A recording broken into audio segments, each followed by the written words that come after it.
My name is Chen Fan. Each day, I toil at 2 jobs, subsisting on steamed buns and pickled vegetables, with every hard-earned penny spent on my goddess. I even utilize my inheritance to purchase a house for her, insisting only that her name be inscribed upon the deed.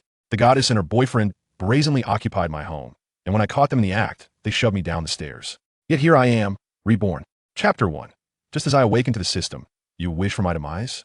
Jiangnan University, Building 27, Dormitory 615. Chu Yuhan, I curse your mother. With a furious shout, Chen Fan abruptly sat up in bed, panting heavily, drenched as if pulled from the depths of water. Am I in the dormitory? I can't believe I'm still alive. Upon regaining consciousness, Chen Fan looked around in bewilderment at this dormitory he had inhabited for 3 years. Strangely, he distinctly remembered plummeting from the 30-story building, a height of nearly 100 meters. Surely, even an Iron Man could not survive such a fall. Chen Fan pinched his thigh hard. An immediate surge of pain shot through him. Yet, a jubilant smile broke across Chen Fan's face. I'm still alive. I'm reborn. Filled with shock and delight, as the realization of his rebirth dawned upon him, he suddenly recalled something, hastily grabbing his phone to open the online banking app and check his balance. Account balance, 2 million. Chen Fan let out a sigh of relief. Fortunately, the money remained intact. If he had been reborn only to find his fortune swindled, life would hold little meaning. Chu Yuhan, you used my money to buy a house for Zhang Yao and pushed me down the stairs. I will not let you go unpunished. Chen Fan gritted his teeth. Chu Yuhan was the belle of his class, and for 3 years, he had been a devoted admirer, earning a notorious reputation at Jiang University. A month prior, the director of the orphanage that had raised Chen Fan passed away, leaving him an inheritance of 2 million. Upon learning this, Chu Yuhan deceived Chen Fan into buying her an apartment, with the deed bearing only her name and without providing him a key. Unable to contain his anger, Chen Fan sought a locksmith to break in, only to stumble upon them in broad daylight. A confrontation ensued, but his fists were no match for their numbers, and ultimately, he was pushed from the 30th floor window. And then, he was reborn. I recall that in the novels, those who are reborn always possess a system. Why do I not have one? System? Wherefore art thou? Chen Fan called out twice, but no response came. He shook his head. It seemed that novels were mere fiction, while reality remained starkly different. Ding! A soft chime echoed. What the hell is system? Chen Fan's body jolted, only to discover it was a WeChat message. Upon glancing at his phone, he saw the animated profile of a ponytailed girl, precisely the one he had saved as Baby Chu Yuhan. Chen Fan, I'm currently in class and would like to discuss the matter of purchasing a house with you. It concerns our futures. Could you come over early? I'll be damned. Chen Fan was infuriated at everything related to Chu Yuhan. Before his rebirth, Chu Yuhan had summoned him to class today under the pretense of discussing becoming his girlfriend after the purchase, ultimately swindling him out of 2 million. Chen Fan did not respond, instead opting to block her on WeChat. In the classroom, Chu Yuhan set down her phone, a smug smirk curling her lips. She was confident that once her message was sent, Chen Fan would sprint over from the dormitory within 5 minutes. Today, she had made a special effort to dress up, sporting a high ponytail, a crisp white blouse, and a short skirt that showcased her long, beautiful legs, exuding an aura of innocence and allure. Once I mentioned becoming his girlfriend after the house purchase, that love-struck fool Chen Fan will undoubtedly offer up those 2 million with both hands. With that money, I'll buy an apartment, a love nest for Zhang Yao and me. The thought of living with Zhang Yao in the apartment, sharing daily meals, filled Chu Yuhan's face with a radiant smile of happiness. However, 5 minutes passed, and Chen Fan did not arrive. 10 minutes. Half an hour. An hour later, classmates trickled into the classroom. Chu Yuhan's expression soured. That insufferable fool dares to keep me waiting for an hour. Did he get hit by a car? Chu Yuhan gritted her teeth. Truly, the world had turned upside down. Yuhan, you look stunning today. At that moment, Chu Yuhan's friend, Li Lan Lan, entered the classroom and took a seat beside her. Lan Lan, could you sit over there? Chu Yuhan replied, her expression somewhat displeased. Oh, Yuhan, are you rewarding that love-struck fool Chen Fan by letting him sit beside you? You've dressed so beautifully. Is it for him? Li Lan Lan smiled knowingly, vacating the seat next to Chu Yuhan. As Chu Yuhan's close friend, Li Lan Lan was aware of her modest family background, yet she spent 4,000 to 5,000 yuan each month on her attire and grooming. All this money came from Chen Fan's hard-earned part-time job, and even then, Chu Yuhan would feign high standards, insisting that Chen Fan plead earnestly before she would reluctantly accept. Gradually, more classmates entered the classroom. Finally, Chen Fan strolled in, hands in pockets, exuding an air of indifference. Upon seeing him, Chu Yuhan let out a cold snort, crossing her arms defiantly and raising her chin. Hee, it appears that Chen Fan, the devoted admirer, has upset the class beauty. Chu Yuhan, today, a splendid spectacle is on the horizon. Many classmates, observing Chu Yuhan's demeanor, cast mocking glances towards Chen Fan. They seemed to foresee that Chen Fan would soon scurry over to Chu Yuhan like a loyal puppy, performing the customary antics of a devoted admirer. Some even activated their phone cameras, preparing to capture this iconic display. However, what astonished all the students was that Chen Fan, with his hands tucked into his pockets, nonchalantly strolled past Chu Yuhan, not sparing her a single glance. Yet, the next moment brought an even greater shock. Chen Fan boldly took a seat beside Su Yuanyuan, Chu Yuhan's sworn rival, who was renowned as the second-class beauty. Instantly, the classroom fell into a profound silence, and the atmosphere grew exceptionally delicate. Goodness, am I seeing things? How dare Chen Fan sit beside Su Yuanyuan in front of Chu Yuhan? Has our infamous admirer from Jiang University's business school finally awakened? Why do I suddenly feel a surge of emotion, as if witnessing a wayward admirer returning to the fold? By heavens, this is explosive. This marks an epic-making moment in the annals of Jiang University's admirer history. I must post this on the campus forum. The classroom erupted into a flurry of chatter. Su Yuanyuan, clad in a tantalizingly short skirt that accentuated her alluring black stockings, her chestnut curls cascading down, her lips painted a vivid red, possessed a height and figure that eclipsed even Chu Yuhan's beauty. Nevertheless, due to Su Yuanyuan's overtly materialistic demeanor, the class's underachievers unanimously elected the seemingly innocent Chu Yuhan as the class beauty. At this moment, Su Yuanyuan gazed at Chen Fan, her eyes wide with disbelief. Chen Fan appeared to be in a state of deep contemplation, utterly unconcerned with the gossips swirling around the classroom. He suddenly realized that Su Yuanyuan was indeed far more attractive than Chu Yuhan. He had previously been blind, neglecting this beauty in favor of Chu Yuhan. Ding! Detected a girl with a beauty score of 85. Su Yuanyuan is activating the host's harmony system. An electronic synthesized voice suddenly echoed in Chen Fan's mind. Chen Fan was elated. The system had finally arrived. However, what in the world is the harmony system? Ding! Harmony system activated. Binding with Li Yuanyuan. Detected that the host's life value balance is merely 10 seconds. Please immediately enhance the life value balance. Chen Fan was utterly bewildered. What is this nonsense? Just after awakening the system, I have only 10 seconds of life left. Does that mean I will die in 10 seconds? How on earth do I enhance my life value? Chen Fan mentally berated the system in frustration. For every point of affection gained from the binding target, Su Yuanyuan, the host life value increases by 1 day. Current affection level for Su Yuanyuan, -10. Please promptly improve Su Yuanyuan's affection to enhance life value. Ding! Host is on the brink of death. 1098. Chapter 2. Su Yuanyuan, I adore you. 765. Oh no, I'm about to die. The countdown echoed in his mind like a ticking time bomb, shattering Chen Fan's composure in an instant. I've only just been reborn. I haven't even taken my revenge on that malicious Chu Yuhan yet. I cannot perish. There is no time for further contemplation. How to elevate a girl's affection. Just do it. Chen Fan abruptly stood up. Su Yuanyuan. The truth is, I have always harbored feelings for you. With that declaration, he tightly embraced the astonished Su Yuanyuan, who wore a short skirt and black stockings.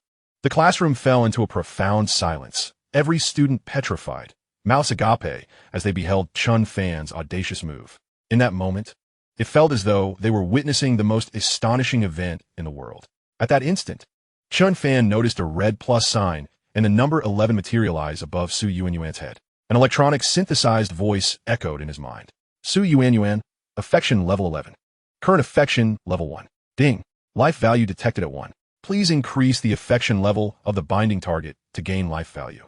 Life countdown initiated. 23 hours, 59 minutes. 59 seconds. Phew, that was close. I nearly met my end right at the start. Chen Fan exhaled in relief, and at that moment, Su Yuanyuan finally regained her composure, pushing him away with a mix of embarrassment and anger. Though her expression was one of fury, her heart raced with excitement, tinged with a hint of pride. Numerous suitors pursued her, yet none had confessed so boldly in front of their classmates as Chen Fan had, especially considering he was the renowned loyal admirer of the infamous Chu Yuhan. Chen Fan's public declaration was tantamount to a resounding slap in Chu Yuhan's face. Instantly, Su Yuanyuan's affection for Chen Fan surged by 11 points. Chen Fan, you scoundrel! How could you betray Yuhan? Chu Yuhan, still reeling from disbelief, was met with a shrill exclamation from Li Lanlan, who charged forward, pointing an accusatory finger at Chen Fan. How can you treat Yuhan this way? Li Lanlan's voice faltered as she struggled to recall any instances where Chu Yuhan had done anything for Chen Fan. Betray? What relationship do I have with Chu Yuhan?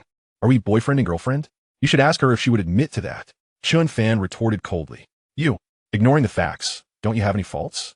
Didn't T. Hehuan give you a chance to pursue her? You simply didn't put in enough effort. And didn't you see how close she was to tears?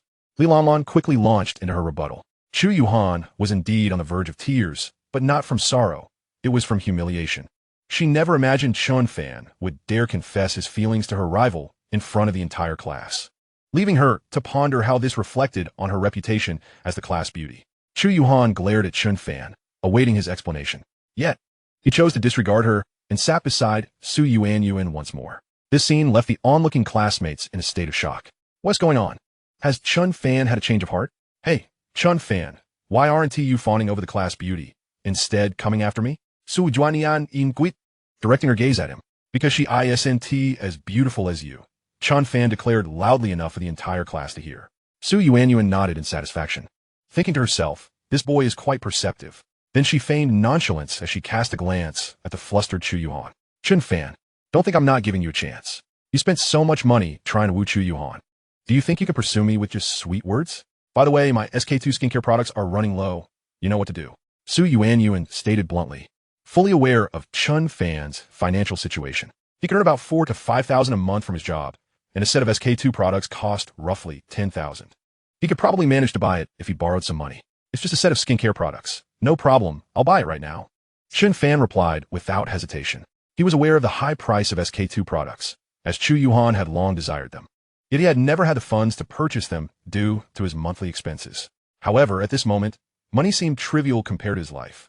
If he could boost Su Yuanyuan's affection for him, he would spend not just 10,000, but even 100,000 if necessary.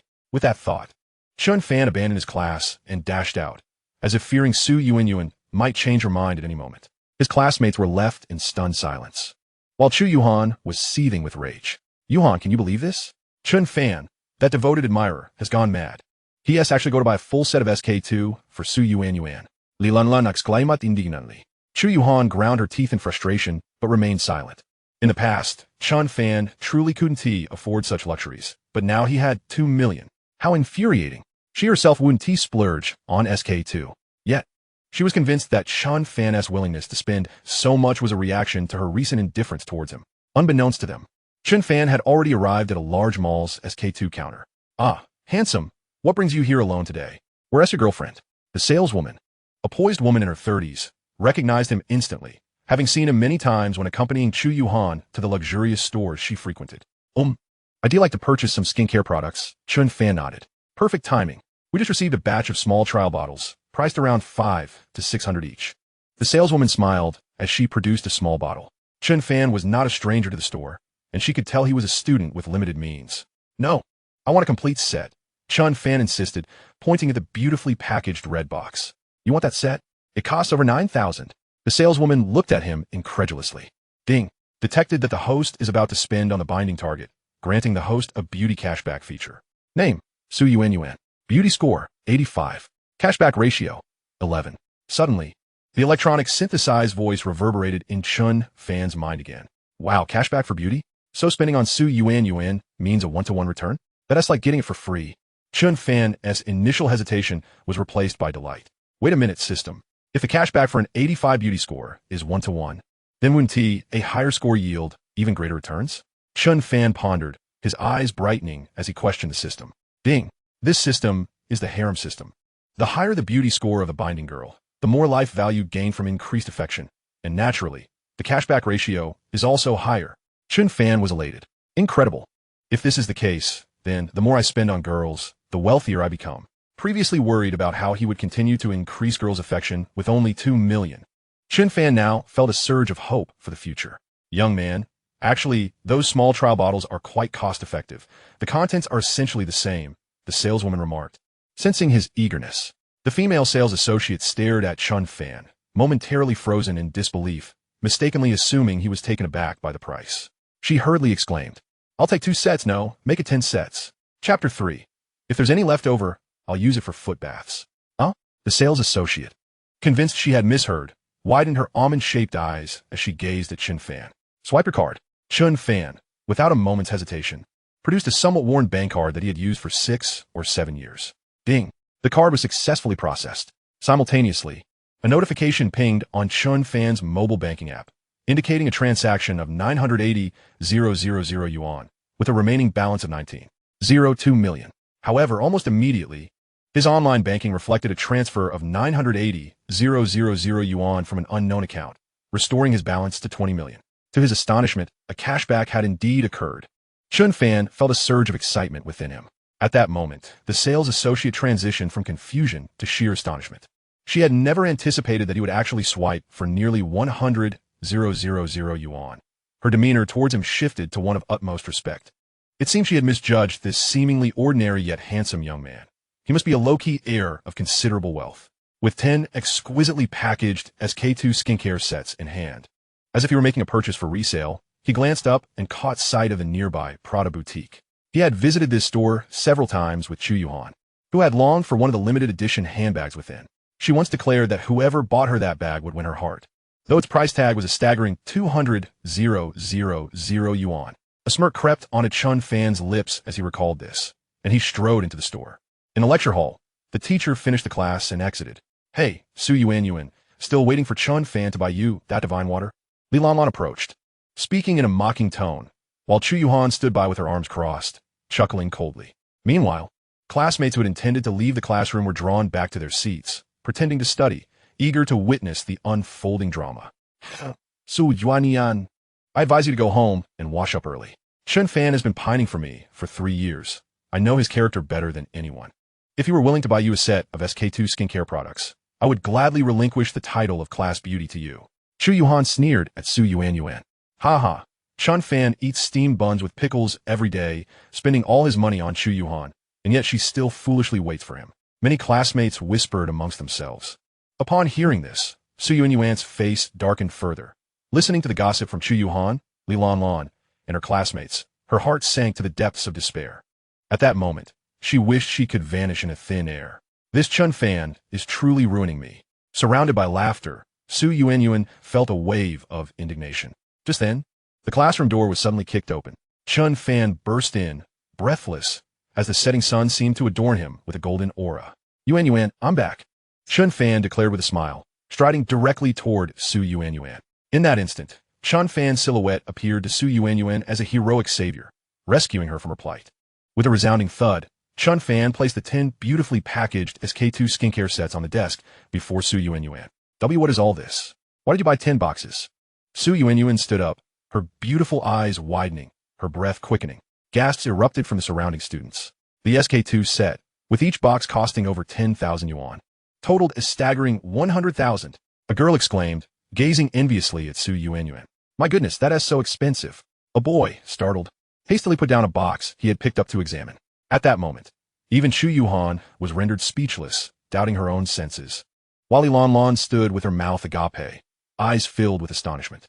"Brother Chen Fan, how could you buy so many? How much did that cost?" Su Yuan's tone and address shifted, becoming sweet and endearing.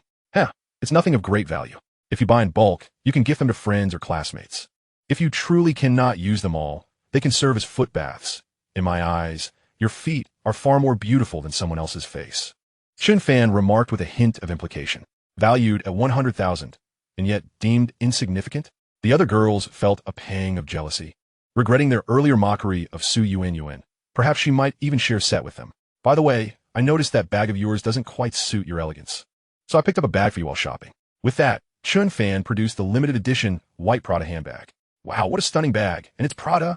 Su Yuan could no longer contain her excitement, leaping into Chen Fan's embrace. Ding!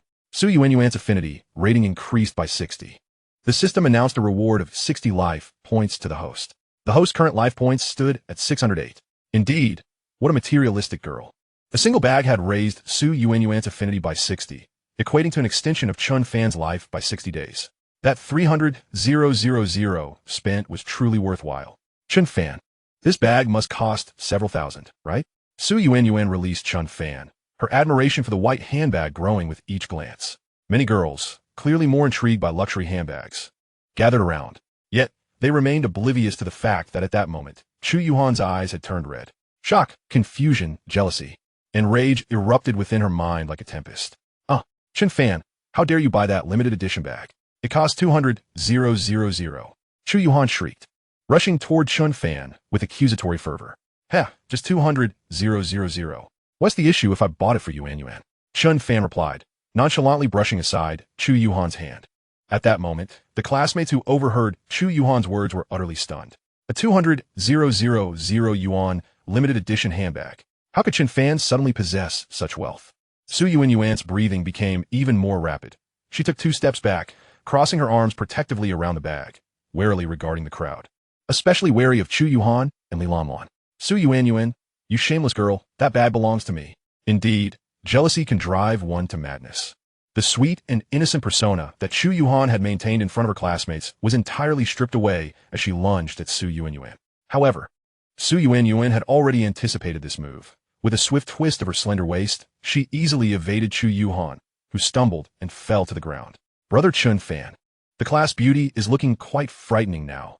Could she possibly have a mental disorder? Su Yuan feigned innocence, clinging to Chen Fan's arm in a rather green tea manner. Seeing Chu Yuhan's frenzied state brought a flicker of satisfaction to Chen Fan. 2 years of suppressed emotions dissipated a little. Yuan, let us go. I'll treat you to a Michelin meal. With that, Chen Fan led Su Yuan out of the classroom, under the venomous gaze of Chu Yuhan and the complex expressions of their classmates. Meanwhile, the boys who had long admired Chu Yuhan recoiled from her greediness, distancing themselves, with Li Lanlan being the one to help her up. Ding dong. At that moment, Chu Yuhan's phone suddenly chimed. She opened it to find a message from someone she had saved as darling.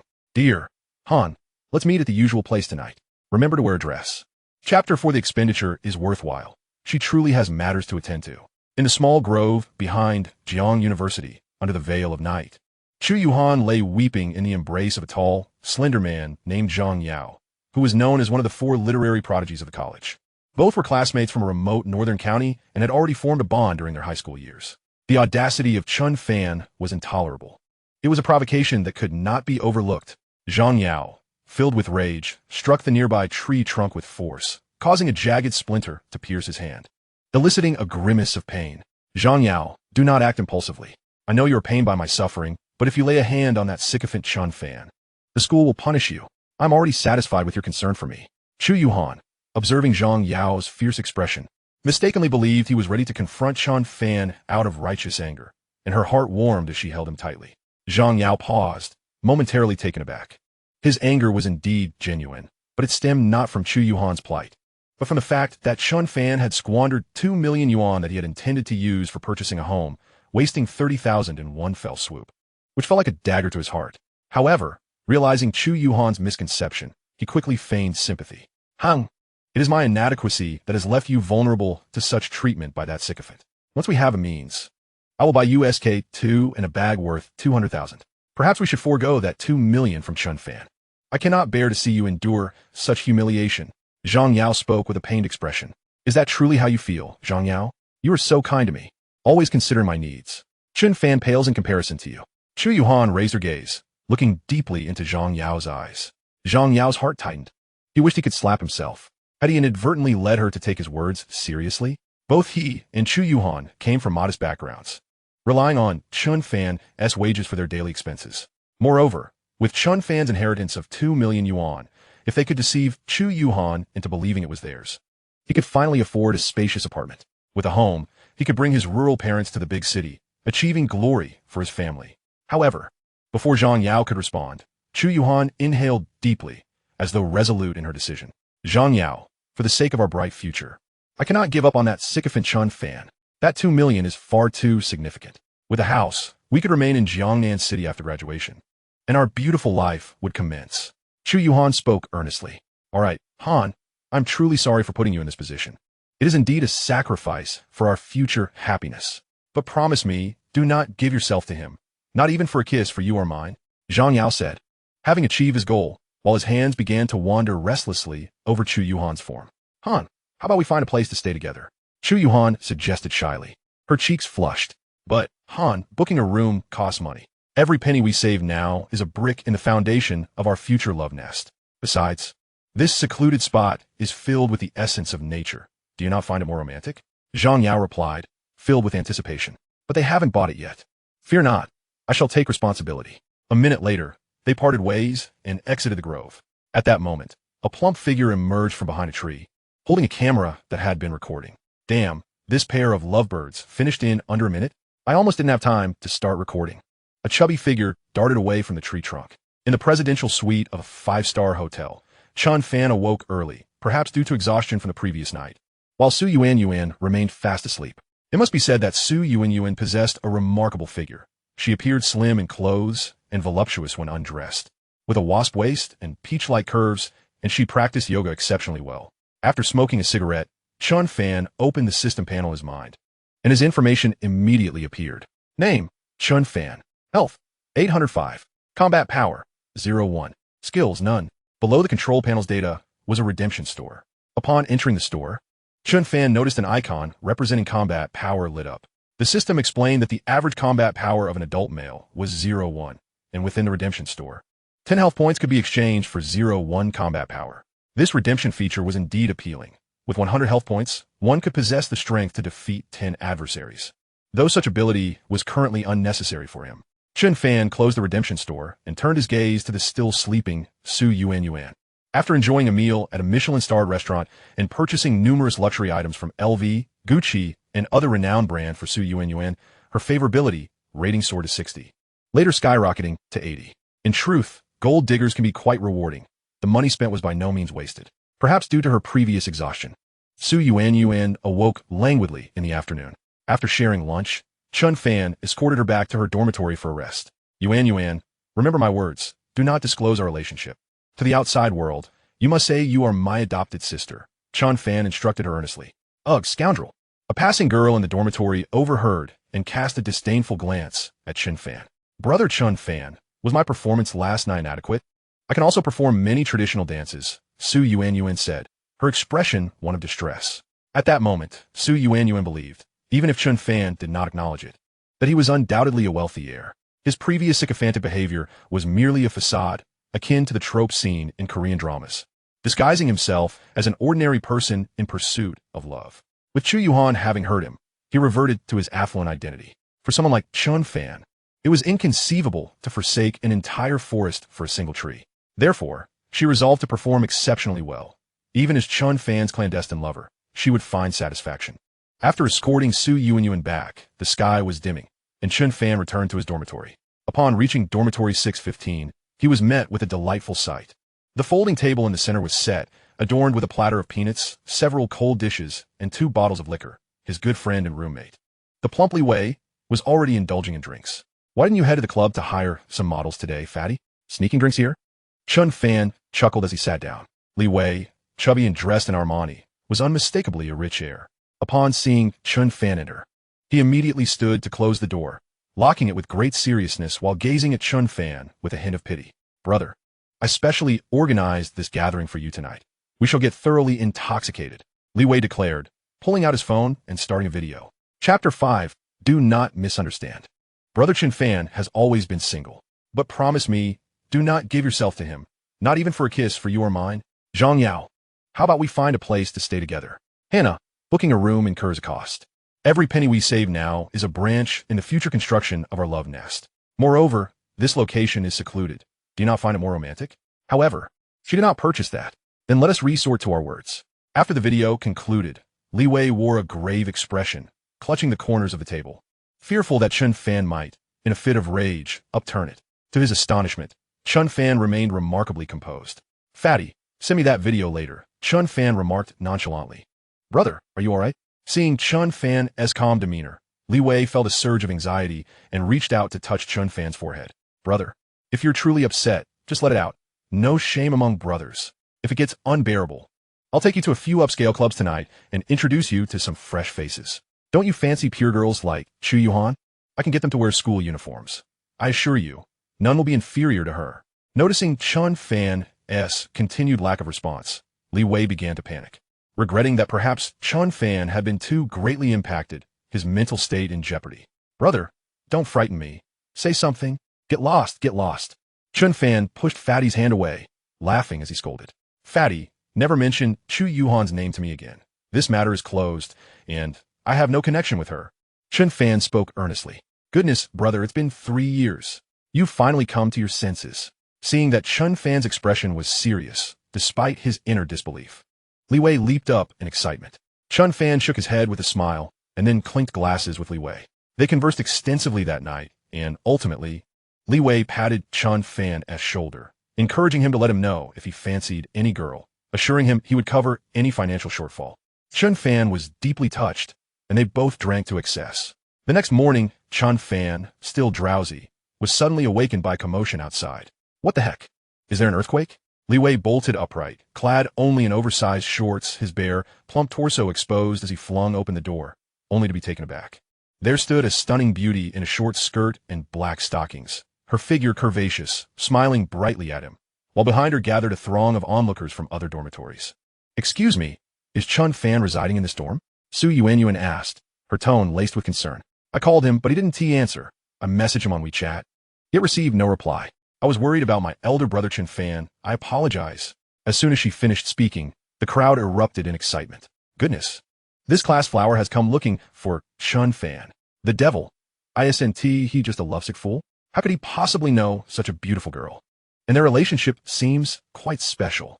Numerous voices chimed in, filled with envy. Li Wei was equally bewildered, then let out a yell as if he had seen a ghost. What the hell, fatty, are you slaughtering pigs? Chen Fan also emerged from the dorm, peering out. Wonderful. Chen Fan, you are indeed here.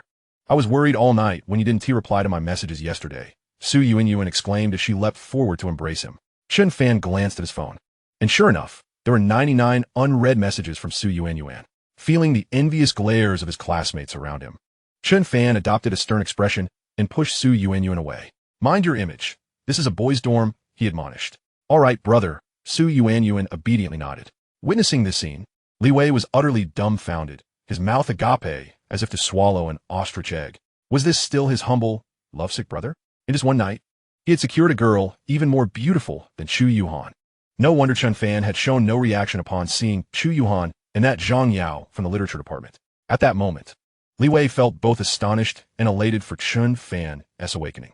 The other boys who had gathered were equally stunned. How had Chen Fan managed to transform overnight from a lovesick puppy into the master of his own fate? Among the onlookers, a student from the business school recognized Su Yuanyuan and immediately captured the scene on his phone. Wait here. I need to use the restroom, Chen Fan declared. Ditkan Su Yuanyuan. Meanwhile, Su Yuanyuan began to scrutinize Chen Fan's bed and desk, swiftly climbing up to make his bed and fold his blankets. Then she proceeded to tidy his desk, ultimately even gathering his discarded clothes to wash them. Li Wei, witnessing this spectacle, was rendered completely petrified. He thought he must still be intoxicated, dreaming an impossible dream. A class flower-level beauty was humbly tending to the living space of his lovesick brother, cleaning and washing for him. Had Chen Fan saved her life? Not only Li Wei, but all the boys watching from the doorway were equally stunned. One student from the business school, having recognized Su Yuanyuan as a notorious gold digger, was even more astounded. Upon Chen Fan's return from the restroom, he found the entire dorm transformed, while Su Yuanyuan had just finished washing his clothes. Looking up, he noticed that everyone regarded him with a mix of jealousy and admiration. Even Li Wei wore a complex expression. Chen Fan, you're back. Upon seeing him return, Su Yuanyuan immediately leaped forward, only to be pulled back by Chen Fan. Yuanyuan, we're in the company of classmates. Your actions may lead to misunderstandings. Have you forgotten how I spoke to you yesterday? Chen Fan stated. In truth, Chen Fan was not an irresponsible individual. However, the system of mutual affection he was bound to was rather treacherous, necessitating constant bonding with girls to enhance his life force. Should he acknowledge a romantic relationship with Su Yuanyuan, how could he possibly bond with others? Thus, he felt trapped. If he did not play the field, he might lose his life. I understand, brother Chen Fan, Su Yuanyuan quickly replied. Everyone, please don't misunderstand. Chen Fan has taken me as a sworn sister. We are absolutely not in a romantic relationship. My brother Chen Fan has always been single. She promptly clarified, behaving like a devoted follower. Stone-faced, astonished. In that moment, Chen Fan's image in the eyes of the surrounding boys reached its zenith. Their gazes had shifted from envy and jealousy to reverence. Even Li Wei, a seasoned rich kid, regarded Chen Fan with admiration. Hearing Su Yuanyuan's words, Chen Fan nodded in satisfaction. Come, brother will take you shopping. With that, he took Su Yuanyuan's hand, departing the dorm amidst the awed gazes of his peers. Less than half an hour after this incident, an article titled Shocking. The notorious gold digger Su Yuanyuan has become the devoted servant of a mysterious rich second generation, appeared on the business school forum. At that moment, Li Lanlan, idly scrolling through the college forum in her dorm, caught sight of this post and immediately sprang up from her bed, thrilled. Yuhan, quick look. Big news. That wretched Su Yuanyuan has become a lovesick fool. Chapter 6. He just wanted to attract my attention. Originally sulking over Chen Fan and Su Yuanyuan. Chu Yuhan's eyes brightened at once. I always knew that Su Yuanyuan was a gold digger. Chen Fan had just lavished 300,000 on her, and she was already entangled with a wealthy, second-generation heir. A gold digger is indeed just that. Chen Fan, the devoted admirer, is probably hiding in a corner, weeping silently. A flicker of schadenfreude passed through Chu Yuhan's heart, and her lips curled into a smile that rivaled an AK. However, as she continued to read, her expression soured. This post titled shocking. The notorious gold digger Su Yuanyuan has actually become the submissive of a mysterious rich heir. Included pictures taken at the time. She instantly recognized that the so-called mysterious rich heir was none other than Chen Fan. Su Yuanyuan stood before him, her demeanor submissive, not only cleaning his dormitory, but also washing his clothes. More alarmingly, the post described how this mysterious rich heir ordered the beauty of the class around, warning Su Yuanyuan not to let others misunderstand their relationship. The well-known gold digger had truly become a mere sycophant for this mysterious rich heir. Many in the business school recognized the stunning Su Yuanyuan, and while Chen Fan's reputation as a devoted admirer was widely known, few had actually seen him, thus labeling him as the mysterious rich heir. That wretched Su Yuanyuan would do anything for money, and Chen Fan, a mere pauper earning 4,000 to 5,000 a month from his job, pretending to be a rich heir. How shameless! Chu Yuhan's composure shattered, and she abandoned her demure facade, unleashing a torrent of curses in the dormitory. Instantly, Li Lanlan and the other roommates were taken aback, as the usually composed Chu Yuhan seemed to have transformed into a tempestuous woman. Little did they know, this was merely the true nature of Chu Yuhan. Yuhan, do you think Chen Fan could actually be a rich heir? He spent 30,000 on Su Yuanyuan yesterday. Li Lanlan speculated quietly. With him, a rich heir? The only reason he could buy Su Yuanyuan a bag is that he recently acquired a 2 million inheritance. As Chu Yuhan recalled the 20,000 limited edition handbag, a pang of regret surged within her, and she blurted out, "What? 2 million inheritance?" Li Lanlan exclaimed, her eyes widening in shock. At that moment, Chu Yuhan seemed to recall something and picked up her phone, scrutinizing the post several times. Then, a mysterious smile crept across her face. Chen Fan, the sycophant, has learned to be clever. He intends to play hard to get with me, Chu Yuhan declared. Li Lanlan looked at Chu Yuhan, puzzled by her triumphant expression. Lanlan, look at these pictures. Chen Fan is clearly maintaining a deliberate distance from Su Yuanyuan. Moreover, he is pressuring her to clarify their relationship. Do you know why he is doing this? Chu Yuhan wore a knowing smile. Why? I'm a bit confused, Li Lanlan admitted. Because this entire affair has been orchestrated by Chen Fan from start to finish. He has bribed Su Yuanyuan to perform this charade for my benefit. His ultimate goal is to capture my attention through this ruse. Chu Yuhan articulated her deduction in one breath. Phew, Yuhan. That certainly explains all of Chen Fan's bizarre behavior lately. Li Lanlan's brat kikanat. I never expected him to be so calculating. Li Lanlan's face was filled with astonishment. Lanlan, you must immediately post on the forum, exposing the fact that Chen Fan bribed Su Yuanyuan to masquerade as a rich heir to capture my attention. I want to ruin his reputation. Chu Yuhan seethed, recalling the humiliation she had endured over the past few days. Li Lanlan nudda, promptly opening her computer to begin drafting a post. Before long, an article titled Sycophant Colludes with Gold Digger, pretending to be a rich heir, was published on the business school forum, immediately attracting a multitude of spectators. Meanwhile, Zhang Yao, one of the 4 literary talents of the College of Arts, stitched together a romantic poem from the classics of several medieval literary giants and sent it to the college's belle, Zhao Ruoshi. He had been pursuing Zhao Ruoshi through this platonic method of courtship, and she was far more beautiful than Chu Yuhan. Not to mention her fondness for martial arts and her naive disposition. He could win her over without spending a dime. A few more poems, and she would be his. Moreover, he was certain that Zhao Ruoshi still had her virginity. He must secure her as his wife. As for Chu Yuhan, once he used Chen Fan's money to buy a house, he would confront her. By then, his personal charm and prowess would have ensnared her, leaving her no choice but to become his clandestine lover. Zhang Yao mused with confidence. Just then, Chu Yuhan called him. Zhang Yao, quickly log onto our business school's forum. I have something intriguing for you, Chu Yuhan said with an air of mystery. What is it? Zhang Yao inquired. You'll see when you look for yourself. Chu Yuhan laughed before hanging up. Zhang Yao furrowed his brow, then got up to open his computer and access the Jiang University Business School forum. Instantly, a post titled shocking. The notorious gold digger Su Yuanyuan has actually become the submissive of a mysterious rich heir popped up. Upon clicking it, he was met with an image of a stunning girl in a short skirt and black stockings, obediently standing before a boy who appeared quite impatient. Damn, isn't that Chen Fan, that dog? Zhang Yao's eyes widened, a wave of jealousy washing over him. Although this girl could not compare to Zhao Ruoxi, she was undeniably more attractive than Chu Yuhan. If Chu Yuhan was an 80, this girl was an 85, especially with her alluring figure. Why would she show such deference to Chen Fan, resembling a mere sycophant? What right did he have? Only Zhang Yao deserved such treatment. He wanted to roar in frustration, his teeth nearly grinding to dust. Seeing the post mention that such a beautiful girl was washing Chen Fan's clothes only intensified his jealousy. However, he soon came across a follow-up post titled Sycophant Colludes with Gold Digger, pretending to be a rich heir, and after reading it, he couldn't help but sneer. Ha! A sycophant is still a sycophant. I thought you had become smarter, but it turns out all your actions were still aimed at Chu Yuhan. Chen Fan, you will probably never realize that your goddess, Chu Yuhan, has been my admirer since high school. Zhang Yao chuckled with satisfaction. Despite Zhang Yao's literary talents and handsome appearance, he exuded an air of self-importance and greed, unable to tolerate anyone surpassing him. This attitude also stemmed from his impoverished upbringing. His family was notorious for their poverty, with a gambling father and a lazy mother who resorted to selling herself, setting a poor example for him. At that moment, as he gazed at Su Yinyuan's voluptuous figure in the post, his desires stirred once more. This girl was rather loose to even consider someone like Chen Fan. If he showcased a hint of his talents, wouldn't she immediately fall at his feet? With this thought, Zhang Yao felt a surge of excitement, searching for Su Yinyuan's WeChat ID on the forum and adding her without delay. Huh, that was quick. She must be quite the promiscuous woman, but her figure would certainly be enjoyable. Zhang Yao's lips curled into a sly smile as he contemplated, subsequently forwarding the love poem he had sent to Zhao Ruoxi to Su Yinyuan. Chapter 7.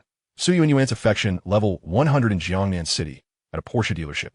Su Yinyuan stood beside a pristine white Porsche 718 with Chen Fan. Chen Fan, you've just spent 2 million on an apartment for me. I cannot accept any more of your generosity. Su Yinyuan's voice trembled. This gold digger was beginning to feel a twinge of fear. Earlier that day, Chen Fan had claimed he was taking her shopping, only to lead her straight to a property development beside the school where he spent 2 million on a lavish apartment. Now he had brought her to a Porsche dealership to behold luxury vehicles worth millions. If Chen Fan had spent 300,000 on her, she could have accepted it, for she believed her beauty and figure warranted such an expense. However, to spend 2 million in a single day was rather alarming. What could Chen Fan possibly want from her? Even if she were to be sold, she wouldn't fetch 2 million. Su Yinyuan felt tears welling up. She harbored no doubt that Chen Fan was a low-key rich heir, yet did he not understand that money was meant to be flaunted before women, not spent on them? To fork out over 200,000 in a single day, was he coveting her kidneys? What could he possibly want? Sir, this Porsche 718 is currently on sale. You can acquire it for under 1 million. A beautiful saleswoman dressed in professional attire and high heels remarked, casting a somewhat envious glance at Su Yinyuan. No. Chen Fan, I don't want the car. Su Yinyuan exclaimed in shock, waving her hands dismissively. What? Is it too inexpensive? Beautiful lady, please show me a high-spec version. Chen Fan stated, producing a card. Certainly, sir, we happen to have a high-spec model available for 1.5 million. The saleswoman respectfully accepted Chen Fan's bank card. Sir, I will also need your identification, she added with a smile. Yuan, hand me your ID. Chen Fan instructed directly. Su Yuan initially hesitated to comply, but as her gaze lingered on the sleek body of the Porsche 718 in a rich burgundy hue, she found herself unable to look away. After all, Chen Fan had already purchased a 2 million apartment for her. What was one car in comparison? She resolved to hone her skills and gratitude to him. Ding! Su Yuan's affection level reached 19, now totaling 100. The system's electronic synthesized voice echoed in Chen Fan's mind. Has it really escalated to 100 so quickly? Chen Fan was taken aback. He anticipated Su Yuan's affection would rise so swiftly. In truth, being a gold digger had its merits. At least there was a clear exchange of investment and reward, unlike the manipulative Chu Yuhan, who played both sides while masquerading as virtuous. Ultimately, Su Yuan drove away in the high-spec Porsche 718, under the envious gaze of the saleswoman. Chen Fan, actually, the apartment you just bought is right next to the school. How about we stay there tonight? Su Yuan proposed, inviting him to cohabit. That apartment was a gift for you. I'll remain in the dormitory, Chen Fan replied with an impassive expression. Su Yuan felt a pang of disappointment, but obediently nodded. Ding dong. At that moment, Su Yuan's phone chimed. Talent Zhang, Yao has requested to add you as a friend? What is this? He sounds like a fool. Su Yuanyuan rolled her eyes, about to decline, when Chen Fan snatched the phone from her. Chen Fan, please don't misunderstand. I don't know this so-called talent Zhang Yao at all. Su Yuanyuan hastily reassured him, fearing his anger. I know him. He is Chu Yuhan's boyfriend. Chen Fan responded, promptly accepting the friend request. But didn't Chu Yuhan always claim she was perpetually single, that she had never even kissed a boy? How does she have a boyfriend? Su Yuanyuan exclaimed in astonishment. I only recently discovered that they were involved back in high school. The reason for their secrecy was primarily to extract money from me, Chen Fan replied coldly. What? Chu Yuhan is truly wicked, deceiving Chen Fan for 3 years. Not just her, Zhang Yao is equally despicable. Look, he just sent you a painfully cliched love poem.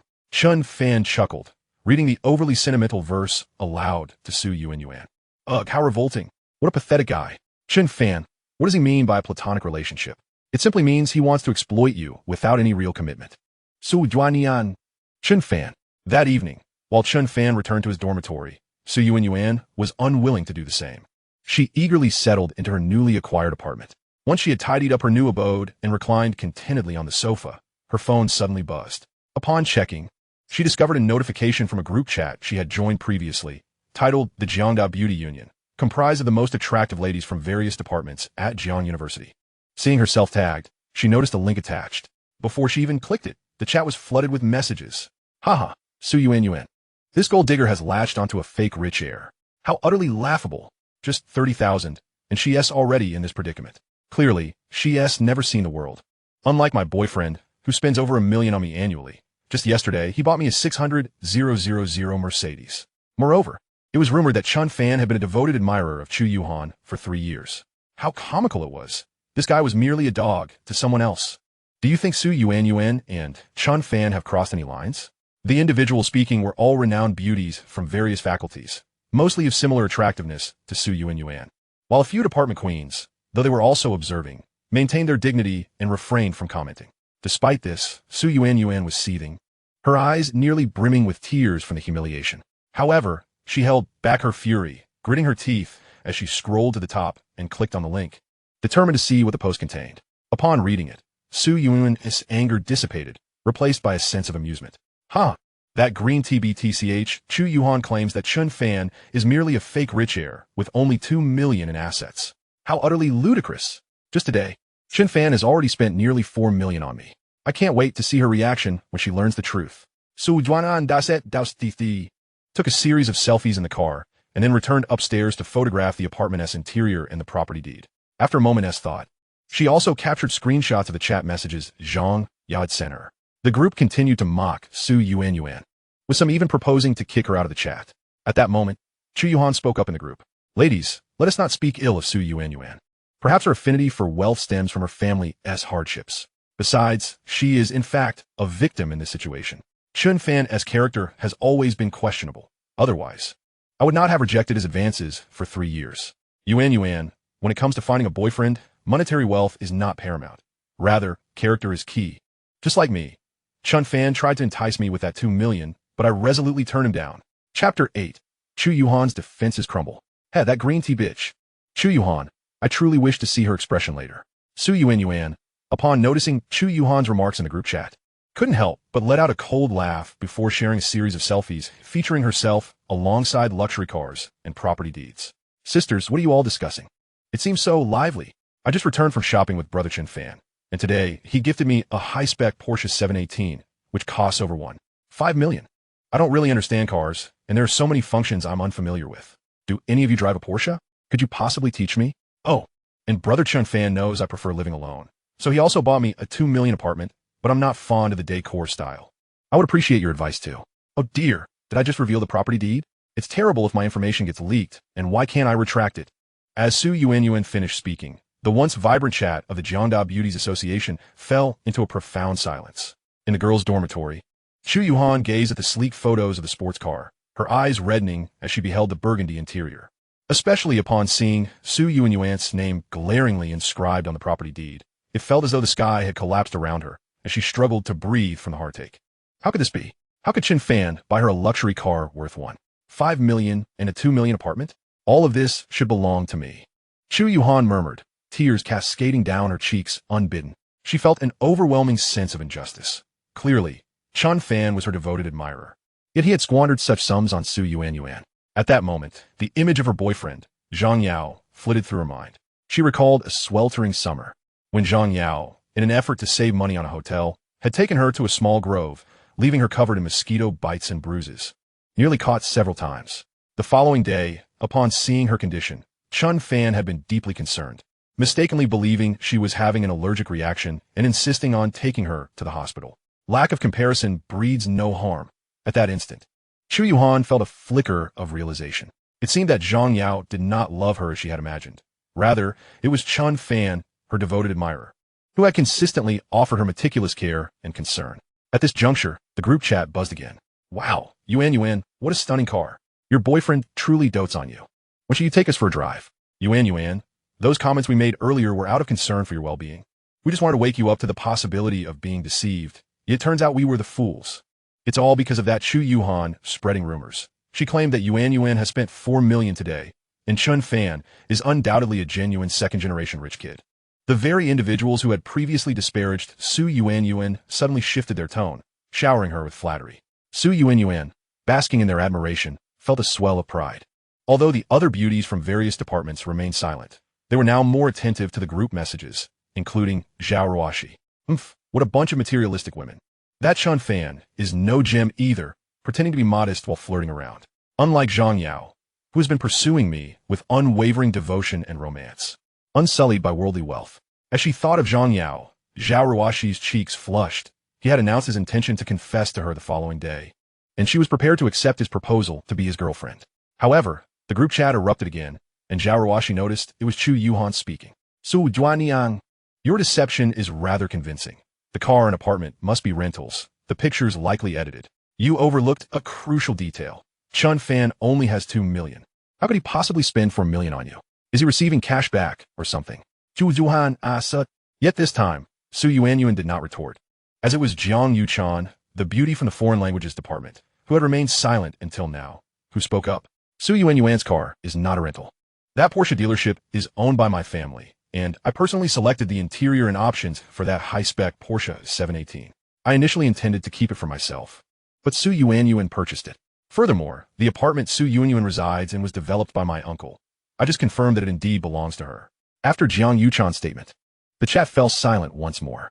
She was a beauty of the foreign languages department, her demeanor cool and ethereal, almost like a goddess of ice and snow, exuding an aura that seemed to overshadow the other beauties, poised to become the campus queen. Most importantly, she was genuinely affluent, and thus her words carried undeniable weight. At this moment, Chu Yuhan felt utterly shattered. She had never anticipated that Su Yuanyuan's car and apartment were indeed genuine. Chu Yuhan, you are the true gold digger, a manipulative woman. Brother Chen Fan confided in me that you and that Zhang Yao from the literature department were involved during high school, feigning ignorance to deceive him into spending money. Su Yuanyuan continued. Brother Chen Fan yearned for authentic love, concealing his affluent background, working tirelessly to provide you and Zhang Yao with living expenses. It was only after he discovered the truth a few days ago that he lost faith in you and reverted to his identity as a wealthy heir. With this revelation, Su Yuanyuan felt a significant weight lifted from her heart. Chu Yuhan, this manipulative woman, had harmed Brother Chen Fan for far too long, and she would ensure that she faced the consequences. Indeed, after Su Yuanyuan's confession, a completely stunned Chu Yuhan sat in disbelief. Was this truly the reality? Chen Fan was indeed a wealthy heir. Upon realizing Chen Fan's true status, Chu Yuhan murmured, her heart flooding with endless regret.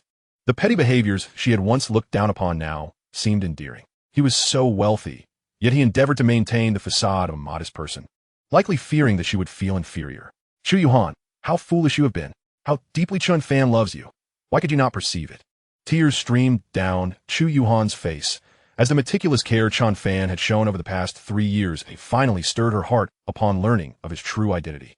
However, at that moment, Zhao Ruoxi, the beauty from the literature department, suddenly tagged Su Yuanyuan in the group chat.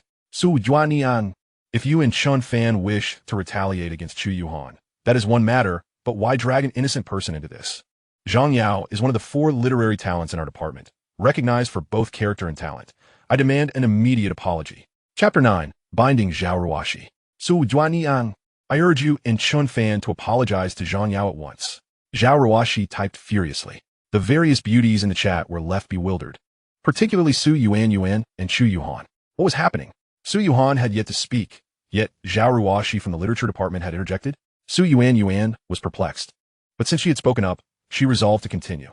Regardless of whether she was a beauty or a campus queen, she was determined to stand her ground. Not just for herself, but also to vindicate brother Chen Fan. Apologize to Zhang Yao? He is no better than Chu Yuhan, being ungrateful while coveting what others possess. Today he even added me on WeChat to harass me.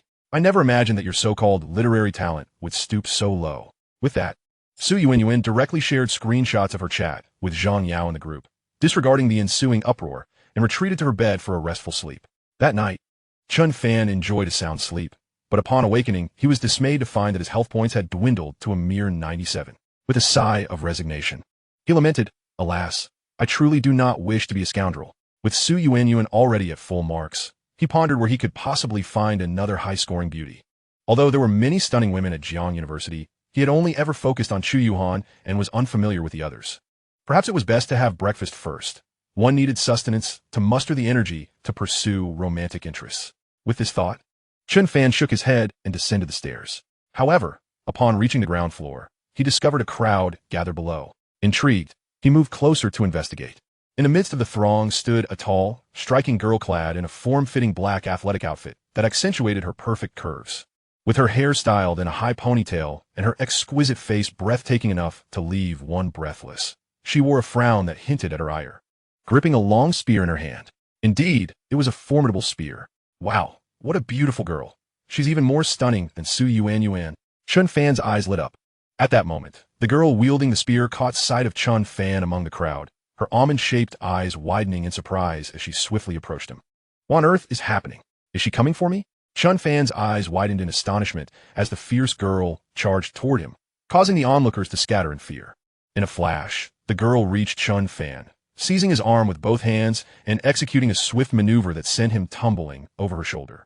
Dazed and disoriented, Chen Fan found himself pinned to the ground as she skillfully restrained him. Ding. Discover a 90-point beauty, Zhao Ruoxi. Binding initiated. Ding. Binding successful. For every 1 point of affinity gained with Zhao Ruoxi, the host's health will increase by 10 points. Ding. Gifted host a beauty cashback feature. Name, Zhao Ruoxi. Beauty score 90, cashback ratio 110. Ding. Gifted host 1 point of combat power. A series of electronic notifications echoed in Chen Fan's mind. Wow. 1 point of affinity translates to a 10-point increase in health, and the beauty cashback is at a ratio of 1 to 10. This is equivalent to 10 Su Yuans. Moreover, I have been endowed with the strength and speed of 10 individuals. Chen Fan turned to gaze at Zhao Ruoxi with fervent interest, but from his vantage point, he could not help but admire her enchanting profile. You lecher! How dare you stare at me? Zhao Ruoxi glared at Chen Fan, who was still lying beneath her. His eyes filled with surprise. We don't seem to know each other, do we? Chen Fan replied hastily, exerting a slight effort to break free from her grasp and leap to a safe distance. Zhao Ruoxi was taken aback, feeling as if the man she had been restraining had suddenly transformed into an incredibly powerful beast, effortlessly escaping her hold. This is impossible. My grappling technique can exert the strength of 3 people. How could he have broken free so easily? She regarded Chen Fan with disbelief. I believe there may be a misunderstanding between us, Chen Fan exclaimed, and upon checking Zhao Ruoxi's affinity score in his mind, he was startled to find it at 50. What? Did I disturb her ancestors' graves? Why such animosity towards me? He muttered under his breath. What affinity? Aren't you Chen Fan? Zhao Ruoxi brandished her spear, her demeanor menacing. I am indeed Chen Fan, but I have no acquaintance with you, he replied, raising his hands in surrender. Chen Fan, you are the very pampered, rich second generation I seek. Come with me. Zhao Ruoxi thrust her spear into the ground menacingly. With 10-fold combat power at his disposal, Chen Fan felt no fear, especially since he had bound himself to Zhao Ruoxi. With each point of affinity, he could extend his lifespan by 10 days. She was now the key to his survival. Thus, he obediently followed her. As they departed, the previously intimidated onlookers erupted in chatter. I know who she is now. It's Zhao Ruoxi, the most beautiful girl in the College of Arts. One informed the others. Most beautiful? She is indeed stunning. But how could she possess such formidable skills? Another mused. You see, Zhao Ruoxi hails from a family of martial artists. They even run a martial arts school. What? Her family owns a martial arts school? That boy is in for trouble. Zhao Ruoxi led Chen Fan to an empty stairwell classroom, then took a seat, scrutinizing him. Explain why you conspired with Su Yunyuan to slander Zhang Yao, fabricating false chat screenshots to tarnish his reputation. She demanded, fixing her gaze on Chen Fan. What conspiracy with Su Yunyuan to slander Zhang Yao? Chen Fan frowned, utterly perplexed. Huh, keep pretending, Zhao Ruoxi scoffed, pulling out her phone to display a chat group from the Jiang University Beauty Association, then handed it to Chen Fan. Upon glancing at it, Chen Fan chuckled, casting a knowing look at Zhao Ruoxi. It appeared Zhang Yao had quite the ambition, managing to ensnare even the most beautiful girl in the College of Arts. What's so funny? Zhao Ruoxi retorted, her anger mounting. Zhao, on what grounds do you accuse me of colluding with Su Yunyuan to slander Zhang Yao? Chen Fan countered. Isn't it obvious? The poem in Su Yunyuan's screenshot was specifically penned by Zhang Yao for me. Your appropriation of it cannot be dismissed, Zhao Ruoxi asserted defiantly. Chen Fan couldn't help but laugh in frustration as he finally comprehended why Zhang Yao had targeted Zhao Ruoxi. She appeared to be exceptionally naive. If this poem was indeed written for you, how could either Su Yunyuan or I have known about it? Zhao Ruoxi's eyes widened in surprise, and upon reflection, she too sensed the inconsistency in her argument. Since you don't believe me, let me show you something else. With that, Chen Fan retrieved his phone, locating the video that Li Wei had sent him. Chapter 10. Live broadcast across the school. In a College of Arts classroom, Zhang Yao had styled his hair meticulously, donned a pair of gold-rimmed glasses, and dressed in a white shirt, believing himself to be the leading man from a Korean drama. He had chosen this day to confess his feelings to Zhao Ruoxi, as it was a rare opportunity with no classes scheduled throughout the college, ensuring no one would witness his bold move. The classroom was located on the second floor, and below, several cherry blossom trees were in full bloom, their pink blossoms reaching out through the window. Zhang Yao perched by the window, leaning against the sill, adjusting his position repeatedly, holding a book by Shakespeare to craft an air of melancholy and infatuation. This angle is perfect. The backlight accentuates my brooding poet persona, he mused, satisfied with his chosen pose. As the time approached for his rendezvous with Zhao Ruoxi, he remained still, fearing he might lose this ideal angle if he moved. Meanwhile, Chen Fan and Zhao Ruoxi walked side by side. Ruoxi, the upcoming scene will be broadcasted live across the school, so I advise against any violence. Otherwise, you will surely face severe disciplinary action, Chen Fan cautioned. Understood, but can your roommate be trusted? Can he truly infiltrate the campus network and switch all the computers to a live broadcast? Zhao Ruoxi inquired with a hint of skepticism. Rest assured, Li Wei is not only a wealthy heir, but also a bona fide hacker. Breaching the campus network is merely child's play for him. Chen Fan replied confidently. Indeed, it seems that like attracts like, wealthy heirs are rarely virtuous. However, in order to unveil Zhang Yao's true, despicable nature to the girls of Jiang University, so that they are no longer deceived, I shall begrudgingly collaborate with you this once, Zhao Ruoxi retorted, rolling her eyes at Chen Fan. Chen Fan was aware of Li Wei's reputation. Known as the Nengma brother at Jiang University, he reportedly possessed a VIP membership at a high-end club in Jiangnan City, enjoying a discount of 20%. Many class gatherings and large events sought to borrow his membership card. As Chen Fan watched Zhao Ruoxi ascend the stairs, he began to contact his accomplices. Shortly thereafter, a video window appeared on his phone, showcasing a live feed from the pinhole camera on Zhao Ruoxi. For kills, leave that low-health target to me. I'm aiming for my first pentakill. In a boys' dormitory, several students were engrossed in a video game, with one of them exuberantly shouting. As only one opponent remained, barely clinging to life, a single attack would grant him the coveted achievement. Suddenly, the computer screen went black. No, my pentakill. Damn the campus network. The boy wailed, nearly smashing his computer in frustration. Yet in the next instant, a live video feed sprang forth on his screen, revealing a pair of long, graceful legs ascending the stairs. The previously furious boy fell silent, captivated by the swinging legs. Simultaneously, everyone connected to the campus network, including the school leaders in a meeting utilizing a projector, found themselves confronted by the same live broadcast. Secretary Zhang, weren't we discussing candidates for the ambassador of campus spirit today? What is this video? The principal inquired, his brow furrowing. Principal, this isn't the material I prepared. It seems the campus network is malfunctioning. Secretary Zhang replied, perspiring profusely as he frantically clicked the mouse in an attempt to close the live feed, to no avail. Quickly, unplug the power. The computer or campus network must be infected with a virus. The director responsible for the school's network information declared, rising from his seat. Wait, this appears to be our College of Arts. The dean of the College of Arts, a refined and amiable scholar, adjusted his reading glasses to scrutinize the large screen. College of Arts? Hold on. Under Dean Zhuge's leadership, the college has always set the standard for decorum across the university. We should first ascertain what is happening. The principal gestured for calm. You flatter me, but indeed, our College of Arts boasts a young man who is not only diligent in academics, but also possesses commendable character, living a life free from the taint of materialism. On one occasion, during a scholarship award ceremony, he even insisted on giving his award to a less fortunate classmate. Dean Zhuge chimed in, proud of his esteemed pupil. Oh, the College of Arts has such an exceptional student? What's his name? His name is Zhang Yao, majoring in Chinese language and literature, and he is indeed my student, Dean Zhuge replied, a hint of pride in his voice. I have heard of this Zhang Yao.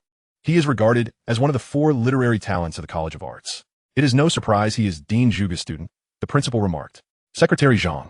I believe Zhang Yao would be an excellent representative for our school's campaign to enhance its spirit this year. Wouldn't you agree? The other leaders nodded in acknowledgement, having long held the College of Arts in high regard. At that moment, the door of a classroom swung open, revealing a silhouette leaning awkwardly against the window. That figure looks somewhat familiar. Could it be Zhang Yao? Dean Zhuge's eyes widened in recognition. This Zhao Ruoxi said 2 o'clock. It's already 2:30. And she is still not here. My legs are going numb from sitting on this narrow windowsill. Zhang Yao complained, feeling a loss of sensation in his lower body. Creaking.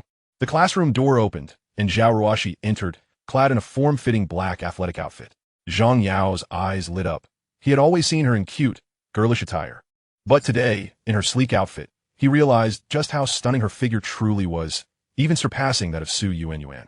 Her graceful shoulders, elegant neck, flat abdomen, and a waist that could be grasped with a single hand, complemented by an exquisitely beautiful face. She was nothing short of perfection. Ruoxi, you've arrived. Zhang Yao quickly averted his wandering gaze, adopting a somber tone as he feigned melancholy, clutching a copy of Shakespeare.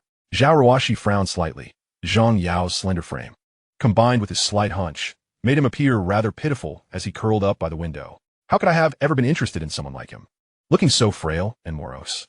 Compared to him, Chen Fan seems tall and handsome, she mused internally. Meanwhile, downstairs, Chen Fan suddenly heard an electronic voice in his mind. Beep. Zhao Ruoxi's affection level. 50. Current affection. 0. Chen Fan was taken aback, bewildered. What was happening? Zhang Yao was confessing to Zhao Ruoxi. Yet the affection points were being attributed to him. In the classroom, Zhang Yao observed Zhao Ruoxi, standing in a daze, and mistakenly believed she was entranced by his striking appearance, a smirk creeping across his face. Hey, little sister, are you excited? Eager to leap into my embrace? Zhang Yao thought triumphantly, reminiscing about how he had once won over Chu Yuhan with this very tactic. He was equally confident he could captivate Zhao Ruoxi as well. Zhao Ruoxi, you are the most beautiful girl I have ever seen. Your eyes seem to hold stars within them. Will you be my girlfriend? Chapter 11. A scoundrel undermines our moral fabric. Had it been in the past, Zhao Ruoxi would have been deeply moved by such words. However, ever since she had watched that video earlier in the day, she felt nothing but revulsion. Zhang Yao, you profess your desire to pursue me. Yet why haven't you even brought a bouquet? I heard that Chen Fan from the Business Administration Department bought Su Yuanyuan a handbag worth 200,000. Zhao Ruoxi replied with a cold laugh. Zhang Yao was momentarily taken aback, his eyes darting as he formulated a response. Ruoxi, love built on a foundation of wealth, is the most unstable. It is rife with deception and falsehoods. I wish for our relationship to be pure, devoid of any trace of monetary taint. My sincerity is as constant as the sun and moon. Have you forgotten the poems I penned for you? If I could, I would lay bare my heart for you to see, Zhang Yao declared, gazing deeply into Zhao Ruoxi's eyes with fervor. Setting aside his insipid, mass-distributed poems, the mere mention of Zhao Yuhan nearly made her retch. Were it not for the knowledge that they were live-streaming, she would have relished the opportunity to smack this freeloading scoundrel. Simultaneously, in the conference room, the principal and various leaders cast peculiar glances at Dean Zhuge. They were all astute individuals, immediately discerning the depth of Zhang Yao's cunning. His words were clearly designed to ensnare naive girls. Dean Zhuge, is this the student you spoke of, possessing the charm of ancient literary talents? To me, he resembles a scoundrel who revels in taking advantage of others. Several elderly female leaders, their eyelashes bare, discerned Zhang Yao's intentions the moment he shifted his posture. Dean Zhuge wore an embarrassed expression, yet stubbornly declared, "Ladies and gentlemen, a virtuous lady deserves a worthy suitor. I know my student well. He remained single, yearning for a love untainted by worldly wealth. The principal cast a meaningful glance at the perspiring Dean Zhuge before returning to the video. In the girls' dormitory, Chu Yuhan watched the video of Zhang Yao's confession to Zhao Ruoxi, her eyes glistening with tears. At that moment, she felt the shattering of her own heart. Finally understanding Chen Fan's pain, a suffocating ache born of betrayal and resentment. Chen Fan, I was wrong. I truly was. Memories of Chen Fan's unwavering dedication over the past 3 years flooded her mind, contrasting sharply with Zhang Yao's actions, filling her with boundless regret. Zhang Yao, this is all your fault, you scoundrel.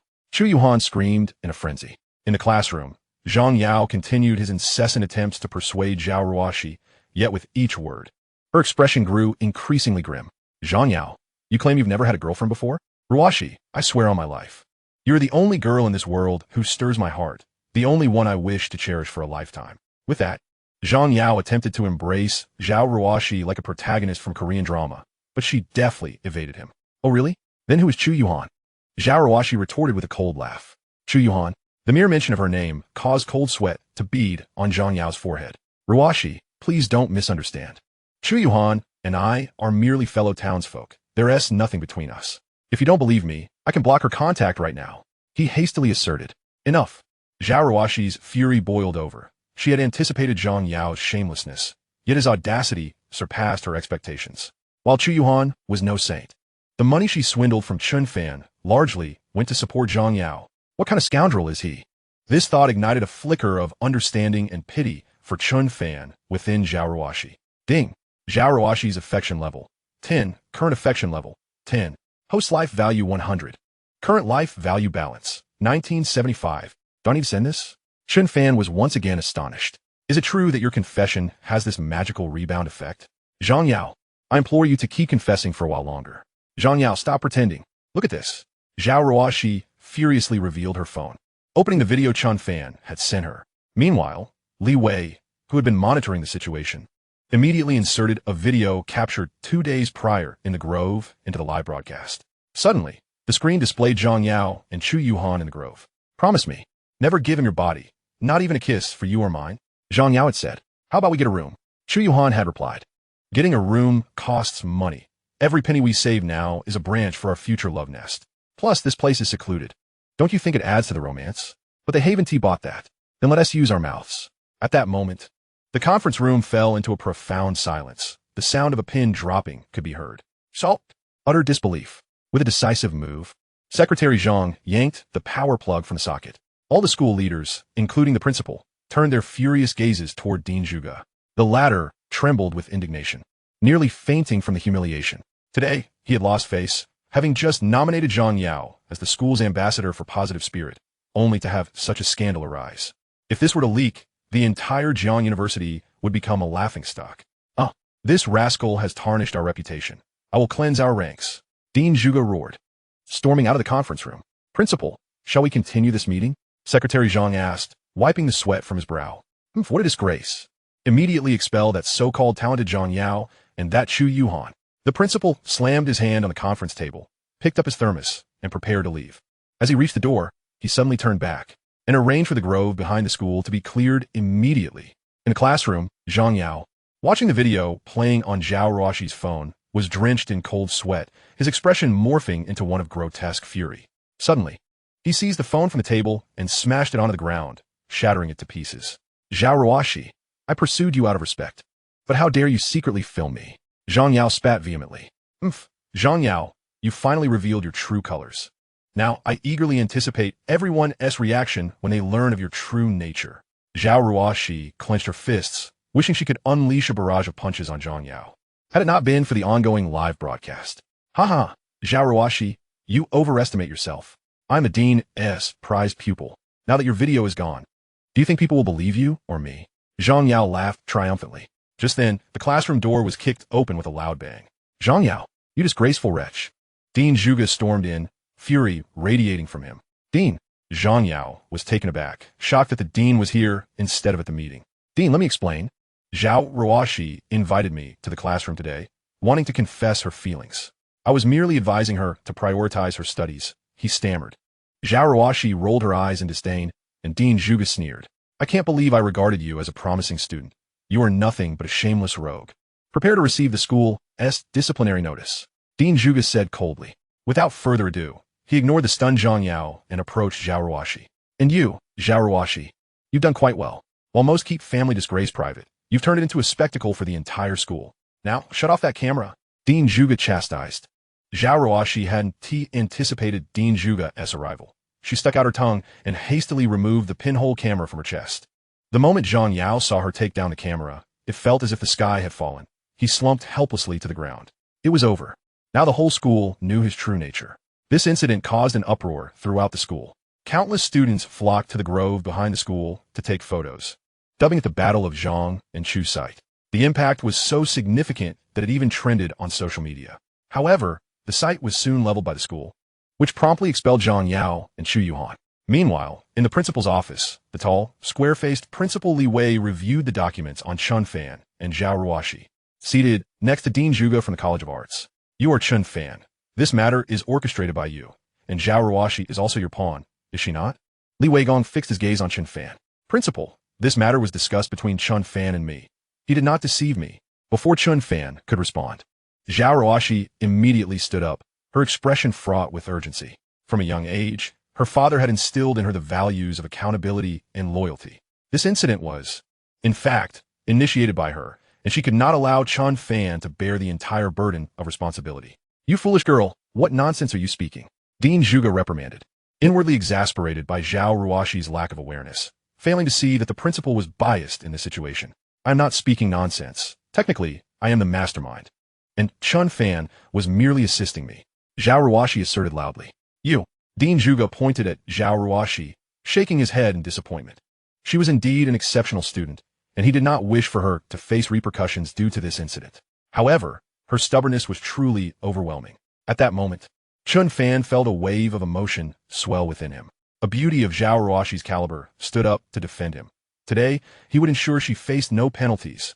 Since both of you are the masterminds behind this incident, prepare yourselves for expulsion. Li Weigong waved his hand, casting a resigned glance at Dean Zhuge. Dean Zhuge merely sighed in disappointment, realizing he could no longer protect Zhao Ruoxi, as the ramifications of this incident were too significant, even trending on social media, leading to severe criticism directed at the principal from educational authorities. Principal, if I were to construct a large sports complex for the school, could we absolve Zhao Ruoxi from punishment? Chen Fan suddenly interjected. Li Weigong, who was about to dismiss the two, abruptly raised his head, incredulous at Chen Fan's declaration. What did you say? I propose to build a large indoor sports arena in Zhao Ruoxi's name for the school. Chen Fan raised his voice. This time, not only Li Weigong, but also Dean Zhuge and Zhao Ruoxi stared at Chen Fan in astonishment. Chen Fan, do you realize the implications of what you are saying? An indoor sport complex would cost around 20 million, Li Weigong said, his tone serious. He had investigated Chen Fan's background, knowing he had grown up in an orphanage and usually lived frugally, working part-time to support himself. However, the idea of the sports complex resonated deeply with him. Jiangnan University sorely lacked a proper indoor facility, and his repeated funding requests had been denied. He had also attempted to attract investments for the construction, but the venture was evidently unprofitable, and no one was willing to undertake it. Now, the absence of a sports arena had become a lingering concern for him. 20 million is mere pocket change to me, Chen Fan replied nonchalantly, although internally, he was elated. If Zhao Ruoxi could spend that amount on him, it would be like receiving a return of 200 million. Ruoxi, please provide me with your bank account number. Zhao Ruoxi, taken aback by Chen Fan's audacity, hesitated but ultimately relayed her account details to him. Chen Fan immediately transferred 2 million to her via mobile banking. Buzz. Zhao Ruoxi's phone vibrated suddenly. Chen Fan, why did you transfer me 2 million? Zhao Ruoxi gasped, nearly dropping her phone in shock. Both the principal and Dean Zhuge were equally startled. To transfer 2 million so casually suggested that this young man possessed significant resources. Could it be that Chen Fan's background investigation was inaccurate? Was he a wealthy heir? However, after the initial surprise, the principal regained his composure. Chen Fan, 2 million is still far from the 20 million required for the sports complex. My apologies. I mistakenly omitted a zero. Chen Fan replied with a wry smile. At that moment, Zhao Ruoxi's tenfold beauty had resulted in the 200 million being transferred, and he promptly sent her an additional 18 million. Buzz. Zhao Ruoxi's phone vibrated once more. Chen Fan, why did you transfer me another 18 million? Zhao Ruoxi exclaimed. Her head spinning. She had never seen such a sum of money before. This time, the principal and Dean Zhuge could no longer remain seated, both rising to look at Zhao Ruoxi's phone. Balance: 2,003, 466, 366 yuan. A profound silence enveloped the principal's office. Li Weigong gazed at Chen Fan with fervent admiration. Every year, there were several well-to-do new students, but he had never witnessed one so casually transferring 20 million to a girl. How wealthy must his family be? Chen Fan, I cannot accept this money. I must return it to you.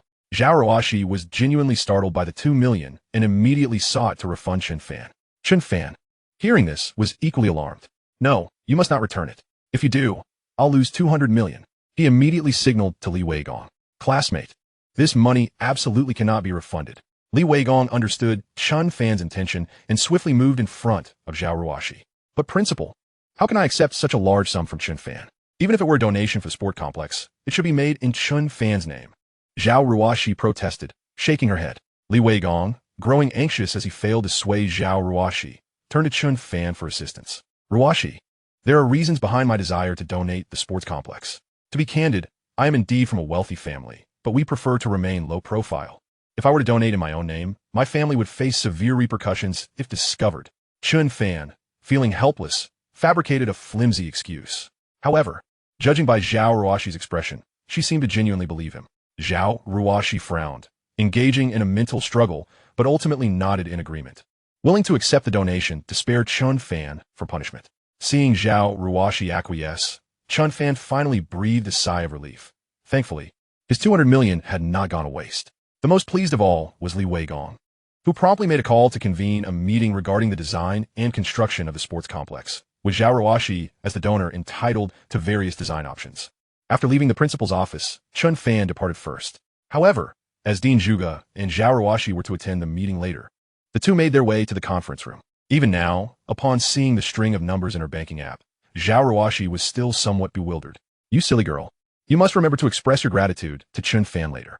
Once seated, Dean Zhuge regarded Zhao Ruoxi with a meaningful look. Dean, why?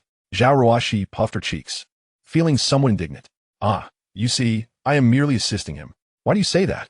If he wished to conceal his identity, he could have easily made an anonymous donation. The reason he is being indirect is for your benefit.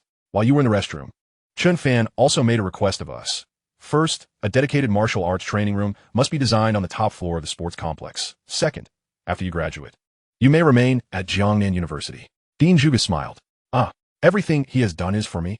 Upon hearing this, Zhao Ruoxi immediately rose, astonished.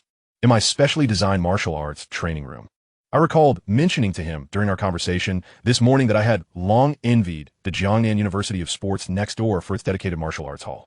I also expressed to him my concern for the students of the College of Arts, who face considerable challenges when entering the workforce. To my surprise, he had taken all of this to heart. At that moment, an overwhelming surge of emotion flooded Zhao Ruoxi's heart. Her casual complaints had been noted by this man, whom she had known for less than a day, and he had even acted to fulfill them. Could it be that he harbors feelings for me? Her heart raced, a mixture of anxiety and anticipation enveloping her. Upon learning the truth, her instinct was to decline Chen Fan's generous offer, for her father had instilled in her the principle of not accepting favors without merit. However, the allure of a martial arts hall dedicated solely to her, coupled with the prospect of being retained at the school post-graduation, was simply too enticing to resist. In truth, aside from his flirtatious demeanor, Chen Fan possessed many admirable qualities. At that moment, as Chen Fan made his way back to the dormitory, a synthetic electronic tone suddenly echoed in his mind. Ding! Zhao Ruoxi's favorability level, 50. Current favorability, 50. Reward, 500 life points. Current life points balance, 597. What? An immediate increase of 50 in favorability? Chen Fan was taken aback. She hadn't shown any heightened affection when he transferred money to her. How could there be an inexplicable addition of 50 now? After a brief moment of contemplation, he deduced the reason. It must have been when he casually mentioned 2 additional conditions during his substantial donation of 20 million to the school in the principal's office. Zhao Ruoxi had likely learned of this. It was a classic case of serendipity. A few casual remarks had inadvertently granted him more than a year and a half of life points, much to his delight. Just then, Chen Fan's phone vibrated unexpectedly. Upon checking, he saw a message from his high school class group. Dear classmates, our class president Zhang Lu, who has been studying in America, has returned to Jiangnan City. Tonight, he is treating everyone to dinner at a 5-star hotel. Please make sure to attend. The message was from Li Hao, Zhang Lu's sycophantic follower from high school. As soon as Zhang Lu finished speaking, a flurry of flattery ensued in the group. Chen Fan remained silent, for he had once clashed with Zhang Lu and Li Hao during high school, primarily due to their incessant harassment of the class beauty. Initially, he had no intention of attending, but to his surprise, Zhang Lu directly called him out in the group. Chen Fan, you absolutely must come. It's the perfect opportunity to resolve our misunderstandings from back then. Amused, Chen Fan recognized the underlying motive. He had heard that Zhang Lu's family had recently struck it rich in business and suspected he sought to flaunt his success in front of him. However, a sumptuous meal at a 5-star hotel was an opportunity too good to pass up. All right, since the class president is treating, how could I refuse? By the way, can I bring a friend?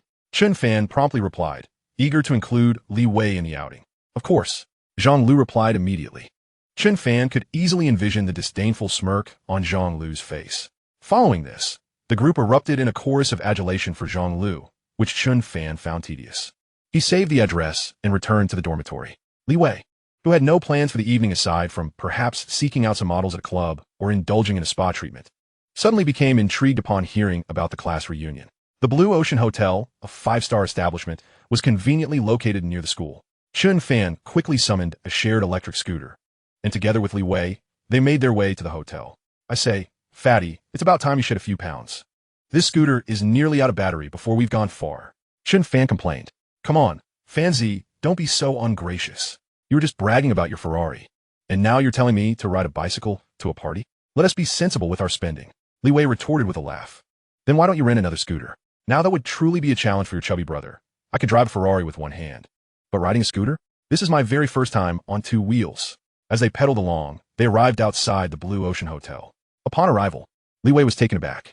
Well, brother, looks like we're dining at home. What? This 5-star Blue Ocean Hotel is owned by your family? Chen Fan was somewhat speechless.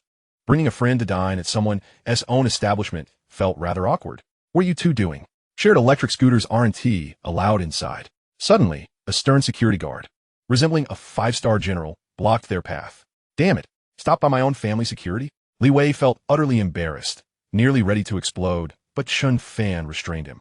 This is a 5-star hotel, not a place for you impoverished folk. Hurry up and clear the way. The guard, judging their ordinary attire and the scooter they rode, promptly tried to escort them away. At that moment, a BMW 5 Series pulled up beside their electric scooter. The window rolled down, revealing the smug face of Zhang Lu. Chen Fan, what is going on? Why are you arguing with the security?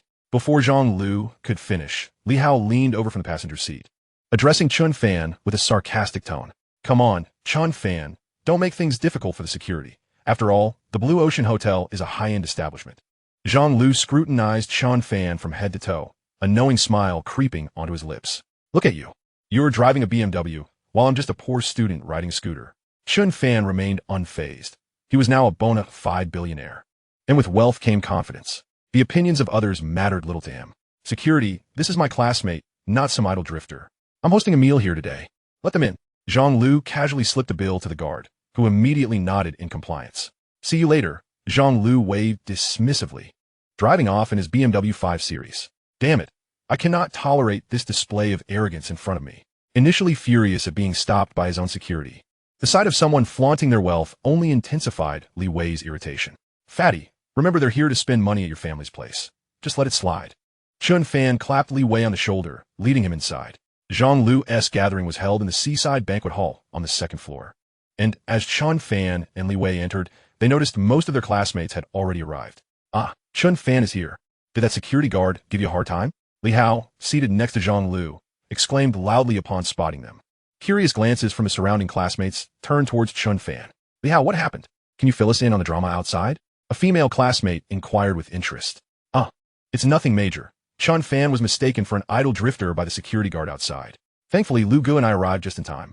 Or he might have ended up in a scuffle, Li Hao recounted, embellishing the story to cast Chen Fan in a negative light. After his account, the classmates' gazes toward Chen Fan shifted to one of disdain.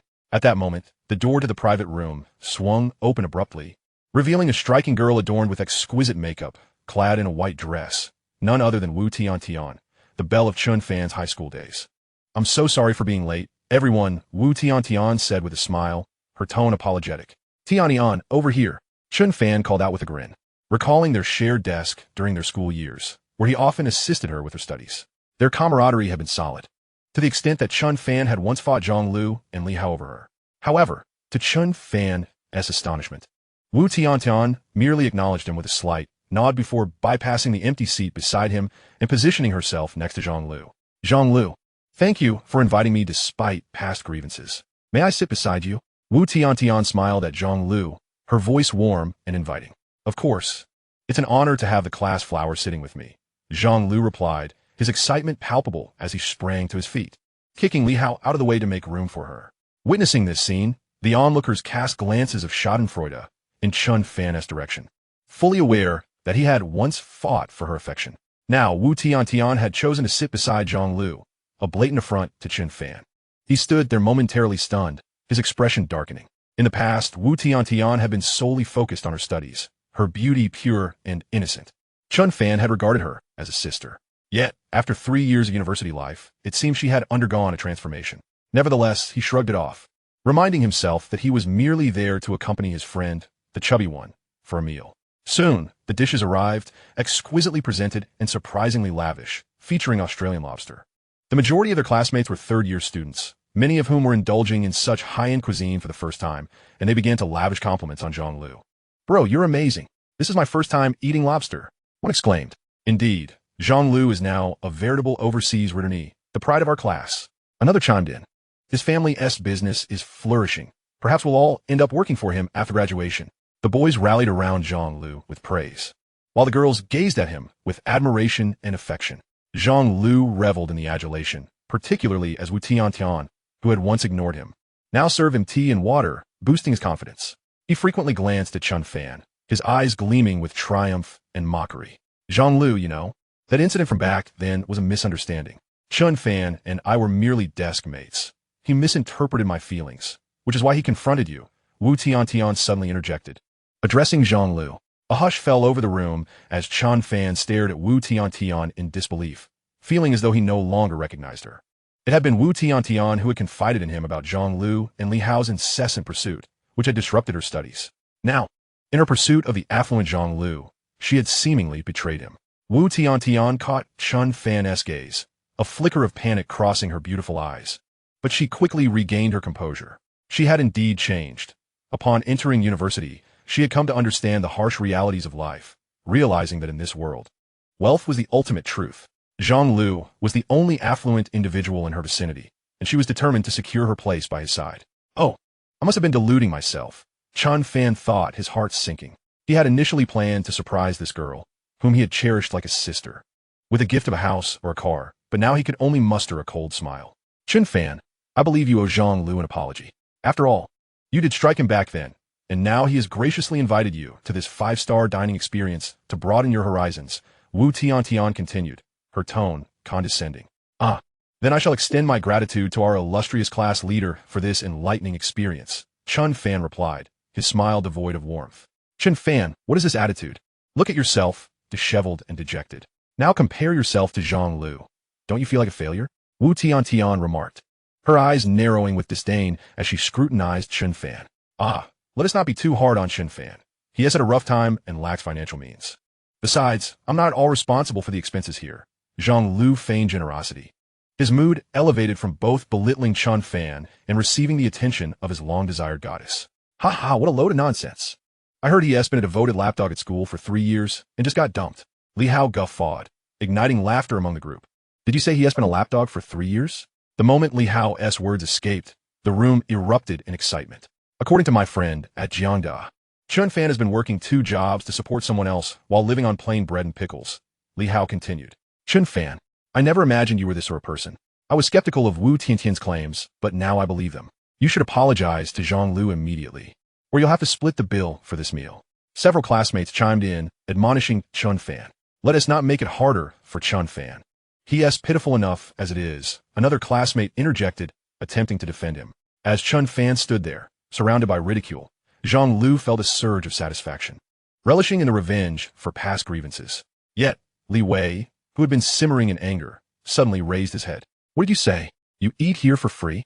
Li Wei glared at Zhang Lu, his expression darkening. Honestly, my uncle is the general manager of this five-star hotel. I can dine here whenever I wish, without charge.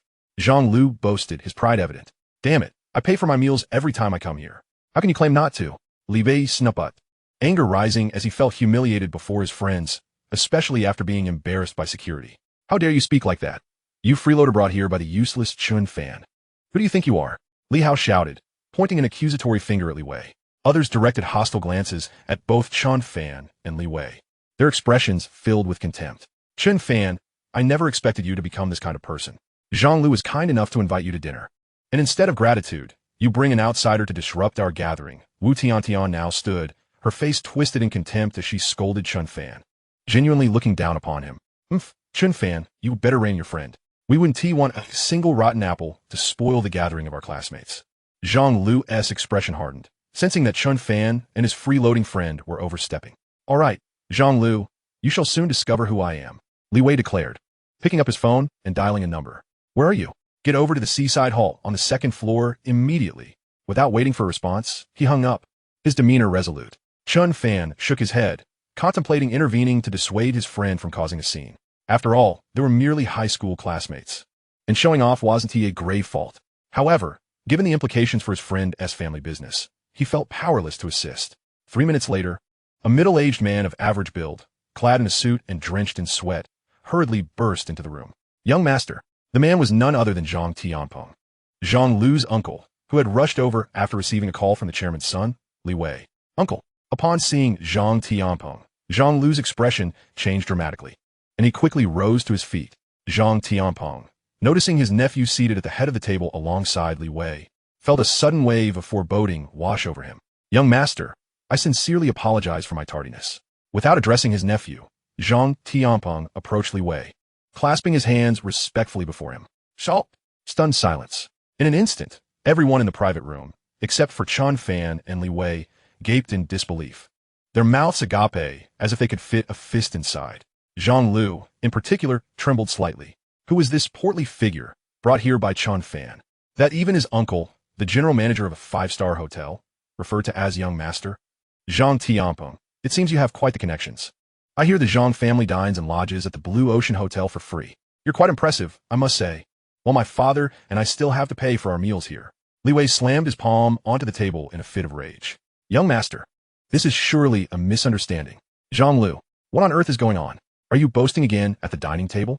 Zhang Tianpeng immediately confronted Zhang Lu, delivering a sharp slap across his face. Zhang Lu, frightened like a quail, was rendered speechless, while Wu Tiantian quivered beside him. You, come here and apologize to young Master Li. Zhang Tianpeng grasped Zhang Lu as if he were a small chick and brought him before Li Wei. Young Master Li, I truly apologize. I was merely boasting earlier. Please consider it a mere folly.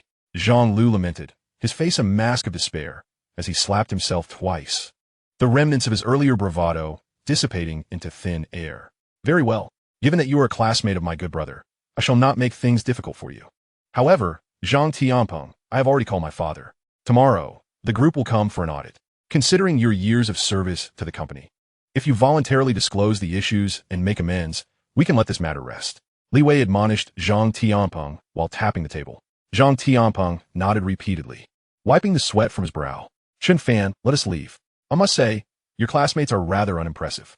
The portly man shook his head, pulling Chen Fan toward the exit. Suddenly recalling something, he turned back to point at Chen Fan. This fellow, Chen Fan, is my brother. From now on, all his expenses at the Blue Ocean Hotel will be charged to my account. Zhang Tianpeng hurriedly nodded in agreement and personally escorted Chen Fan and Li Wei out of the hotel. The security guard who had previously blocked Chen Fan and Li Wei was left in shock upon witnessing the trio emerge. Good day, General Manager. The guard rushed over, his nervousness causing him to stutter. What is this? Wasn't your attitude quite different moments ago? Li Bei reprimanda. Zhang Tianpeng. It seems you need to manage your security personnel and staff better. They shouldn't be looking down on others all the time. Yes. Zhang Tianpeng, wiping his sweat, nodded vigorously, then shot a fierce glare at the guard. How dare you stop, young master? Get out of here at once. Li Bei nudda, somewhat satisfied with Zhang Tianpeng's handling of the situation, and waved him off. Chen Fan, I apologize for the embarrassment today. The family business is rather overwhelming. Enough. Does pretending make you feel better? Chen Fan jested. There's still time. Come on, let me show you what nightlife truly is. Libe insista, refusing to ride the shared electric scooter any longer and hailed a taxi instead. Driver to the fly bar. Chapter 16. All expenses paid. Once Chen Fan and Li Wei departed the private room at the Blue Ocean Hotel, the remaining guests lost their appetites. They had not anticipated that the five-star hotel belonged to Chen Fan's friend. Whispers circulated among them. Wu Tiantian felt a pang of anxiety as she recalled the disparaging remarks she had made to Li Wei, suddenly gripped by fear. How could Chen Fan possibly know such an elite, second-generation rich kid? Zhang Lu, too, found himself unable to comprehend. Today had been a monumental embarrassment for him, and his resentment toward Chen Fan only intensified. Luga, calm down. Forget about Chen Fan. How about we head to the bar for a bit of fun? Li Hao suggested. Zhang Lu, his expression dark, nodded in agreement. He had brought his father's platinum membership card for the fly bar, and taking his classmates there would not only allow them to experience the largest bar in Jiangnan City, but also help him regain some face. Most importantly, with his high school goddess by his side, perhaps if he got her drunk, he might have a chance later.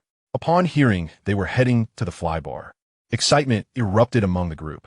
The fly bar was indeed the largest in Jiangnan City, and without a membership, it was impossible to reserve a table. A female classmate who had previously visited chimed in, "No worries, I have a platinum membership there. We can go anytime."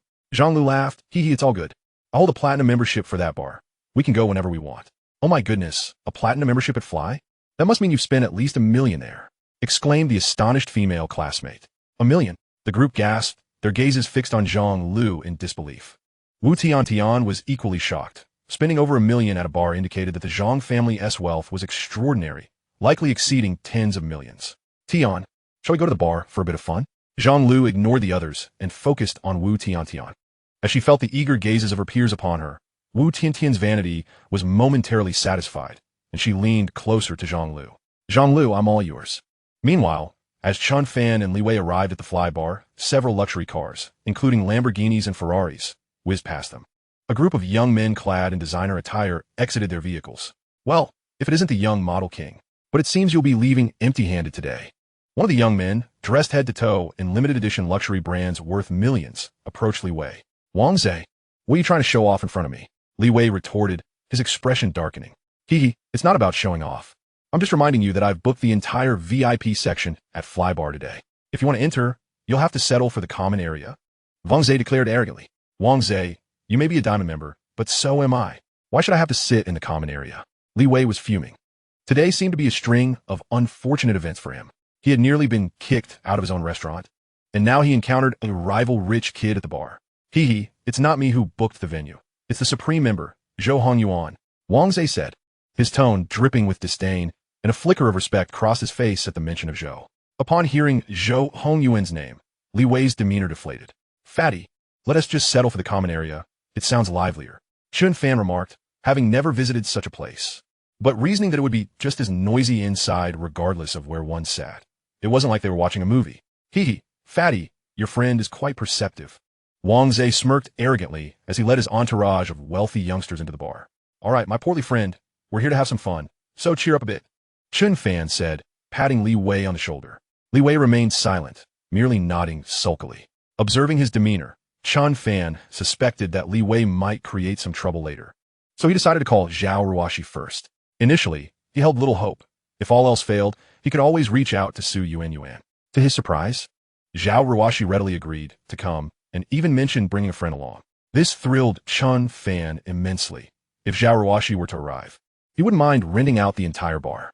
Fly Bar is the largest establishment of its kind in Jiangnan City, boasting a vast expanse. At the forefront lies the dance area, where men and women are lost in the deafening music, while the back and surrounding areas are lined with cozy booths. Upon entering, Chen Fan spotted the group of wealthy second-generation elites, led by Wang Zhe, who were gathered around a young man with his legs crossed, presumably Zhou Hongyuan, a scion from one of the 5 prominent families in Jiangnan City. "Why are they reserving so many booths when there are so few of them?" Chen Fan inquired, perplexed. "What else? It's all for show," Li Wei replied, fuming. "Then why aren't they seated in the central booth?" "That spot seems far superior," Chen Fan remarked, pointing towards the vacant golden booth encircled by red ropes beside Zhou Hongyuan and his entourage. "Ah, handsome, you don't understand. That booth is not for just anyone. Only those who have recharged 1 billion to become emperor-level members at our bar can sit there. In Jiangnan City, only the heads of the 5 prominent families hold emperor memberships, by Hong. The bar sales supervisor, a stunning woman in her 30s, explained to Chen Fan. 1 billion for an emperor membership. It's not that I can't afford it, Chen Fan mused with a smile, thinking that once Zhao Ruoxi arrived, he might treat this girl to an emperor membership and try out that golden booth. Just then, a throng of people surged through the bar's entrance. Chen Fan looked up and was taken aback to see Zhang Lu, accompanied by Wu Tiantian and a group of classmates, entering the establishment. Since Zhou Hanyuan had reserved all the booths, they had no choice but to gather at the standing tables. Zhang Lu's eyes widened as he spotted Li Wei, and his face paled as if he had just swallowed a fly. Li Xiao, what a coincidence! Zhang Lu greeted, but Chen Fan ignored him, and Li Wei merely waved his hand dismissively. The group quickly slinked away to the standing tables. What's the big deal? Just because he has a wealthy friend, he can't even acknowledge his classmates?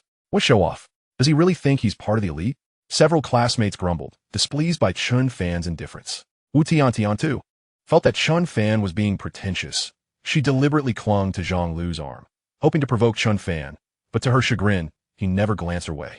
Instead, Zhang Lu felt elated, believing he had secured Wu Tiantian's affections and was preparing to make a bold move to win her over.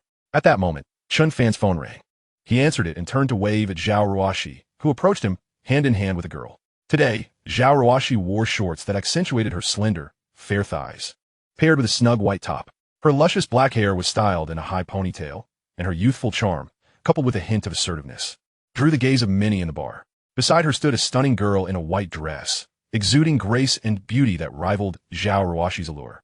Wow, these two girls are truly remarkable, more beautiful than stars.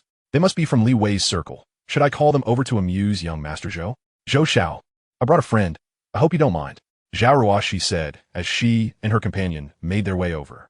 Hello, I'm Jiang Yuchan, from Jiang University's Foreign Languages Institute. The girl in white introduced herself, extending her hand to Chen Fan. Hello, I'm Chen Fan, he replied, reciprocating the handshake. Ding. Detected a beauty with a score of 90, Jiang Yuchan, beginning binding. Ding. Binding successful. For every point of favorability gained with Jiang Yuchan, the host's life value increases by 10. Current favorability, 10. Ding. Awarding the host with a beauty cashback feature. Name Jiang Yuchan, beauty score 90, cashback ratio 110. Ding. Awarding the host with the skill, mastery of all languages ever spoken on Earth. A series of electronic sounds resonated in Chen Fan's mind. Another 90-point beauty bound? Mastery of all languages? That skill seems impressive, yet it appears rather useless, he thought, his gaze igniting with fervor at the prospect of possessing both life value and wealth. He instinctively tightened his grip on Jiang Yuchan's hand, but she frowned slightly, eyeing him warily before withdrawing her hand. Jiang Yuchan and Zhao Ruoxi were best friends, their families involved in the real estate business. After Chen Fan donated to the school for the gymnasium, Zhao Ruoxi promptly informed her close friend, hoping Jiang Yuchan's family would secure the project. They had been discussing this when Chen Fan's call interrupted them. Isn't that Jiang and Zhao, the campus beauties? Li Bei exclaimed, rising excitedly to offer the two stunning women seats. The arrival of these two beauties instantly commanded attention, eclipsing the heavily made-up crowd in the bar. Meanwhile, at the standing tables, Zhang Lu, Wu Tiantian, and their group turned around, stunned to witness Zhao Ruoxi and Jiang Yuchan greeting Chen Fan. What the hell? How does Chen Fan know such campus beauties? Two of them. Li Hao gasped, envy evident in his expression. Zhang Lu swallowed hard, feeling the pressure. Seeing the two beauties beside Chen Fan made Wu Tiantian pale in comparison. If the two were 90 points, Wu Tiantian barely reached 75, her looks and figure overshadowed entirely. Wu Tiantian was equally shocked, struggling to comprehend how such exquisite beauties could associate with someone like Chen Fan, whom she deemed a mere pauper. It was Zhao Ruoxi's first visit to a nightclub, and she was filled with excitement. Chen Fan had initially intended to sit beside her, hoping for some physical contact to enhance their rapport. However, Jiang Yuchan quickly intervened, positioning herself between them. Ruoxi, you've been mostly on campus and haven't interacted much with the outside world. You nearly fell for that scoundrel Zhang Yao. You must learn to be more cautious with certain individuals, Jiang Yuchan remarked, her crystalline eyes subtly glancing at Chen Fan. Yes, Yuchan, you're right. I owe Chen Fan a debt of gratitude. Otherwise, I might have been deceived by that despicable Zhang Yao, Zhao Ruoxi earnestly acknowledged, nodding at Jiang Yuchan before flashing a cheerful smile at Chen Fan. Jiang Yuchan rolled her eyes dramatically. Who understands? This girl might end up counting money for someone who sells her out one day. Seeing Jiang Yuchan's defensive demeanor towards him, Chen Fan couldn't help but feel a bit speechless. I merely wish to spend my money on you, Yet you assumed I was lusting after your bodies. Such an injustice. It is indeed too unfair. At this moment, the rotund figure felt an overwhelming sense of pride, for the arrival of two stunningly beautiful school flowers brought him considerable prestige, prompting him to frequently raise his glass in greeting to acquaintances. Ruo Shi, do not forget that this Chen Fan once gifted Su Yuan a car worth 1.5 million, along with a 2 million apartment. After a while, Jiang Yuchan continued to whisper disparaging remarks about Chen Fan behind his back. I am aware. Chen Fan has confided in me that he did that out of spite for Chu Yuan. Moreover, he also donated a sports complex worth 20 million to me. Zhao Ruoshi proclaimed with a proud expression. What? You mean that sports complex was a donation from him to you? Now, it was Jiang Yuchan's turn to be astonished. That was 20 million, not merely 2,000. Did he so generously donate it to the school? Or was it under Zhao Ruoshi's name? Jiang Yuchan silently took a sip of her juice to calm her nerves. She suddenly pondered whether she had misjudged Chen Fan, and to her surprise, a tinge of envy towards Zhao Ruoshi began to emerge within her. Ding! Jiang Yuchan's affection level, 10, current affection level, 0. An electronic synthesized voice once again echoed in Chen Fan's mind. Chen Fan, what the heck? Wait, weren't you just gossiping about me with Zhao Ruoshi? How did your affection level increase? Chen Fan was a loss for words. Indeed, as Mr. Lu Sun once said, the hearts of women are as inscrutable as the depths of the ocean. Just then, Wang Zhe, who had been seated in a booth to the left, approached Chen Fan's table with a group of wealthy second-generation youths. Ladies, why not join us at our booth? This table is cramped and uncomfortable. Over there, we can set you up with 2 premium packages. Wang Zhe completely disregarded Chen Fan and Li Wei, addressing Zhao Ruoshi and Jiang Yuchan instead, gesturing towards the booth. Chen Fan, Jiang Yuchan, and Zhao Ruoshi turned their gazes toward the booth, where a young man was lewdly grinning and raising his glass in their direction. We don't even know him. Why should we go? Zhao Ruoshi frowned, visibly annoyed. The sight of a beautiful woman in anger is truly captivating. It tugs at my heartstrings, Wang Zhe remarked, his eyes glinting with desire as he reached out toward Zhao Ruoshi. Swish! Before Li Wei could intervene, he witnessed Wang Zhe being hurled away, crashing into a row of tables with a cry of agony. Damn it! Chen Fan, have you trained in martial arts? Li Wei exclaimed, his eyes wide in astonishment as he looked at Chen Fan, who had just retracted his foot. Just a bit of practice. I honed my skills fighting for toys in the orphanage when I was a child, Chen Fan explained with a smile. Although Li Wei and Jiang Yuchan were stunned, they accepted Chen Fan's explanation. However, Zhao Ruoshi regarded him skeptically, recalling the immense strength he had displayed when they first met, while others remained oblivious. She, hailing from a martial arts family, recognized that Chen Fan's speed had nearly reached the level of an advanced martial artist. Chen Fan felt a twinge of unease under Zhao Ruoshi's scrutinizing gaze. He had only exerted less than 1/10 of his strength. Could she have discerned that? Before they could dwell on it further, Zhou Hongyuan, upon seeing Wang Zhe being struck, rushed over with the bar manager and a dozen bouncers. Chapter 18. Charged 3 Emperor memberships. Damn it! How dare you refuse my generosity? Teach these 2 boys a lesson. And take those 2 girls to the VIP room to relieve my frustrations. Zhou Hongyuan shouted, pointing at Chen Fan and Li Wei, his face flushed with rage. Manager, this is a misunderstanding. Li Xiao is a diamond member of our bar. We cannot resort to violence. Bai Hong attempted to intervene, but was met with a swift slap from manager Li Hu. Damn it, you blind fool. Zhou Xiao is the heir of the Zhou family, one of the 5 great clans. A diamond member means nothing. Zhou Xiao is a supreme member. Attack. Li Hu barked, his demeanor menacing. At this moment, Li Wei began to panic, beads of sweat forming on his forehead. He had heard of Zhou Xiao's notorious reputation. He was ruthless and vicious, leaving ruin in his wake for anyone who dared oppose him.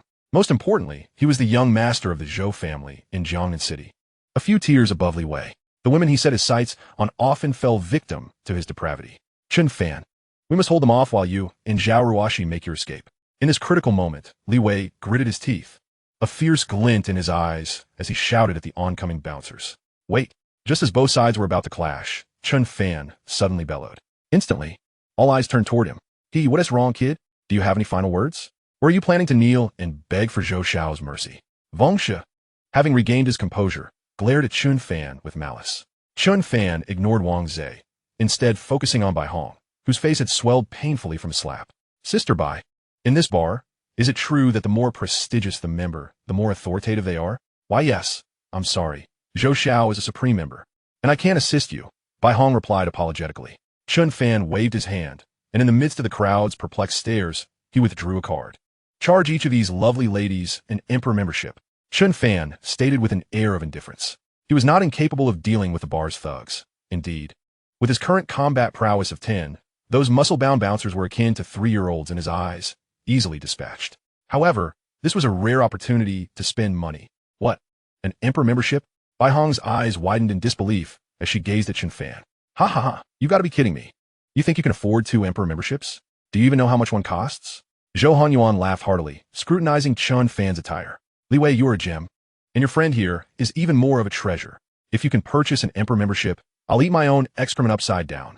Zhou Hanyuan and his entourage erupted in laughter. Chen Fan, don't spout nonsense. 1 emperor membership costs 1 billion. Li Wei turned pale, grasping Chen Fan's arm. Manager Bai, why aren't you processing the payment? Chen Fan frowned. We have customers wishing to purchase emperor memberships. Didn't you hear? Hurry and step aside. Bai Hong, gritting her teeth, shouted at manager Li Hu and the bouncers. She was determined to gamble.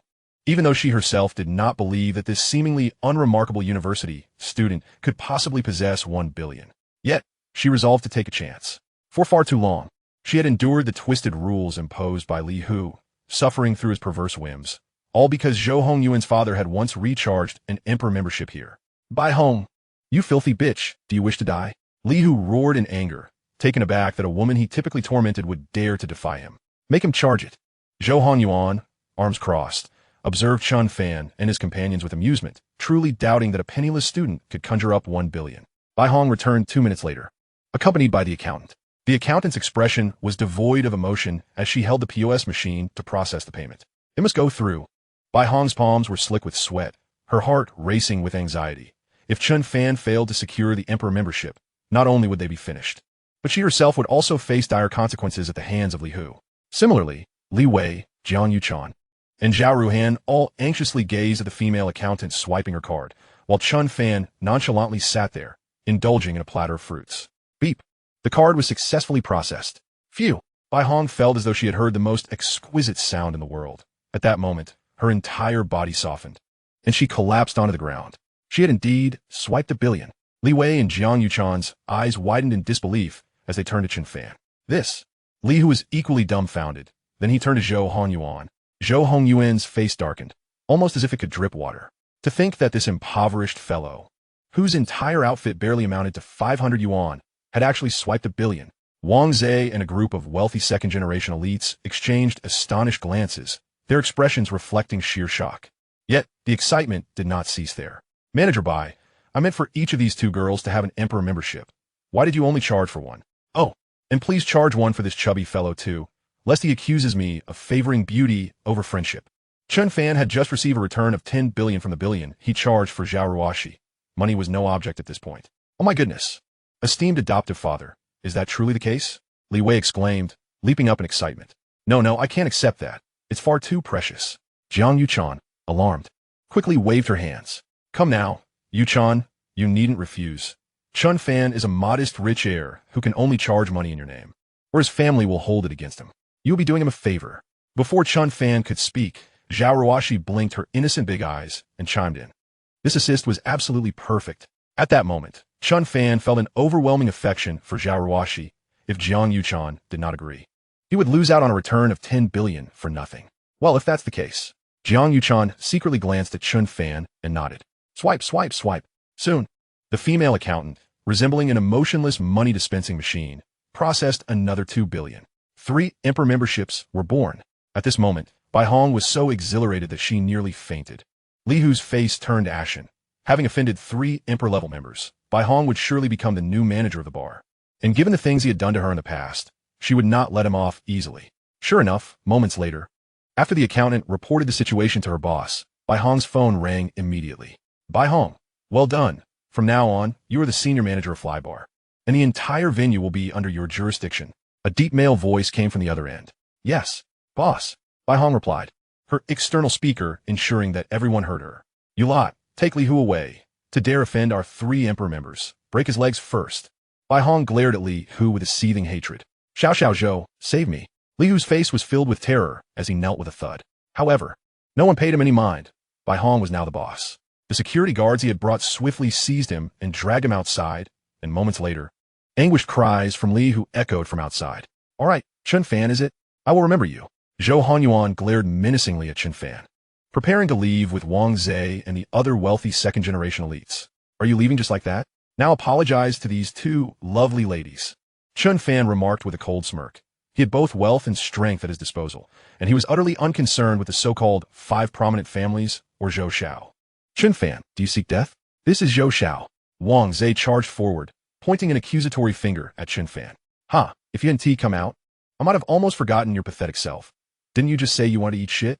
Manager Bai arranged for someone to take him to the restroom for a fresh serving. Upon finishing, 2 security guards rushed over and dragged the pale-faced Wang Zhe towards the restroom. Hearing Wang Zhe's wails, Zhou Hongyuan's expression darkened as he approached Zhao Ruoxi and Jiang Yuchan. I apologize, ladies. I was wrong. Chapter 19. This is my third brother, Zhao Dao, a proud security guard. Enough, get lost. Chen Fan waved his hand dismissively, as if swatting away a fly. Zhou Hanyuan, the heir of one of the 5 prominent families, had never endured such humiliation. He glared at Chen Fan and his companions, seething internally. Chen Fan, I will remember you. Zhou Hanyuan silently vowed as he departed with the remaining terrified, wealthy, second-generation elites. Ha ha, Chen Fan is incredible, making Wang Zhe eat shit and leaving Zhou Xiao humiliated. Tonight's events will surely create a sensation throughout the second-generation circle of Jiangnan City. Li Wei's exhilaration turned his face crimson. I'm beginning to think we might have stirred up trouble. The Zhou family is one of the 5 prominent families, and they wield significant influence in Jiangnan City. Will they retaliate against us? Jiang Yuchan recalled the look Zhou Hanyuan had given before leaving, her voice tinged with apprehension. Yuchan, fear not. I shall protect you. Zhao Ruoxi exclaimed excitedly, her cheeks flushed as she patted her ample bosom. If Zhou Hanyuan seeks revenge, just let me know, and I will handle it for you. Chen Fan assured them. He was eager for Zhou Hanyuan to retaliate against Jiang Yuchan. He could then swoop in as the hero, enhancing his favorability. Otherwise, wouldn't his 1 point of combat power be for naught? It would be even better if he could undermine her family's business, allowing him to reap further rewards in terms of charm. Zhou Hanyuan, you better not back down. Strike back fiercely. Chen Fan mused delightfully. Jiang Yuchan had initially harbored concerns, but upon hearing Chen Fan's words, she felt reassured. After all, this was a mysterious wealthy heir who could casually spend $1 billion for her, and no one knew the depth of his family's power. Just then, the bar, which had been reverberating with electrifying dance music, suddenly fell silent, and all the lights dimmed. Many patrons looked around in confusion, uncertain of what was happening. Whoosh! A beam of golden spotlight suddenly illuminated Chen Fan, Zhao Ruoxi, Li Wei, and Jiang Yuchan at their table. Ladies and gentlemen, today marks a historic moment for our fly bar. Just now, we have welcomed 3 Emperor members. As Bai Hong spoke, the entire venue erupted in cheers, and simultaneously, Chen Fan, Li Wei, Zhao Ruoxi, and Jiang Yuchan were lifted by the bar staff on a golden palanquin, paraded through the crowd to receive their adulation. Bang, bang, bang. Countless confetti rained down like a vibrant rainbow. Amidst the jubilant cheers of the crowd, the staff elevated the 4 onto the central golden booth. Once seated, the booth slowly rose, soaring over 2 meters high, allowing them to look down upon the entire audience. Ding! Zhao Ruoxi's favorability increased by 20, current favorability 70. Reward. Host gains 200 health points. Current health points balance, 796. Ding! Jiang Yuchan's favorability 50, current favorability 50. Reward. Host gains 500 health points. Current health points balance, 1296. 2 synthesized electronic voices suddenly echoed in Chen Fan's mind. Excellent, excellent. An increase of 2 years to his lifespan. Chen Fan nodded in satisfaction.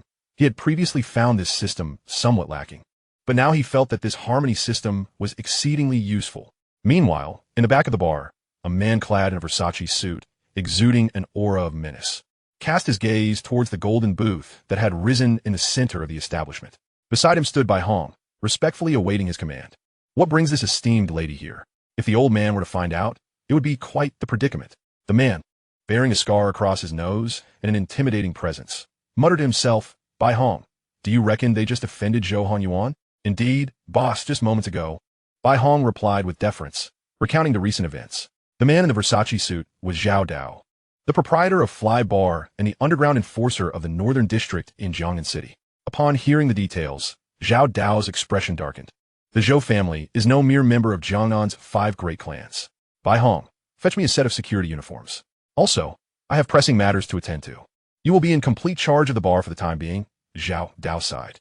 At that moment, Chen Fan, Zhao Ruoxi, Jiang Yuchan, and Li Wei were enjoying their juices when a man in a security uniform, sporting a menacing scar on his nose, approached them. Little sister, is that really you? Zhao Dao exclaimed, recognizing her.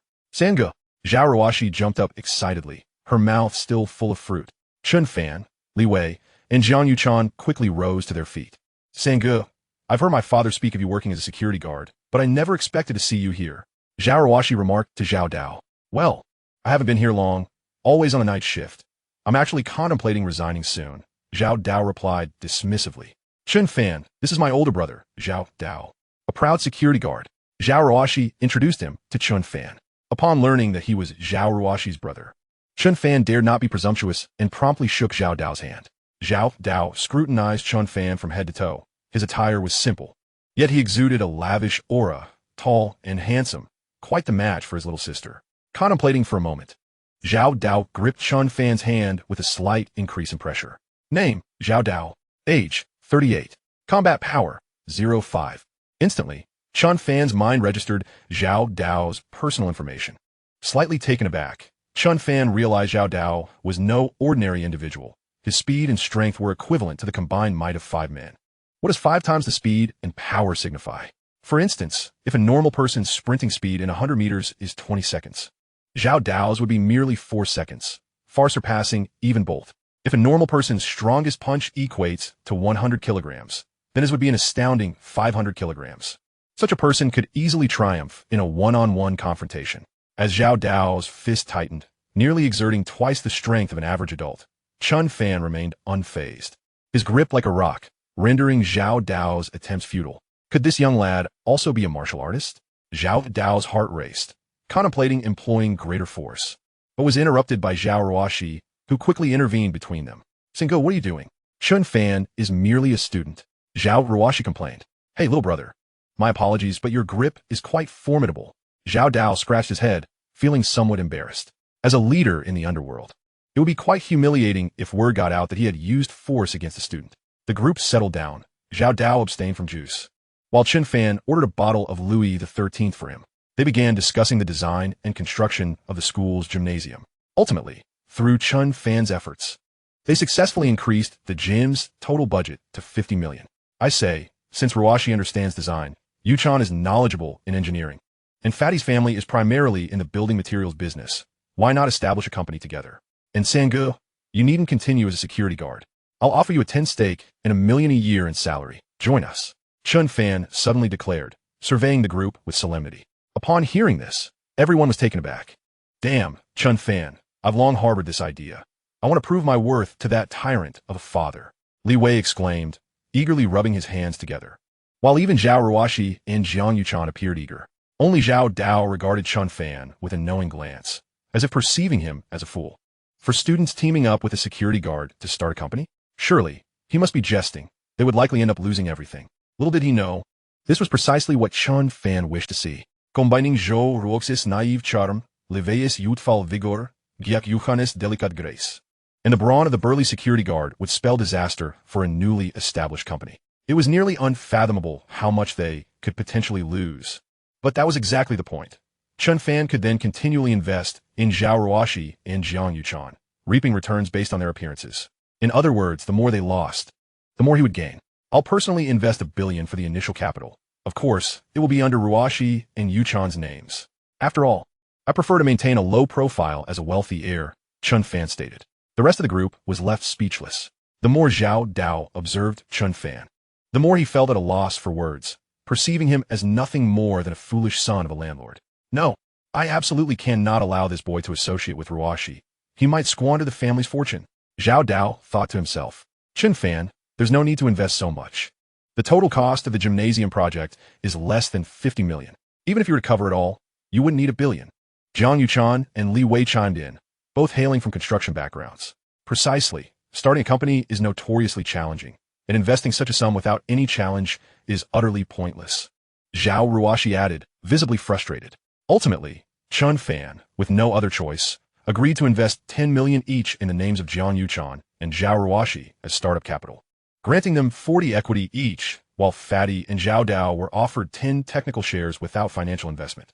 After all, this company was destined to incur losses. And Chen Fan had no desire for his brothers and Sangu Zhao Dao to suffer. After finalizing their plans, wary of the dormitory closing, they departed the bar. Zhao Dao, concerned for their safety, insisted on driving them back to school. Shortly thereafter, a Wuling Hongwang pulled up before them. Wow, Sangu, impressive. A license plate with 5 nines, 95 Supreme. Surely, this can't be a fake plate, Li Wei exclaimed, taken aback by the plate number. Hee. I was fortunate enough to pick this plate back in the day. Now, hurry up and get in, it's cold outside, Zhao Dao urged. Li Wei nodded in agreement. And Zhao Ruoxi and Jiang Yuchan followed suit, climbing into the vehicle.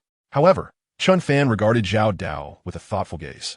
He recalled seeing that license plate during a shopping outing with Chu Yuhan, where she had expressed envy, stating that a man ought to drive such a car. Now, it appeared on Zhao Dao's Wuling Hongwang. Indeed, Zhao Dao was no ordinary individual. Perhaps he was also playing the part of a wolf in sheep's clothing. Zhao Dao, driving the Wuling Hongwang with the 5 nines license plate, first dropped Li Wei off at his home, then proceeded to take Chen Fan, Zhao Ruoxi, and Jiang Yuchan back to school. Ruoxi, you and your female classmates should head back to the dorm. I need to have a word with Chen Fan, Zhao Dao stated. Brother San, you must not bully Chen Fan. He is merely an ordinary student. Zhao Ruoxi earnestly cautioned Zhao Dao before departing. Understood, let us go. Zhao Dao waved his hand, lit a cigarette, and offered one to Chen Fan. Care to smoke? No, thank you, Chen Fan replied with an upright demeanor. Feeling a twinge of anxiety akin to a young man caught in the act of deceiving a father regarding his daughter. Is this your first visit to a nightclub? Yes. Brother San, Zhao Dao scrutinized Chen Fan, noting his composed attitude, and nodded in satisfaction. Chen Fan, I am quite familiar with the owner of Flybar. Perhaps I could arrange for him to refund your 300 million tonight. Zhao Dao had entirely mistaken Chen Fan for an inexperienced scion of wealth, impulsively spending for the sake of a girl, and was concerned about the repercussions he might face from his family, hence his desire to assist by securing a refund. However, upon hearing Zhao Dao's offer, Chen Fan's face turned pale with fear. Brother San, no, dear brother, that 300 million cannot be refunded. Chen Fan was on the verge of tears. Zhao Dao was taken aback by Chen Fan's reaction. You, my child, are so concerned with appearances that you will suffer for it. You will inevitably face grave consequences. Come along now. Zhao Dao shook his head, adopting a mentor's posture. But since Chen Fan had expressed such sentiments, he decided against the refund. After all, 300 million was no trivial matter. Flybar earned merely a few tens of millions annually, and the thought of refunding such a sum pained him greatly. In Jiangnan City, at the Zhou residence, Zhou Honyuan sat in a lavishly decorated villa with a dark expression, while an elderly man resembling a butler stood before him. An orphan from an orphanage? How can an orphan possess 300 million? What purpose do our family's informants serve? Zhou Honyuan slammed his hand on the table, shouting in rage. Young master, all we have been able to ascertain is his experience at the orphanage, which later suffered a devastating fire. Only he and the headmaster survived. And that headmaster has since passed away. His identity is beyond our means to investigate. We can only gather so much from official records, the butler replied, his face etched with concern. It seems that this Chen Fan's identity is indeed not simple. However, opposing me in Jiangnan City is tantamount to courting death. I must have those 2 women. Zhou Hongyan's eyes gleamed with lust at the thought of Zhao Ruoxi and Jiang Yuchan, his body ablaze with desire. Young master, those 2 women are easily manageable. They lack substantial backgrounds. A little pressure on their families will ensure they comply and willingly ascend to your bed. However, as you are about to take over the family business, many eyes are upon you. I suggest we wait a while, the butler advised. Indeed, you make a valid point. Once I become the new head of the Zhou family, I shall make those 2 women kneel and beg for my favor. And I will ensure that Chen Fan suffers endlessly. Zhou Honyuan spoke with venomous intent. Chapter 21, Mysterious Ancient Script. The following morning, Zhao Dao took Zhao Ruoxi, Jiang Yuchan, and Li Wei to handle the business registration for their company. Chen Fan, disinterested in the matter, feigned illness and became a mere bystander. Once they left, he swiftly got up. Starting a company? That endeavor is both exhausting and troublesome. Not worth the effort. Chen Fan shook his head and descended from the dormitory. However, as soon as he stepped outside, he spotted a familiar figure. Chu Yuhan. At that moment, Chu Yuhan turned and saw Chen Fan. Chen Fan, I've been here since 5 o'clock, finally waiting for you. Chu Yuhan exclaimed with excitement as she rushed towards him. What do you want from me? Chen Fan frowned. Chen Fan, I'm truly sorry, I know what I did was wrong, but I merely made a mistake that any woman could make. Please, grant me another chance to be your girlfriend. I will make it up to you. Chu Yuhan implored, her eyes reddened with emotion. Huh, I cannot afford your compensation. Chen Fan scoffed, pushing her aside and walking away. Chen Fan, you may think I am deceiving you, but I have truly fallen for you. Wherever you go, I shall follow. Whether you are rich or poor, healthy or ill, I will remain steadfast by your side. Chu Yuhan cried out, kneeling in the middle of the road, tears streaming down her face. The onlookers, mostly young men, cast envious glances at Chen Fan. Upon hearing her words, Chen Fan felt a wave of nausea and hurriedly fled. The bystanders could no longer stand idly by. A bespectacled young man approached angrily. Miss, there are plenty of good men in this world. There's no need to waste your feelings on such a scoundrel. Let me help you up. Get lost. You filthy loser. How dare you insult my brother Chen Fan? Chu Yuhan retorted fiercely, pushing away the boy who attempted to assist her. Chen Fan loves me so dearly. To win my heart, he concealed his wealthy background, working 2 jobs every day, sacrificing his own meals just to provide for me, while I took him for granted. I regret it so much. Chu Yuhan sopbet un kon tolan. At that moment, a group of burly men dressed as laborers, led by a middle-aged woman, approached. The woman, with a grim expression, marched up and slapped Chu Yuhan across the face. You wretched girl, you seduced my son, causing him to be expelled from school. And now you seek to run off with some other man. The woman was Zhang Yao's mother, Zhang Solan, a hard-working farmer with immense strength. Her slap left Chu Yuhan's face swollen. Take this harlot home with me. If she can't bear me a son, I will beat her to death, Zhang Suilon commanded. And several laborers rushed forward to seize Chu Yuhan. No, I refuse to go with you. Help! Help! Chu Yuhan screamed in terror, struggling against them. But the crowd merely watched. Stop your whining. You caused me to be expelled. Now you must obediently return home to marry and work to atone for your sins. Zhang Yao snarled menacingly. As the onlookers grew restless, a few attempted to intervene. We are no longer students of Jiangda. Mind your own business, Zhang Yao shouted. Simultaneously, Zhang Solan, frustrated with Chu Yuhan's incessant cries, removed her yellowed white socks and stuffed them into Chu Yuhan's mouth, rendering her unconscious. Subsequently, the group of laborers along with Zhang Yao and Zhang Solan forced Chu Yuhan into a van and drove off to the impoverished countryside. Meanwhile, Chen Fan remained oblivious to the recent events. Fearing that Chu Yuhan might confront him in class, he dared not attend and instead retreated to the library.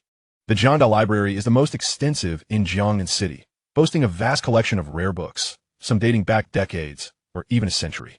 The uppermost floor contains many old, out-of-print books written in classical Chinese, which can only be read on site and not borrowed. Chen Fan had visited once before, but found the text too obscure to comprehend. However, having bound himself to Jiang Yuchan, he had awakened a proficiency in languages and was curious to test this newfound ability. Upon entering the top floor, he was greeted by the musty scent of ancient tomes. The shelves housed numerous weathered manuscripts, and Chen Fan selected a few handwritten ancient texts, making his way to a nearby table. The uppermost level of the library was typically deserted, frequented only by a handful of elderly professors from the College of Liberal Arts who occasionally sought reference materials. Today, being the weekend, it was utterly vacant. As Chen Fan settled into a chair, he immediately opened an ancient tome. The book was aged, its cover inscriptions rendered illegible due to poor preservation and dampness over the years. Upon opening it, Chen Fan discovered that many of the classical grammatical structures were unfamiliar to him. However, as he skimmed through, vernacular meanings effortlessly emerged in his mind. To his astonishment, he realized he had stumbled upon an early Qing dynasty apocryphal version of Jinping Mei. Chen Fan was utterly captivated, growing increasingly astonished as he read on. This text was a pure classical rendition of risque literature, even more scandalous than contemporary works, opening a whole new world for him. Goodness! These so-called ancient literary talents are nothing but refined debauchers, each with more outlandish proclivities than the last, Chen Fan scoffed, before immersing himself in the ocean of knowledge. After perusing the tome, he moved on to several hand-copied historical anecdotes, which left him even more astounded. While these accounts might not be factual, they certainly embraced a wild spirit. For instance, upon the death of Emperor Kangxi, his purported will to bequeath the throne to his 14th son was, in reality, a transfer of power to his pen pal, Louis XIV, in Europe. Why had Huichu Bing perpetually engaged in warfare? Because Lu Su was a male copper.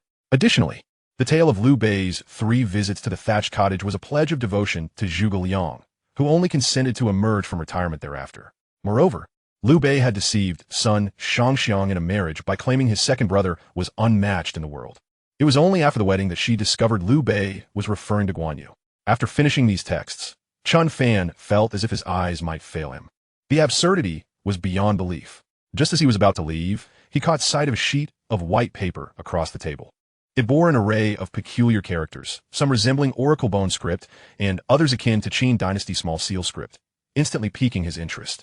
He set aside the risque, classical text and the historical anecdotes, picking up the white paper instead. The mysterious characters were partially annotated with their meanings in Chinese, though most entries remained blank. Chen Fan chuckled and shook his head upon realizing that he could discern the meanings of the characters at a glance. While half of the annotations were erroneous, with a wry smile, he took out a pen and crossed out the incorrect annotations, replacing them with the correct Chinese meanings. After a moment's thought, he decided to fill in all the remaining blanks with accurate definitions. Task completed. Time for a meal. 10 minutes later, Chen Fan stretched his neck and casually tossed the annotated paper back onto the table before heading to the cafeteria. However, shortly after his departure, a woman with her hair simply tied back and wearing rimless glasses, exuding an aura of intellectual beauty and striking features, hurried to the very desk Chen Fan had just vacated. Phew, I'm relieved this confidential material wasn't lost. The knowledgeable beauty breathed a sigh of relief upon spotting the white paper on the table. Yet, as she picked it up and examined it, her expression drastically changed. Chapter 22. Academician Sunanqiang. Upon arriving at the cafeteria, Chen Fan promptly ordered a lavish egg fried rice for 15 yuan. Money was no object for him now. He demanded an extra sausage and 2 eggs to accompany his meal. At that moment, his phone rang. It was Zhao Ruoshi calling. Chen Fan, where are you? I'm in the school cafeteria. As soon as he finished speaking, Zhao Ruoshi abruptly hung up. In less than 10 minutes, a Wuling Hongguang with a license plate of 5 nines pulled up at the cafeteria entrance. Subsequently, Zhao Ruoshi, Jiang Yuchan, Li Wei, and Zhao Dao disembarked and headed toward Chen Fan on the second floor of the dining hall. Chen Fan, is this all you're having for lunch? Jiang Yuchan, having witnessed Chen Fan's extravagance before, was somewhat taken aback to find him only ordering a serving of egg fried rice. This is no ordinary egg fried rice. It's a luxurious version with an extra sausage and 2 eggs. Chen Fan replied, seeing that a few of them hadn't eaten yet. Chen Fan ordered several of the priciest dishes, believing that beauty should be rewarded and that every penny spent was worthwhile. At that moment, Zhao Ruoshi proudly presented a business license. Chen Fan glanced at it. Hehuan Group Limited? What a ridiculous name. It clearly sounds like a money-losing company. I came up with it. It's quite extraordinary, don't you think? Ruoshi, you're brilliant. The name sounds impressive at first glance. Chen Fan exclaimed. The construction team has been secured, and I've prepared the materials according to the designs. We should be able to commence work within the next couple of days, after coordinating with the school, Li Wei said, rubbing his hands together in anticipation. Chen Fan yawned, feeling drowsy. You all just do as you please. The more you lose, the better. However, Zhao Dao, who had initially underestimated the group, nodded repeatedly. He had thought the students were just engaging in idle chatter, but was taken aback by their organized planning and strong execution. Even Zhao Ruoshi, whom he had deemed merely a pretty face, impressed him with her imaginative yet practical designs. He found himself experiencing a strange sensation, as if he could foresee the rise of this Hehuan group in Jiangnan City. While they were enjoying their meal and fervently discussing the future of the newly established Hehuan group, Zhao Ruoshi's phone suddenly rang. Hello, counselor. What? We need to gather at the College of Liberal Arts now? Zhao Ruoshi frowned before hanging up. To the College of Liberal Arts? I'll drive you, Zhao Dao offered. No need. You've all worked hard this morning, and the dishes have just arrived. I'm already full. I'll take Ruoshi there, Chen Fan said, finishing the last bite of his egg fried rice. He grabbed the keys to the Wuling Hongguang and handed Zhao Ruoshi a hand-grabbed pancake before ushering her into the car. Upon arriving at the College of Liberal Arts, all students from the Chinese Studies program had already gathered in a large lecture hall. Chen Fan followed Zhao Ruoshi inside. At the front of the auditorium stood 2 figures, the Dean of the College of Liberal Arts, Zhuge, and a stunningly beautiful woman in a plain-colored suit. Adorned with rimless glasses, her fair complexion breathtakingly captivating. The male students in the audience were nearly entranced, their gazes fixated on the woman at the podium, who was nearly more beautiful than Zhao Ruoshi from their own college. Is she not stunning? Chen Fan mused, lost in thought, only to be met with Zhao Ruoshi's disapproving huff as she crossed her arms. Chen Fan, keep your eyes to yourself, she admonished. Immediately, Chen Fan lowered his head, focusing his gaze on the floor. That's more like it, Zhao Ruoshi remarked, her delicate nose wrinkling in discontent. Just moments earlier, she had sensed a peculiar unease upon catching Chen Fan staring at the woman on stage, and it left her feeling quite displeased. At that moment, the visibly excited Dean Zhuge cleared his throat and began to address the students. Dear students, the reason for gathering you all here so urgently is to inquire about something. Has anyone from the College of Liberal Arts visited the top floor of the library today? Please raise your hand. As the dean spoke, the intellectual beauty beside him eagerly scanned the crowd. After a moment, only one hand was raised. The dean's eyes lit up upon recognizing the individual. Wu Shen, just as I expected. He beckoned O Chun to come up to the podium. Academician Su, allow me to introduce you to O Chun, one of the 4 prodigies of our Jiang University S School of Literature. He is the foremost scholar in the field of Oracle bone script, having been admitted to our esteemed institution through an exceptional circumstance after achieving a perfect score on his entrance exam essay on Oracle bone inscriptions. Dean Zhuge respectfully introduced the erudite beauty beside him. The assembly was collectively astounded by Dean Zhuge's deference and his address to her. This intelligent and strikingly beautiful woman was, astonishingly, an academician. She appeared to be scarcely in her 30s. How unjust the heavens are! The students below erupted into exclamations of surprise. At this moment, standing before Su Nanxiang and admiring her beauty from close range, O Chan was nearly breathless with excitement. She was exquisite, more beautiful than Zhao Ruoxi. Although O Chan was heralded as one of the 4 literary talents, he hardly commanded any presence.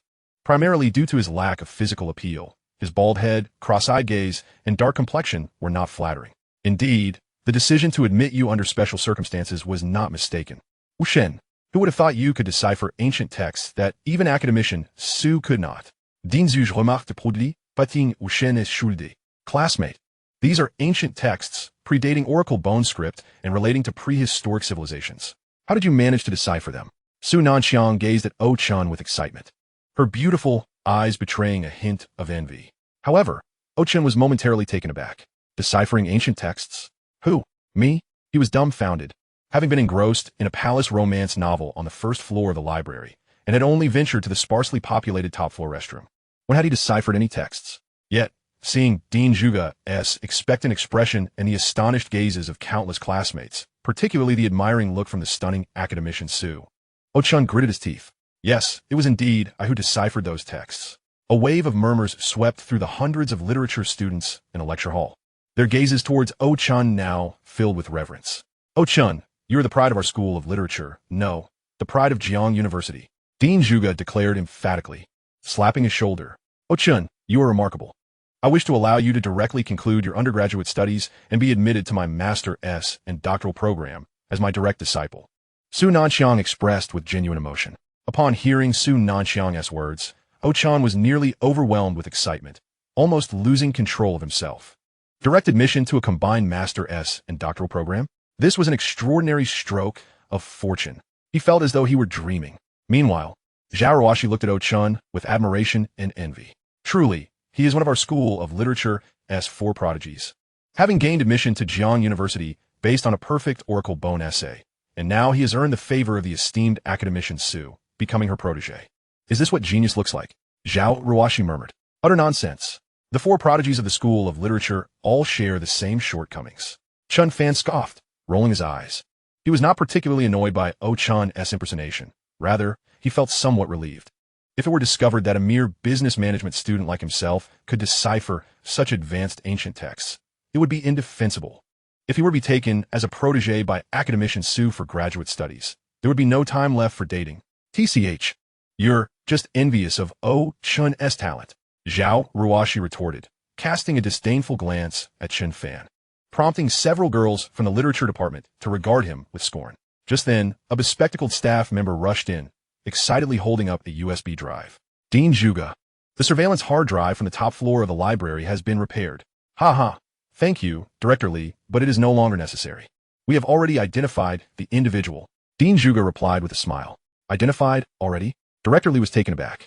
The university placed great emphasis on academician Su, with the president personally overseeing the matter.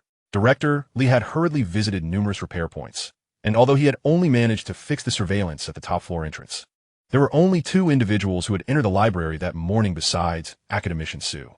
He had thought this would earn him recognition before the president, but now it seemed Dean Zhuge had already found the person. Indeed, it was one of our School of Literature's four prodigies, Chun, who deciphered academician Su's ancient texts. Dean Zhuge's gaze towards Chun was filled with pride. Following Dean Zhuge's gaze, Director Li nodded, having indeed seen the bald, cross-eyed young man in the surveillance footage. Director Li, since the video surveillance has been restored, let us view it, Dean Zhuge declared, taking the hard drive from Li's hands and connecting it to the classroom computer. Chun's complexion turned ashen. He instinctively wanted to intervene, but recalling that it was merely the top-floor entrance as surveillance, he felt somewhat reassured. Who could possibly know he had gone to the restroom on the top floor? The projector in the classroom immediately displayed a video feed. At 9:10 a.m., Chun's figure appeared at the entrance of the top floor of the library, holding a package of unopened tissues. "Ha, academician Su, look. It is indeed our Chun from the School of Literature." Dean Zhuge nodded with satisfaction towards Su Nanxiang. Su Nanxiang nodded slightly, yet her heart felt that something was amiss. Moreover, what could Chun possibly need tissues for in the library? The video was played at an accelerated speed. Soon, at 9:20 a.m., Chun was seen exiting the top floor of the library, though at that moment, he was leaning against the wall, trembling as he emerged, the package of tissues now reduced to a third of its original size. It seemed deciphering those ancient texts had indeed taken a toll on him. His legs appeared weak. "Wushen, make sure to eat a couple of extra eggs and a sausage in the cafeteria later to replenish your strength," Dean Zhuge remarked with a concerned expression. However, Chen Fan, who saw through everything, burst into laughter. "Chen Fan, what folly are you up to now? Look at Chun. Not only is he talented, but he also immerses himself in academia to the detriment of his health. What have you been doing all day, aside from indulging in pleasure and chasing girls? When will you be able to match his dedication?" Zhao Ruoshi chided, pinching Chen Fan's side. "Like him? In the library?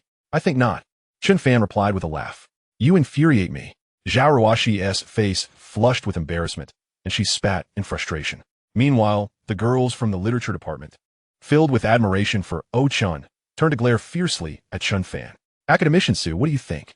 I did not misidentify him, did I?" From the moment Chun entered the library to when he exited, only 10 minutes had passed, meaning he deciphered those ancient texts in that brief span. At the podium, Dean Zhuge's face was adorned with a sense of pride, increasingly satisfied with Chun. However, Su Nanxiang's brow furrowed, her expression growing more troubled. She ignored the somewhat smug Dean Zhuge and Chun, instead turning to Director Li.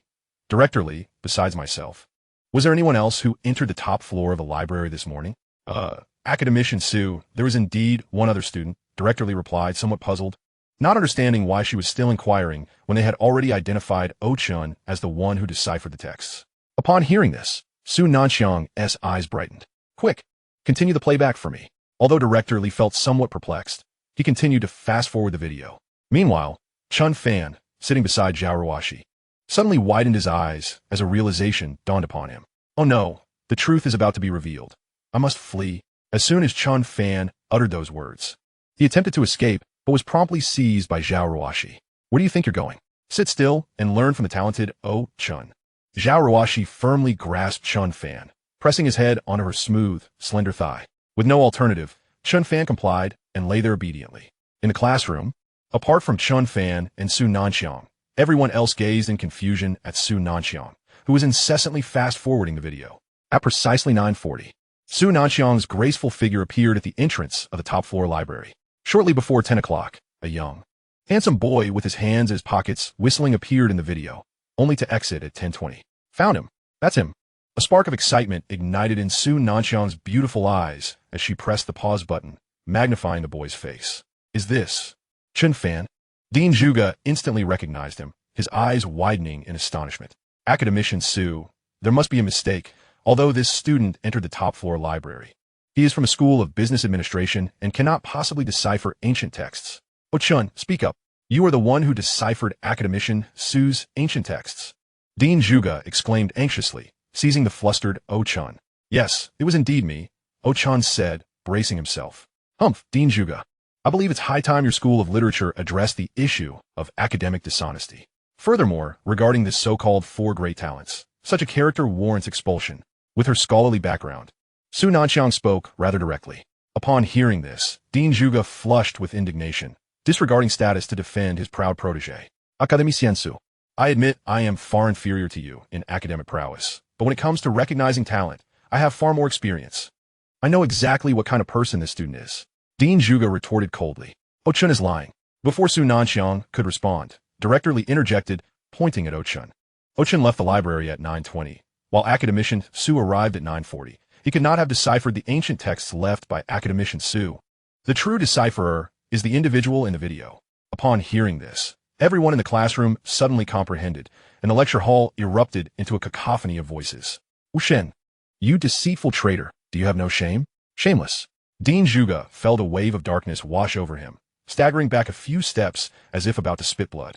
First, there was the hypocrite Zhang Yao, who tarnished his reputation before the faculty and students, and now an unscrupulous impostor like Oh Chen, leaving Dean Zhuge's reputation utterly in tatters. Shameless. A disgrace to our school of literature. Get out. Students from a school of literature stood up, pointing and cursing at Oh Chen. Meanwhile, Oh Chen turned pale, trembling all over, covering his face as he bolted out. At this moment, Zhao Ruoxi was left dumbfounded. The face on the projector was none other than the very Chen Fan lying across her lap. The girls who had just shot angry glares at Chen Fan also stood up in shock, their eyes widened. The person on the surveillance footage, he is right here. Instantly, all eyes turned towards Chen Fan's position, where they found him sprawled across Zhao Ruoxi's thigh. Chapter 24. Binding Sunanqiang. Seeing Chen Fan burying his face in her long, slender thigh, Zhao Ruoxi let out a startled scream. Her delicate visage flushed a deep crimson, resembling a ripe tomato, before she hastily pushed Chen Fan away. What is the matter? Chen Fan, still basking in the soft warmth of the moment, was caught off guard when Zhao Ruoxi yanked him up, only to find himself under the envious stares of the surrounding boys. The sound of high heels clicking against the floor echoed as Su Nanxiang, with her long, elegant legs, approached Chen Fan and Zhao Ruoxi, her fiery gaze fixed on Chen Fan. That look was reminiscent of a man who had been single for 30 years, gazing upon an exquisite beauty. Hello, I am Su Nanxiang, an academician at the Huaxia Research Institute. I would like you to be my direct disciple. Huh? Chen Fan, Zhao Ruoxi, and the surrounding classmates were all stunned, staring at the beautiful academician. Wait, there's such a thing as a direct disciple? No, I mean my personal disciple. Su Nanxiang wiped a glimmer of drool from the corner of her mouth. Witnessing this scene, Chen Fan's heart trembled. Goodness, this stunning academician, Su, isn't a man-eating femme fatale. Is she? I certainly do not wish to become a rebellious disciple. Ding. Detected a girl with a beauty score of 91, Su Nanxiang. Binding initiated. Ding. Binding successful. For every point of favorability gained with the binding target, Su Nanxiang, the host will receive a 50-point increase in life value. Current favorability, 0, ding. Gifted the host a beauty cashback function. Name Su Nanxiang, beauty score 91, cashback ratio 150. Ding. Gifted the host a skill, golden eyes. A series of electronic synthesized voices echoed in Chen Fan's mind. Oh wow, I've actually bound her, and at a ratio of 150. Indeed, I'm a natural-born rebellious disciple. But why does she gaze at me so fervently while my favorability is 0? Chen Fan pondered, suddenly struck by a thought, his eyes widening. Could it be that Su Nanxiang views me merely as a tool?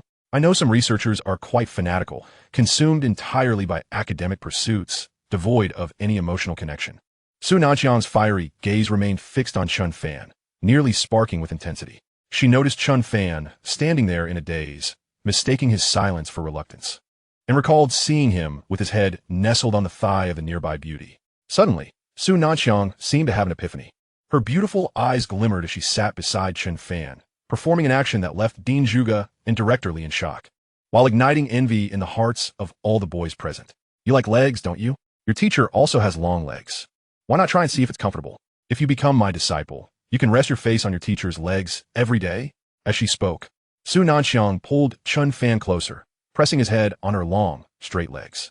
Chen Fan felt a wave of warmth enveloping his face, as the alluring scent of a mature woman wafted into his nostrils, lulling him into a drowsy stupor. Chen Fan, you little pervert, what are you doing? Zhao Ruoxi shrieked, pushing Su Nanxiang away and pulling Chen Fan behind her, glaring warily at Su Nanxiang. Zhao Ruoxi, do not disrespect academician Su. Dean Zhuge bellowed. It's all right. You're Chen Fan's girlfriend, aren't you? You're quite beautiful. I have no intention of stealing your boyfriend. I just want him to be my student. Su Nanxiang addressed Zhao Ruoxi. I'm not his girlfriend. Zhao Ruoxi realized her reaction may have been excessive. While Chen Fan was indeed kind to her, their relationship had not yet reached that level. Moreover, academician Su was merely eager to recruit Chen Fan as her disciple, thus her urgency. Chen Fan, you should definitely agree to academician Su. This opportunity is exceedingly rare. Zhao Ruoshi exclaimed.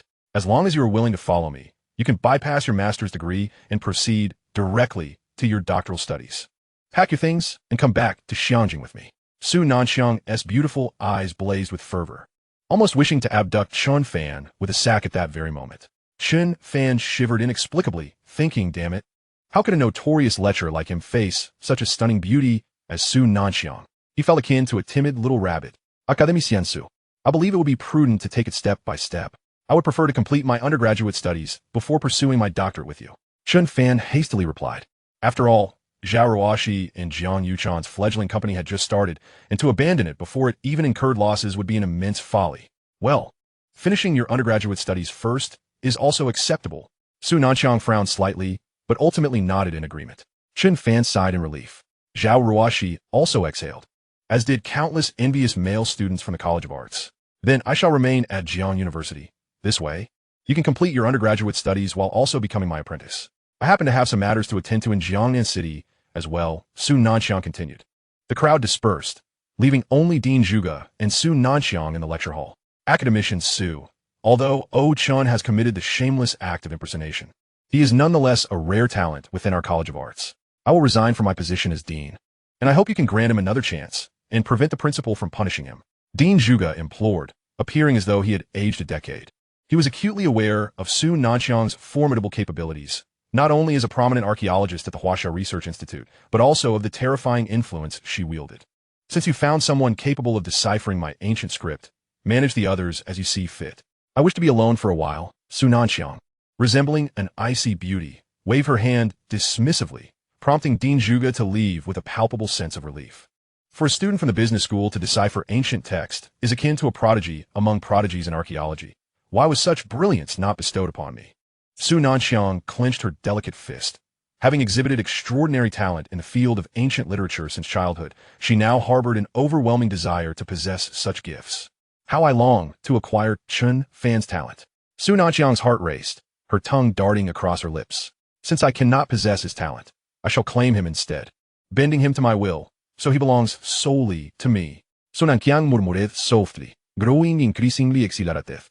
Unbeknownst to her, Chen Fan's brilliance awakened a latent aspect of her character. Chapter 25. The commencement of construction at the gymnasium. Zhao Ruoshi's favorability. 10. Current favorability. 80. Reward. 100 health points. Current health points. 1395.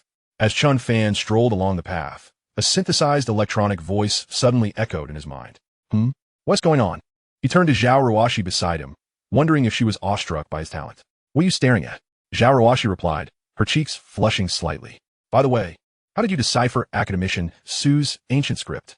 Zhao Ruoshi sought to shift the topic while also voicing her curiosity. Well, it's rather coincidental. When I was a child in an orphanage, I happened to come across an ancient book that contained annotations of those characters. Chen Fan fabricated an excuse. I knew it.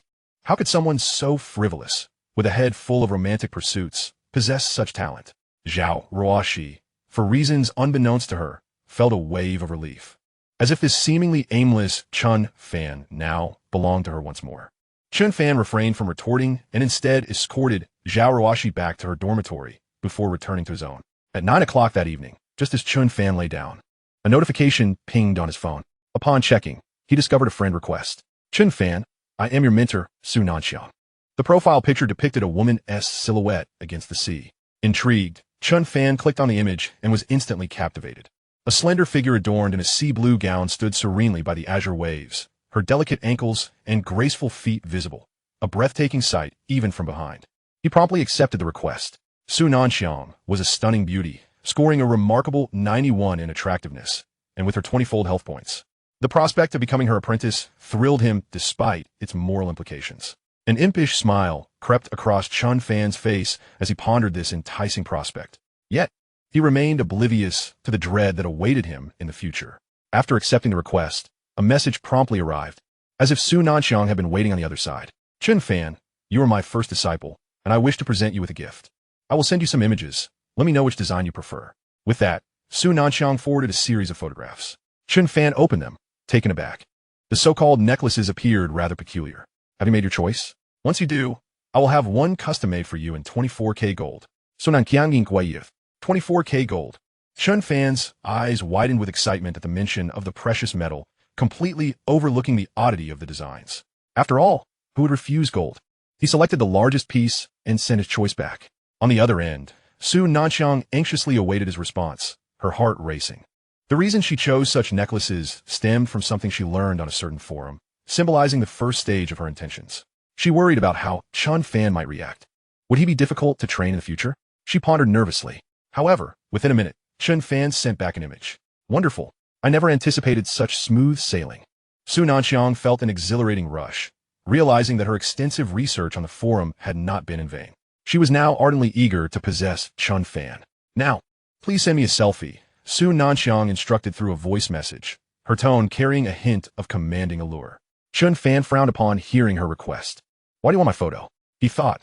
Though he found her voice pleasant, the command felt peculiar. He shook his head, snapped a selfie, and sent it to Su Nanxiang before drifting off to sleep.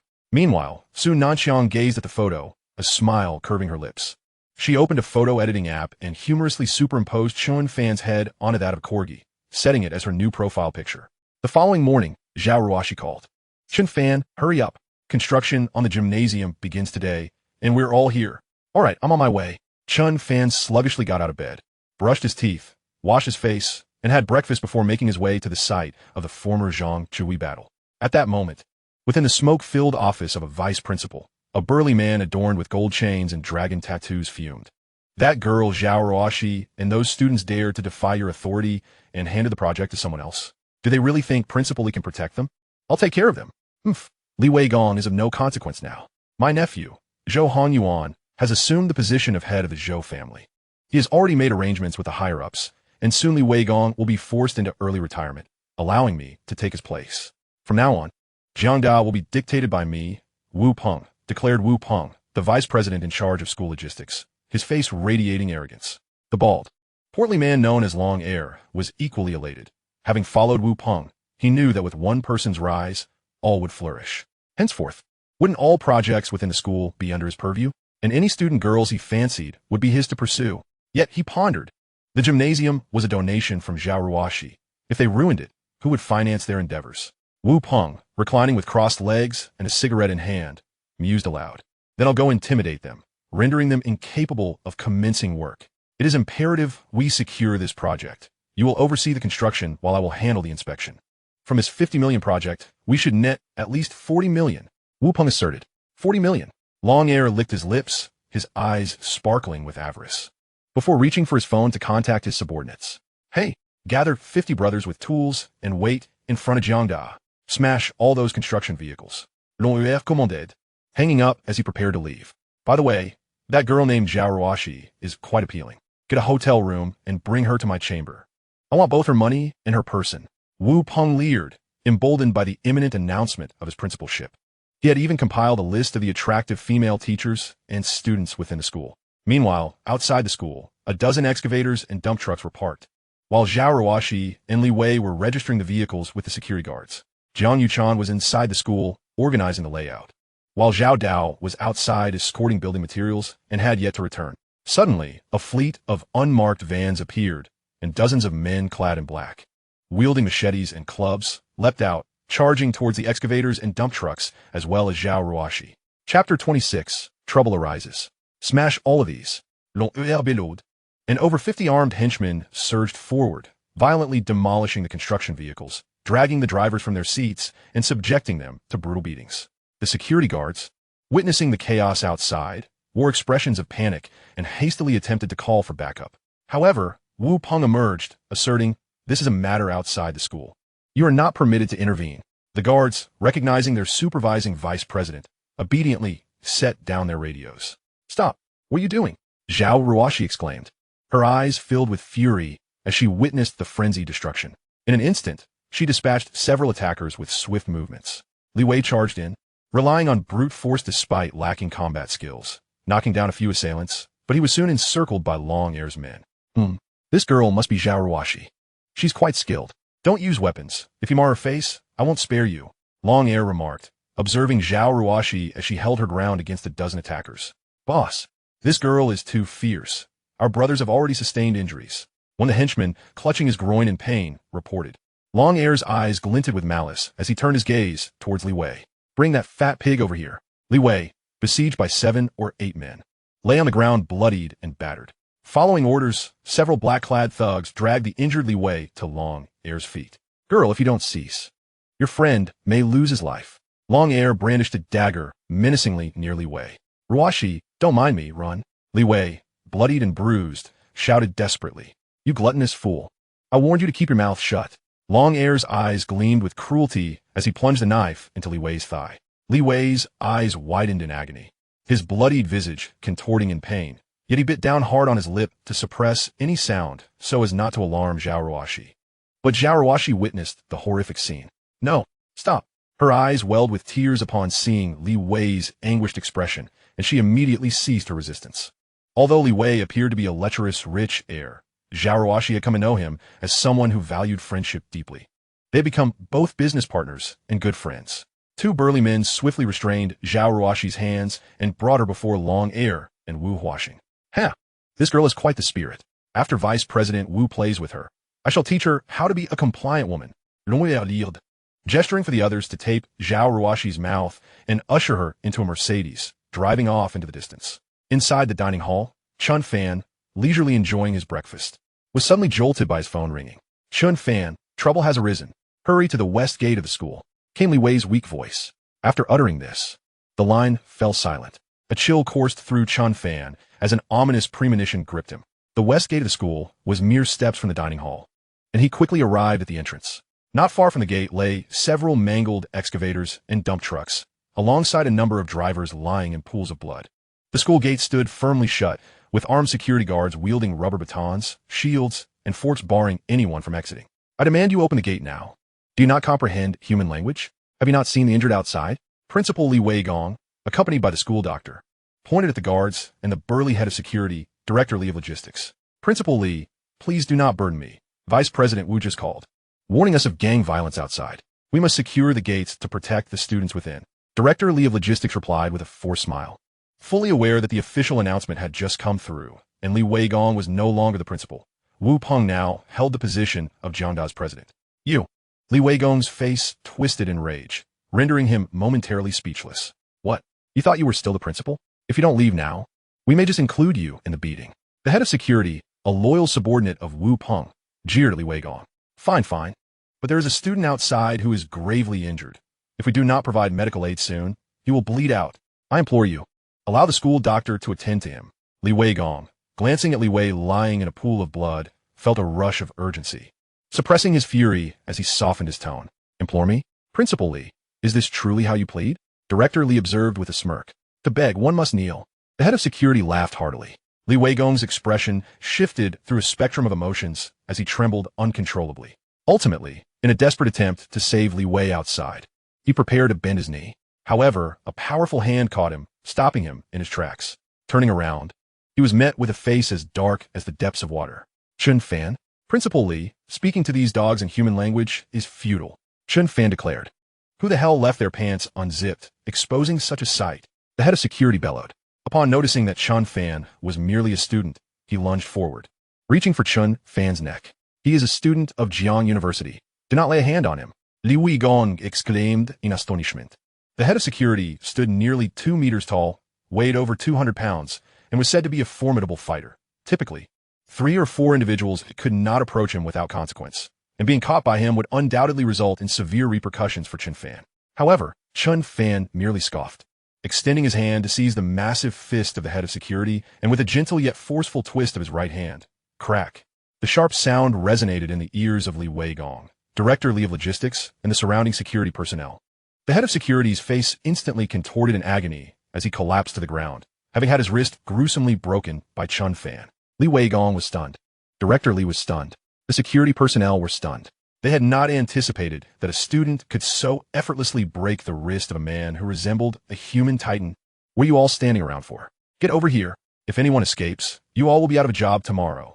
Director Li was the first to react, immediately commanding the security team to charge at Chen Fan. As Chen Fan observed the dozen or so security guards rushing towards him, he unleashed his full combat prowess, rendering their movements as if played in slow motion. He weaved through them with the ease of a leisurely stroll, and in mere moments, all the security guards lay sprawled on the ground, clutching their dislocated arms and howling in pain. Li Weigong, along with the medical staff and Director Li, stood in shock. Was this speed even humanly possible? Li Weigong's eyes widened in disbelief at the horrific spectacle he had just witnessed. Chen Fan's speed was akin to a fleeting shadow. In less than 5 seconds, everyone had been sent flying. In truth, this was a result of Chen Fan's restraint.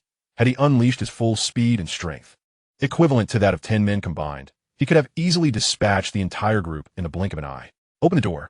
Chen Fan cast a glance at Director Li, who was so frightened he nearly knelt down, hastily complying.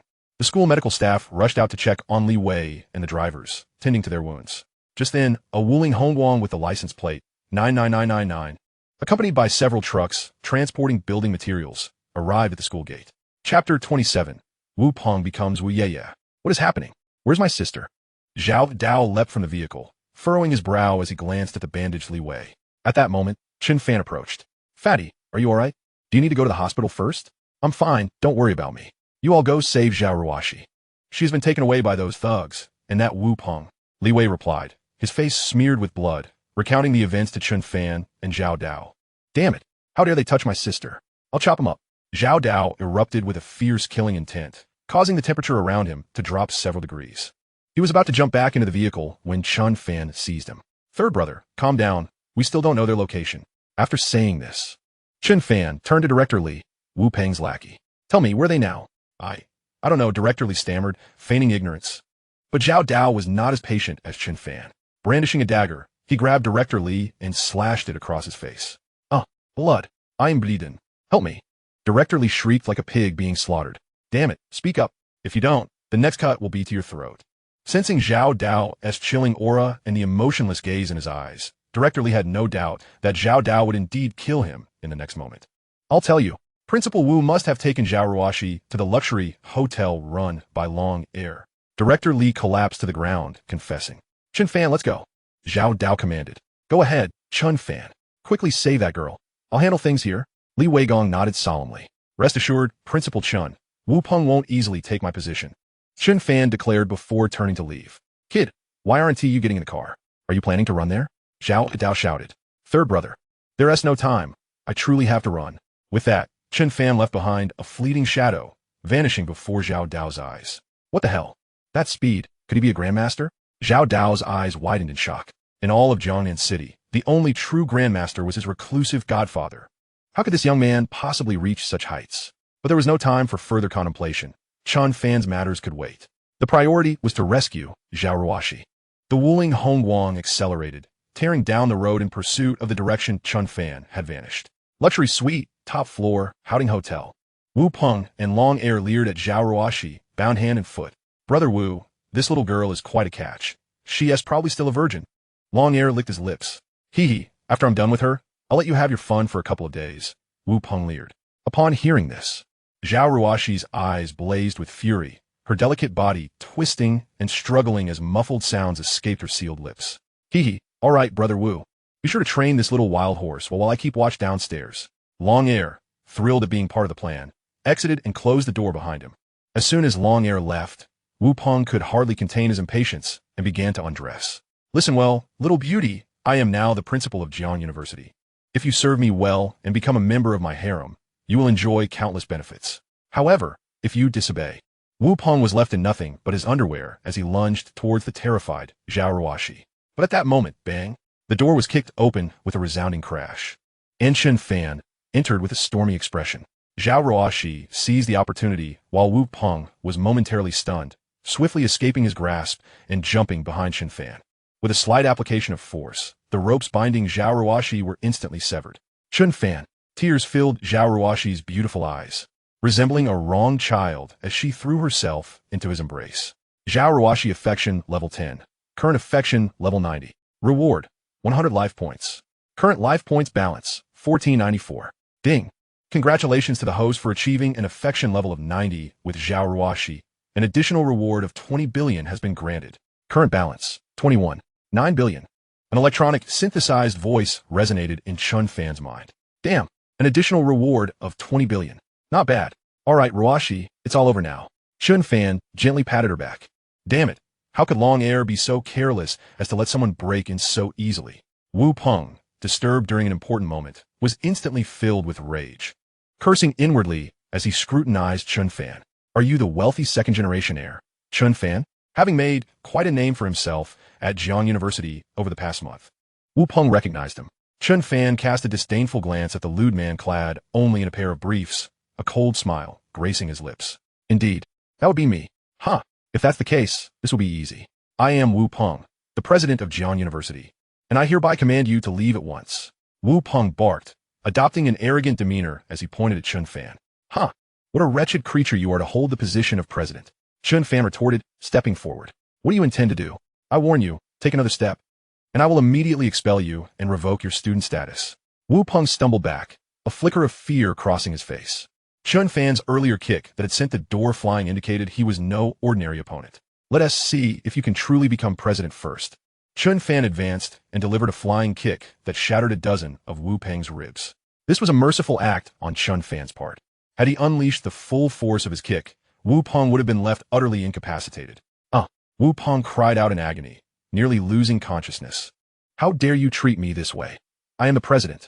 Unable to move, he could only scream in pain while casting a venomous glare at Chen Fan and Zhao Ruoxi. I almost forgot. With a person like you as president, how many innocent students and teachers will you endanger? A spark of indignation flickered in Zhao Ruoxi's eyes, and she suddenly launched a kick aimed at Wu Peng's groin. A wail, 10 times more harrowing than before, erupted from Wu Peng. Chen Fan glanced down. Well, Ruoxi, that kick was indeed powerful. You've transformed Wu Peng into Wu Yeye, and he lost his manhood. My harem dream. Upon hearing Chen Fan's words, Wu Yeye fainted. At that moment, Zhao Dao had just arrived at the Grand Hotel, only to find it filled with individuals writhing in agony on the floor. Among them, Long Air had been beaten so badly that he was unrecognizable. Brother Dao, this is the leader of their gang, Long Air. Zhao Dao's subordinate pointed at the battered figure. Is it you who kidnapped my sister? Zhao Dao coldly regarded Long Air. Aware that Chen Fan had already gone upstairs and that Zhao Ruoxi should be safe, thus he felt no rush. Brother Dao. Zhao Dao was unfamiliar with Long Air. But Long Air was well aware of Zhao Dao's reputation as the authority in the North District. Upon seeing Zhao Dao, he instantly knelt. Brother Dao, I had no idea that girl was your sister. Otherwise, with 10 times the courage, I wouldn't have dared to act. Long Air trembled violently. Bury him, and the rest, investigate their backgrounds. Send them all to the Public Security Bureau. Zhao Dao coldly ordered, then ascended the stairs. He never held back when dealing with scum like them. However, the fact that Wu Peng was not only the president of Jiang University, but also the uncle of Zhou Hongyuan, the new head of the Zhou family, complicated matters for him. Chapter 28. The terrifying strength and background of Chen Fan. As Zhao Dao grappled with how to handle Wu Peng, a sudden scream echoed from upstairs. When he burst in, he found Wu Peng unconscious and bleeding from his lower region, alongside an enraged Zhao Ruoxi and Chen Fan. Damn it, I no longer need to deliberate. It seems Wu Peng's manhood has been entirely kicked away. Ahem, Ruoxi, are you alright? Zhao Dao cleared his throat. Third brother, where have you been? If Chen Fan hadn't arrived in time, I would have Zhao Ruoxi's beautiful eyes glistened with tears as she spoke with a sense of grievance. Zhao Dao nodded solemnly and turned to Chen Fan. Brother, consider this a favor I owe you. Chen Fan shook his head. Third brother, among ourselves, there is no need for such formalities. You two should leave first. I will handle matters here. Zhao Dao took a deep breath. Third brother, will this cause you trouble? Wu Peng is no ordinary man. He is not only the president, but also related to the Zhou family. At this moment, Zhao Ruoxi also felt a pang of regret for her earlier impulsiveness and voiced her concerns. It's of no consequence. I am on good terms with the owner of Flybar. He is the underground boss of the North District, and he will help me resolve this matter. Zhao Dao replied. Ruoxi, you go on ahead. I need to speak with third brother. Chen Fan noticed that Zhao Dao seemed troubled, so he urged Zhao Ruoxi to leave. Chen Fan, why aren't you leaving? This matter is beyond what you youngsters should meddle in, Zhao Dao said, his irritation evident. Third brother, are you worried about the Zhou family? Rest assured, if it's a matter of money, just tell me the amount, and I will resolve it. Chen Fan sat down, casually picking up a nearby stainless steel thermos. Alas, you don't understand. The Zhou family is no simple matter, and in this world, money is not omnipotent. Zhao Dao sighed. The North District of Jiangnan City was recently designated as the new district, and the 4 major families had begun to take notice of him. With this incident occurring, it was likely that the Zhou family and other clans would seize the opportunity to challenge him. Zhao Dao didn't regard the ordinary thugs from the four major families as threats, but each of those families harbored a junior master-level expert. If they united against him, he would be left with no escape. As he was lost in thought, he suddenly looked up, his eyes widening in disbelief. He witnessed Chen Fan casually tearing apart the stainless steel thermos. It was 0.5 centimeters thick stainless steel. Yet Chen Fan peeled it away as if it were the skin of an orange. Chen Fan, Yu Zhao Dao gazed at Chen Fan's actions, his mouth agape in astonishment. In my childhood at the orphanage, my director was actually a reclusive master, and I learned a great deal of martial arts from him. Chen Fan spoke nonchalantly, spinning a tale with ease, knowing that the catastrophic fire had left only him and the old director alive, and now that the old director had passed, there was no one left to contest his story. Indeed, that explains everything. Zhao Dao nodded, his heart filled with shock. This Chen Fan undoubtedly possessed an extraordinary background. Just days prior, he had specifically researched Chen Fan's information but had only discovered that he grew up in an orphanage that was abruptly destroyed by a fire, leaving only Chen Fan and the old director alive. Chen Fan's explanation made everything coherent. He understood that some prominent families concealed their underage heirs to protect them from the machinations of rival clans. That orphanage must have been established to hide Chen Fan's identity, while the director served as his protector and martial arts mentor. The more Zhao Dao thought about it, the more astonished he became, and his gaze towards Chen Fan was filled with reverence. At that moment, he even began to worry that Zhao Ruoxi might not be worthy of Chen Fan. Yet, if Chen Fan were aware of how much Zhao Dao was deducing, he would undoubtedly be utterly speechless. Chen Fan, what level have you reached now? Have you attained the advanced master level? Zhao Dao cautiously inquired. Advanced master level? Chen Fan appeared puzzled. Ah, yes, you see, in the realm of martial arts, we categorize levels based on speed and strength. When a person's strength and speed are equivalent to 5 times that of an ordinary individual, they are considered to have attained the preliminary realm of a grandmaster. Achieving 6 times places one in the intermediate realm, while 7 times corresponds to the advanced grandmaster level. Beyond that lies the domain of the great grandmaster, a level we are not yet equipped to comprehend. Thus it is best not to dwell on it, Zhao Dao remarked with a smile. Chen Fan nodded thoughtfully. According to Zhao Dao's description, he felt that his battle prowess of 10 should classify him as an advanced great grandmaster. However, he believed it prudent to maintain a low profile and keep some cards close to his chest. Then, I shall reluctantly consider myself an advanced grandmaster. Chen Fan affirmed with a nod. What? An advanced grandmaster? Zhao Dao sprang to his feet. Disbelief etched across his face as he gazed at Chen Fan. Yet, recalling the terrifying speed Chen Fan displayed at the school gate, he quickly came to terms with it. If anything arises, be it financial or combat-related, I hope you will call upon me. As your brother, Ruoxi's third brother, you are also my third brother. If you consider me an outsider, then forget I said anything. Chen Fan said earnestly, fixing his gaze on Zhao Dao before rising to depart. Once Chen Fan left, Zhao Dao was flooded with a profound sense of gratitude. Chen Fan must have been aware of his identity, despite being the leader of the northern district of Jiangnan City. He felt like an ant in comparison to someone like Chen Fan, who possessed such a formidable background. After all, achieving the grandmaster level at such a young age implied that his protector must be at least a great grandmaster level powerhouse, perhaps even a more formidable advanced grandmaster than his own godfather. Phew, who would have thought that this misfortune would bring me fortune? I may have just climbed a great tree. Zhao Dao chuckled to himself. Hey, Zhou family, with my advanced grandmaster brother-in-law Chen Fan now in the mix, you amount to nothing. Feeling the oppressive clouds that had loomed over him dissipate, Zhao Dao burst into laughter. Bring this worthless Wu Peng over here, he commanded. To the Zhou family. Chapter 29. The Zhou family means nothing. Zhao Dao, driving a Wuling Hongguang with a license plate of 5 nines, brought Wu Peng directly to the entrance of the Zhou family's estate. With a loud crash, the van door swung open, and Wu Peng was unceremoniously tossed out like a dead dog. The commotion immediately attracted the attention of security, who quickly surrounded Zhao Dao. Unfazed, Zhou Dao Kezreli Liesiga, I advise you to rush this fellow to the hospital.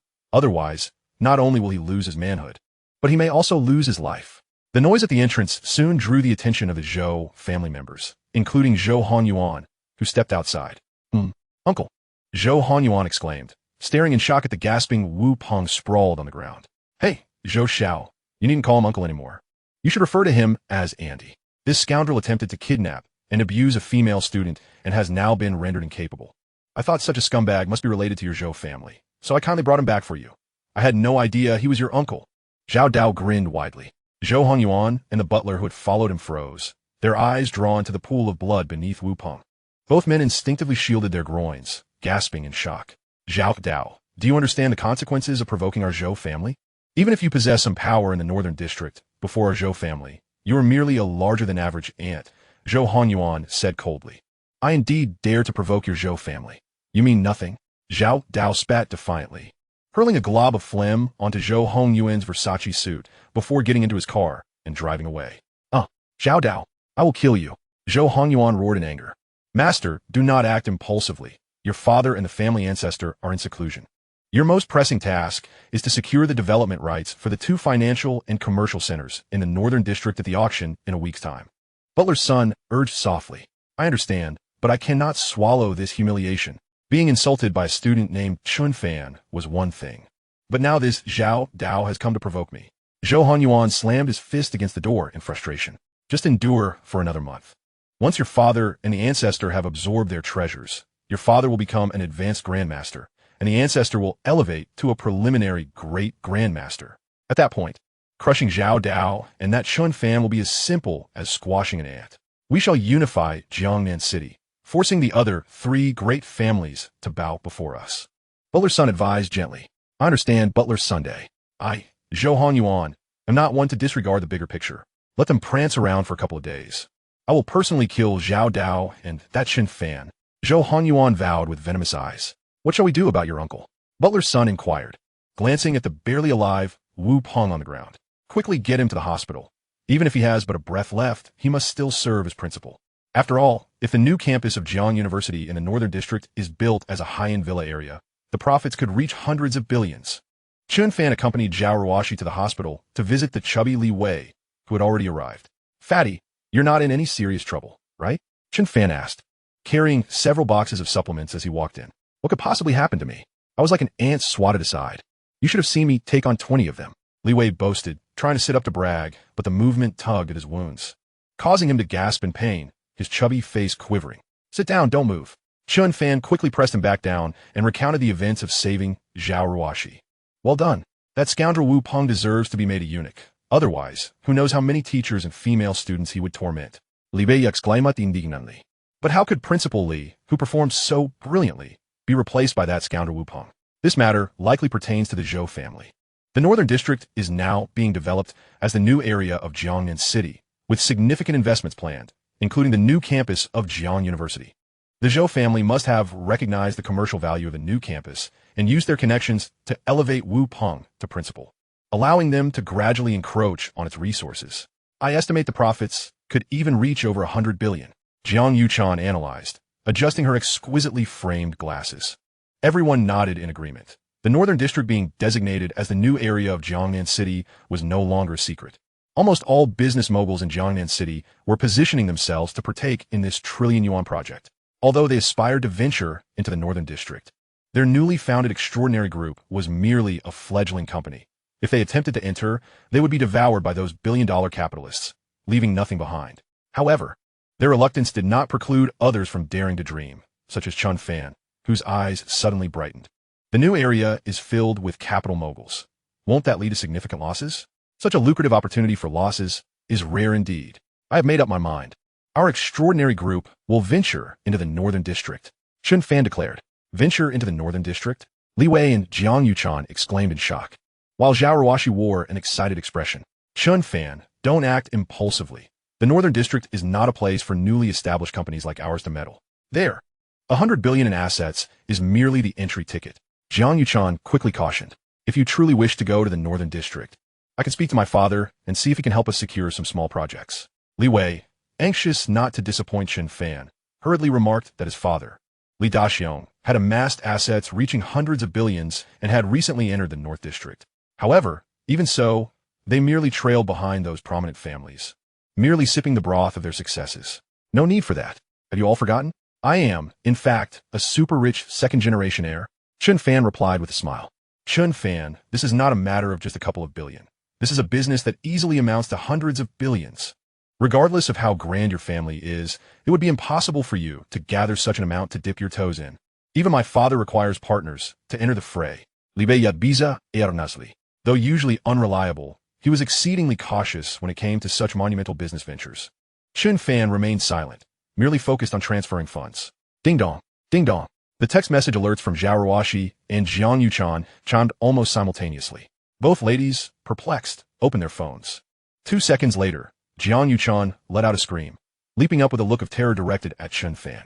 Meanwhile, Zhao Ruoxi, slower to react, was counting the long string of zeros. 100 billion. Chen Fan, you actually transferred me 100 billion. The astonishment in Jiang Yuchan's beautiful eyes was palpable. Li Wei's eyes widened in disbelief upon hearing 100 billion, staring incredulously at Chen Fan. He knew of the formidable family power backing Chen Fan, but he had never imagined it to be this formidable. At that moment, Zhao Ruoxi finally counted the zeros and also jumped up in excitement. Chen Fan transferred me 100 billion as well. Chapter 30. The Conditions of Su Nanxiang. Ding. Jiang Yuchan's affinity level. 30. Current affinity. 80. Reward. 300 life points. Current life points balance. 1793. An electronic synthesized voice suddenly echoed in Chen Fan's mind. He looked up at Jiang Yuchan, who was also gazing back at him, her eyes filled with fervor and admiration. From his previous experience with Su Yuanyuan, Chen Fan knew that reaching an affinity level of 80 meant he was now at a point where he could pursue Jiang Yuchan. Observing her long, slender legs, fair skin, pronounced curves, and that pure, alluring face, a wave of warmth surged within him. Noticing the heat in Chen Fan's gaze, Jiang Yuchan blushed and lowered her head. Zhao Ruoxi, keenly aware of Jiang Yuchan's expression, despite her innocence, sensed something amiss. She immediately wrapped her arms around Chen Fan's, pressing her body against him, then provocatively glancing at Jiang Yuchan. At this moment, Jiang Yuchan, disregarding her sisterly bond with Zhao Ruoxi, moved closer to Chen Fan, embracing his other arm. Ahem, well, I've transferred the money. You two should discuss how to venture into the North District. There's no need to worry about the funds. Be bold in your endeavors. Chen Fan, feeling the fervent embrace of both Zhao Ruoxi and Jiang Yuchan, felt a surge of desire ignite within him. Aware that he could not linger any longer, lest he succumb to the soft entrapment, he discreetly slipped away, leaving behind a stunned and envious Li Wei, as well as the palpable tension between Zhao Ruoxi and Jiang Yuchan. Upon descending the stairs, Chen Fan promptly dialed Su Yuanyuan. 10 minutes later, a white Porsche 718 came to a halt before the hospital entrance. Su Yuanyuan, clad in a violet bodycon dress and gray stockings, leapt from a vehicle and into Chen Fan's embrace. Brother Chen Fan, you finally remembered me. Feeling the exquisite figure in his arms, which rivaled that of Zhao Ruoxi and Jiang Yuchan, Chen Fan's gaze turned somewhat peculiar. Sensing his unusual demeanor, Su Yuanyuan paused momentarily before understanding, her lips curling into a smile as she pulled Chen Fan into the car.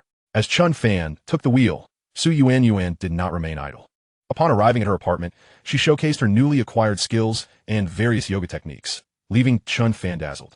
In a moment of generosity, he decided to transfer her 100 million. For such an obedient and eager learner, rewards were certainly warranted. After the transfer, Chen Fan's account dwindled to 18 billion. Although he had sent 100 billion to Zhao Ruoxi and Jiang Yuchan, the funds had yet to be spent, resulting in no immediate reflection in his balance. And the same applied to Su Yuanyuan. Ding dong. Su Yuanyuan's phone buzzed with a message alert. Perhaps due to the exertion from her earlier performance, she collapsed on her bed, exhausted, barely having the strength to lift her phone. Upon seeing the transfer notification, she exclaimed, Brother Chen Fan, I haven't even spent the last sum you gave me. Why did you transfer me another million? Her surprise quickly turned to confusion as she noticed the alarming number of zeros following the one. What's going on? Did I perhaps overexert myself? Shaking her head, she began counting the zeros. 1, 10, 100, 1,000, million, billion, 100 million. Su Yuanyuan's eyes widened in disbelief as she gazed at Chen Fan. Brother Chen Fan, you truly transferred me 100 million. Is all this money really for me? Am I dreaming? Overwhelmed with emotion, she covered her mouth and began to cry, then slapped herself lightly to confirm her reality. Of course it's for you. Spend freely. If it's not enough, I'll transfer more. Enroll in more classes. Don't hesitate to spend. You need to advance in yoga and keep up with your language studies like Japanese and English.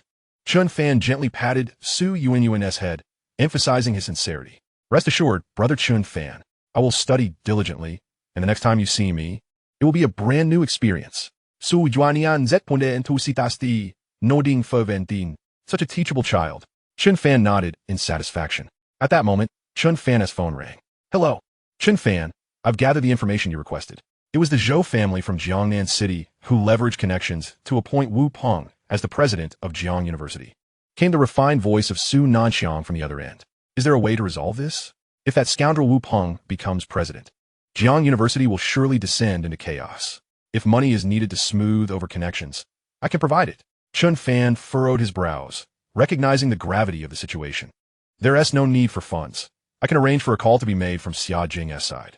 However, I have a condition. You must come to see me and assist in deciphering the ancient script we discussed last time. Sun Nanqiang proposed. Upon hearing that she wanted help with the ancient script, something Chen Fan, fluent in all languages, could easily manage, he agreed without hesitation.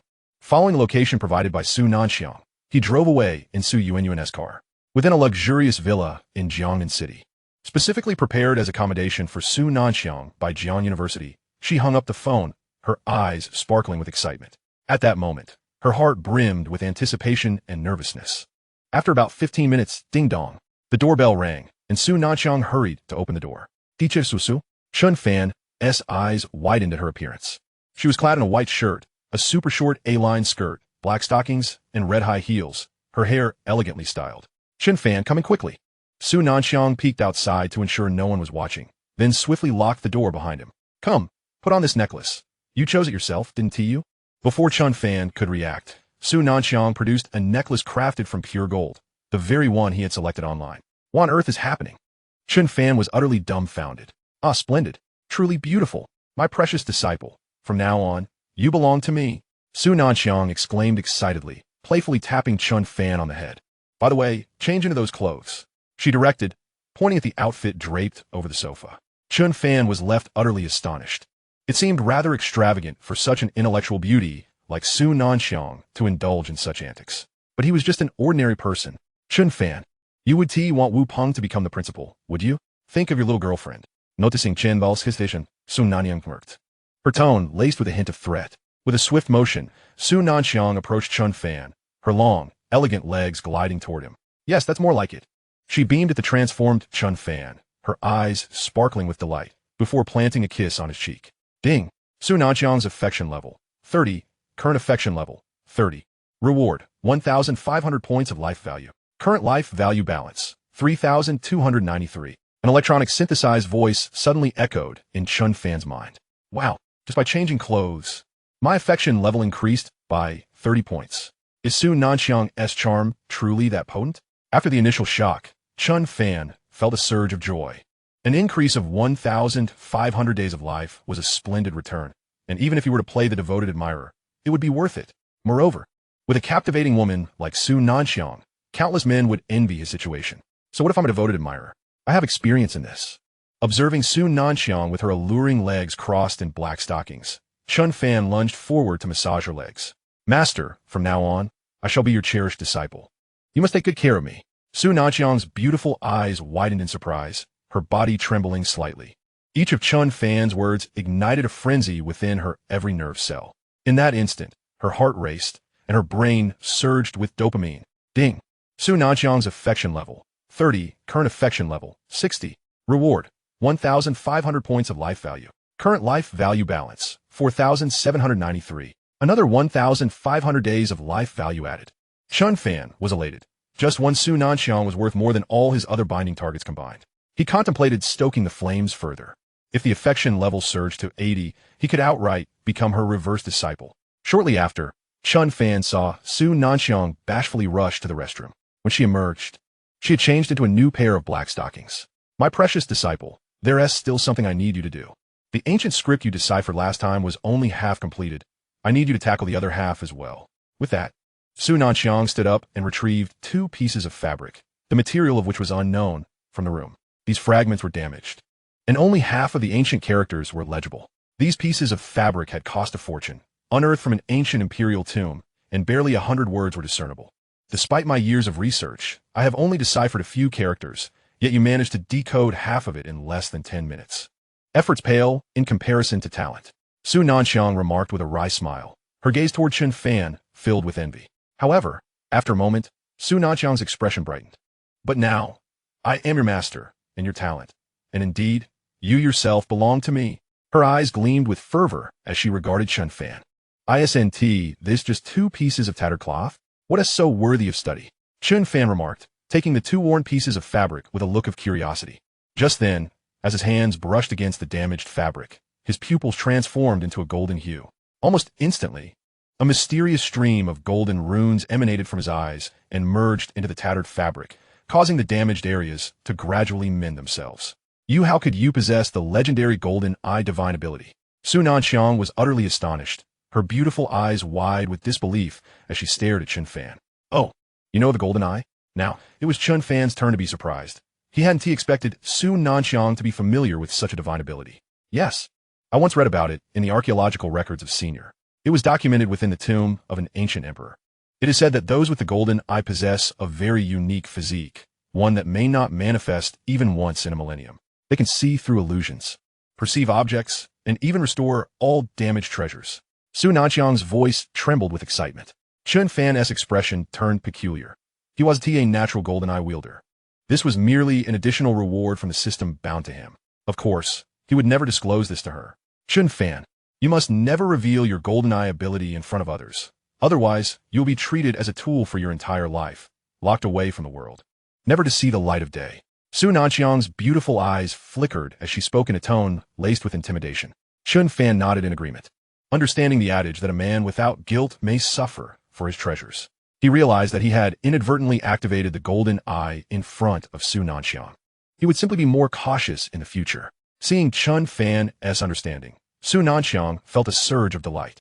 She had just told a little white lie.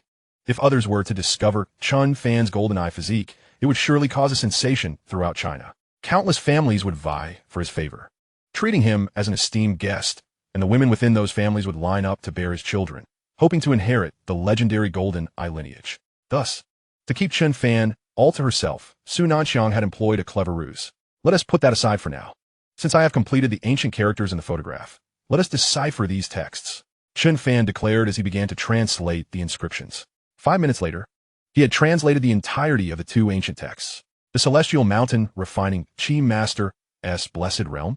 Upon finishing the first line, Chen Fan paused, his expression turning peculiar. Refining Qi Master? Is this about cultivating immortality? Su Nanxiang's expression grew even more animated upon hearing this. It appears to be a blessed realm left behind by an ancient refining Qi Master. There may even be his teachings within. Come on, Master, it's the 21st century. How can a researcher like you still hold such superstitions? Do you think this is some kind of cultivation novel? Chen Fan rolled his eyes, exasperated. My precious disciple, you don't understand. In time, you'll see. The world is far more extraordinary than you can imagine. While the existence of immortals remains to be seen, the refining Qi Masters are indeed real. Legend has it that the most powerful refining Qi Masters can soar through the heavens and traverse the earth, reshaping mountains and filling seas, and the prominent families in China have risen to power thanks to the legacies of these ancient refining Qi Masters. Su Nanxiang said earnestly.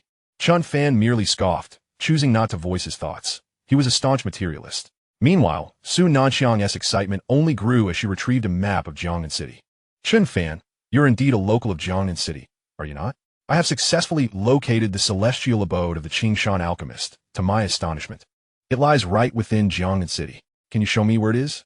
After calculating the coordinates marked in the ancient text, Su Nanxiang circled the position on the map of Jiangnan City's northern district. This is Chen Fan, was momentarily taken aback upon seeing the location on the map. Are you certain this is the so-called alchemist's celestial abode? Chen Fan asked, his expression somewhat peculiar. Indeed, I'm certain this is the place. The coordinates were pinpointed using the Ziwei Doluo method, and there is no possibility of error. Su Nanxiang affirmed confidently. Hearing this, Chen Fan's expression grew even more unusual. Not for any other reason, but because he was intimately familiar with this location. Wasn't this the Qingshan orphanage where he had grown up? Chapter 32. A night visit to Qingshan orphanage. What's wrong? Are you well acquainted with this place? Su Nanxiang looked at Chen Fan with a hint of confusion. I couldn't be more familiar. This is where I spent my childhood. Qingshan orphanage. Chen Fan replied, both amused and exasperated. Your childhood home? Upon hearing this, Su Nanxiang nodded thoughtfully. That certainly explains everything. It further indicates that this place is indeed a land of outstanding talent and auspiciousness, which produced someone as gifted as you, possessing the golden eyes. a land of outstanding talent and auspiciousness. Were it not for Chen Fan's possession of a system, he might have almost believed it. In truth, it was merely an abandoned mountain. However, the buildings were quite ancient, though they had been largely consumed by a great fire. Shaking his head, he thought, well, think as you like. Yet, after Su Nanxiang's words, Chen Fan felt a jolt within. He couldn't help but recall that bizarre night a decade ago when the orphanage caught fire. It was a night shrouded in dark clouds, with thunder and lightning so fierce that it seemed as if it would obliterate the entire Qingshan. Yet even amidst this terrifying tempest, all the children of the orphanage slept soundly, utterly unaffected. When Chen Fan awoke, he found himself at the back mountain, and upon racing back to the orphanage, he was greeted only by a sea of flames. All the children had perished, and the director was missing. A week later, the director returned, bloodied and battered. According to the old director, he had encountered wild beasts on the mountain, and since that day, his health had deteriorated until his passing last year, leaving Chen Fan with a 2 million inheritance and instructing him never to return to Qingshan Orphanage. Beloved disciple, why don't we pay a visit to Qingshan Orphanage right now? Su Nanxiang exclaimed with excitement. Today had brought her immense joy. Not only had she taken on a disciple possessing the golden eyes, but she had also uncovered the ancient alchemist's ruins from the ancient brocade, and this place was where Chen Fan had grown up. It all felt remarkably coincidental, almost eerie.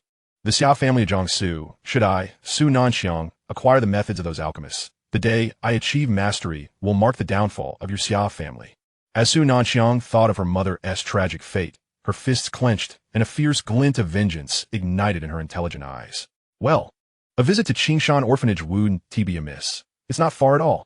Chen Fan nodded, recalling that the director had urged him to visit the orphanage's room one day, where he had left some belongings for him. However, ever since he had become infatuated with Chu Yuhan, he had neglected this matter entirely. Su Nanxiang nodded and then went to her bedroom to change into a set of climbing attire. Su Nanxiang's figure was already exceptional. The outdoor gear accentuated her perfect curves, leaving Chen Fan utterly captivated and lost in thought. Thus, Chen Fan drove Su Nanxiang toward the direction of Qingshan Orphanage. It was nighttime, and given the remote location of Qingshan, there were hardly any people around. Within half an hour, they arrived at the foot of the mountain. Chen Fan opened the sunroof, proclaiming, "Let me assess the terrain here." Su Nanxiang, with her hair tied in a high ponytail, wearing light yellow protective goggles perched on her straight nose, and her fair jawline and long neck sculpting an exquisite profile, left Chen Fan swallowing hard. With the sunroof opened, Su Nanxiang consulted her compass, continuously calculating and observing the orientation. However, the more she calculated, the more astonished she became. The entire Qingshan was not particularly high, merely a subsidiary peak of the Fulong Mountain from a geomantic perspective. Yet, upon closer inspection, she discovered that this place subtly aligned with the stars, exuding an almost imperceptible aura of ascension. Indeed, it is a celestial abode that seizes the essence of heaven and earth. Su Nanxiang exclaimed in awe. Chen Fan parked the vehicle beside the orphanage, reduced to ruins with only the grand entrance remaining. He then retrieved an ancient key from his pocket and unlocked the heavy iron gate. "You actually have the key to this place?" Su Nanxiang asked, somewhat astonished. "Yes. Before the old director passed, he not only left me a substantial inheritance, but also entrusted this Qingshan orphanage to me as a memento." Chen Fan replied, a hint of melancholy crossing his face as he suddenly longed for the director, who had treated him like a beloved grandson. Earlier on the road, Chen Fan had shared his experiences at Qingshan Orphanage, and upon witnessing his emotional turmoil, Su Nanxiang felt a pang of sympathy, stepping forward to embrace Chen Fan, pressing him against her soft, fair form. "Beloved disciple, all is in the past. Master, shall we not enter now?" Chen Fan extricated himself. He did not wish to act inappropriately in such a solemn setting, as it would be disrespectful to the late director and the children who had perished. Upon entering the orphanage, they found the place littered with charred remnants, with little left intact. "Strange, there is nothing left here?" After searching meticulously, Su Nanxiang remarked, somewhat disappointed. Chen Fan smiled broadly. "What could possibly remain after such devastation? Let us first visit my grandfather director's office. He left some things for me there." "But wasn't the orphanage burned to the ground?" Su Nanxiang asked in confusion. "Indeed, the orphanage was engulfed in flames. But my grandfather director's office is situated within a cave, untouched by the fire," Chen Fan explained. Upon mentioning the cave, Su Nanxiang's eyes lit up, and she and Chen Fan made their way to the back mountain. The cave had become obscured by creeping vines, and it took Chen Fan considerable effort to clear the entrance. The cave was not particularly large, carved into the mountainside. It was where the director would work and rest. And he had never allowed the other children near it, with Chen Fan being the sole exception, often playing there. Thus, seeing the interior of the cave, preserved as it once was, filled Chen Fan with nostalgia. However, the desk and bookshelves inside were coated in a thick layer of dust.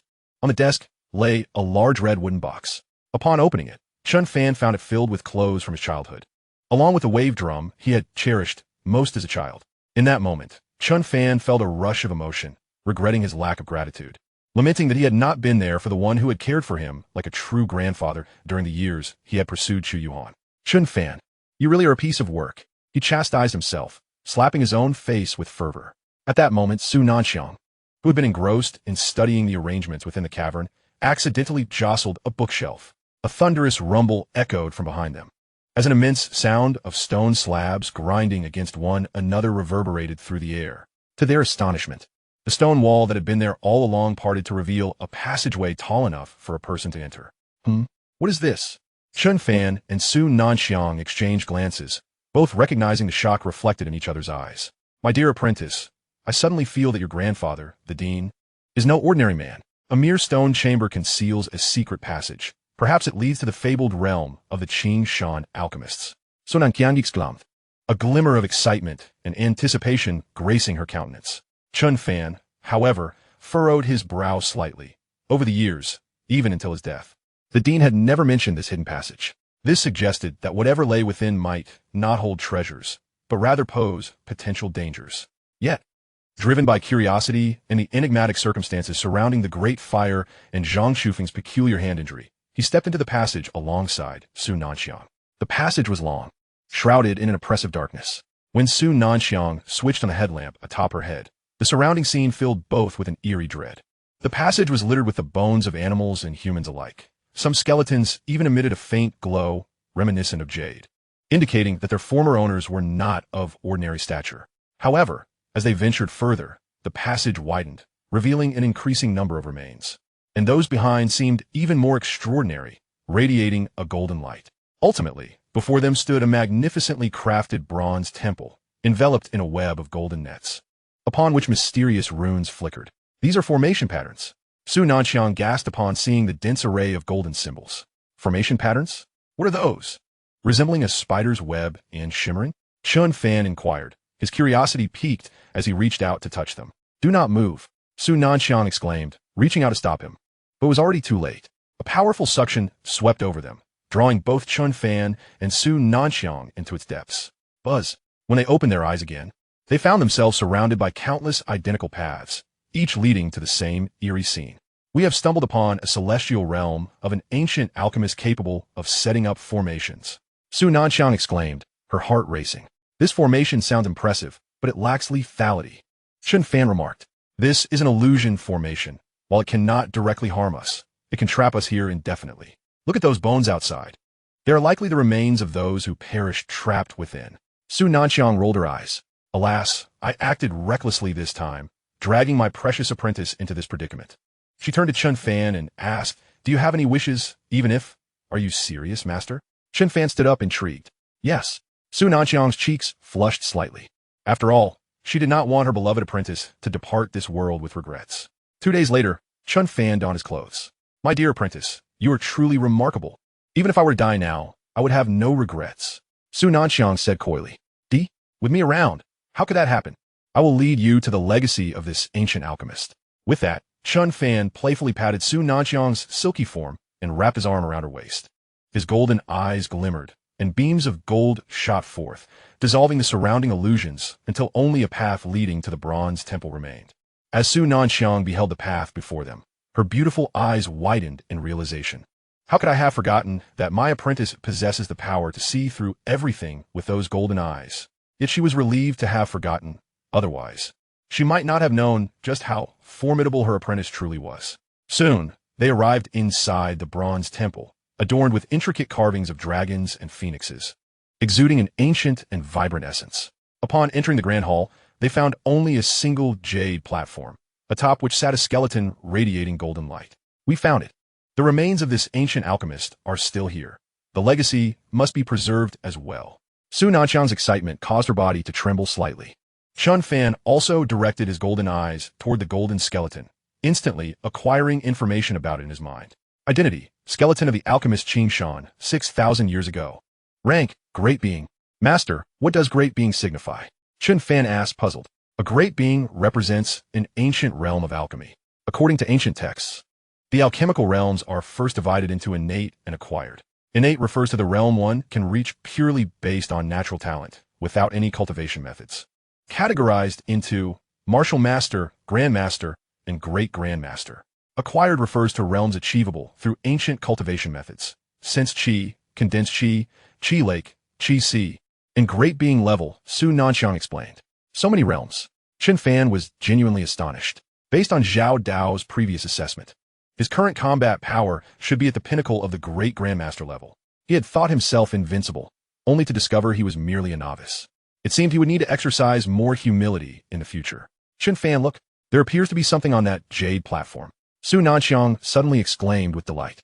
As they approached, they indeed found a scroll and a rectangular piece of golden metal, resembling a brick on the 5 or 6 square meters of jade platform.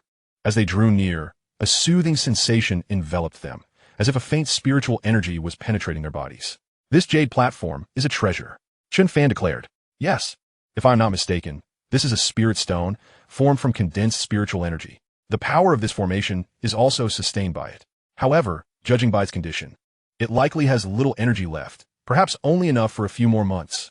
So Nanqiang remarked.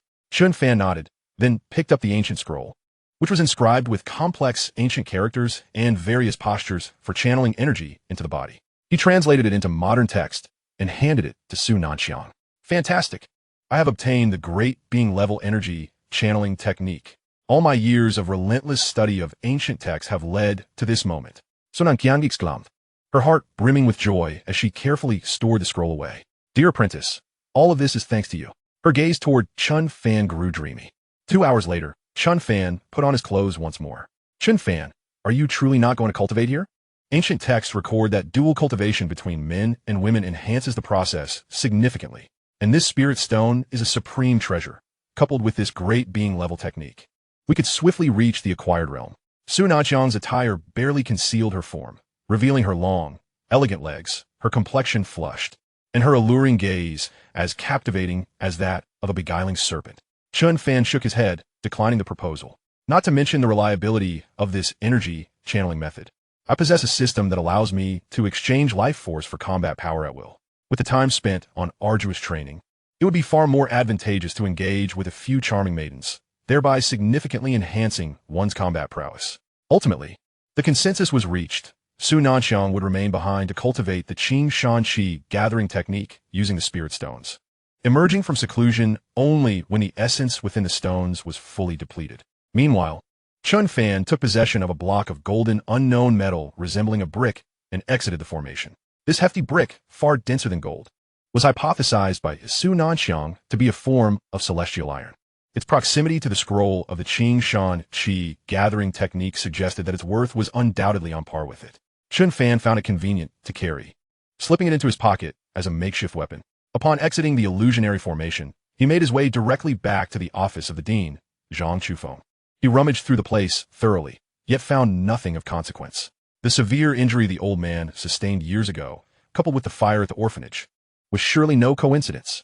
Although Chen Fan uncovered no tangible evidence, the ancient alchemist's hidden cave behind the office indicated that the events of that time were decidedly suspicious, likely linked to this alchemist's legacy. Regrettably, Chen Fan had yet to uncover any relevant leads. It was best to return to the school for now, perhaps indulge in a couple of sausages and scrambled eggs. He had nearly exhausted himself these past few days. Chapter 34. To have caught your eye is a privilege. Grandfather, I have already stated that I have a boyfriend. There is no possibility with that Lin Xiao. In a villa within Jiangnan City, Jiang Yuchan exclaimed loudly to an elderly man with a head of white hair seated in a grand chair. Slap! A middle-aged man beside the elder stepped forward and struck Jiang Yuchan across the face. Jiang Feng, what are you doing? On what grounds do you strike my Yuchan? Ever since your brother's death, you have bullied us, a widow and her daughter, a woman in her 40s, still possessing considerable grace, rushed forward, embracing Jiang Yuchan and vehemently cursing the middle-aged man. Li Yakin, this is a matter of the Jiang family. It is not for a shameless harlot like you to interfere.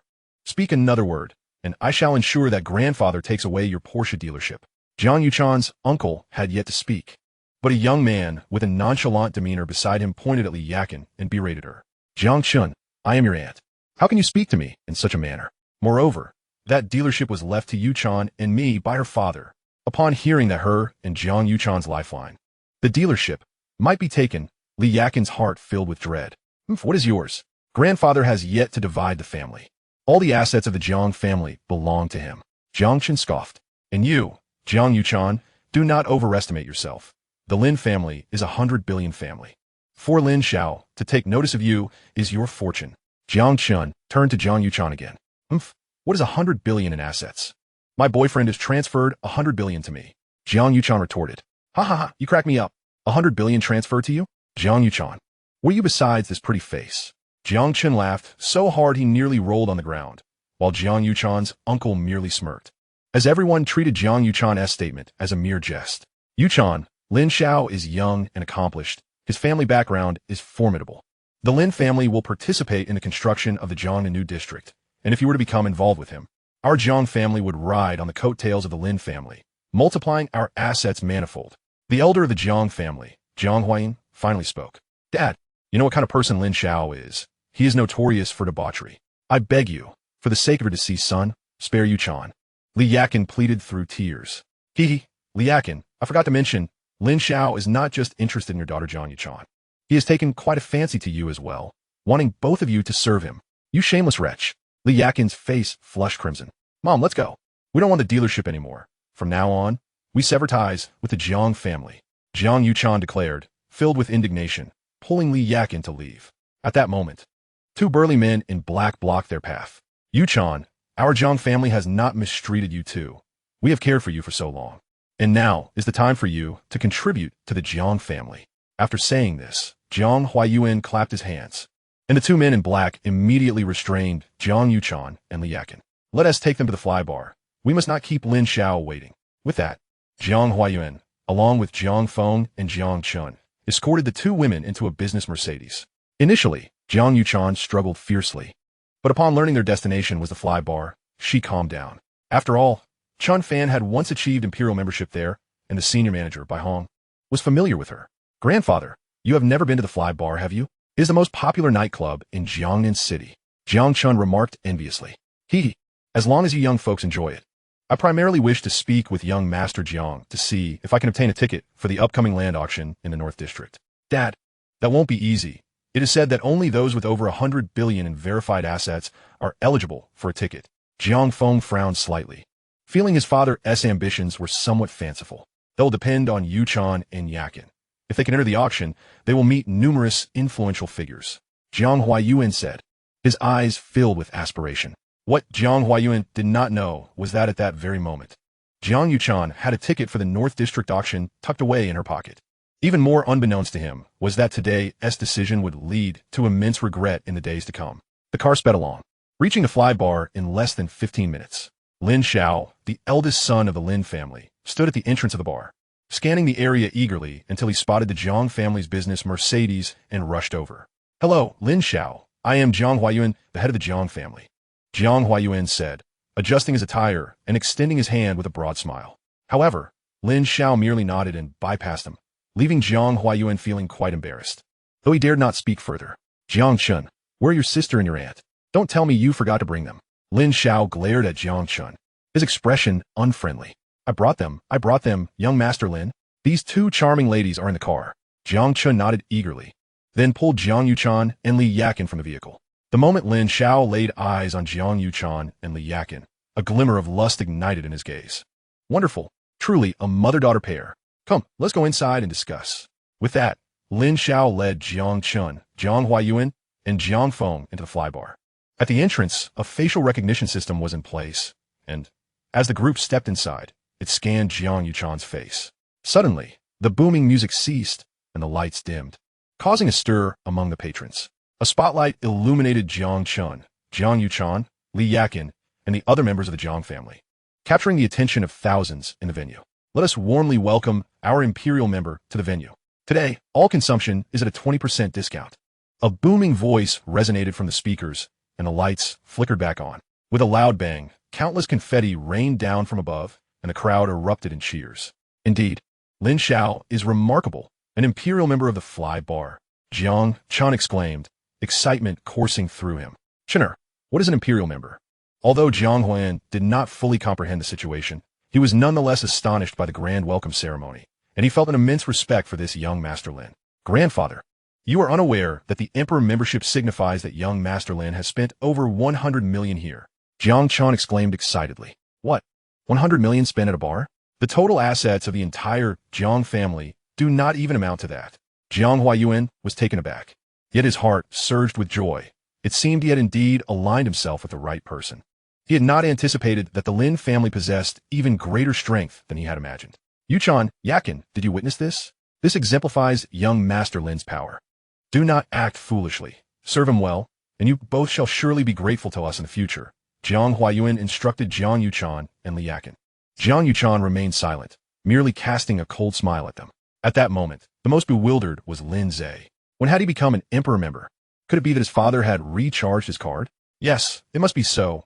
His father, Lin Tianmao, had brought numerous friends to the bar recently for discussions regarding cooperation in the Northern District, undoubtedly to showcase his strength by securing an Emperor membership. Although the Lin family boasted assets worth hundreds of billions, the actual liquid capital available amounted to only 20 to 30 billion. The remainder being short-term assets that could not be liquidated. Rumor had it that his father had recently established a connection with a company named Extraordinary Group, which had granted them the opportunity to enter the Northern District. With this realization, Lin Zhe's confusion dissipated, replaced by a sense of pride. Just then, a newly appointed supervisor hurried over. She had taken over Bai Hong's previous position and did not recognize Jiang Yuchan. Seeing Lin Zhe, who stood proudly among the crowd, she mistakenly believed he was the Emperor member. Esteemed Emperor member, your exclusive booth has been prepared, and our senior manager, Manager Bai, is personally arranging your beverages. Please wait a moment. After speaking, the supervisor led a group to the bar's central golden booth, crafted from gold. Lin Zhe plopped down into the golden booth, a feeling of sovereign grandeur enveloping him. This booth was something he had long desired to occupy. Previously, only members of the 4 prominent families held that privilege. He never imagined he, Lin Zhe, would experience such a sensation today. You all may take a seat. Lin Zhe nonchalantly gestured to the others, crossing his legs. Jiang Huayuan, Jiang Feng, and Jiang Chun cautiously settled into the golden seats, barely accommodating themselves. The booth was small, and after they sat, it was already full. Yuchan, Yakin, you two should refrain from sitting and instead stand by to serve young Master Lin with drinks. Jiang Huayuan instructed. Young Master, I have brought the people you requested. Do you think the Northern District business can bring our Jiang family along? Also, could I possibly have a ticket for the auction? I would like to broaden my horizons. Jiang Huayuan said with a sycophantic expression. Auction ticket? Ha! Old Jiang, how audacious you are to think that. One must have a verified capital of 100 billion to obtain a single ticket. My father only possesses one. I cannot even enter. As for business, I might assist you, but how much I can help depends on your performance tonight. Lin Zhe replied, his gaze lewdly sweeping over Jiang Yuchan and Li Yakin. If he could spend a night with such a remarkable mother-daughter duo, it would truly be worth dying for. Young Master, I implore you, Yuchan is still young. Let me serve you instead. Spare her. Li Yakin cried, kneeling before him. Mother, please get up. Do not beg him. Jiang Yuchan rushed over to pull Li Yakin up. But Li Yakin continued to plead, dragging Jiang Yuchan down to the ground with her. Damn it, 2 shameless hussies. It is your fortune that young Master Lin has taken an interest in you, and you dare to spoil his mood. Jiang Chun shouted as he moved to kick Jiang Yuchan and Li Yakin. Stop. At that moment, Bai Hong, the senior manager clad in professional attire and high heels, rushed over. Stop. What's going on here? Bai Hong exclaimed upon seeing Jiang Yuchan on the ground, Li Yakin kneeling in supplication, and Lin Zhe lounging in the golden booth, his expression shifting to one of sheer pallor. Oh, Manager Bai has come personally to deliver drinks. I recall that you refused to join me for a drink yesterday, Lin Zhe remarked with a knowing smile. Bai Hong was also a stunning beauty, and Lin Zhe had long coveted her. Now that he was an Emperor member, he scrutinized Bai Hong, contemplating whether he could leverage this status for a night of indulgence. Face, do you deserve it? Bai Hong replied, helping Jiang Yuchan and Li Yakin to their feet while turning to the female supervisor beside her. What is happening? The supervisor approached and quietly explained the recent events to Bai Hong. Upon hearing this, Bai Hong immediately understood the situation. Hiv, doi hong. I am now an Emperor member. Tell me, do I deserve it? Now, come over and personally pour me a drink. Lin Zhe boasted. pointing at Bai Hong with a smug expression. Heh, I see the service at this fly bar is rather lacking. Bai Huayuan chimed in with a cold smile. Noticing Bai Hong sa inatinon. You filthy servant. What are you pretending for? Did you not hear young Master Lin ask you to pour drinks? Jiang Chun, unfamiliar with Bai Hong, directly insulted her, assuming she was merely a waitress. Very well, you wish for me to pour drinks? Then I shall oblige. Bai Hong seethed with fury, seizing a bottle of Hennessy and marching toward Lin Zhe. Pour it, Manager Bai, Lin Zhe said, a playful glint in his eye. With a resounding crash, Bai Hong smashed the bottle over Lin Zhe's head. He let out a wretched scream as the liquid mingled with his blood, streaming down his face. Arrest them all. Before Jiang Huayuan, Jiang Feng, and Jiang Chun could react, several bouncers surged forward, restraining the dazed members of the Jiang family. Miss Jiang, I sincerely apologize for the mix-up that led to Lin Zhe impersonating your emperor membership. Bai Hong bowed apologetically to Jiang Yuchan. Upon hearing Bai Hong's words, everyone turned in shock toward Jiang Yuchan. No, you must be mistaken. How could this shameless hussy possibly be an emperor member who has spent 100 million? Jiang Chun blurted out. Bam, bam, bam. Bai Hong had shown restraint towards Lin Zhe, a diamond member, but she was far less forgiving towards Jiang Chun, who held no significant status. She smashed 3 bottles over his head before dragging over a crate of beer. Father, grandfather, young Master Lin, save me. Jiang Chun screamed in despair. Daring to insult Miss Jiang, you are courting death. Bai Hong paid no heed, smashing yet another bottle over Jiang Chen's head. Seeing his only grandson in such a state, Jiang Huayuan's heart raced with panic. Jiang Yuchan, that is your brother. Quickly, make this madwoman stop. Hey, brother. Apologies. I have no such brother. Jiang Yuchan scoffed. Bai Jia, please continue, do not stop. She coldly replied. The Jiang family's treatment of her and her mother had left her heart utterly frozen.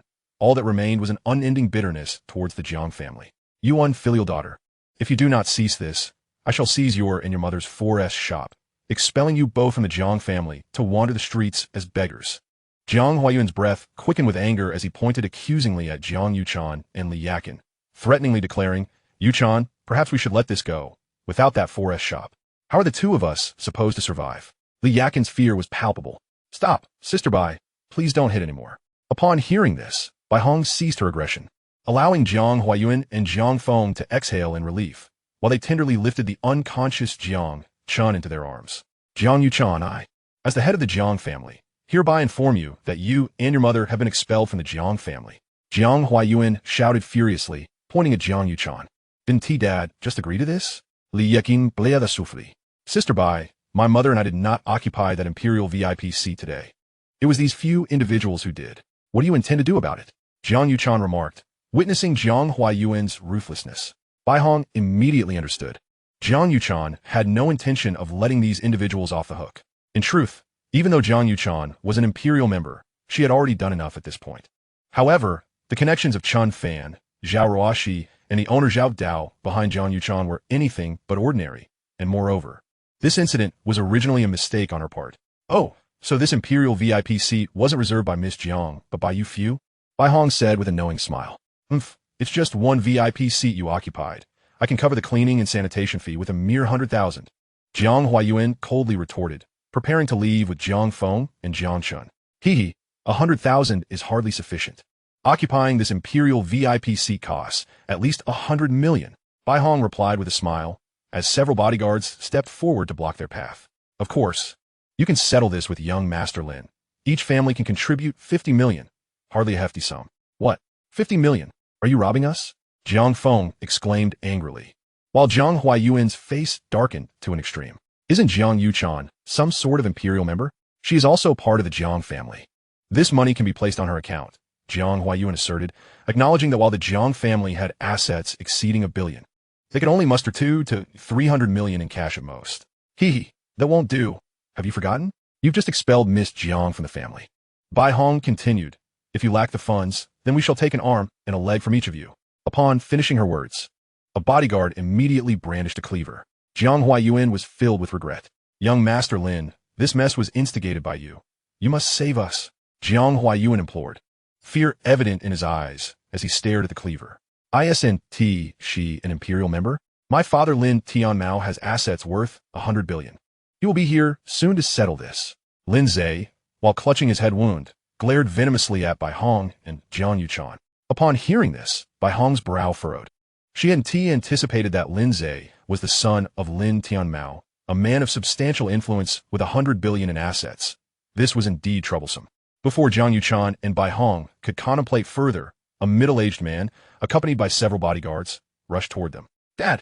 Lin Zhe, seeing his father as a savior, cried out as he rushed forward. Every day, you're just causing me trouble. Do you not know I've been busy working on a collaboration proposal with the extraordinary group? Lin Tianmao, looking at his son, who indulged in debauchery, was furious. But his anger intensified upon seeing the injury on Lin Zhe's head. Damn it, who did this to you? Dad, it was those two provocative women. Quickly, have someone take care of them. Lin Zhe pointed at Jiang Yuchan and Bai Hong. Hee, Jiang Yuchan, let us see how you meet your end. The three generations of the Jiang family glared at Jiang Yuchan with resentment. However, when Lin Tianmao approached and saw Jiang Yuchan's face, he was momentarily stunned. General Manager Jiang, I didn't expect to see you here. Lin Tianmao exclaimed in excitement, extending his hand to shake hers. Dad, you know this provocative woman? Lin Zhe's eyes widened in shock as he gazed at Lin Tianmao. What the hell? How dare you speak to General Manager Jiang that way? She is the General Manager of the Extraordinary Group. Lin Tianmao's expression changed drastically as he delivered a sharp slap to Lin Zhe. What? The Extraordinary Group with a cash flow of 200 billion? Lin Zhe was astounded. Bai Hong was equally taken aback. The three generations of the Jiang family collectively stood in shock. Lin Tianmao, sensing the odd expressions on their faces and recalling Lin Zhe's earlier words, hurried to inquire with Bai Hong about the situation. Upon learning the details, Lin Tianmao's fury ignited. You ungrateful child! How dare you bring General Jiang here? Quickly apologize and bow down to her. If this jeopardizes our cooperation with the Extraordinary Group, the shareholders will have your head. And I want to be able to save you. Lin Tianmao kicked Lin Zhe to the ground, truly enraged. Here I am, working tirelessly for a partnership, and you go ahead and bring trouble. Had Lin Zhe not been his only son, he might have taken more drastic measures. General Jiang, I was wrong. I didn't recognize the mountain of talent before me. I bow to you. Lin Zhe, realizing Jiang Yuchan's identity, bowed repeatedly in front of her under the astonished gazes of the Jiang family. General Jiang, I will ensure he receives a proper reprimand when we return. Please, do not let this fool jeopardize our business. Lin Tianmao spoke in a low and humble tone. Mr. Lin, are you mistaken? Jiang Yuchan is merely a student. How could she possibly be the general manager of a 100 billion group? Jiang Huayuan interjected. Lin Tianmao cast a disdainful glance at Jiang Huayuan, scoffing. You are the Jiang Huayuan who has long sought a partnership with my Lin family, correct? You truly are short-sighted, discarding sesame seeds while losing watermelons. Your granddaughter has already ascended to a lofty position, becoming the head of a 100 billion group, yet you still act in this manner. Jiang Huayuan's expression turned ashen, retreating several steps, while Jiang Feng and Jiang Chun wore faces of sheer horror. If there had been a flicker of hope in their hearts moments ago, Lin Tianmao's confirmation extinguished it entirely. Mr. Lin, I'm not one to overlook the bigger picture. Your Lin Group's cooperation proposal needs to be presented urgently, as I must show it to my investors. Furthermore, regarding the Imperial VIP seat matter, you and Jiang Huayuan shall each compensate 50 million to the bar. Jiang Yuchan stated expressionlessly. Yes, General Jiang. Although Lin Tianmao felt pain to the prospect, he dared not refuse, should Jiang Yuchan take offense. Their entry into the Northern District would be jeopardized. Yuchan, I am your grandfather. Demanding 50 million is pushing the Jiang family to its limits. Upon hearing the 5 million demand, Jiang Huayuan's blood pressure skyrocketed.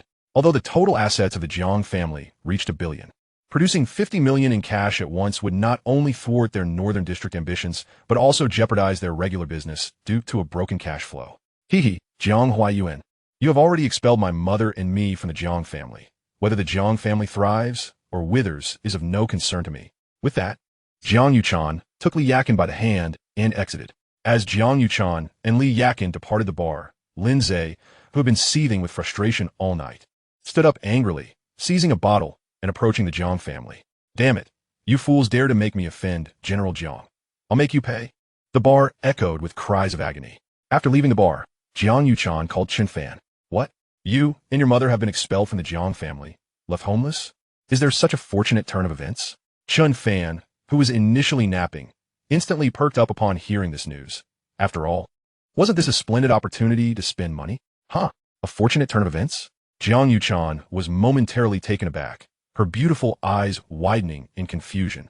not comprehending what Chen Fan was insinuating. Wait for me. I'll be there in 15 minutes. With that, Chen Fan hastily ended the call. Yuchan, are we truly leaving the Jiang family just like this? How will we manage our lives from now on? Although Li Yakin had just vented her frustrations, she now pondered whether Jiang Yuchan had acted too impulsively. The two of them were now utterly destitute. In truth, Jiang Yuchan initially hesitated to call Chen Fan, for no girl desires to reveal her downfall to the man she admires. However, she found herself in dire need of funds. Despite Chen Fan having gifted her 1 billion, she had invested it all into the extraordinary group. Meanwhile, Li Yakin, who ran a luxury car dealership, often indulged in extravagant purchases, leaving her finances nearly depleted. Thus, the two women, once worth billions, had indeed found themselves on the streets. Mother, do not worry. I am now the CEO of a billion-dollar enterprise. Although I haven't received my salary yet, I will be earning 500,000 monthly from now on. I will take care of you. Jiang Yuchan reassured her. By the way, who is that Chen Fan you just called? Your classmate? Li Yakin Kidat. Mother, Chen Fan is a good friend of mine. He is truly kind-hearted. Jiang Yuchan felt a flush rise to her cheeks as she mentioned him. Li Yakin, noticing her daughter's reaction, immediately adopted a serious demeanor. Yuchan, this Chen Fan is your boyfriend, isn't he? Why didn't you tell me about your relationship? Without my guidance. What if you encounter those unscrupulous men who deceive for money and affection? Mother, Chen Fan is not that kind of person. He treats me very well. Jiang Yuchan retorted, a hint of dissatisfaction in her tone. My dear, do not be so easily swayed by a few flattering words or inexpensive gifts. Love is not so simple. I have experienced far more than you have in life. This Chen Fan, just by his name, does not strike me as a good person. Mother, he is the one who invested 1 billion in my company. Jiang Yuchan asserted. Li Yakin's response was momentarily lost for words. Yuchan, do you see how disheveled my hair is? Did my makeup run from crying? Also, should I prepare a gift for my future son-in-law? It was now Jiang Yuchan's turn to be speechless. 15 minutes later, a Wuling Hongwang pulled up in front of Li Yakin and Jiang Yuchan. Chen Fan jumped out of the vehicle, brimming with excitement. Mother, this is Chen Fan. Jiang Yuchan introduced him to Li Yakin. Hello, Auntie. Chen Fan greeted warmly. However, Li Yakin's smile froze on her face. Yuchan, is this the same Chen Fan who gave you 1 billion for investment, arriving in Wuling Hongwang? Mother, why do you say that? Chen Fan is simply a modest person. Jiang Yuchan felt displeased as she noticed her mother looking down on Chen Fan. Yet, Chen Fan remained unfazed, enthusiastically ushering Jiang Yuchan and Li Yakin into the vehicle.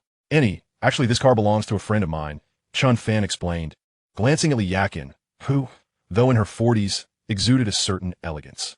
Oh, I see. I thought based on Yuchan's description, you would never drive a Wuling Hongwang.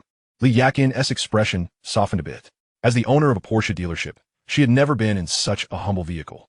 Initially, she had feared her daughter had fallen for a fraud.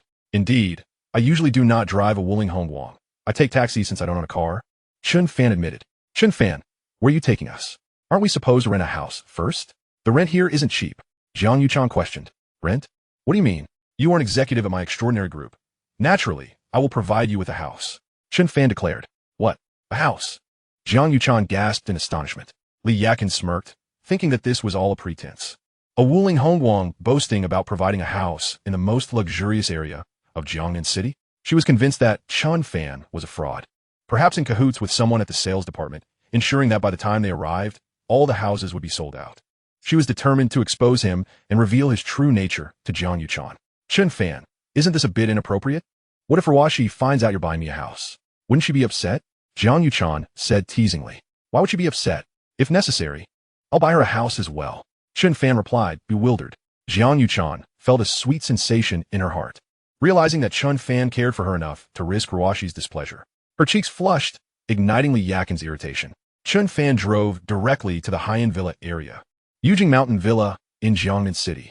Wait, is this Yujing Mountain Villa? What are you bringing us here for?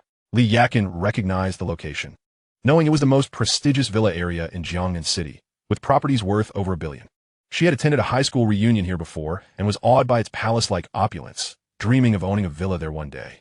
Andy, didn't I just say I would provide Yuchan with a house? I think this Yujing Mountain Villa is quite splendid. Chen Fan remarked. What? A villa at Yujing Mountain for Yuchan? Li Yakin's heart raced with shock and excitement, but upon noticing they were still in the humble Wuling Hongwang, her enthusiasm deflated. This Chen Fan had really taken his pretense to the extreme, aiming for the most luxurious area in Jiangnan City. Just as Chen Fan was about to enter the sales department's entrance, a Mercedes-Benz S-Class suddenly sped by and nearly collided with his van. Hey, are you blind? Do you think your piece of junk is worthy of hitting my car? The driver of the Mercedes shouted, rolling down the window. You're the one who suddenly sped over. Why are you being unreasonable? Jiang Yuchan, seated in the front passenger seat, was infuriated. Don't bother with such people. Our priority today is to purchase a house. We mustn't waste time, Chen Fan advised. TCH, what a coward. Li Yakin thought Chen Fan was intimidated by the driver of the Mercedes, rolling her eyes in disdain. Both vehicles parked in the sales department's lot simultaneously, with Chen Fan exiting first and opening the doors for Jiang Yuchan and Li Yakin. Oh, if it isn't Li Yakin, how is it that you're now in a van?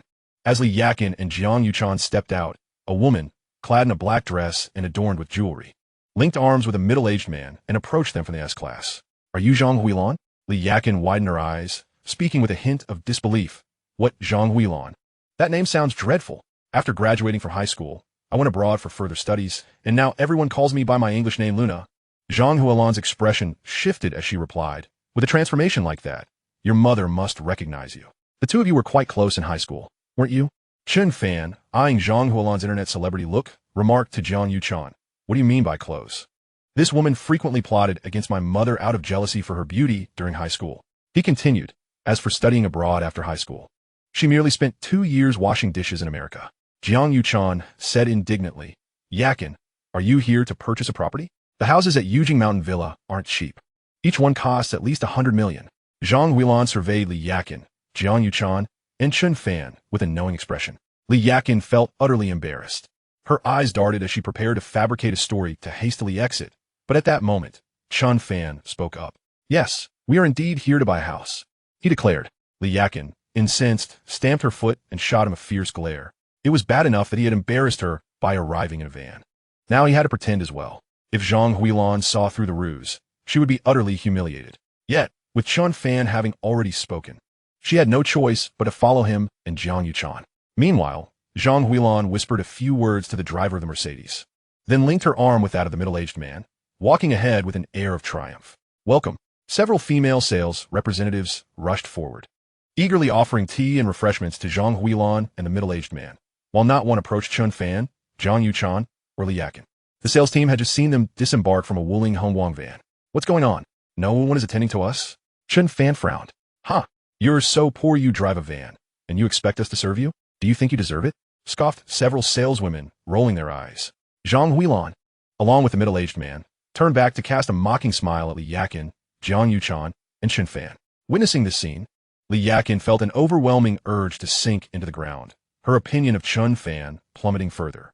Once outside, she vowed to sever her daughter's ties with him. Hello, esteemed customers. May I inquire if you're here to view properties? Did you make an appointment prior to your visit?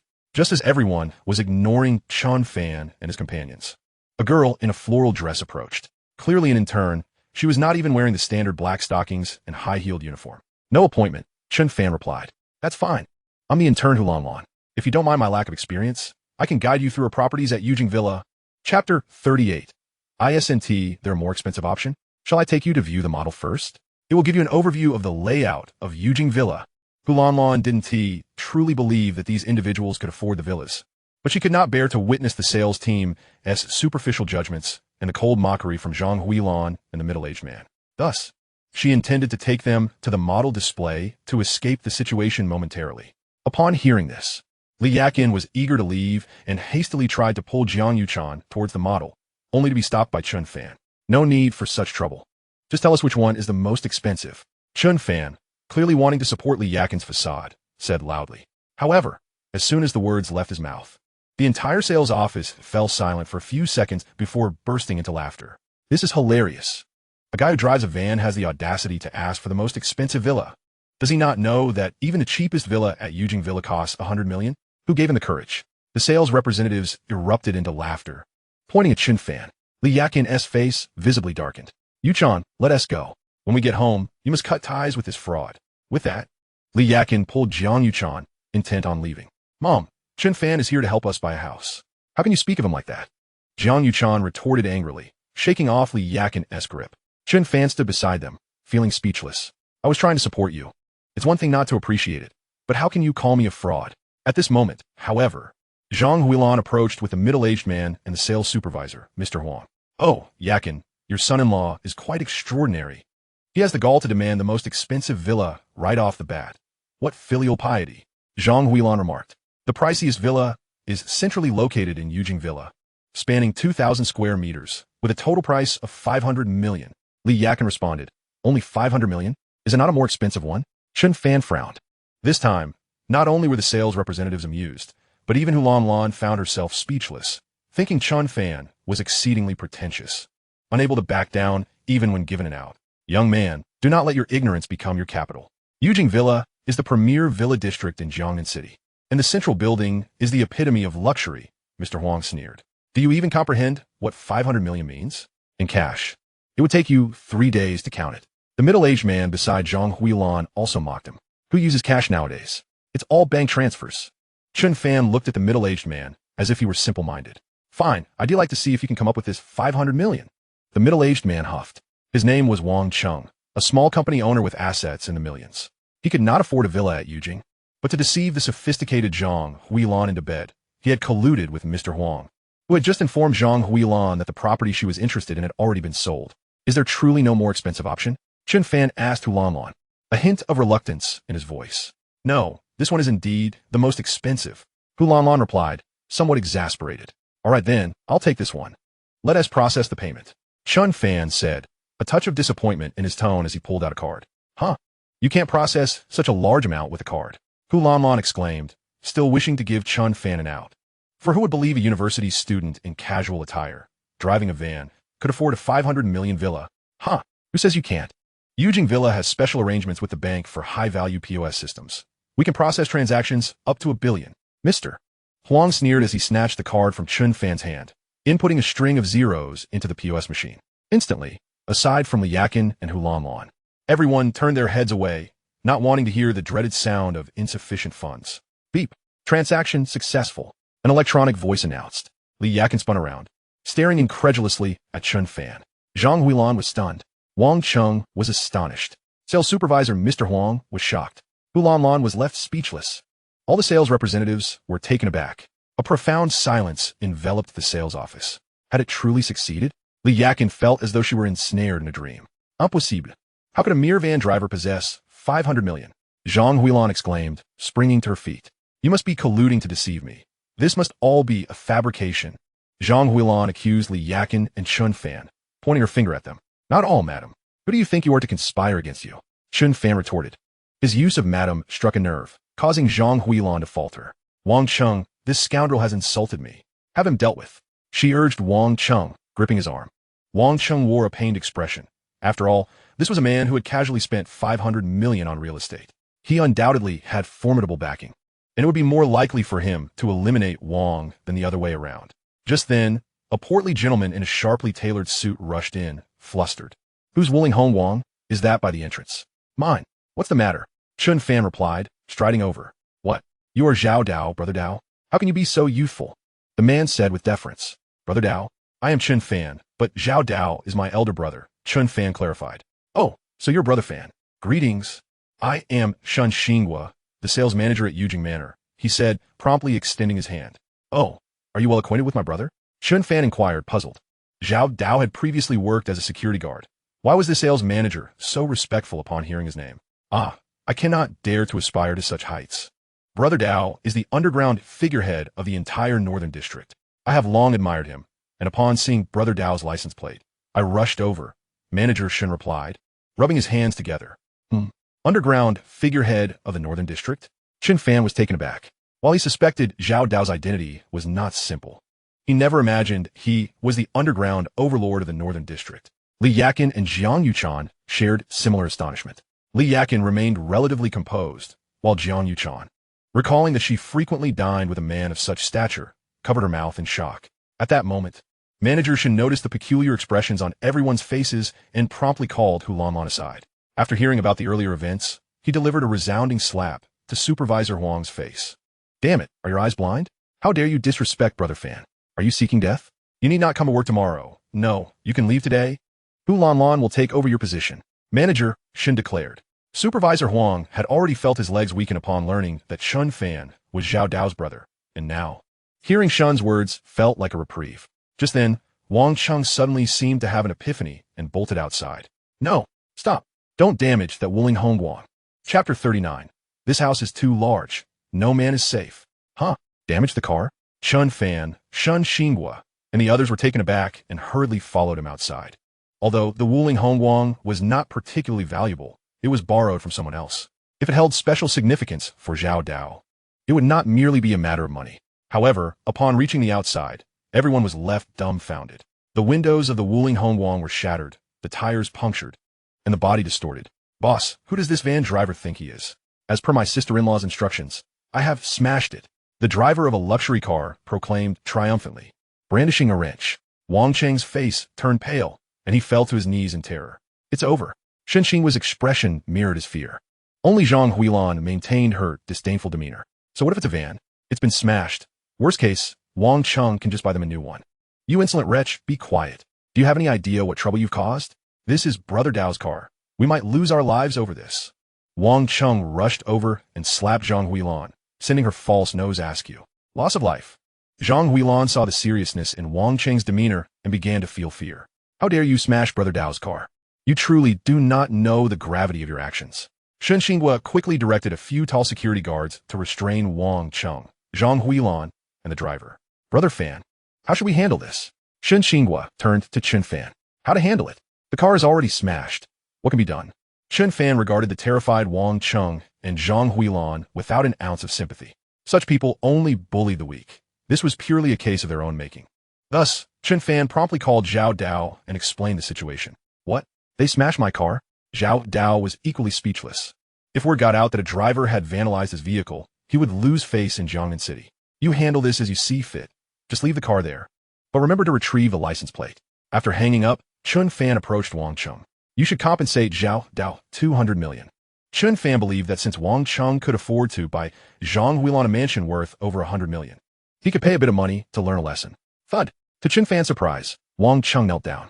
Brother Fan, spare me. I don't have 200 million. Wang Chung, weren't you going to buy me a mansion worth 100 million? How could you not have 200 million? You must compensate them.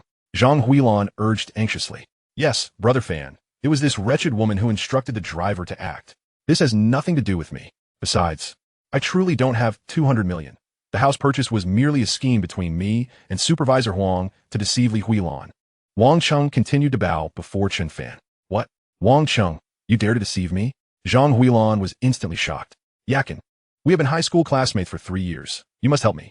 Please plead with your son-in-law to spare me. Zhang Huilan cried, kneeling before Li Yakin.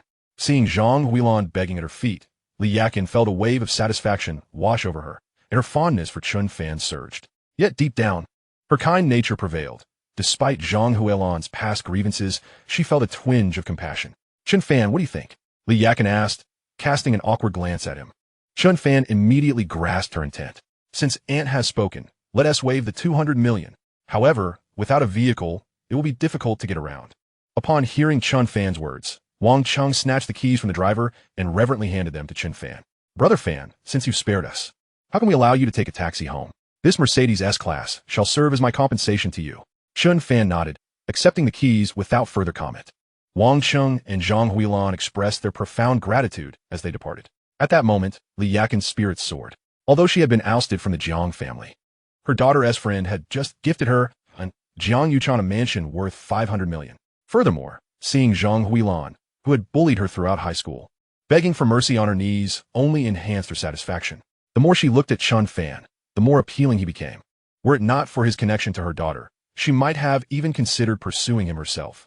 Due to the exquisite decoration of the house, all the furniture is imported luxury goods, allowing for a seamless move-in experience. After a few individuals signed the contract, they immediately proceeded to the grand villa. Yuchan, what stage have you reached with Chen Fan? Have you shared a bed yet? Li Yakin inquired as she pulled Jiang Yuchan into a room. Mom, what are you talking about? Chen Fan and I are just friends. Jiang Yuchan's face flushed instantly. Oh, if he is willing to spend so much money on you, it must mean you have a special relationship. I just saw that the property deed is in your name.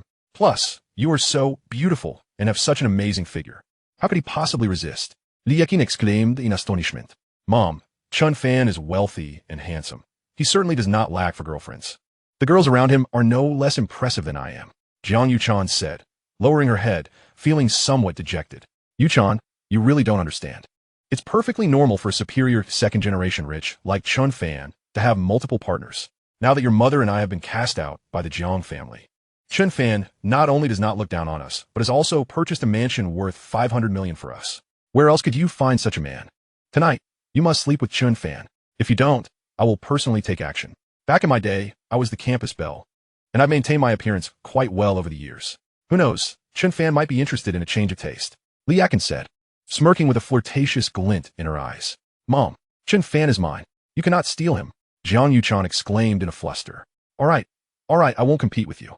Just make sure to dress up nicely, wear some black stockings, or whatever. I have a set of never-worn Q-style lingerie that you should try on, Li Yakin said with a smile, and upon seeing Jiang Yuchan nodding with a red face, she let her out.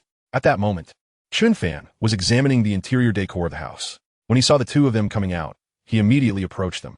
It must be said that while Jiang Yuchan was a stunning beauty, her mother, Li Yakin, at 40, looked as if she were in her 20s, her beauty rivaling that of Jiang Yuchan, with an alluring mature charm akin to a perfectly ripe peach. Truly, they were a pair of exquisite mother-daughter flowers. Chen Fan couldn't help but swallow hard. Auntie, Yuchan, it seems everything is in order here, and it's getting late. Perhaps I should head back now. If anything arises, just give me a call, Chen Fan suggested. Ah, you're leaving? Jiang Yuchan suddenly panicked. Chen Fan, you can't leave. This large house is intimidating for just the two of us. What if a wolf appears? Li Yakin said, a sly smile creeping onto her face. Then she pushed Jiang Yuchan towards Chen Fan. Yes, Chen Fan, this house is too spacious. It feels unsafe without a man around. Jiang Yuchan took the opportunity to lean against Chen Fan, wrapping her soft arms around one of his. Chapter 40. Don't call me mom, call me mother-in-law. A day passed. Early the next morning, Chen Fan got up, while Jiang Yuchan lay sprawled on the bed like a lazy kitten, utterly exhausted from the previous day. Get up for breakfast. Auntie Yakin has knocked on the door several times. I'm not hungry anymore. I don't want to eat. Jiang Yuchan replied with a resentful look at Chen Fan. Then you should rest well, Chen Fan said with a smile. How annoying. Jiang Yuchan's face instantly reddened. Upon arriving at the dining room, Chen Fan discovered that Li Yakin had prepared a lavish spread. Scrambled eggs with chives, oysters, beef penis, and lamb kidneys. Auntie Yakin, this is quite a feast, Chen Fan said, scratching his head awkwardly. Oh dear, you young folks lack restraint. The earth shook all night yesterday. If you don't replenish your energy, you'll regret it when you grow old. Li Yakin admonished in a teaching tone, casually tossing a handful of goji berries into Chen Fan's bowl. Didn't you say the soundproofing is excellent and that you sleep very soundly? Chen Fan, even with thick skin, felt a blush creeping onto his cheeks. Auntie, could you please give me your bank account number? Chen Fan asked. Huh? Why do you need my account? Li Yakin inquired, puzzled but nonetheless provided it. Ding! Li Yakin's phone chimed with a message notification. Did you transfer money to me? 100 million! Li Yakin exclaimed, jumping up in disbelief as she gazed at Chen Fan. Don't be too excited, Auntie. It's just a little pocket money. After all, you just moved in, and there are many things to buy. If you run low, just let me know. Though Li Yakin couldn't cash out, a hush money was necessary. After all, they were family. And who doesn't spend money? Chen Fan, I am truly touched. I've been raising Yuchan alone for over 20 years after marrying into the Jiang family, only to be cast out in the end. Yet, you have directly bought a 500 million house for Yuchan and given me 100 million in pocket money. From today onward, you are like my own son. And Yuchan is my daughter-in-law, Li Yakin said, tears of gratitude streaming down her face, just as Jiang Yuchan emerged from the bathroom, eyes wide in shock. Mom, what nonsense are you talking about? I'm not speaking nonsense.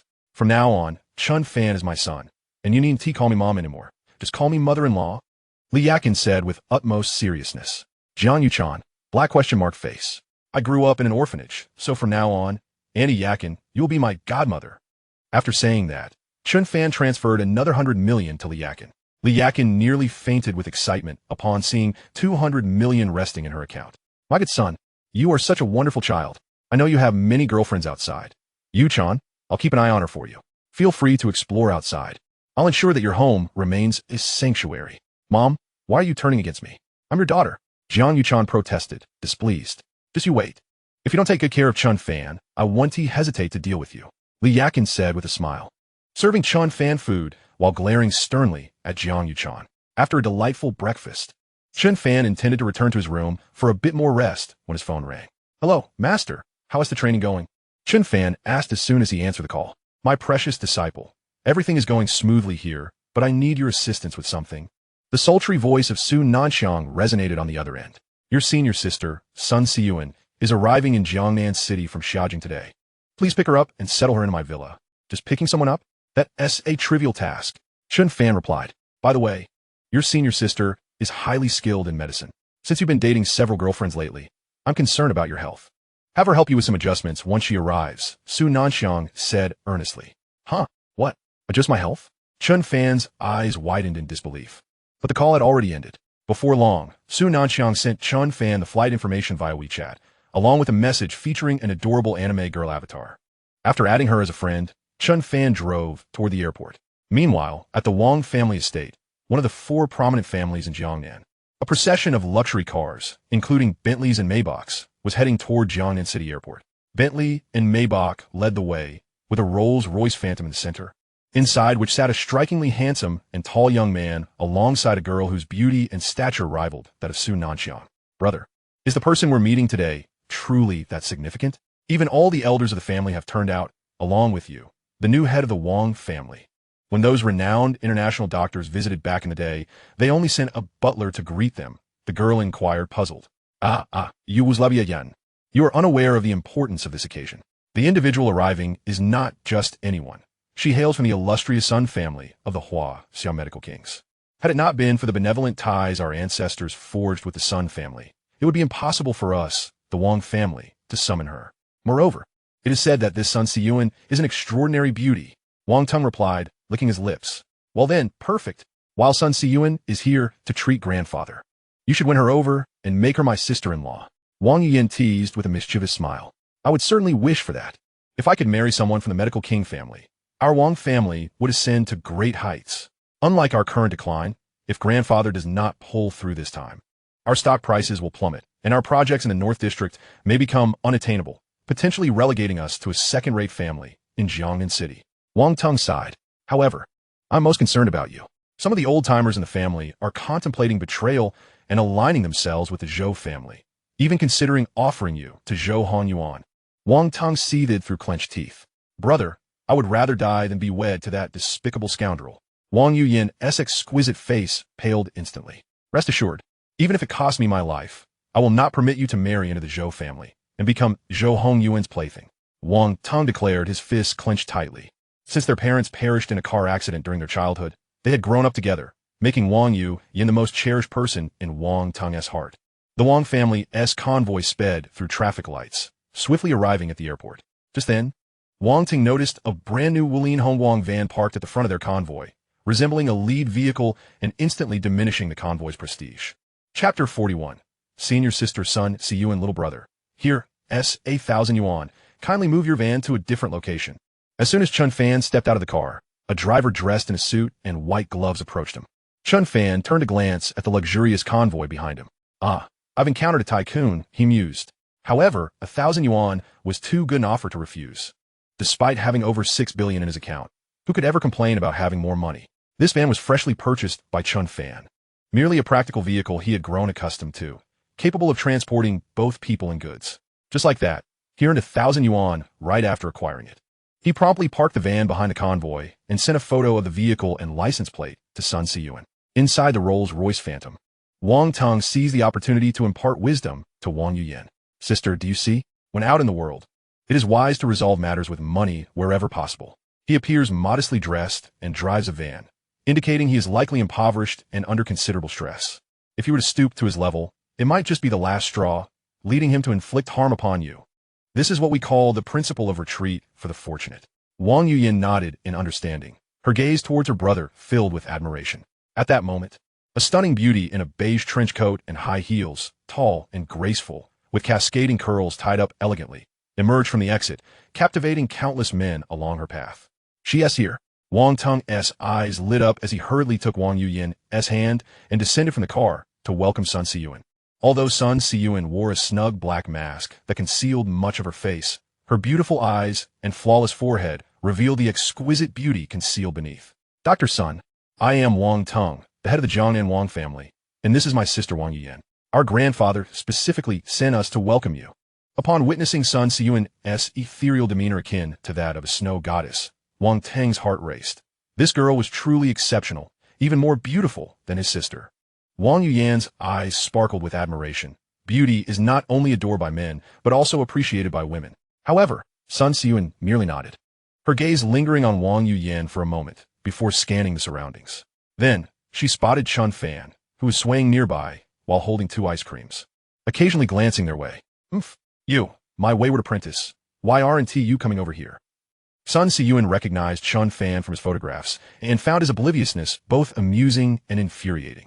Are you calling me? You're my senior sister? Chen Fan pointed to himself, uncertain.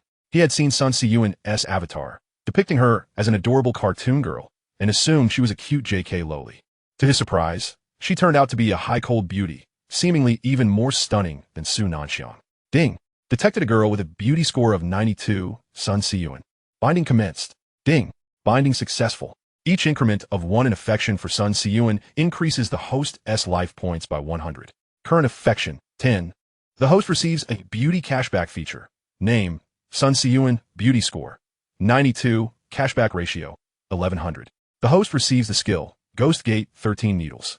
A series of electronic synthesized sounds echoed in Chen Fan's mind. Yet, before he could revel in the surprise, another series of electronic tones rang out. Ding! Detected a girl with a beauty score of 91. Wang Yuyan. Binding commenced. Ding! Binding successful. Each increment of 1 in affection for Wang Yuyan increases the host's life points by 50. Current affection, 0. The host receives a beauty cashback feature. Name, Wang Yuyan, beauty score, 91, cashback ratio, 150. The host receives the skill, supercomputer skills. Chen Fan was momentarily taken aback. There was another person. At that moment, he noticed a girl in a pink dress standing behind Wang Teng, who appeared exceptionally pure and sweet. Little did he expect that this seemingly innocent girl was a hacker. Little rascal, can't you move when there are beauties around? Sun Siyuan kicked Chen Fan lightly on the backside with her long, smooth leg. Wang Teng and Wang Yuyan's eyes widened in astonishment. Isn't this the guy driving the van? Yes, actually Sun Siyuan's Jr. What if we VE offended Sun Siyuan's little apprentice after just giving him 1,000 yuan to move his van? Moreover, the contrast was stark. The ice-cold beauty was treating Chen Fan with roughness, scolding, and playfully hitting him. At that moment, Chen Fan was bewildered. As Sun Siyuan tugged on his ear with one hand while tapping his head with the other, a high-heeled shoe print still evident on his backside. Despite holding ice cream in his hands, he dared not resist. Hurry and take me away. I'll tell you, while my master dotes on you. I certainly will not indulge you. Sun Siyuan snatched an ice cream from Chen Fan's hands, removed her mask, revealing a breathtakingly beautiful face akin to a snow lotus, and strode towards Chen Fan's van, not even glancing at the luxurious Wang family convoy. Hey, brother, may we share a ride with you? Wang Teng gazed at Sun Siyuan's retreating figure and swallowed hard, addressing Chen Fan with an exceedingly polite tone. Do you not have a car? Having just faced Sun Siyuan's reprimand upon their first meeting, Chen Fan dared not take the initiative and promptly transformed into an obsequious follower, positioning himself beside Sun Siyuan. Senior sister, what do you think? Well, then let us go together. After all, we have to visit the Wang family later. Sun Siyuan nodded, casting a glance at Chen Fan, whose face was adorned with an ingratiating smile. She thought to herself that it was not too bad. This spoiled disciple of hers was quite obedient after just a bit of training. Ding! Sun Siyuan's affinity level, 10, current affinity, 0. Reward, 0 health points for the host. Current health points balance, 4,790. A prompt echoed in Chen Fan's mind, and he felt a surge of joy. It seemed his conjecture was correct. Despite her fiery temperament, this senior sister was rather easy to handle. Chen Fan opened the car door, and Sun Siyuan promptly took her seat in the front passenger side. The rear door was a sliding one, and Wang Teng and Wang Yuyan, having never encountered such a low-end van, found themselves at a loss on how to open it. It was only when Chen Fan rushed over that he successfully opened the door for them. Brother, this car is so advanced. It even has sliding doors. We should get one for our family. Unlike Wang Teng, Wang Yuyan displayed a look of excitement. Wang Teng, Chen Fan, Junior brother, I'm hungry. Take me to eat something first. Sun Siyuan exclaimed, giving Chen Fan a light slap on the back of his head. Dr. Sun, brother Chen Fan, I've already reserved a table at the newly opened Michelin 3-star restaurant in Jiangnan City. Would you like to give it a try? Wang Teng said, rubbing his hands together, wearing a fawning expression. A Michelin three-star restaurant is indeed a high-end establishment for a small city like Jiangnan. Yet for Sun Siyuan of the renowned Sun family, it held little allure.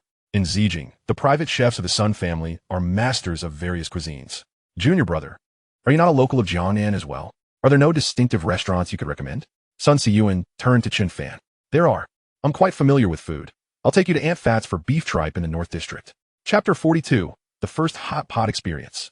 Chen Fan drove the van recklessly through an old district, occasionally veering into alleys and executing drifts. While poking his head out to engage in spirited discussions with pedestrians on electric bikes and vehicles that cut in. You'll get us killed driving this broken van so fast. One pedestrian yelled, exasperated. Watch where you're going. The North District of Jiangnan, being an older area, is characterized by its narrow roads and congested traffic, with a rather robust local culture. Along the way, Chen Fan transformed into a vocal critic, hurling expletives in every direction. Wang Tong furrowed his brow at the foul language, baffled by how such a brash disciple could belong to someone of Sun Siyuan's esteemed status. Yet we looked up. He was taken aback to see his sister Wang Yan gazing at Chen Fan with admiration, her cheeks flushed with excitement. And Sun Siyuan's eyes also glimmered with appreciation for him. Sister, you mustn't learn such coarse language. Wang Tong admonished quietly. But brother, don't you think a man like this is so manly and handsome? He is completely different from the people we usually interact with. Wang Yuyan's bright eyes sparkled as she gazed at Chen Fan. Is it just a few swear words that makes him manly or handsome? Wang Tong inwardly fumed. Yet knowing Chen Fan was Sun Siyuan's disciple, he dared not confront him, merely casting a glare at Wang Yuyan while suppressing his frustration. Sun Siyuan, however, was quite pleased. Despite her frigid exterior, she had a fiery temperament, but due to her upbringing, she lacked a repertoire of colorful language. Eventually, Chen Fan maneuvered the van into a dilapidated alley, leaving Wang Tong's luxurious car convoy far behind. Brother Chen Fan, I see this area is primarily residential. It doesn't seem like there are any restaurants around, Wang Tong remarked, his brows knitted in disdain at the seemingly impoverished surroundings. You don't understand. The hidden gems of Jiangnan City are in the small eateries tucked away in alleys, Chen Fan replied. What could possibly be good in those shabby little places? Besides, this is the North District. It will be demolished soon, Wang Tong scoffed. Finally, Chen Fan parked in front of a 3-story red brick building, the very place where he had worked for 3 years while pursuing Chu Yuhan, Aunt Fat's beef tripe. The couple running the eatery had treated him well, often inviting him to dine with them, regarding him as part of their family, normally bustling with patrons. The hot pot restaurant was eerily empty today. Chen Fan frowned as he stepped out of the vehicle, followed by Sun Siyuan, Wang Tong, and Wang Yuyan. The gathering of handsome men and beautiful women immediately attracted several curious glances from the nearby residents. Pushing open the door, Chen Fan found the restaurant devoid of customers, save for a middle-aged woman in a red apron, slightly plump, who sat there in a daze. Aunt Fat, why are there so few customers today? I brought some friends to eat. Is that you, Chen Fan? It's been ages since you last came. Come, sit down. I'll brew some tea for you all, Aunt Fat exclaimed, wiping her eyes and forcing a smile as she warmly beckoned everyone to take a seat. Aunt Fat, is something wrong? Why are there so few people? Chen Fan asked, scanning the empty restaurant after sitting down. And no, nothing's wrong. It's probably just not mealtime yet. Aunt Fat stammered.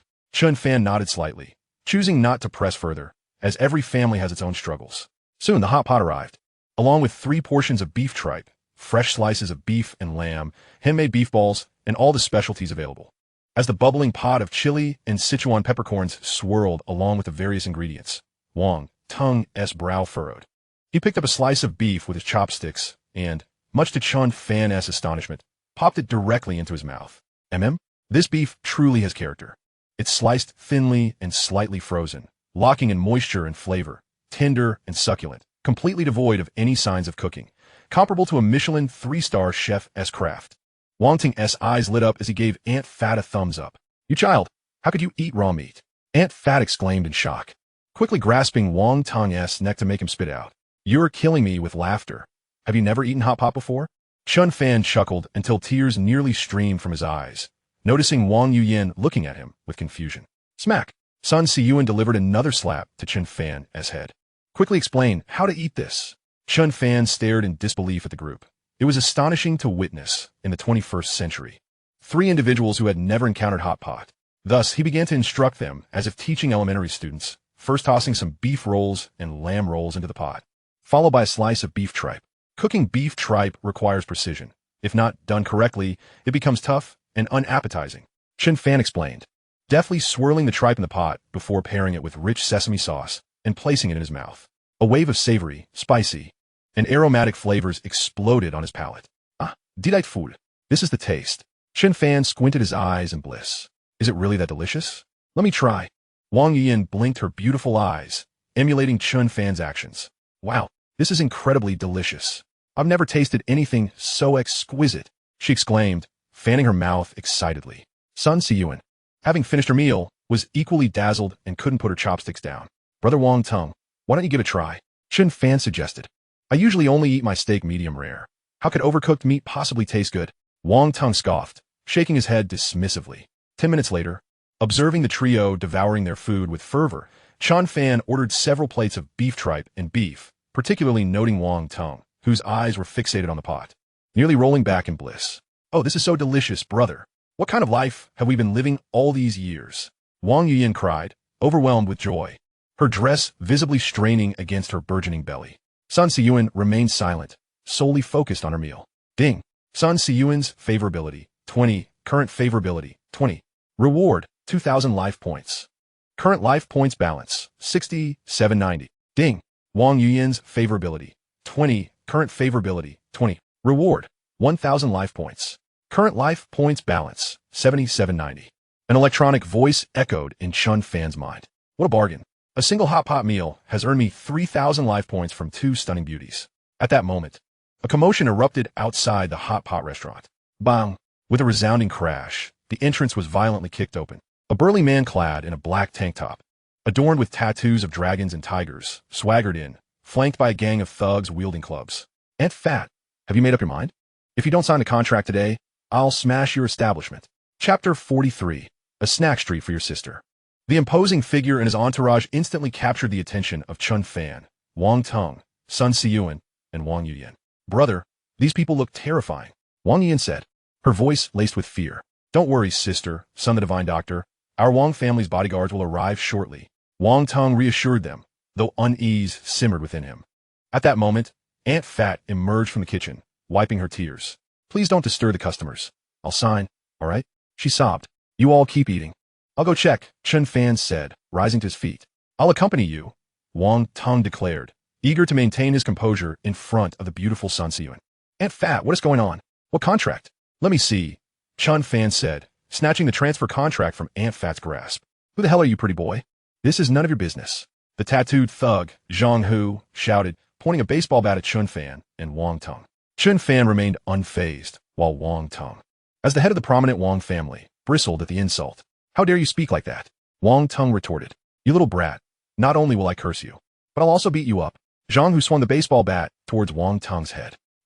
Wang Yiyan shrieked, covering her mouth in horror, while Wang Tung's eyes widened in fear. However, just before the bat could connect, it was seized by a powerful hand. Without lifting his gaze, Chen Fan held the contract in one hand and gripped the bat with the other. Do you wish to die? Zhang Hu shouted in fury, drawing a dagger and thrusting it towards Chen Fan's abdomen. Yet, Chen Fan remained calm, executing a high kick that struck Zhang Hu's chin, sending him hurtling across the restaurant and into the street opposite. This was merely Chen Fan's restraint. Had he not held back, he would have obliterated Zhang Hu's skull. As Zhang Hu's thugs witnessed their leader being defeated, they charged at Chen Fan, but he continued to keep his head down, dispatching them with swift kicks until the ground was strewn with groaning bodies. Wang Tung was astonished. Wang Yiyan was astonished. Aunt Fat was astonished. Sun Siyuan's eyes widened, her icy beauty revealing a glimmer of surprise. This young man possesses remarkable prowess. He didn't resist when I struck him, demonstrating respect for hierarchy. Ding. Sun Siyuan's favorability, 20. Current favorability, 40. Reward, 2,000 life points. Current life points balance, 9790. Ding. Wang Yiyan's favorability, 10. Current favorability, 50. Reward, 500 life points. Current life points balance, 10290.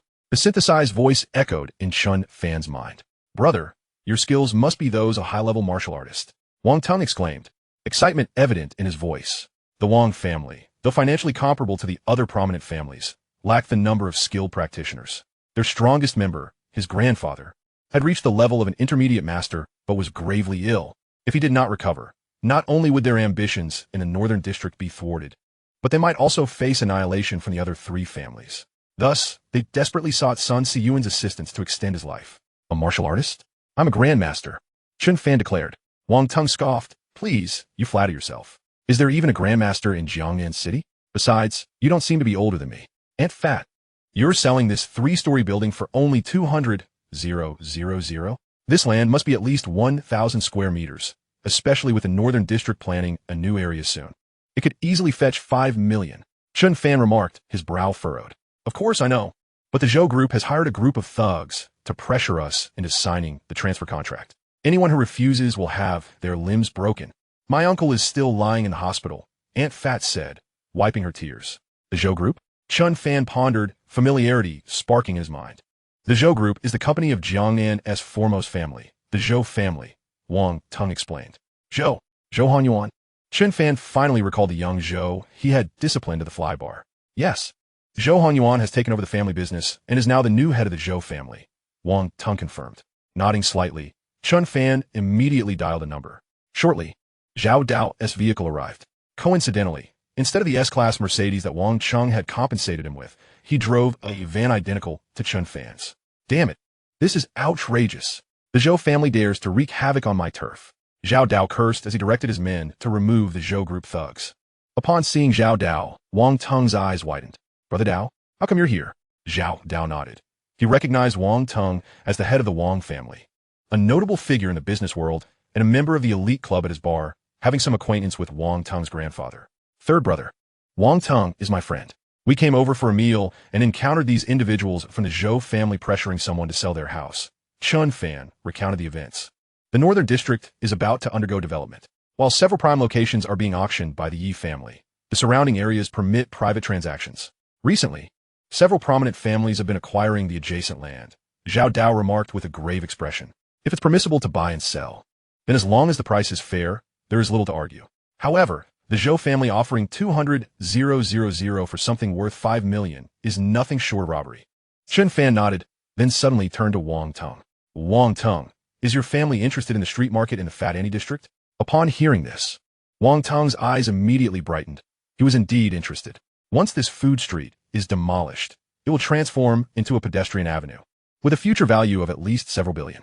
Our family certainly finds the street market appealing, but the Zhou family, Wang Tung hesitated. Despite his interest, the current illness of their elder prevented them from confronting the Zhou family.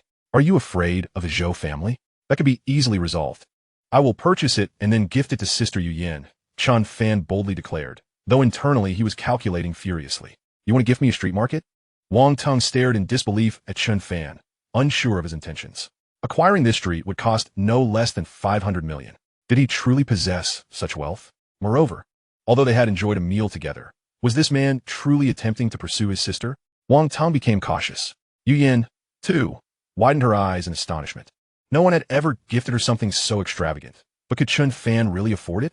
Fat Andy, gather your neighbors and inform them that I wish to purchase at the standard market price. Meanwhile, Chen Fan's situation had already attracted numerous onlookers, and at that moment, the Wang family's luxury car convoy arrived, prompting all nearby merchants to flock over. A standard market price? Are you serious? Aren't you afraid of retaliation from the Zhou family's goons? Many were incredulous, having previously faced threats from the Zhou family's henchmen, where offers were often less than a tenth of the market value. Of course it's true. This is my third brother, Zhao Dao. Would I fear them? Chen Fan pointed to Zhao Dao, and several merchants, recognizing the underground boss of the Northern District, immediately believed Chen Fan's words. However, I only have 500 million available, and it's first come, first served, Chen Fan said as he approached Wang Yuyan. Give me your car number. Chapter 44. The 13 Needles of the Ghost Gate. Ding dong. Wang Yuyan's phone chimed with a message. 500 million. Why did you transfer me such a large sum? Wang Yuyan was taken aback. Even as the daughter of one of the 4 great families, no one had ever transferred her such a substantial amount at once. Did I not say I would gift you a street market? Just wait here to sign the contract and transfer the property into your name. Chen Fan replied. At this moment, Wang Tung was already in shock. He casually transferred 500 million. Even he would hesitate to spend money like that. Truly, anyone who could be an apprentice to Sun Siyuan was not an ordinary person. However, why was this fellow exclusively gifting his sister? Did he truly harbor intentions toward her? Wang Tung's gaze towards Chen Fan became increasingly wary. While Sun Siyuan was merely surprised, For her family, money was just a number. If the heirs of the Medicine King family needed funds, the world's nobility would eagerly rush to provide it. Master Wang, do not fret. Chen Fan's actions stem from necessity. His family is rather low profile and does not allow him to make a public appearance, so he must invest in this manner. Furthermore, 500 million is not significant. He recently gifted away 20 billion. Zhao Dao remarked. He gifted away 20 billion. Wang Tong was initially shocked, then understood. Chen Fan's backing was likely formidable, and his so-called gift was merely a means of facilitating their investment. Then, thank you, Brother Chen Fan and Brother Dao.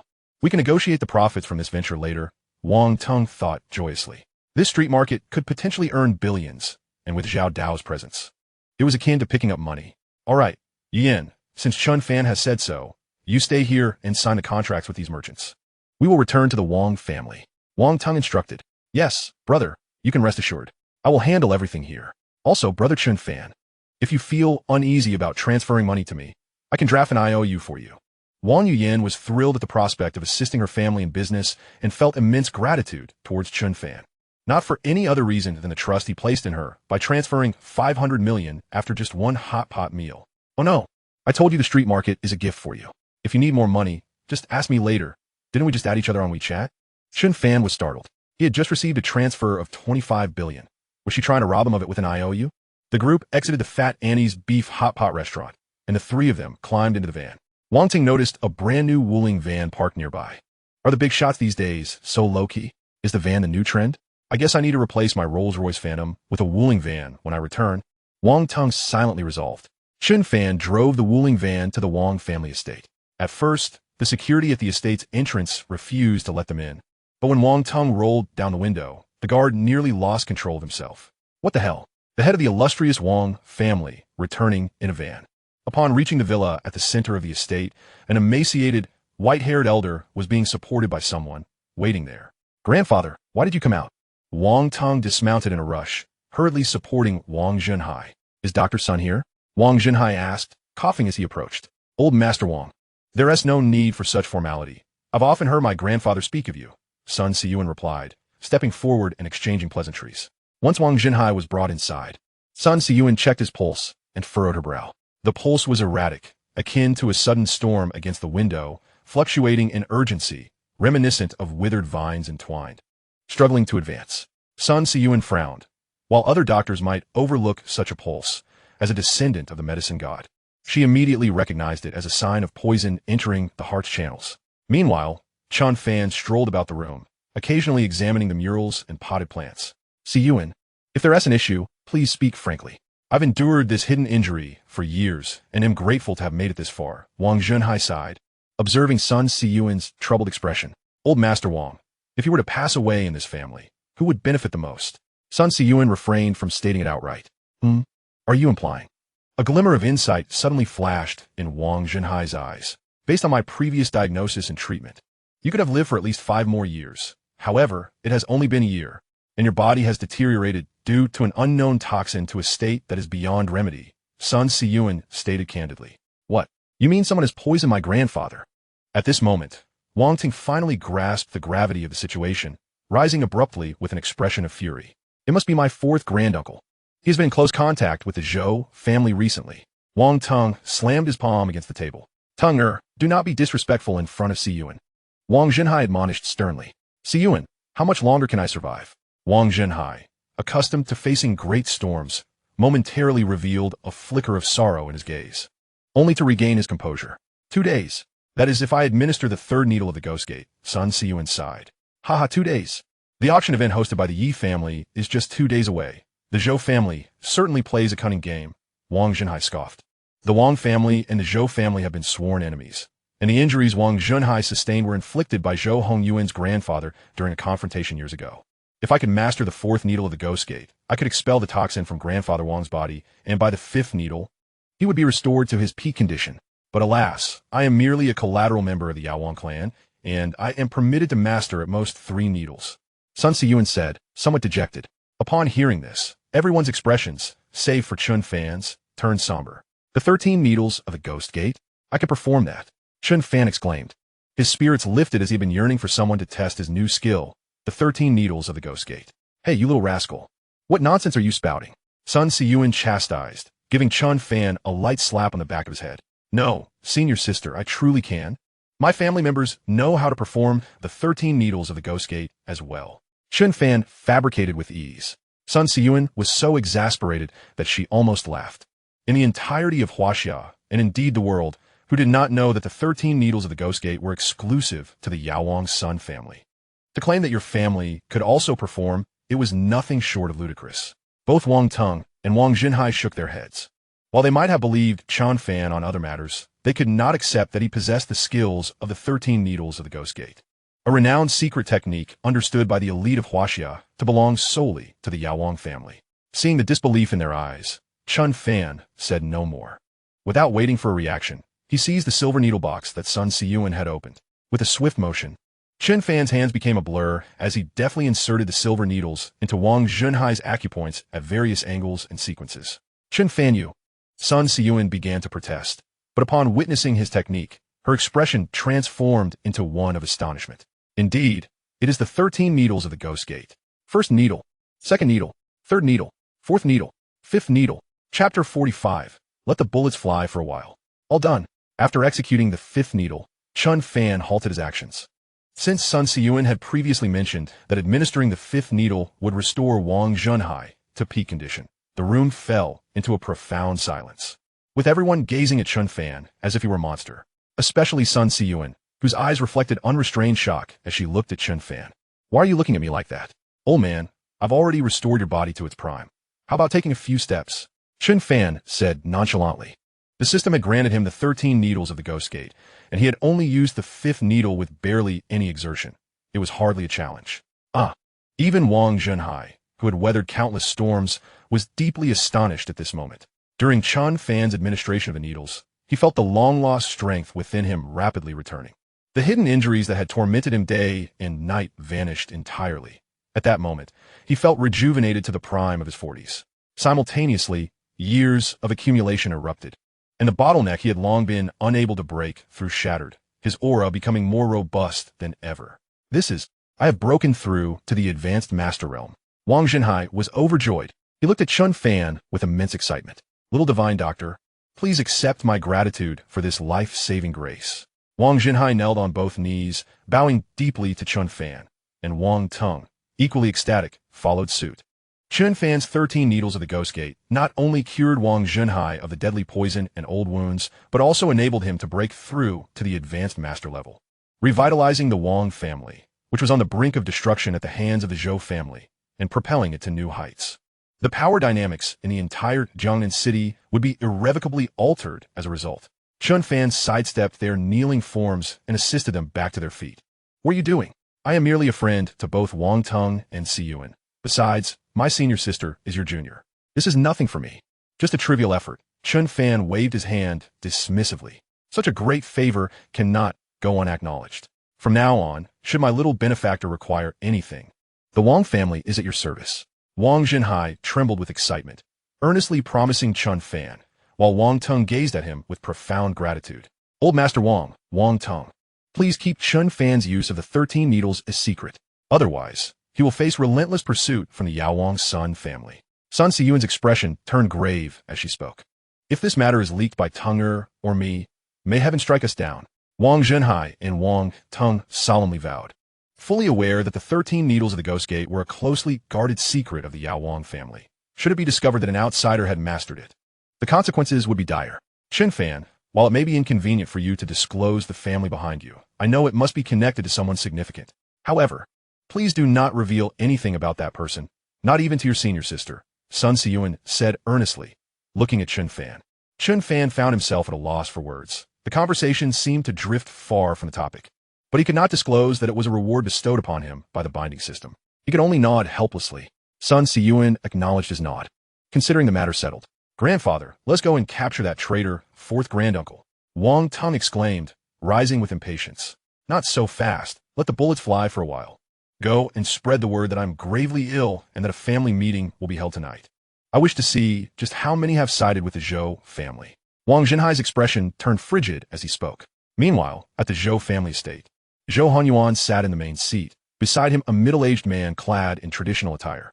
Across from them stood an elderly man who bore resemblance to Wang Zhenhai, the fourth brother, Wang Zhentao, who regarded them with deference. Zhou family head, second master Zhou. I have just received word from my family that Wang Zhenhai is on his last legs. Tonight is the perfect opportunity to seize the Wang family. Wang Zhentao declared excitedly. Haha, then allow me to congratulate you in advance, fourth master Wang, on becoming the new head of the Wang family. Zhou Hanyuan said, crossing his legs with a playful glint in his eyes. I am unworthy of such praise. Once I become the head of the Wang family, it will merely mean that the Wang family has become an affiliate of the Zhou family, and I, Wang Zhentao, will be the Zhou family's most loyal dog. Wang Zhentao hastily bowed to express his loyalty. However, there remained numerous individuals within the family who sided with the family head, such as the third brother, Wang Zhenjiang, who was a staunch supporter of that faction. Wang Zhentao continued, a bunch of blind fools. Not to mention that Wang Zhenhai is already incapacitated. Even if he were still a senior grandmaster, once my father and elder brother emerged from their seclusion, he would meet an inevitable demise. The middle-aged man clad in traditional Tang attire, Zhou Chengjia, the second uncle of Zhou Hanyuan, snorted disdainfully. He represented the most formidable strength in the Zhou family, second only to Zhou Hongyuan's father and grandfather, being a mid-level grandmaster himself, and had been left to oversee matters in the Zhou household during their retreat. As far as I am aware, that Wang Zhenjiang is a senior martial artist, while you, Wang Sire, are merely a junior martial artist at present, correct? Zhou Hanyuan inquired, casting a scrutinizing gaze upon Wang Zhentao. To be candid, you are correct, esteemed head of the Zhou family. Moreover, the influence of the third brother's faction should not be underestimated. In addition to the family head's faction, there are 2 senior martial artists, 5 mid-level martial artists, and 10 junior martial artists on their side. In contrast, my side possesses only half of their strength, Wang Zhentao admitted, his expression tinged with embarrassment. They are all not but useless martial artists. Zhou Qingjie scoffed dismissively. Uncle, how about you lead a group to pay them a visit?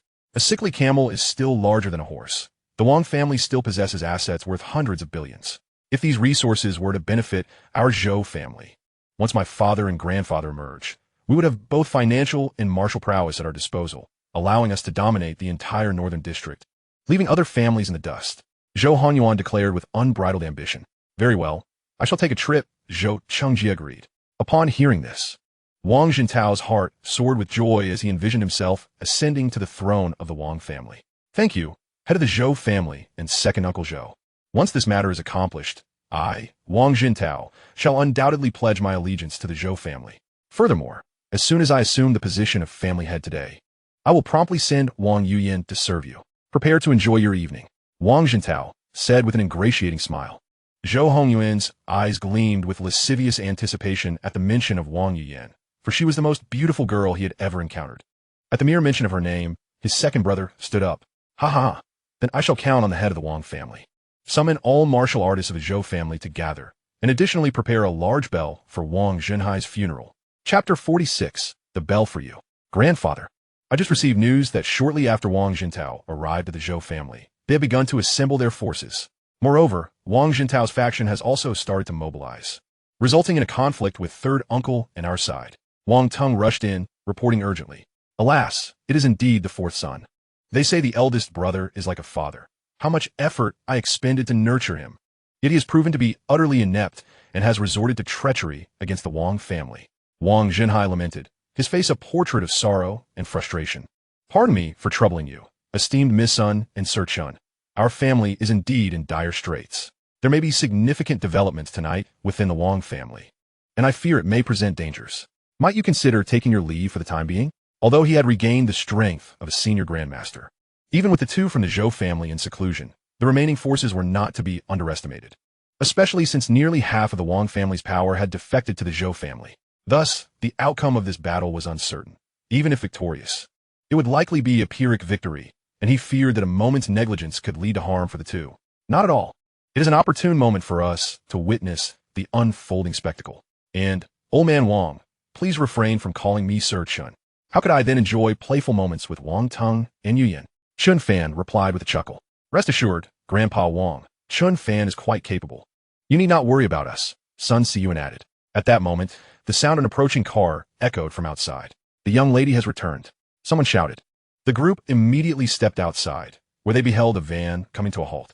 Moments later, Wang Yiyan joyfully leapt from the vehicle, followed by Zhao Dao, who exited the driver's seat. Chen Fan, Miss Wang has brought you back. Today, not only did we secure that nearby snack street, but we also acquired the 2 adjacent old neighborhoods. Zhao Dao announced to Chen Fan. Thanks, Brother San. Chen Fan replied. There's no need for thanks between us. Zhao Dao waved his hand dismissively. Upon noticing Wang Zhenhai, his eyes widened in astonishment. Old man Wang, I thought you were on the brink of death. Why do you look so vigorous now? Zhao Dao approached and clapped Wang Zhenhai on the shoulder, instantly sensing the robust strength emanating from within him.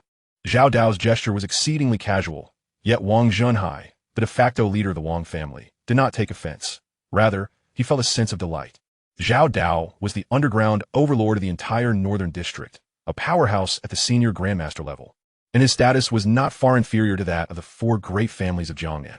Particularly, seeing him refer to Chen Fan as a brother made him wary of overstepping. Brother Dao, it's good to see you. Thanks to Dr. Sun and Chen Fan, my health has fully recovered.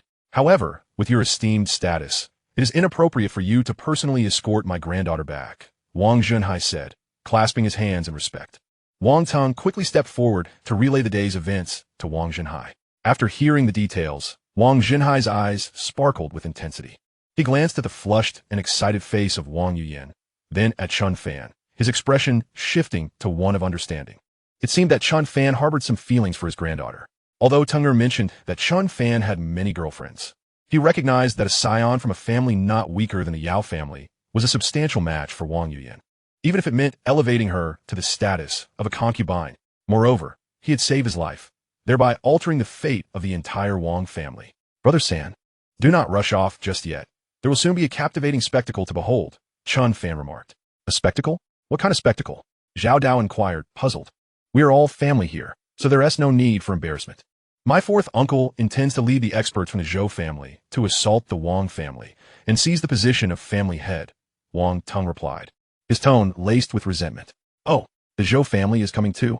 Damn it, those rascals have been causing chaos on my turf lately, and I've been looking for an opportunity to deal with them. Zhao Dao's expression darkened upon hearing about the Zhou family. Old man Wang, would you have any objections to us taking out a few Zhou family members in your home? If you could lend a hand, Brother Dao, the entire Wang family would owe you a great favor. Wang Zhenhai exclaimed excitedly, grasping Zhao Dao's hand. If Zhao Dao could assist today, then how many Zhou family members could be eliminated? Let us not waste more breath on this. As for the development of the northern district, I find myself more aligned with your Wang family than with the others, Zhao Dao affirmed, tightening his grip on Wang Zhenhai's hand. Joy spread across the faces of those present from the Wang family. This effectively signified an alliance between the Wang family and the underground forces of the northern district, providing them with an additional leverage to carve up the lucrative northern district. However, at that moment, a sudden loud crash resonated from outside. Moments later, a blood-soaked elder burst into the room. Tung, or Yiyan, you must flee. Wang Jintao has led the Zhou family into our home. 3rd uncle, are you all right? Wang Tung and Wang Yuyan rushed forward to support the bloodied elder. Do not concern yourselves with us. Flee quickly. My brothers and I will hold them off for you. Should you ever rise again, be sure to avenge us. With that, the severely wounded Zhang Zhenjiang attempted to charge forth once more. However, a pair of strong hands firmly restrained his shoulder. Elder brother, are you not gravely ill? Zhang Zhenjiang exclaimed, his eyes wide as he scrutinized the rosy-cheeked Zhang Zhenhai, who displayed no signs of illness. 3rd brother, I owe my recovery to Dr. Sun and young brother Chen Fan. They have healed my wounds, and I not only have regained my health, but have also ascended to the rank of a high-level grandmaster, Zhang Zhenhai said, a hint of emotion in his voice as he gazed at his injured younger brother. This is wonderful. The Wang family is saved. The Wang family is saved. Zhang Zhenjiang cried out in exhilaration, looking towards the heavens. Ha ha, the Wang family is saved? Today, even the heavenly king cannot save the Wang family. A boisterous laughter erupted from outside, accompanied by the sounds of fierce combat and anguished cries. Soon after, Wang Jintao and Zhou Changjie strode in, laughter echoing around them. Several masters from the Zhou family followed, carrying an enormous black iron bell that stood as tall as a person. Where's that old fool Wang Zhenhai? Does he not hurry out to kneel and welcome Lord Zhou? He has come bearing a bell. Wang Zhen Tao exclaimed with mirth. His spirits were soaring.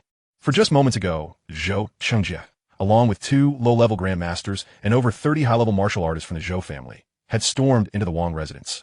Slaughtering the elite of Wang Zhenhai's faction, leaving only those under his control. Wang Jintao, you beast! How could you betray your brother? After all that I have done for you, do you not possess an ounce of conscience? Zhang Junjiang accused vehemently, pointing an accusatory finger at Wang Jintao. Third brother, times have changed. Those who adapt are the true heroes. The moment our elder brother was injured by the Zhou family's ancestor, our Wang family was doomed. My allegiance to the Zhou family is merely a means to ensure survival for us, Wang Jintao replied. Ha! You treacherous wretch! I, Zhang Junjiang, would rather die than conspire with you. Zhang Junjiang roared in defiance. Third brother, do not cling to your delusions. Otherwise, do not blame me, Wang Jintao sneered, his eyes glimmering with malice. At that moment, Wang Junhai, who had been facing away from the group, slowly turned around, exuding a chilling aura of murderous intent. Chapter 47. Total Annihilation.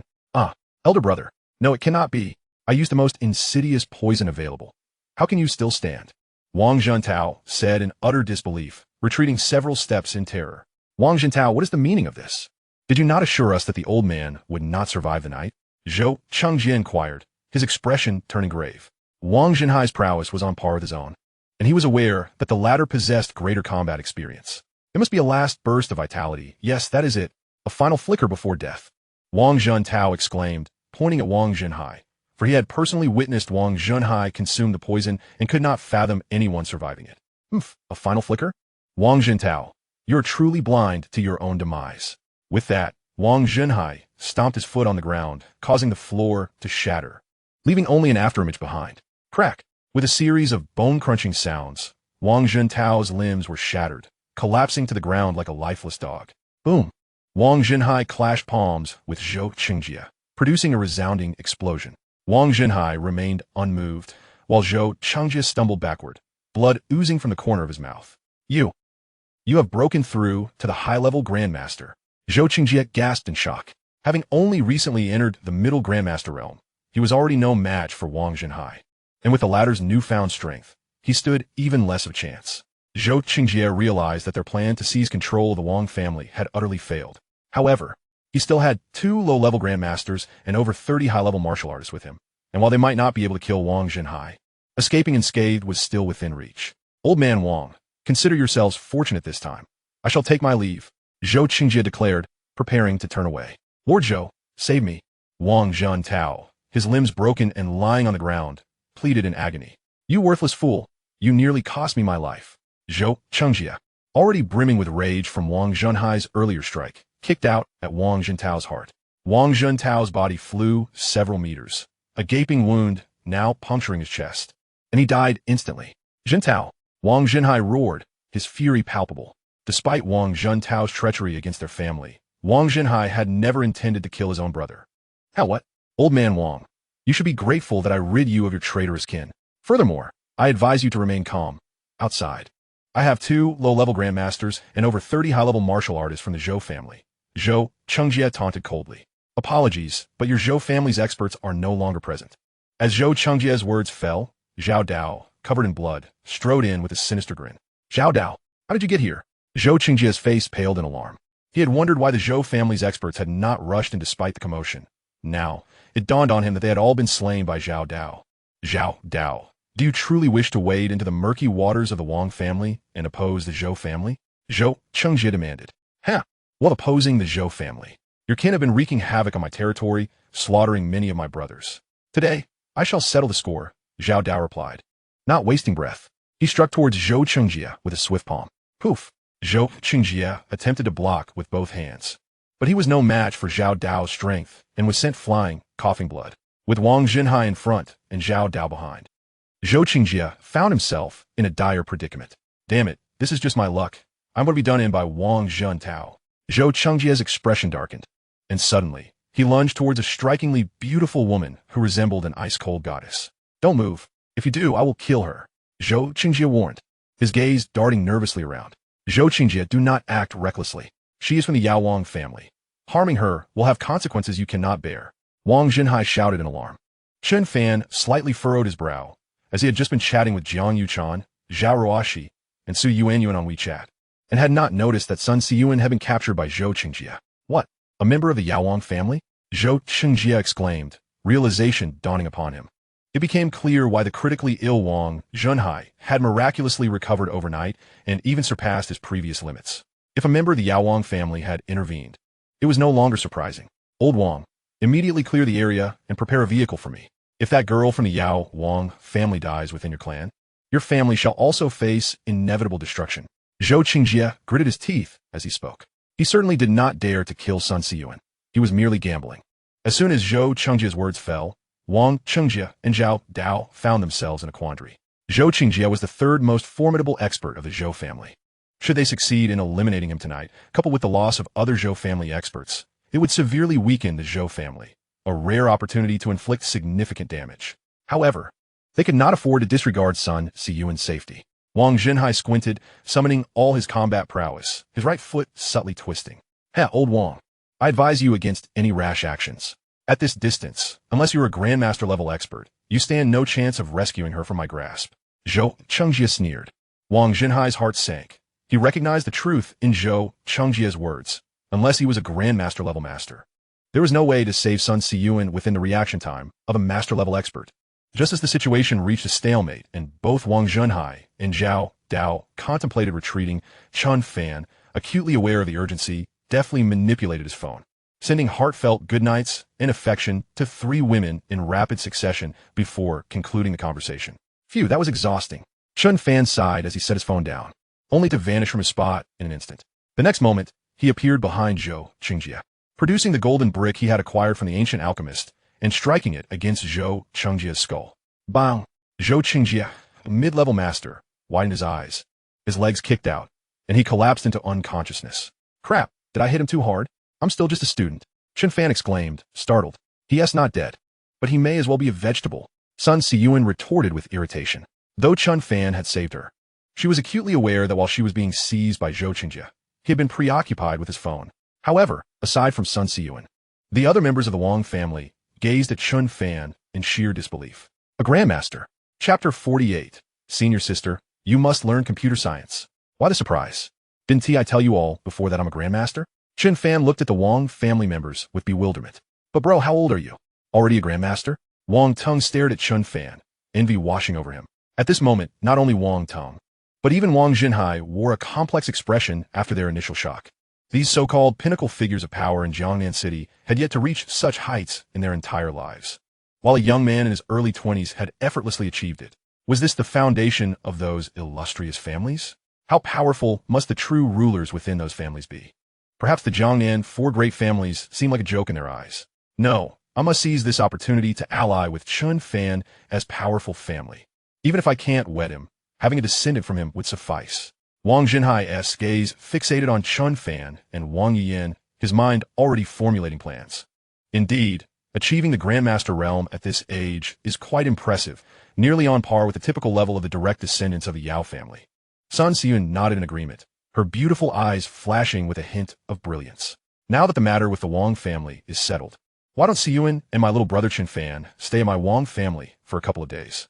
Allow me to extend my hospitality and discuss the upcoming auction. At that moment, Wang Junhai said with a smile, casually nudging Wang Yiyan with his elbow. Wang Junhai had already spoken to Wang Yiyan, emphasizing the rarity of this opportunity. Missing it would mean losing it forever. Wang Yiyan, already harboring a fondness for the tall and handsome Chen Fan, felt an immense gratitude towards him for healing her grandfather and saving the entire Wang family. Thus, she was more than willing to offer herself to Chen Fan. Yes, Sister Siyuan, why don't you both stay at our house for a few days? Also, Chen Fan, didn't you mention during lunch that you were about to take the Level 2 computer science exam? I'm studying computer science in college. I can tutor you tonight. Wang Yiyan said shyly, lowering her head.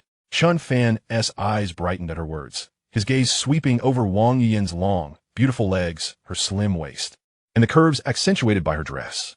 Yet before he could respond, Sun Siyuan, who saw through everything, interjected, Thank you for your kind offer. But we already have our accommodation arranged, right, Chen Fan? With that, she shot a sidelong glance at him. Yes, sister, you're right. But I still need to study computer science, and I must learn it overnight. Chen Fan replied with a fawning expression, transforming into a sycophant as he began to massage Sun Siyuan's shoulders and knead her legs, sneaking in some flirtation. All right, then you can first take me to the teacher's villa, and then come back to study computer science, Sun Siyuan replied with a cold smile. Of course, sister. Please get in. Chen Fan personally opened the car door for Sun Siyuan. She gracefully arched her snow-white neck and stepped into the passenger seat of the van. Following this, Zhao Dao also bid farewell to Wang Zhenhai and got into his own van, identical to Chen Fan's. Wang Teng gazed at the two vans with newfound respect. So the Wuling van was truly the standard for the real big shots, with its understated yet impressive exterior and spacious interior.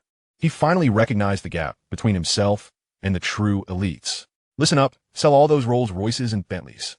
From now on, all vehicles in the Wang family will be replaced with Wuling vans. Wang Teng commanded the family's stewards solemnly. Meanwhile, within the Zhou family estate, Zhou Hanyuan leisurely puffed on a cigar, swirling a glass of red wine, seated before a scantily clad beauty, a fourth-tier celebrity. I'm really on fire right now. Then let me help you cool off, young Master Zhou, the woman said, only to be left dumbfounded. Just this? How much fire could there possibly be? Suddenly, a blood-soaked, black-clad Zhou family thug stumbled in. Master, it's bad. They're all dead. Everyone is dead. What do you mean they're all dead? What kind of nonsense is this? Zhou Hanyuan, interrupted mid-enjoyment, erupted in anger. Master, everyone we sent to the Wang family has perished, even second uncle. The black-clad thug knelt and reported. What? How is that possible? Second uncle is a mid-level master, accompanied by 2 junior masters and over 30 advanced martial artists. Who in Jiangnan City could kill him? Zhou Hanyuan stood up in shock. It was Zhao Dao and Wang Zhenhai. Wang Zhenhai not only fully recovered, but also broke through to the advanced master level. The thug recalled the terrifying might of Zhao Dao and Wang Zhenhai, trembling slightly. It's over. My Wang family is finished. Second uncle and those 2 master-level experts, along with those 30 advanced martial artists, constitute all our combat strength. Zhou Hanyuan's body weakened, and he sat blankly in his chair. Do not panic, my son. At that moment, a man clad in black training garb, exuding a powerful aura, stepped forth. Father, you and grandfather have emerged from seclusion. Zhou Hanyuan exclaimed in surprise. Ha! How could I possibly remain seated with such a significant event unfolding at home? I have emerged from my retreat early, but your grandfather is still deep in his cultivation. Zhou Qingde replied. Father, my second uncle was killed by members of the Wang family in Zhaoda. Yes, I'm already aware. They are merely 2 insignificant advanced masters. Once I conclude the tasks assigned by that esteemed individual, I shall personally avenge your second uncle by eliminating them. Zhou Qingde's expression darkened as he spoke. Father, what is your current strength? Are you also an advanced master? Zhou Hanyuan felt an overwhelming urge to bow in reverence at the terrifying aura emanating from Zhou Qingde. Haha, what is an advanced master? With the spiritual stones provided by that esteemed individual, I am now at the initial stage of the Grandmaster level, and your grandfather is striving to reach the mid-stage of Grandmaster. Zhou Qingde declared with a hearty laugh. What? Then you and grandfather are indeed the most formidable figures in Jiangnan City. Zhou Hanyuan was first taken aback, then overwhelmed with joy. His heart raced with excitement. With a Grandmaster-level father and grandfather, he would stride through Jiangnan City unimpeded, able to take any woman he desired. Even those from the 4 great families would have to obediently come to his bed. By the way, how have you progressed with the task I assigned you before my retreat regarding the consolidation of the various families and enterprises? That esteemed individual expects us to take control of the Qinglong mountain range in the northern district, and this matter cannot be mishandled. However, after discussing with your grandfather, our Zhou family intends not only to seize Qinglong mountain, but also to leverage the influence of that esteemed individual to encompass the entire northern district. In the future, our Zhou family shall ascend to become a trillion-level family. Zhou Qingde spoke with fervor. What? To seize the entire northern district? Zhou Hanyuan was equally astonished. I have devised a flawless plan. As long as Feng Yuxiu and Zhao Kongming, those 2 old fellows, cooperate, our Zhou family will engulf the entire northern district at the auction. It seems I must personally pay a visit to those 2 families. I believe that with my current Grandmaster strength, combined with the name of that esteemed individual, Feng and Zhao's elders will have no choice but to bow to us. Chapter 49. Sister, are you hungry? Sister, we've arrived. Chen Fan drove directly to Su Nansong's villa, then entered alongside Sun Siyuan. Ah, the decor is quite elegant, Sun Siyuan remarked as she surveyed the villa, nodding in approval.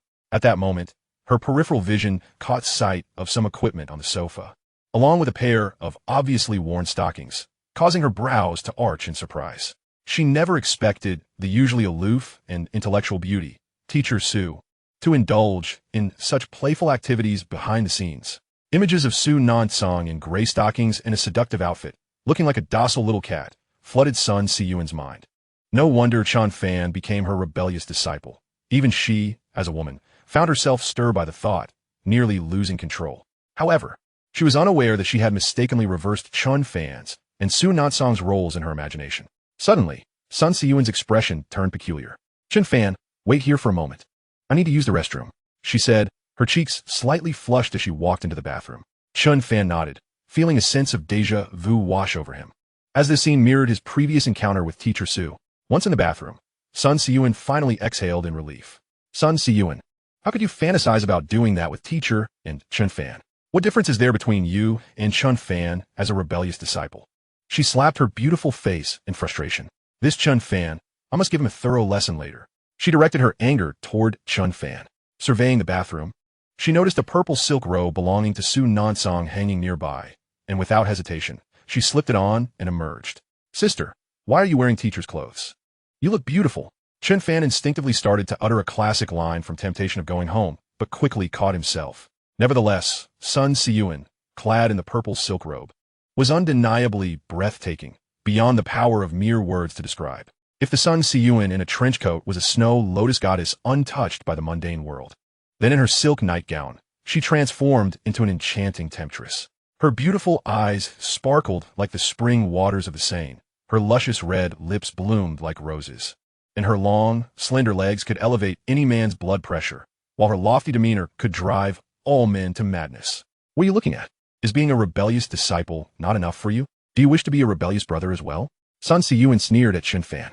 No, I would never dare to harbor any improper thoughts toward my sister, Chen Fan replied, somewhat flustered, as he was a man who respected his teachers. The events that transpired in the ancient artifact forger's temple had been solely out of concern for not disappointing his teacher. Oh, do you truly have no improper thoughts about me? Sun Siyuan leaned down, placing a delicate leg on the couch beside Chen Fan, her playful gaze fixed on him as she produced a silver needle.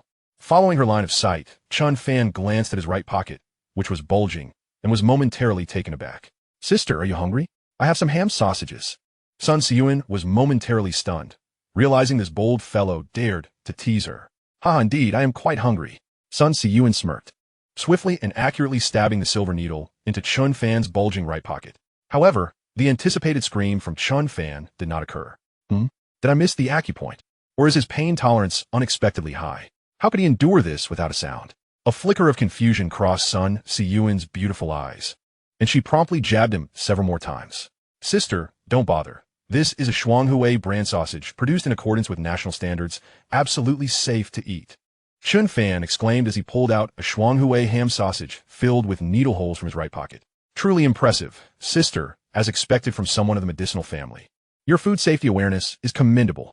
Testing a ham sausage with a silver needle is quite the precaution.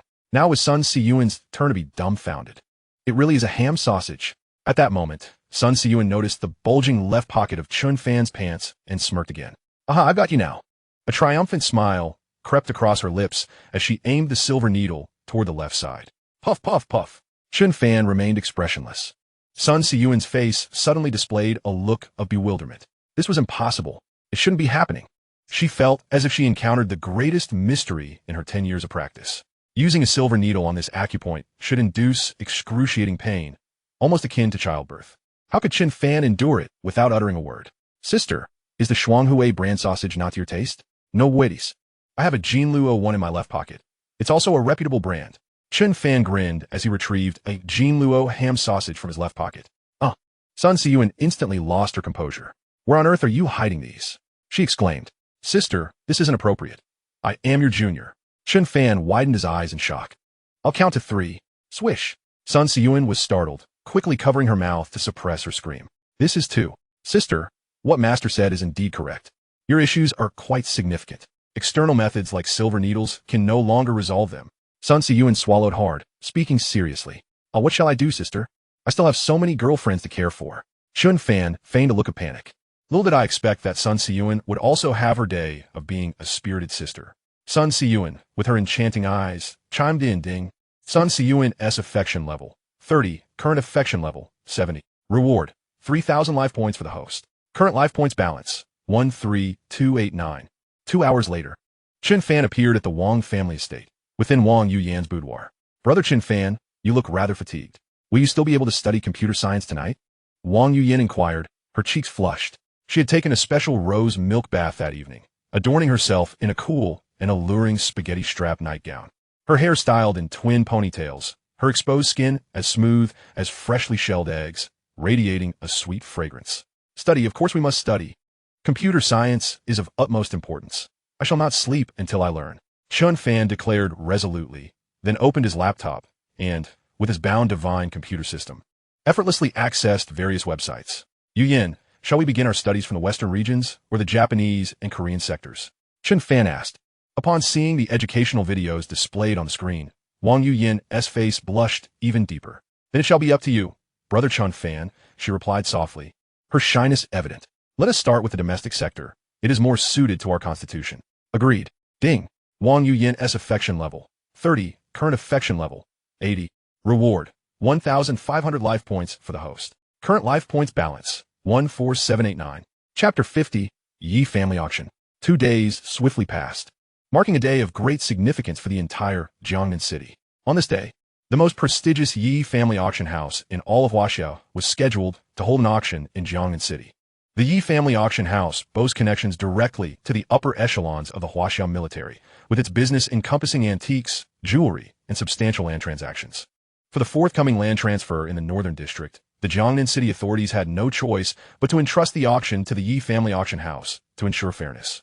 The local officials were left with no alternatives. They were unable to contend with the foreign capital moguls, let alone the 4 prominent families that control the local economy and livelihood. Thus, they delegated this task to the Yi Family Auction House, a behemoth that the local powers dared not provoke. The entire Jiangnan City was abuzz with activity today, as all nobles and wealthy merchants whose assets exceeded 100 billion rushed towards the auction venue.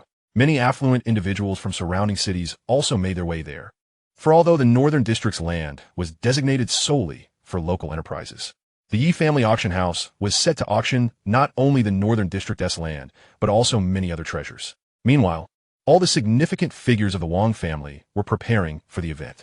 Grandfather, Brother Chen Fan, the vehicles are all ready. The auction begins at 10.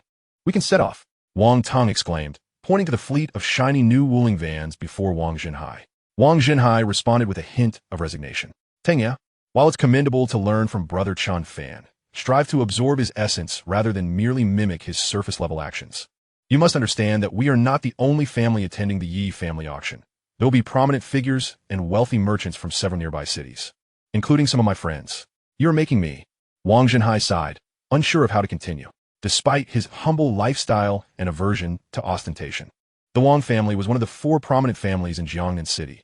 Arriving in a convoy of vans seemed akin to an embarrassment on the streets. However, Wang Tong remained obstinate, his chin held high. Brother Chen Fan, I apologize for the inadequate arrangements. Shall we wait a moment while I have them replace a few vehicles? Wang Jinhai suggested awkwardly. No need, the vans are perfectly fine. I own one myself.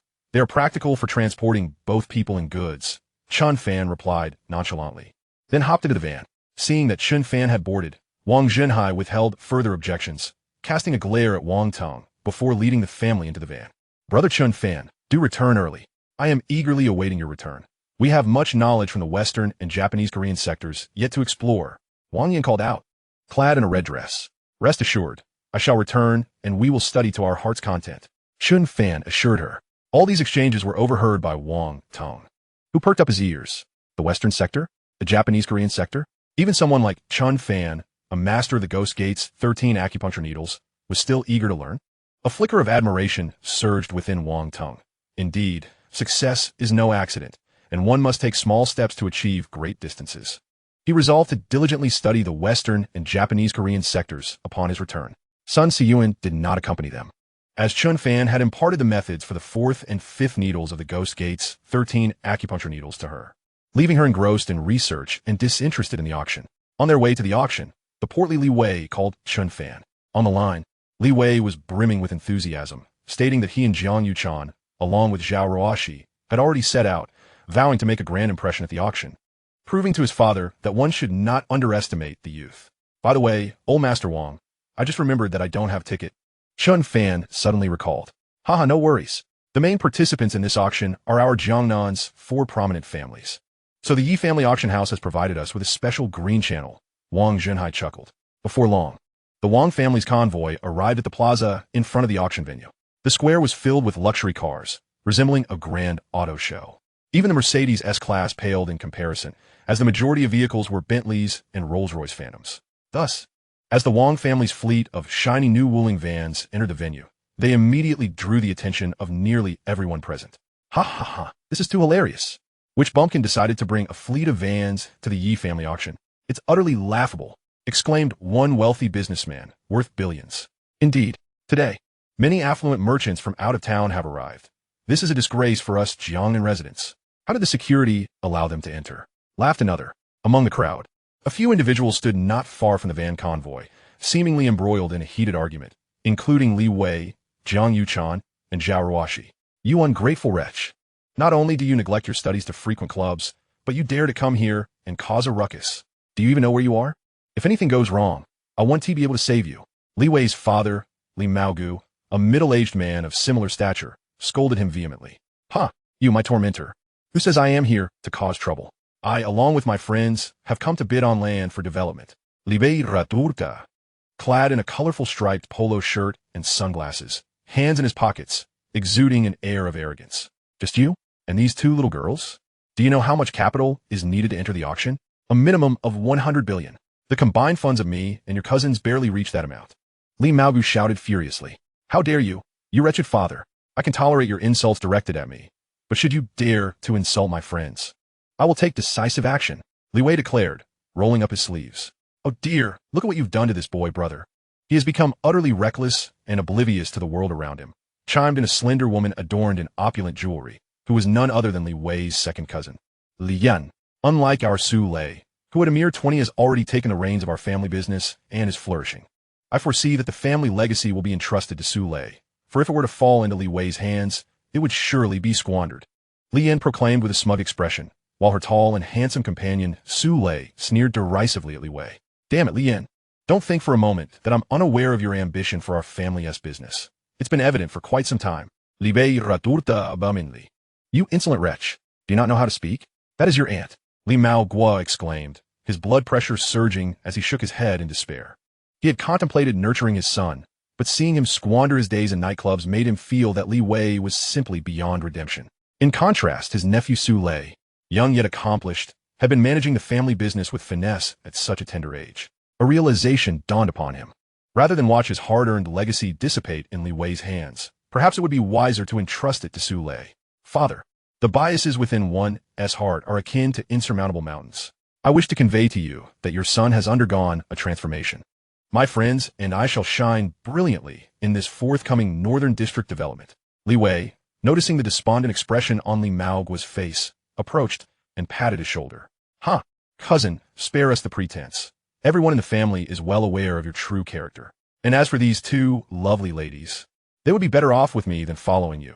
Su Lei scoffed, his gaze lingering hungrily on Zhao Ruoxi and Jiang Yuchan, having just noticed these two campus beauties. Damn it, Su Lei, you're courting death. Those ladies are my brother's companions, and he will arrive shortly. He is with the Wang family, one of the 4 great families. Li Wei warned with a cold smile. Upon hearing this, Li Maoguo's fleeting hope for Li Wei's potential dissipated once more. You've changed. All right, changed into a braggart. What makes you think you could possibly know anyone from the Wang family? Ha ha ha you. Su Lei, along with Li Yin and several of Li Wei's other cousins, erupted into laughter. Li Wei, look over there. A convoy of vans has arrived. It appears your friends are finally here. Su Lei exclaimed, pointing at the Wang family's vehicles with mirth. Li Wei followed Su Lei's gesture and spotted Chen Fan stepping out of the vehicle. Ah, you've got quite the eye. That indeed is my brother. Chapter 51. You may insult me, but you shall not insult my brother. From afar, Chen Fan had caught sight of Li Wei's flamboyant demeanor and instructed the Wang family convoy to pause. Chen Fan, over here, Li Bei Baba enthusiastically, while Zhao Ruoxi and Jiang Yuchan dashed towards him, each embracing one of his arms. Su Lei's expression darkened as he witnessed the 2 stunning beauties he coveted rushing to a seemingly impoverished boy stepping out of the van. Father, allow me to introduce my good friend Chen Fan, a super-rich hidden heir and the honored guest of the Wang family. Li Wei proudly draped an arm around Chen Fan's shoulder as he introduced him to Li Maoguo. You, uncle, I've heard much about you from Li Wei. Chen Fan extended his hand amicably, Li Mao Guo furrowed his brow. He had often heard Li Wei speak of Chen Fan, who had supposedly grown up in an orphanage and worked 2 jobs to support himself. Now, to hear him referred to as a hidden rich heir and an esteemed guest of the Wang family seemed utterly ludicrous. Nonetheless, as Chen Fan was his son's dear friend, he mustered a faint smile and shook his hand. And who might these individuals be? Chen Fan inquired, oblivious to the earlier altercation, assuming they were Li Wei's family. Unfamiliar and irrelevant. Li Wei waved his hand dismissively, his impatience evident. However, Su Lei had no intention of allowing Chen Fan to escape unscathed. Ah, so you're the friend of my useless cousin. It is no surprise that a waste would associate with a destitute van driver, claiming to be the honored guest of the Wang family. Are you here with them? Su Lei sneered, glancing scornfully at the Wang family's convoy. Su Lei, you're asking for trouble. Li Wei snapped, incensed by Su Lei's insult towards Chen Fan, and swiftly slapped him across the face. How dare you strike me? I'll make you pay. Su Lei, fueled by rage, lunged at Li Wei. You dare hit your cousin? I'll claw your eyes out. Li Yin, witnessing her son being struck, shrieked and rushed towards Li Wei, slapping him repeatedly across the face. Despite Su Lei's height and strength, Li Wei, though stocky, was no match for the 2 of them combined. Enough! Chen Fan bellowed, delivering a swift blow that sent Su Lei spinning like a top, his cheeks swelling grotesquely. You dare lay a hand on my precious son. Security! Security! Li Yin screamed, her eyes ablaze with fury, prompting several security personnel to rush over. Seize this destitute scoundrel. He must have infiltrated the venue. Li Yin pointed at Chen Fan, shrieking. The security guards scrutinized Chen Fan's ordinary attire, which bore no resemblance to the garb of the affluent. Sir, may we see your entry ticket? I was invited by the Wang family. I do not possess a ticket, Chen Fan replied candidly. Huh, invited by the Wang family? Don't believe him. I saw him disembark from that van. Li Yin insisted, pointing at Chen Fan, while Su Lei glared at him with malice. However, having felt Chen Fan's earlier strike, he was too intimidated to act, hiding behind Li Yin. Li Yin, let this matter be. They are merely children. Though Li Mao Guo harbored his own grievances against Chen Fan, he recognized him as his son's friend and thus spoke in a restrained tone. Brother, you must not intervene in this matter. He dared to strike my son. I not only demand he be thrown out, but I also want him imprisoned. Li Yan Raja, her fury unabated. At that moment, the commotion surrounding Chen Fan caught the attention of the Wang family convoy. Wang Zhenhai, accompanied by Wang Tong and several prominent figures from the Wang family, alighted from the vans. Chen Fan, my young brother, what is happening here?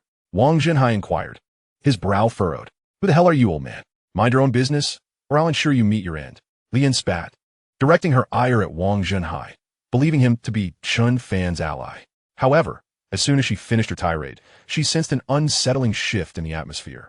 Turning around, she beheld the terror in Li Mao Guo's eyes, while her son Su Lei trembled uncontrollably. The security guards stood at attention, their faces reflecting deep respect. Smack! Li Mao Guo struck Li Yin across the face with a resounding slap. Brother, how could you hit me? Li Yin exclaimed, her eyes wide with disbelief. Throughout her life, this cousin had been her greatest protector, yet now he had publicly humiliated her. You wretched girl, do you not recognize this venerable elder, Wang Zhenhai, of the Jiang and Wang family? Kneel and apologize at once. Li Mao Guo's heart raced with urgency. He indeed cherished his cousin, but her reckless affront to Wang Zhenhai had incurred a grave disaster. At this moment, he yearned to sever all ties with her. Li Yin and Su Lei immediately felt their strength wane, collapsing to the ground. They had not anticipated that sharing a vehicle with this impoverished individual would lead them to a prominent figure from the Wang family. It seemed that Li Wei's words were indeed true. With this realization, both mother and son trembled uncontrollably. Chen Fan, how do you suggest we deal with these 2?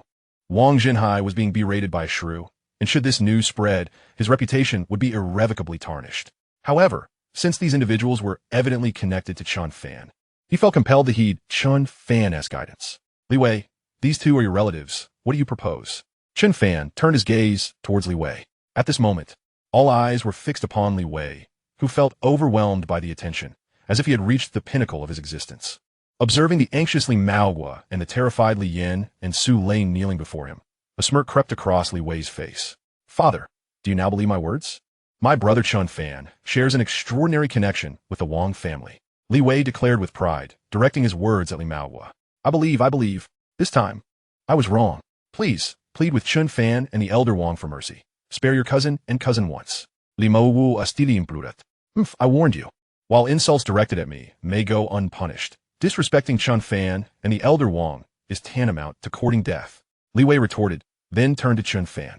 Chen Fan, perhaps we should simply expel them. After all, they are family. Chen Fan nodded and then addressed Wang Jinhai. Yes, remove these two from the venue. They are barred from participating in the auction. Subsequently, Li Yin and Su Lei were escorted out by several security personnel. Uncle Li, the auction is about to commence. Why not join us? Chen Fan inquired. Is that truly permissible? Li Maohua asked, excitement evident as he rubbed his hands together respectfully. Of course, let us go together. We are all kin, Chen Fan replied casually. Father, you owe me this favor. Treat me more kindly in the future, Li Wei proclaimed, hands on his hips. At that moment, suddenly, dozens of luxury cars approached and halted before the Wang family and Chen Fan. The doors swung open, and 3 imposing figures emerged, led by a middle-aged man, flanked by 2 others of similar age to Wang Jinhai. Zhou Qingde, Feng Yuxiu, Zhao Zhoming. Wang Jinhai's pupils constricted in alarm. Old man Wang, you still cling to life. Zhou Qingde glared at Wang Jinhai with a dark expression. Ha ha, regardless of the durability of my life, I certainly outlast your younger brother and those short-lived members of the Zhou family. Wang Jinhai laughed boisterously, confident that his strength had now ascended to the level of a senior master, and he dismissed Zhou Qingde as merely a mid-level master. Hey, old Wang, you may be speaking too soon. Zhou Qingde's lips curled into a sinister smile, and an invisible aura erupted from him, creating a powerful wave of energy that radiated outward. Thud, thud, thud. Wang Jinhai staggered back several steps, his face reflecting sheer astonishment. You have unleashed your true energy. You have actually reached the Grandmaster realm. What? The Grandmaster realm. The members of the Wang family behind Wang Jinhai, as well as the other wealthy onlookers, were instantly struck with shock and disbelief. In Jiangnan City, it had been over a decade since a Grandmaster had emerged. Those who had entered this circle were well aware of the levels of martial prowess. Achieving the rank of Master required immense investment. Hundreds of billions in resources, countless rare materials, and decades of unwavering dedication. The absence of Grand Masters stemmed from the fact that none of the local masters possessed the legendary techniques of chi refinement. A person's physical potential is inherently limited. When speed and strength reach a certain threshold, they surpass what an ordinary human can endure. Thus, the pinnacle of combat strength, the Senior Master Realm, represents the utmost limit of what the body can withstand. To transcend the Master Realm and ascend to Grandmaster status, one must practice chi refinement techniques to absorb spiritual energy, fortifying their physical form. It is said that at the Grandmaster level, one has skeletal density rivals that of steel, and their skin and muscles become as resilient as wild boar hide, impervious to ordinary bullets. Moreover, those who have practiced chi refinement accumulate true energy within their meridians, enabling them to inflict harm with mere gestures, a hallmark of the Grandmaster. Now, Zhou Qingde had unmistakably attained the Grandmaster realm. Even an entry-level Grandmaster could easily overpower 5 or 6 Senior Masters. A veil of gloom descended upon Wang Jinhai's heart. The Zhou family must have secured the backing of a major family possessing chi refinement techniques. If Zhou Qingde had become a Grandmaster, then his father, Zhou Tianyang, was likely even more formidable. However, upon observing Chen Fan's nonchalant demeanor, he felt a flicker of reassurance. It was fortunate that he had the foresight to align with Chen Fan, an enigmatic Grandmaster of undetermined background. Through his granddaughter, Wang Yuyan, he resolved to have the experienced women of the family train Yuyan diligently, ensuring she did everything possible to win Chen Fan's favor. For the survival of the Wang family depended on it. With this thought, Wang Jinhai's gaze towards Chen Fan grew ever more fervent. At this juncture, Zhou Qingde spoke again. Old Wang, do not say I have not given your family a chance. If you wish to survive, I present you with 3 conditions. What conditions? Wang Jinhai frowned instantly. First, today, at the Yi family auction, my Zhou family has reserved the entire northern district. Second, relinquish 90 of the Wang family's assets and properties to the Zhou family. Third, tomorrow, send all the women of the Wang family to my Zhou family for companionship, while the men of the Wang family are to kneel and serve. Zhou Qingde declared with a sinister grin. Upon hearing the third condition, Zhou Hanyuan's face turned an alarming shade of red, as it was he who had suggested this proposal to his father. However, Zhou Qingde's demands ignited a furious uproar within the Wang family. Zhou Qingde, how dare you? Before Wang Jinhai could respond, Wang Teng lunged towards Zhou Qingde like an enraged leopard, his eyes ablaze with fury. Tenga, no? Wang Jinhai bellowed, but it was too late to intervene. Bang! Zhou Qingde had yet to make a move, but beside him, Feng Yuxiu had already acted, delivering a blow to Wang Tung's heart. In an instant, Wang Tung was propelled backward like a cannonball, his shirt torn to shreds, and a handprint-shaped hole ripped through the fabric of his back. Tengya! Wang Zhenhai rushed forward to support Wang Tung, then instinctively placed his hand over his grandson's heart, his expression instantly shifting to one of horror. The Feng family's heart-shattering palm. His heart has been shattered into several pieces. Feng Yuxiu, my Wang family has never interfered with your Feng family. Why have you resorted to such cruel tactics against my grandson? Wang Zhenhai roared, witnessing Wang Tung's labored breathing, the boy's life slipping away. Huh, Wang Zhenhai, you're still unaware, aren't you? My brother Zhao and I have aligned ourselves with the Zhou family, becoming a subordinate force to them. Your grandson dared to launch a surprise attack on our master. Naturally, he faces only death. Feng Yuxiu sneered. What? You have pledged allegiance to the Zhou family. Wang Zhenhai's face registered shock. He could hardly believe that the Feng and Zhao families, both part of the four great families, had bent the knee to Zhou. Wang Zhenhai, I advise you to obediently comply with our master's 3 demands, or the fate of your entire Wang family will mirror that of Wang Tung. Zhao Kongming added with a chilling laugh. You have no idea what kind of entity resides behind our master. Huh, just an old dog awaiting slaughter. Why waste words on him? We must leave. The auction is about to commence. Zhou Qingde cast a disdainful glance at the pale Wang Zhenhai before turning to lead Feng Yuxiu, Zhao Kongming, and Zhou Hanyuan away into the venue. Tengya, it is the fault of your grandfather for not being able to protect you.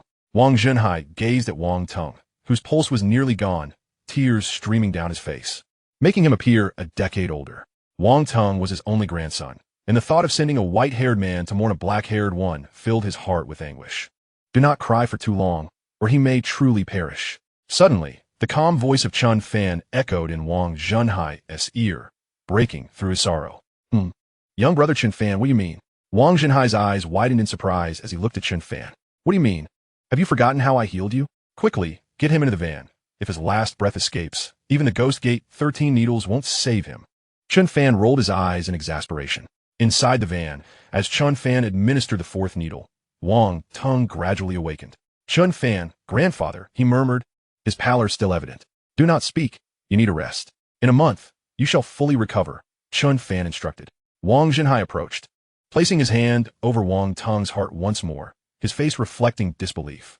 His shattered heart has actually healed. The Ghost Gate 13 needles are indeed unfathomable. This is merely the 4th needle. Tears of joy welled in Wang Zhenhai's eyes as he grasped Chen Fan's hand, nearly kneeling in gratitude. Master Chen, you have once again saved my Wang family. I am at a loss for how to repay you. Wang Zhenhai exclaimed. Old third, did you not recently marry a young star? Return home promptly and send her to Master Chen. Also, bring back all the beautiful women in our family, regardless of marital status, for him to choose from. Wang Zhenhai struggled to conceive a suitable way to express his gratitude, even altering his address. Considering Chen Fan's apparent fondness for beautiful women, he hastily suggested this. Wait. That will not do. Chen Fan quickly waved his hands in refusal. He was no lecher. His pursuits were solely driven by the instinct for survival. Alas, I believe it would be best if we do not attend. The Zhou family is determined to seize the land in the northern district, and with the Feng and Zhao families having allied with them, their available funds have nearly reached 500 billion. Our chances there are slim, Wang Zhenhai remarked. In truth, it was not just the money that concerned him. He also felt a sense of dread regarding the formidable force behind the Zhou family that Feng Yuxiu had alluded to. This was a power that possessed the means of refining qi, a titanic entity capable of commanding the winds and rains in Huaxia, where extinguishing the Wang family would be as effortless as squashing an ant. 500 billion? Chen Fan expressed mild astonishment, though it was merely a fleeting feeling for him. To him, 500 billion was simply a matter of spending cash on a binding partner. Initially uninterested in the land auction in the northern district, Chen Fan learned that it included a section of the Qinglong mountain range. The Qing mountain, home to the orphanage where he grew up, was a part of that very range, and his master, Su Nanxiang, still practiced there. Thus, Chen Fan resolved to acquire the entire Qinglong mountain range as his private property. Since we are here, let's take a look. I hear there are other treasures being auctioned as well, Chen Fan said. Wang Zhenhai nodded in agreement, wanting to witness the renowned Yi family auction.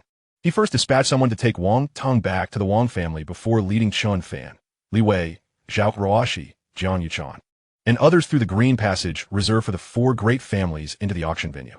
The auction hall was adorned with classical elegance. With a limited seating capacity of just over 100, and even that was not fully occupied, as entry required a minimum asset verification of 10 billion. The seats for the 4 great families and other affluent guests from afar were arranged in the front row, while the remaining seats were allocated based on the scale of verified funds. Wang Junhai and the others settled into the front row on the left, while the Zhou Feng and Zhao families took their places in the front row on the right. Elegantly dressed women in traditional qipao, all possessing striking figures and features, approached to serve tea as soon as the distinguished guests were seated. The tea was of the finest quality, costing hundreds of thousands per pound, filling the auction hall with an exquisite fragrance. Now you understand your son's prowess, do you not? Were it not for my brother, could you have secured a front row seat at the auction? Those are exclusive spots for billionaires, Li Wei declared, crossing his legs in smug satisfaction as he addressed Li Mao beside him. Yes, it was the fault of the wayward father. I shall never underestimate you again. I will entrust the family business entirely to you, Li Mao replied apprehensively, barely daring to perch on the edge of his chair, as those behind him were titans worth hundreds of billions.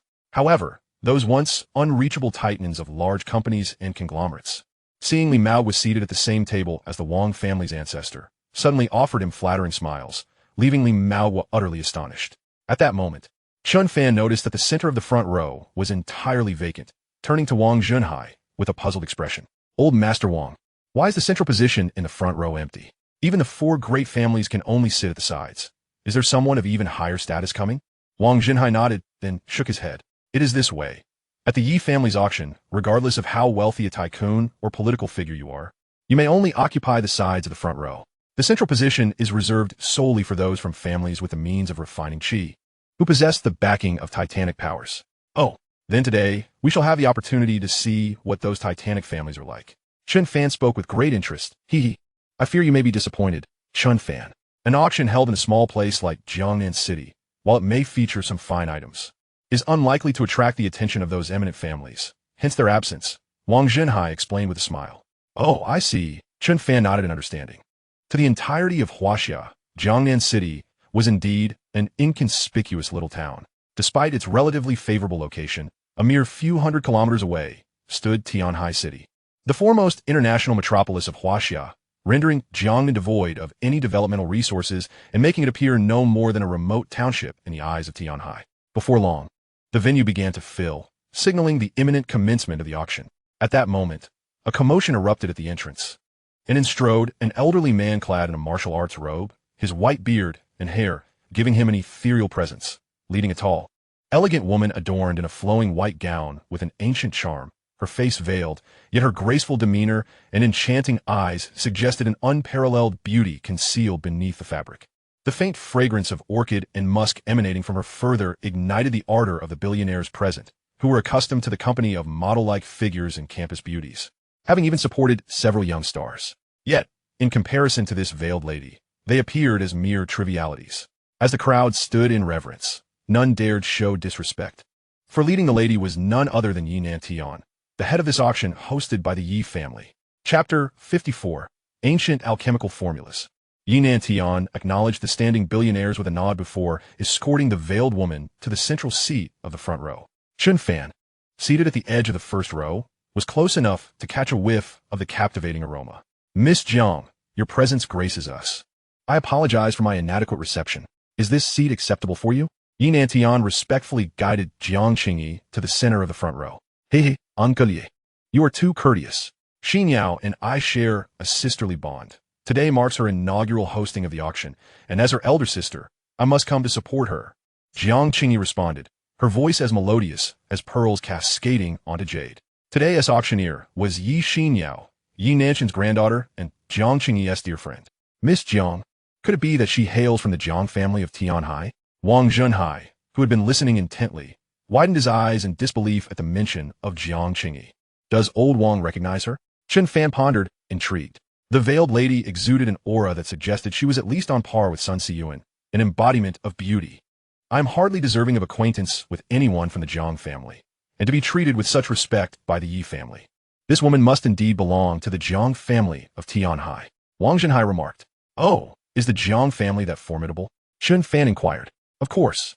In Tianhai, the second largest metropolis of Huaxia, there exist 2 colossal families, one of which is the Jiang family, intricately connected to the other. While the Jiang family does not practice martial arts, their status surpasses even those giant families. Wang Jinhai elucidated. Why is that? Chen Fan was about to ask when Zhao Ruoxi, seated nearby, inquired curiously. Her father also practiced martial arts, thus she was somewhat acquainted with the prominent families. Because the Jiang family is renowned for their alchemical prowess, standing alongside the Sun family as the two leading families in the field of medicine. It is said that the pills crafted by the Jiang family significantly enhance the success rate of martial artists striving to break through their limits. For instance, if I were to acquire a Hehuan pill from the Jiang family, my physical strength would instantly ascend to a new level, allowing me, even without any qi cultivation methods, to break through to the Grandmaster realm with sufficient accumulation. Wang Jinhai expressed with yearning. How remarkable! When I become wealthy, I shall certainly procure one for my father. Zhao Ruoxi exclaimed in astonishment. Ha! Little girl, if such pills could be bought with money, then Jiangnan City would be teeming with grandmasters. These pills typically require the exchange of rare and precious herbs or equally valuable treasures to obtain. Wang Jinhai chuckled at the innocent Zhao Ruoxi. Jiang Qingyi, seated centrally in the front row, overheard Wang Jinhai's words and nodded slightly. These individuals possessed some insight. Yet that young man nearby was rather bothersome. Handsomely endowed but flanked by two beauties, his gaze constantly drifting toward her, revealing him as a quintessential scoundrel. Jiang Qingyi glanced disapprovingly at Chen Fan, contrasting him with her brother Yuba, who not only possessed exceptional talent and strength, but also ranked among the top 5 of his generation in Huaxia, displaying integrity and loyalty in his affections. This man before her was utterly incomparable to her illustrious brother. A sweet smile graced her lips as she envisioned the towering figure of her beloved brother. At that moment, the lights on the auction stage illuminated, and a breathtaking woman clad in a pale blue qipao, her hair elegantly styled, exuding an aura of refined erudition, gracefully emerged from the backstage. Her exquisite, classically beautiful visage elicited gasps of admiration from the assembled billionaires, leaving them convinced that their attendance was well worth it. Even if they left empty-handed, the appearances of the ethereal veiled lady and this gracefully scholarly woman had rendered their journey invaluable. Indeed, she is beautiful. Nearly on par with my senior sister, Chen Fan nodded, acknowledging the classical allure of the woman on stage, for which Huaxia personified the dream of having a partner who embodies grace and elegance. This auctioneer epitomized such perfection. Ladies and gentlemen, I am Yi Xinyao, the auctioneer for today's event. Welcome to the Yi family auction. Yi Xinyao greeted with a smile, her gaze playfully flitting toward Jiang Qingyi in the center as she winked. The Yi family auction house, renowned as the largest in Huaxia, showcased such beauty in its auctioneer, far surpassing that of many so-called celebrities. He, a woman born of celestial origins, cannot be compared to the mundane, common figures of the world. You may not know, but this Yi Xinyao is the granddaughter of Yi Nantian. Whispers of admiration filled the crowd. Esteemed guests, I hereby declare the auction officially commenced. With Yi Xinyao's proclamation, the hall fell into a hushed silence. The first item presented at the auction was introduced, as Yi Xinyao announced. Now, we present the first item up for bid. Two equally graceful women clad in kipeos brought forth a glass display case, within which lay a piece of leather parchment, partially damaged and marked by the passage of time. Ladies and gentlemen, what lies before you is a scroll unearthed from the tomb of an ancient qi refiner, introduced Yi Xinyao, who simultaneously pressed a button on her electronic pen. Instantly, the 3D representation of the scroll materialized on the tablets provided to each person in the audience. What? It hails from the tomb of an ancient qi refiner. Surely, the contents inscribed upon this scroll must pertain to the methods of qi refinement. A palpable excitement surged among the assembly of billionaires below, who could hardly contain themselves. The methods of qi refinement are the very foundation of many illustrious families in Huaxia, often passed down for centuries or even millennia. To possess a set of qi refinement techniques is to ensure an unending stream of powerful individuals and wealth within one's lineage, ultimately elevating them to the pinnacle of influence in Huaxia. How could they not be exhilarated? Even Wang Jinhai, Zhou Chengde, Feng Yuxiu, and Zhao Kongming found themselves rising involuntarily, their breaths quickened and their gazes fervently fixed upon the ancient scroll displayed within the showcase. I bid 50 billion. This scroll shall belong to the Zhou family of Jiangnan City. Zhou Chengde exclaimed, momentarily disregarding all else. Ever since he had practiced the brief excerpt of qi refinement techniques bestowed upon him by that eminent figure, he had come to understand the immense value and significance of such methods for those who pursue martial arts. I bid 60 billion. I bid 70 billion. Numerous wealthy tycoons from neighboring provinces fervently began to outbid one another. Even Wang Zhenhai felt the urge to place a bid, but was promptly halted by Chen Fan. What methods of qi refinement? Is merely an ancient alchemical formula. What? Is not a method of qi refinement. Wang Zhenhai's eyes widened in disbelief. Chen Fan had not intended to speak softly. Those seated in the central area, including Jiang Qingyi, Yi Nantian, and the onstage Yi Xingyao, all turned to him in surprised unison. This young man possesses a modicum of knowledge, Jiang Qingyi mused, casting an extra glance at Chen Fan. Though that was the extent of her interest. Ladies and gentlemen, the esteemed guestess' assertion is indeed correct. This is not a method of qi refinement from ancient times, but rather an ancient alchemical formula. Chapter 55, Binding Jiang Qingyi and Yi Xingyao. What? It is not the qi refinement technique. The assembly of affluent merchants was instantly disheartened, settling back into their seats. As their initial fervor dissipated, they began to regain composure. Indeed, the methods of qi refinement are capable of establishing a prominent family. Such a treasure could never be brought to an auction venue, let alone be available for their bidding.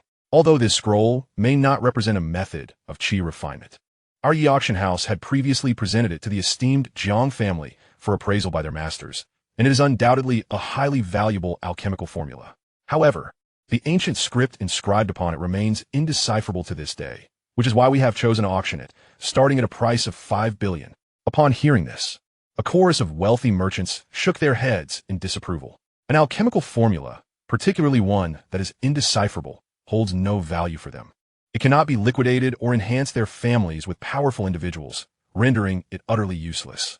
Yet, Chen Fan gazed at the formula with intrigue, as he possessed the skill to master all languages on earth, enabling him to decipher it. I bid 5 billion. Just as Chen Fan was about to speak, the previously silent Jiang Qingyi suddenly interjected. Instantly, all eyes turned toward her. Very well, Miss Jiang bids 5 billion. Is there anyone willing to counter this offer? Yi Xingyao proclaimed with a charming smile. In truth, the primary reason the Yi auction house chose to showcase this ancient alchemical formula first was for Jiang Qingyi's benefit. Yi Xingyao was aware that Jiang Qingyi had been collecting ancient alchemical formulas recently, aiming to concoct potions to assist Jin Yuba in his breakthrough. 100 billion. Chen Fan raised his bid card decisively. What? Someone bids 100 billion? Has he lost his mind? Who increases the bid by such a magnitude? Many turned their gaze toward Chen Fan's direction. Utterly reckless. To contend with the Jiang family for an ancient alchemical formula is a fool's errand. He is courting disaster. It is likely that he will be crushed by the Wang family alone. Zhou Qingde sneered at Chen Fan, who sat with the Wang family. Yi Xingyao on stage was momentarily taken aback, while Yi Nantian's expression shifted. Sir, this ancient alchemical formula is of great importance to me. Might you consider relinquishing it? I can offer you an additional 1 billion. Jiang Qingyi's voice was icy as she addressed him. With her noble lineage and stunning beauty, she was accustomed to being pursued fervently wherever she went, even by the young elite of prominent families. Now, a mere country bumpkin dared to intercept her, which made her, always self-assured, feel quite uncomfortable. This Mr. Chen, would you reconsider your bid? Seeing her close friend in distress, Yi Xingyao disregarded the auction's decorum. Her tone laced with subtle threat. Chen Fan, perhaps it would be wise to reconsider. After all, she is from the Jiang family, and Missy has graciously offered you a way out. Wang Zhenhai urged Chen Fan anxiously. Regardless of whether it was the Jiang or Yi family, either could crush the Wang family like an ant. Indeed, Chen Fan, while it is said that a powerful dragon does not suppress a local snake, they are indeed true dragons, and we cannot afford to provoke them. Moreover, our primary objective today is the land auction in the northern district. Li Wei, Jiang Yuchan, and Zhao Ruoshi all echoed in caution. Upon hearing their concerns, Chen Fan fell into contemplation. His life force could be readily converted into combat power, rendering him unafraid of the Jiang or Yi families.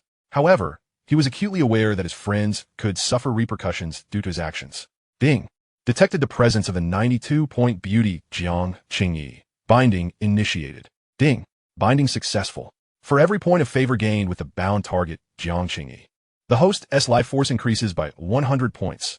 Current favor level, 100. Awarded to the host. Beauty rebate function. Name, Jiang Qingyi. Beauty score, 92. Rebate ratio, 1100. Awarded to the host. Skill, True Fate Purple Fire. Ding! Detected the presence of a 92-point beauty Yi Xingyao. Binding initiated. Ding! Binding successful. For every point of favor gained with the bound target Yi Xingyao, the host's life force increases by 100 points. Current favor level, 0. Awarded to the host. Beauty rebate function. Name, Yi Xingyao, beauty score, 92, rebate ratio, 1100. A series of electronic synthesized voices resounded in Chen Fan's mind. He was taken aback. Through these binding experiences, he had deduced that any girl with a beauty score exceeding 90 who engaged in verbal or physical contact with him would automatically bind. This system is rather advantageous. Now that he is bound with them, the matter becomes considerably simpler. Apologies, Miss Jiang, but I truly must secure this ancient alchemical formula. I will bid 100 billion. Chen Fan declared with a smile. Jiang Qingyi regarded him coldly for a prolonged moment before finally turning away. To her, bidding 100 billion or even 200 billion was a trivial matter. However, her pride was exceedingly high. She was accustomed to having others scramble to present her with the thing she desired, and now she found herself in the position of having to contend for something, especially against a man. This was an affront to her self-esteem that she could hardly bear. 100 billion once, 100 billion twice, 100 billion thrice. Bang! The gavel fell heavily. Mr. Chen, congratulations on acquiring the ancient elixir formula. While Yi Xingyao uttered her congratulations, her tone was laced with an icy chill. Yi Nantian also let out a heavy, disdainful snort. Ha ha! Arrogance has its consequences. This Wang Zhenhai must have been born yesterday to have dared to offend both the Jiang and Yi family simultaneously. He truly doesn't know the meaning of danger. Zhou Qingda laughed heartily, while other wealthy merchants nearby shook their heads in disbelief. Those who had just been trying to ingratiate themselves with the Wang family instinctively distanced themselves, fearful of any association with them. At that moment, Wang Zhenhai was sweating profusely.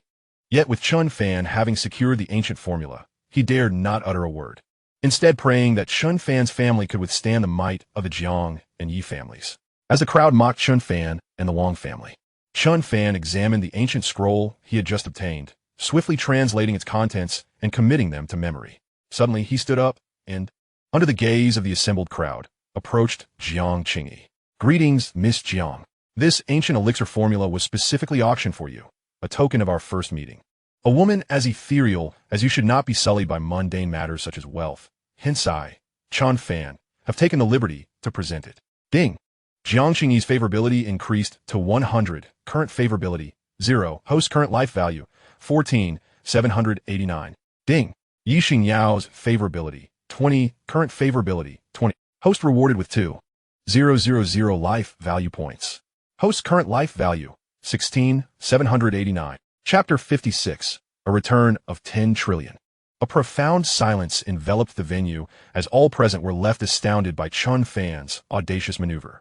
Bang Zanai, Li Bei, Li Mouwu, Jiang Yukan, and Zhao Ruoshi all breathed a sigh of relief. Is this your attempt to capture my attention? I have encountered many like you, self-important individuals playing at cleverness, which only serves to increase my disdain, Jiang Qingyi remarked, her chin slightly raised, gazing down at Chen Fan with a frosty demeanor. To my surprise, the celestial being, Jiang Qingyi, is quite adept at putting on airs. Had I not unlocked the mind-reading technique, I might have believed her, Chen Fan mused inwardly. I have no intention of being pretentious, Miss Jiang. I was merely drawn to your otherworldly grace and beauty, which compelled me to resort to such measures. Chen Fan proclaimed loudly. Such flattery. Although Jiang Qingyi feigned disdain, internally she reveled in the attention. She adored being adored. And Chen Fan's unconventional display had instantly warmed her heart, making her view him more favorably. Nodding, she accepted the ancient elixir formula from Chen Fan's hands. Ding! Jiang Qingyi's favorability increased to 30, current favorability, 30. Host rewarded with 3,000 life value points. Host current life value, 19,789. Ding! Host detected a consumption of 10 billion by Jiang Qingyi. Return of value of 10 trillion. Chen Fan's heart raced at the unexpected windfall of 10 trillion. In that moment, his wealth surpassed that of all the affluent individuals present combined. You are Chen Fan, correct? With your standing, you are not worthy of gifting me anything that would place me in your debt. Here are 2 Hehuan pills. Consider them a trade, Jiang Qingyi said, handing him 2 jade vials, her beautiful eyes glimmering with a hint of anticipation. Thank you, Miss Jiang. Chen Fan accepted the vials without further comment. A flicker of disappointment crossed Jiang Qingyi's eyes. The scene she had imagined of Chen Fan, ecstatic over receiving the Hehuan pills, kneeling before her, did not materialize. Perhaps he was unaware of the pill's potential to create a master-level warrior, or he would not be so composed. Sigh, people from small places lack insight. I overestimated him. He is merely a slightly affluent local petty tyrant, far inferior to my brother Yuba, Jiang Qingyi thought, shaking her head in disappointment. Fortunately, many discerning individuals in the audience were quick to react. Upon realizing that Jiang Qingyi had gifted Chen Fan Hehuan pills, a tremendous uproar ensued. Even Zhou Qingde, Zhao Kongming, and Feng Yuxiu rose, greedily eyeing the jade vials in Chen Fan's possession. Some even bid 50 billion directly for the Peiyuan pills he held. Why didn't I think to auction that formula and present it to Miss Jiang? Many attendees lamented, slapping their thighs in regret. Are Peiyuan pills truly that extraordinary? Chen Fan pondered as he observed the crowd's reaction. Chen Fan, you must treasure those pills. Such elixirs cannot simply be purchased with money. Wang Zhenhai swallowed hard, his gaze fervently fixed on the jade vials. Oh, they merely assist martial artists in becoming master-level warriors? If you desire one, here, take this, Chen Fan said, tossing a pill to Wang Zhenhai. Wang Zhenhai's eyes widened in astonishment as he trembled, clutching the vial. In that moment, he felt an overwhelming urge to kneel and exclaim, "Adoptive father." Chen Fan then handed another vial to Zhao Ruoxi. Your father is also a practitioner. Please pass this to him. Zhao Ruoxi joyfully accepted it, pecking Chen Fan on the cheek like a delighted little bird. The subsequent auction featured several treasures, with many attendees keeping a keen eye on Jiang Qingyi's reactions, ready to emulate Chen Fan's actions at a moment's notice. However, Jiang Qingyi remained entirely focused on the ancient elixir formula, not lifting her head. As the auction approached its final item, a parcel of land in the northern district of Jiangnan City was set to be sold. We will divide the land into 50 lots. The highest bidder wins, Yi Xingyao announced, and the map of the northern district appeared on the tablets before the attendees. Segmented into 50 colored sections, Chen Fan focused on the plot where Qinglong Mountain was located. It wasn't in the core area of the northern district, so the price should not escalate too high. After all, he now possessed 10 trillion. He intended to secure it for himself. Miss Yi, please hold on. Suddenly, Zhou Chengde, who had been silent until now, stood up. Oh, Mr. Zhou, do you have a question? Yi Xingyao inquired, puzzled by Zhou Chengde's interruption. Ms. República del Yemen. Dividing the northern district land into 50 lots for auction is quite cumbersome. Bidding could stretch into the night. I have a splendid idea, Zhou Chengde suggested with a smile. Oh, please, share your thoughts, Mr. Zhou. Yi Xingyao was intrigued, considering the arduous task of calling out bids for 50 segments. Zhou Chengde surveyed the crowd, especially casting a cold smile towards the Wang and Chen families. I propose that we sell the entire plot as a single unit. As soon as Zhou Chengde's words fell, the entire venue erupted into chaos once more. Selling the entire plot, the whole northern district of Jiangnan City would demand over 400 billion. The subsequent development costs alone. Who could possibly manage that? Not even the Zhou family could handle such a burden. The crowd buzzed with speculation. Yi Xingyao had never encountered such a situation, feeling somewhat flustered as she cast an inquiring glance toward Yi Nantian. Upon seeing Yi Nantian nod in affirmation, she gradually regained her composure. Mr. Zhou, according to the rules of the Yi auction house, it is permissible to sell the items as a package, provided that the interests of the original owner are not infringed upon, but requires the consent of over 80 of the attendees present, Yi Xingyao explained. I consent to the bundled sale of the North District land. Feng Yuxiu was the first to step forward. I also agree, Zhao Kongming proclaimed as he rose. An uproar ensued in the hall, as it was evident to all that the Zhou, Feng, and Zhao families had formed an alliance. Consequently, followers of these three prominent families, along with wealthy merchants who had business dealings with them, promptly expressed their agreement. Only Wang Zhenhai and Chen Fan remained. How despicable. These three families are playing underhanded tactics. With our substantial funds of over 1 trillion, we won't be able to acquire a single piece of land. Li Beifumut, Li Maohua, on the other hand, stood with his mouth agape, utterly bewildered. He had initially believed that aligning with the Wang family would yield great benefits, perhaps even doubling his wealth. However, he was taken aback to find that the Wang family had fallen prey to a scheme orchestrated by the three major families. Now, after all the hard work of preparation, it seemed everything might go to waste, and he could end up as collateral damage in the power struggle between the Wang family and the three major families. It became clear to everyone that the Zhou, Feng, and Zhao families were targeting the Wang family, intent on decisively removing them from the table at this grand feast in the North District. Instantly, all eyes turned toward the Wang family, including Jiang Qingyi, who had been engrossed in studying alchemical formulas, now lifting her gaze toward Wang Junhai and Chen Fan. Haha, Wang Junhai. Over 90 of the attendees have already expressed their consent. Does your Wang family agree? Zhou Qingde remarked, fixing a cold smirk upon Wang Junhai. Haha, such a splendid opportunity. Of course, the Wang family agrees. A calm voice interjected. Immediately, all attention shifted to the speaker, who turned out to be Chen Fan, the very individual who had initially bid for the alchemical formula to gift to Jiang Qingyi. Chen Fan, you are quite astute, realizing your own limitations. You accept your fate with grace. But can you truly represent the Wang family? Zhou Hanyuan taunted, having recognized Chen Fan and seizing the chance to belittle him.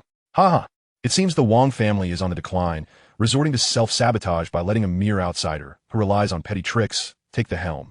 Zhao Kongming and Feng Yuxiu chortled. Chen Fan, do not act impulsively. If the entire North District is put up for sale, the starting price might reach 400 billion. And we would be left with nothing. Li Wei, Jiang Yuchan, and Zhao Ruoshi exclaimed in alarm. Wang Junhai opened his mouth to speak, but ultimately shook his head, refraining from uttering a word. At this moment, nearly everyone present had chosen to agree, even the Wang family's affiliated clans.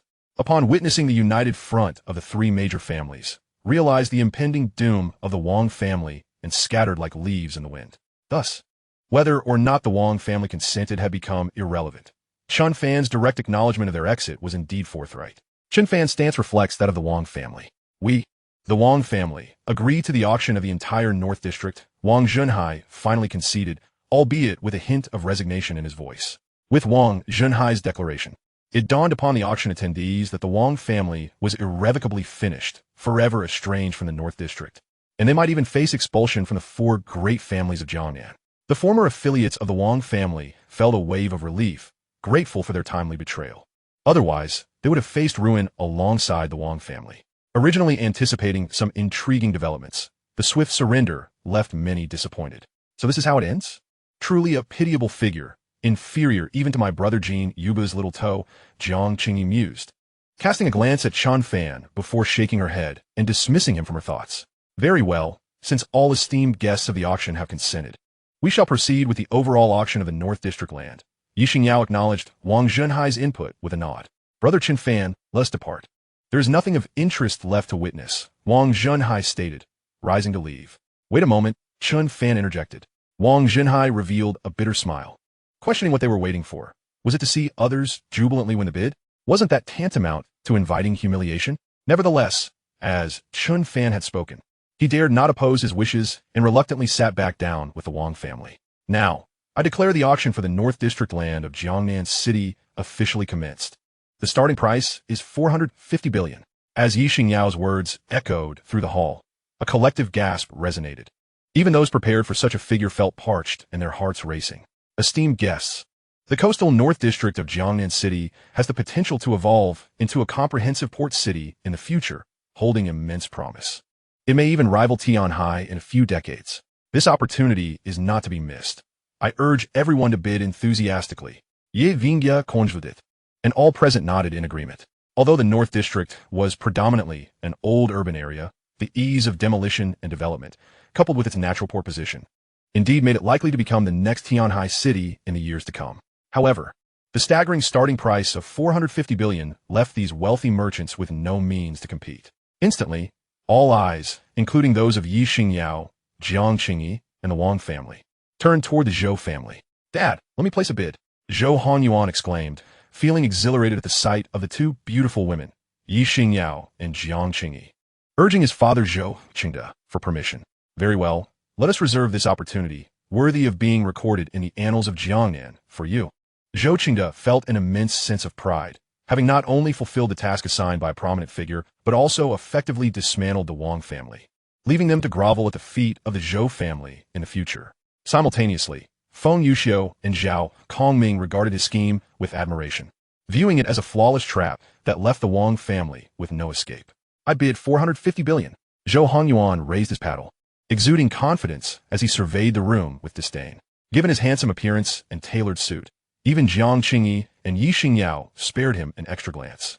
He was indeed a promising talent, a distinguished figure among the younger generation of Jiangnan City, far surpassing Chen Fan. The two women exchanged subtle nods. Mr. Zhou bids 450 billion. Such a rare opportunity. Is there a higher bid? Yi Xingyao smiled as she surveyed the crowd. However, she was merely going through the motions. In everyone's eyes, no one aside from the Zhou family could match that price. 450 billion once. 450 billion twice. At this point, many individuals began to rise, making their way toward Zhou Chengde to congratulate him on acquiring the entire North District. All is well. Aside from the Wang family, everyone will have a part to play in the development of the North District. Zhou Chengde exulted, promising everyone. Joy spread across the faces of the attendees, celebrating together. While only the Wang family, along with Li Wei, Jiang Yuchan, and Zhao Ruoxi, wore expressions as dark as thunder. I bid 500 billion. However, just as everyone believed the dust had settled and Yi Xingyao was about to bring down the hammer for the third time, Chen Fan's voice resonated throughout the auction hall. Instantly, the entire venue seemed as if it had been pressed on pause, with everyone frozen in place. The vast hall fell into a profound silence. The sound of a pin dropping could be heard. Mr. Chen, did you bid 50 billion? Yi Xingyao turned, her expression one of incredulity as she regarded Chen Fan. Zhou Chengde, Zhou Hongyuan, and Feng Zhao also turned to him, their gazes fixed intently upon him. Bang Zanai, Li Bei, Jiang Yukan, and Zhao Ruoxi all looked at Chen Fan with expressions of horror. Indeed, I, Chen Fan, bid 500 billion. Chen Fan proclaimed, extending 5 fingers as he spoke each word deliberately. The auction hall erupted once more in a frenzy. Ha ha, this young man is so reckless, daring to spout nonsense at a Yi family auction. Little does he know that his words could bring catastrophic ruin to the Wang family behind him. Zhou Chengde, having regained his composure, laughed heartily, interpreting Chen Fan's youthful exuberance as a mere attempt to vent his frustrations with a false bid. Chen Fan, you are foolish. This is the Yi family auction. How dare you make such a reckless bid? Wang Zhenhai lamented, his leg pounding against the floor in agitation. He knew that the entirety of the Wang family's assets amounted to merely 100 billion. Where could they possibly procure 500 billion?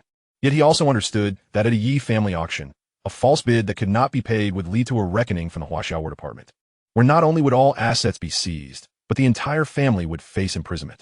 Miss Yi, old Master Yi, this person is maliciously bidding against the Wang family with false offers. I urge you to handle this matter according to the rules of the auction. Zhou Chengde bowed towards Yi Xingyao and Yi Nantian. Chapter 58. He cannot possibly have that much money. Both Yi Xingyao and Yi Nantian furrowed their brows. Prior to holding the auction in Jiangnan City, they had already familiarized themselves with the financial standings of all major forces, including the 4 prominent families. It could be said that these families controlled nearly 80% of the wealth in Jiangnan City. The Zhou family had allied with the Feng and Zhao families, as well as nearly all other minor clans. Given that the Wang family was left with only a hollow shell, it was evident that this young man named Chen Fan was making a malicious and false bid. Just as Yi Nantian prepared to rise, Jiang Qingyi spoke up. Whether it is a malicious bid or a false auction cannot be determined until payment is due at the end of the auction. Mr. Chen has bid 500 billion. Does that mean Mr. Zhou will not raise the bid? A cool, clear voice suddenly pierced through the air. Jiang Qingyi lifted her alabaster chin, revealing a neck as graceful and elongated as that of a swan. Hee, I have just saved your life. I wonder if you will express your gratitude and show me some appreciation.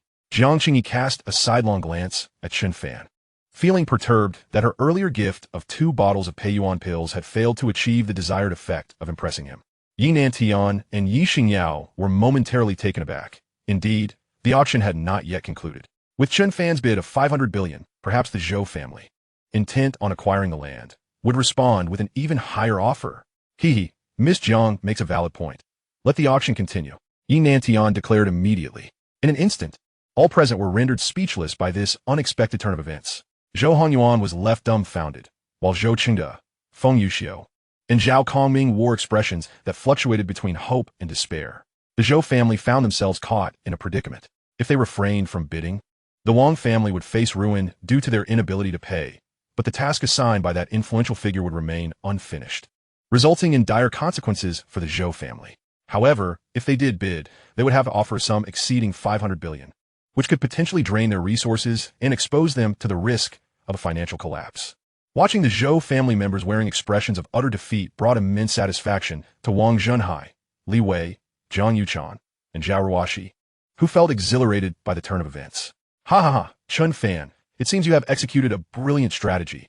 I am truly in awe. Wang Zhenhai exclaimed with laughter.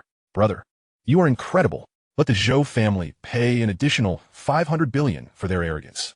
Li Wei added, equally pleased. Chen Fan felt speechless. Could they not indulge in so much conjecture? He merely intended to bid 10 billion to secure the northern district. Yet, observing the excitement radiating from the crowd, he chose to remain silent, especially the distant Jiang Qingyi, whose icy, beautiful eyes glanced towards him from time to time, as if she were awaiting something. This Chen Fan, I have saved him from a predicament, yet he remains so indifferent, failing to utter even a word of gratitude. Jiang Qingyi lightly tapped her jade-like foot, seething with anger. Feeling an uncomfortable sensation akin to a cat's scratch within her heart due to her failed attempt to impress him. At this moment, the members of the Zhou family conferred among themselves. Ultimately, Zhou Qingde stepped forward. Our Zhou family bids 501 billion, he declared, casting a fierce glare at Chen Fan and Wang Zhenhai. Let you revel for a couple of days. When this matter concludes, I will ensure that all of you kneel before the Zhou family, lesser than dogs. With an additional 500 billion, Zhou Qingde's eyes turned bloodshot. 600 billion. However, before Zhou Qingde could finish his sentence, Chen Fan hurled yet another bombshell into the crowd, igniting a wave of chaos. Brat, you're courting death. Zhou Qingde could no longer contain his rage, shouting at Chen Fan. Old Master Yi, I, Zhou Qingde, guarantee with my life that this brat and the Wang family could never possibly possess such wealth. Youth, an auction is no place for jest.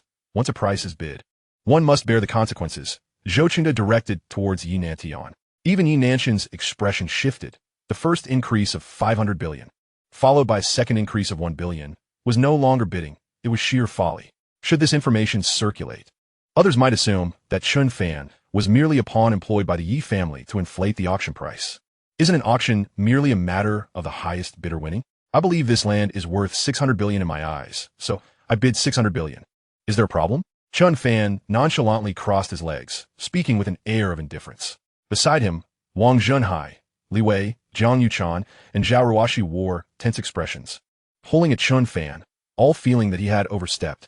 He, truly unaware of the stakes. You are nothing compared to my brother Yuba. No one can save you now.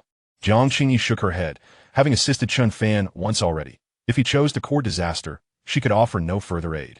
Young man, you are truly courting death. Old Master Yi, Miss Yi, please take charge on behalf of my Zhou family. Zhou Qingde implored towards Yi Nantian and Yi Xingyao.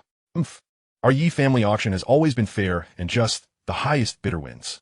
However, should anyone engage in malicious price inflation or false bidding, they shall face the wrath of the Yi family. Yi Nantian announced, pausing the auction. Bring forth the necessary personnel to investigate the assets of Mr.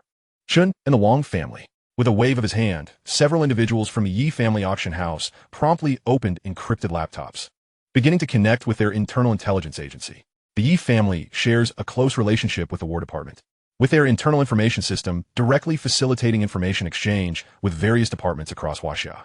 Except for a select few individuals, accessing a person's banking details and asset registrations is rather effortless. Elder Yi, the information has been extracted, announced the bespectacled technician. Yi Nantian promptly approached to inspect the data. The Wang family in Jiangnan City possesses deposits of 50 billion across major banks, with liquid assets in real estate and stocks totaling 60 billion, bringing their total assets to an impressive 110 billion. Yi Nantian nodded, confirming that this aligned with his prior investigations before arriving in Jiangnan City. Chen Fan, an orphan, a third-year student at Jiangnan University School of Business Administration, possesses no property, no vehicle, and no bank deposits. As Yi Nantian scrutinized Chen Fan's information, his frown deepened. He appeared to be nothing more than a destitute student. How had he managed to infiltrate the auction? However, upon glancing at the bank deposit section, his eyes widened in disbelief. 10 trillion. In cash. Yi Nantian abruptly lifted his gaze towards Chen Fan, his expression filled with profound astonishment. Elder Yi, what do you think? I told you this lad is merely engaging in fraudulent bidding. Should his initial offer be rendered void? Zhou Qingde and the others looked at Yi Nantian expectantly. Yet, Yi Nantian slowly rose, making his way toward Chen Fan. Congratulations, young brother. I must admit I misjudged you. The Northern District now belongs to you. Chapter 59. What lies within Qinglong Mountain? What? Elder Yi, what does this mean? Zhou Qingde exclaimed in shock, seizing Yi Nantian's wrist. A glimmer of coldness flashed in Yi Nantian's eyes. Boom! A formidable surge of energy erupted from Yi Nantian, instantly pushing Zhou Qingde back several steps. A mid-tier grandmaster. Zhou Qingde's face paled in horror. Mr. Zhou, do you intend to make a move against me? Yin Nantian inquired, and at that moment, two soldiers clad in camouflage emerged from behind Zhou Qingde, each a grandmaster in their own right. Zhou Qingde was taken aback. Was this the true foundation of the Yi family? Even their bodyguards were grandmasters, while Yi Nanshan's cultivation was unfathomable. He hastily stepped forward to apologize. Elder Yi, I was mistaken.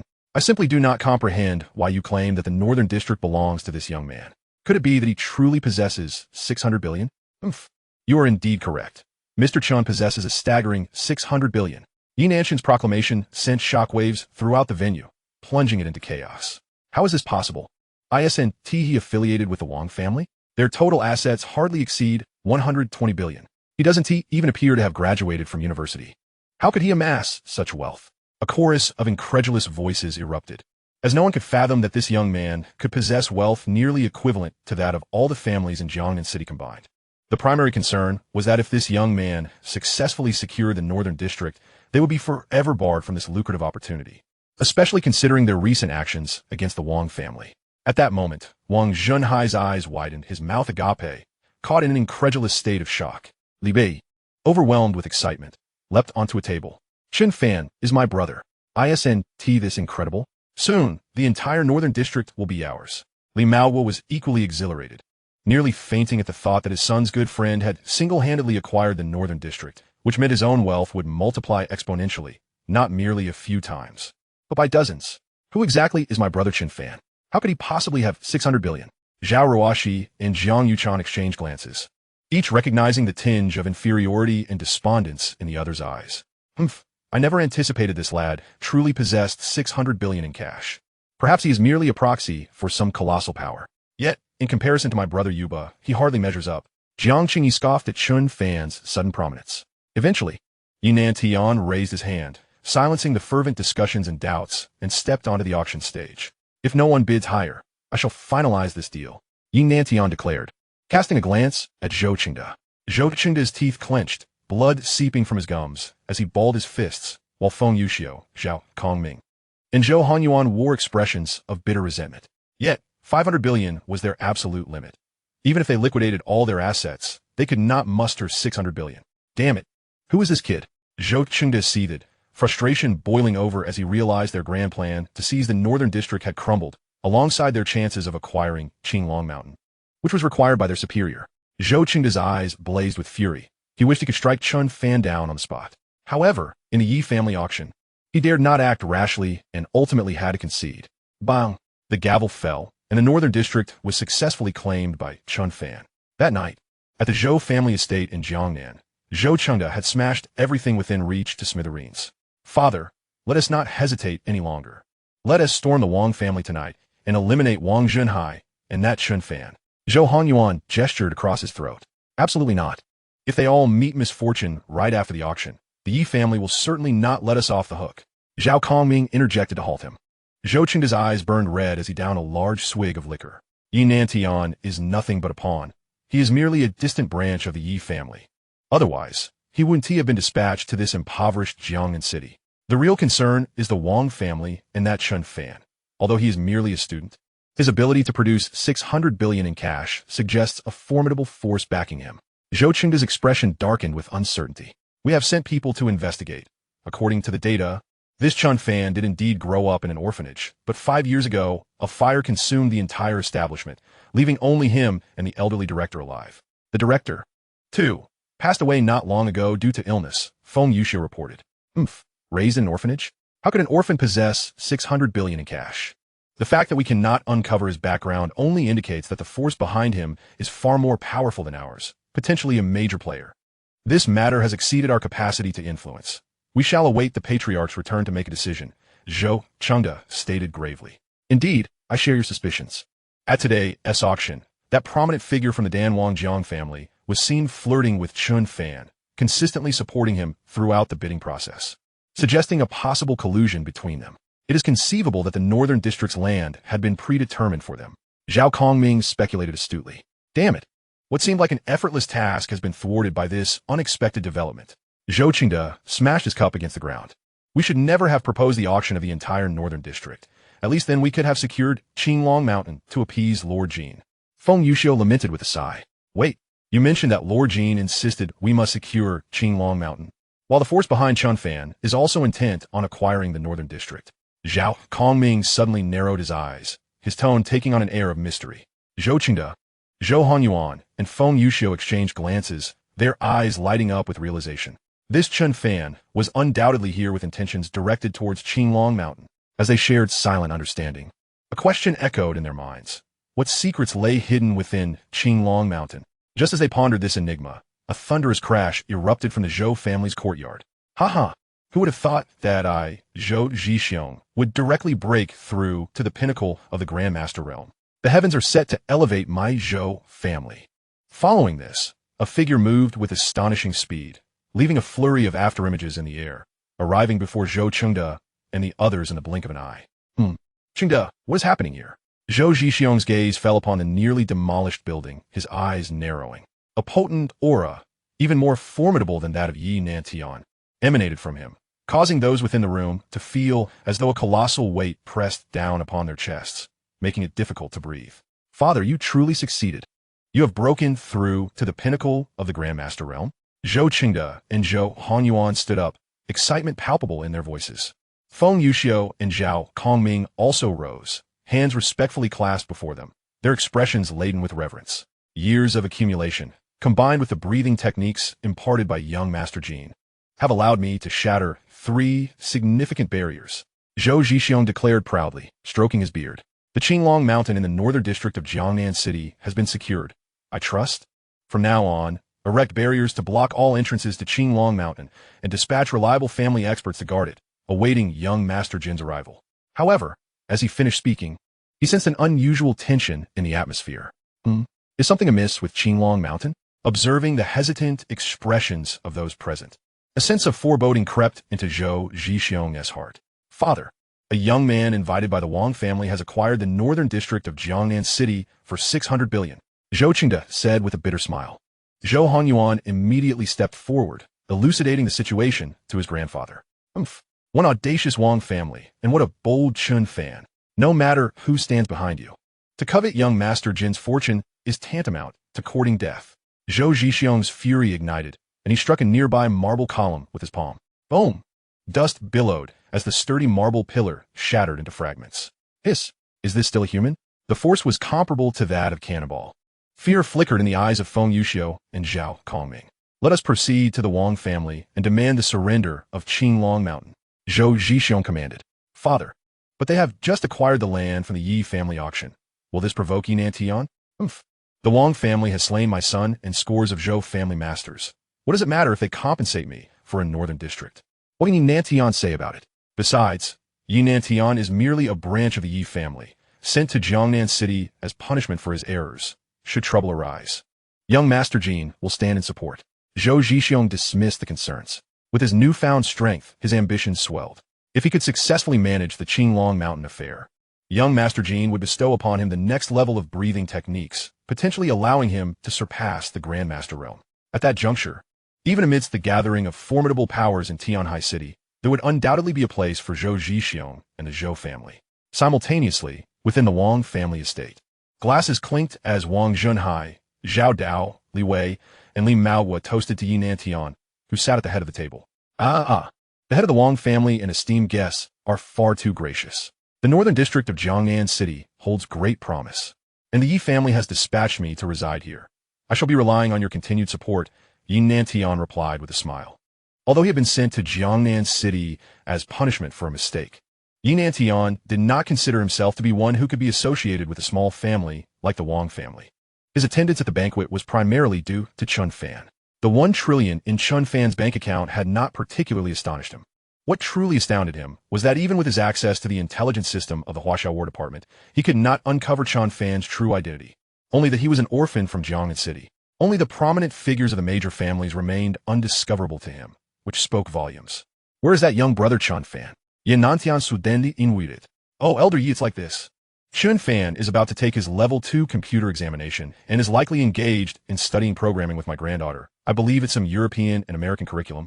Wang Zhenhai said with a hint of pride.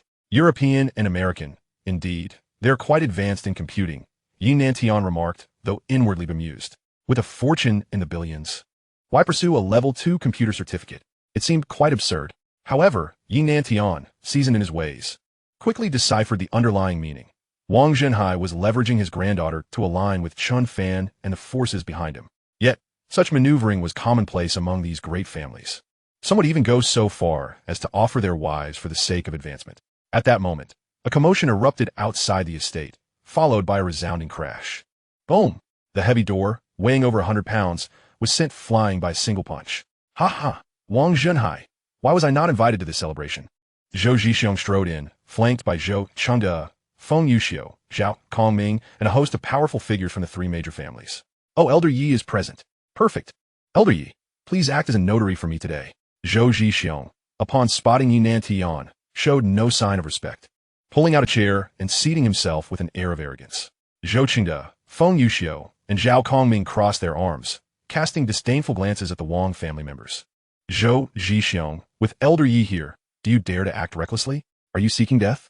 Wang Zhenhai, sensing Zhou Zhixiong's hostile demeanor, was taken aback by his blatant disrespect towards Elder Yi and rose to his feet in outrage. Bung Zhenhai, do you think you can use Elder Yi as a shield to bolster your stature? Let me tell you, in the face of absolute power, it is futile.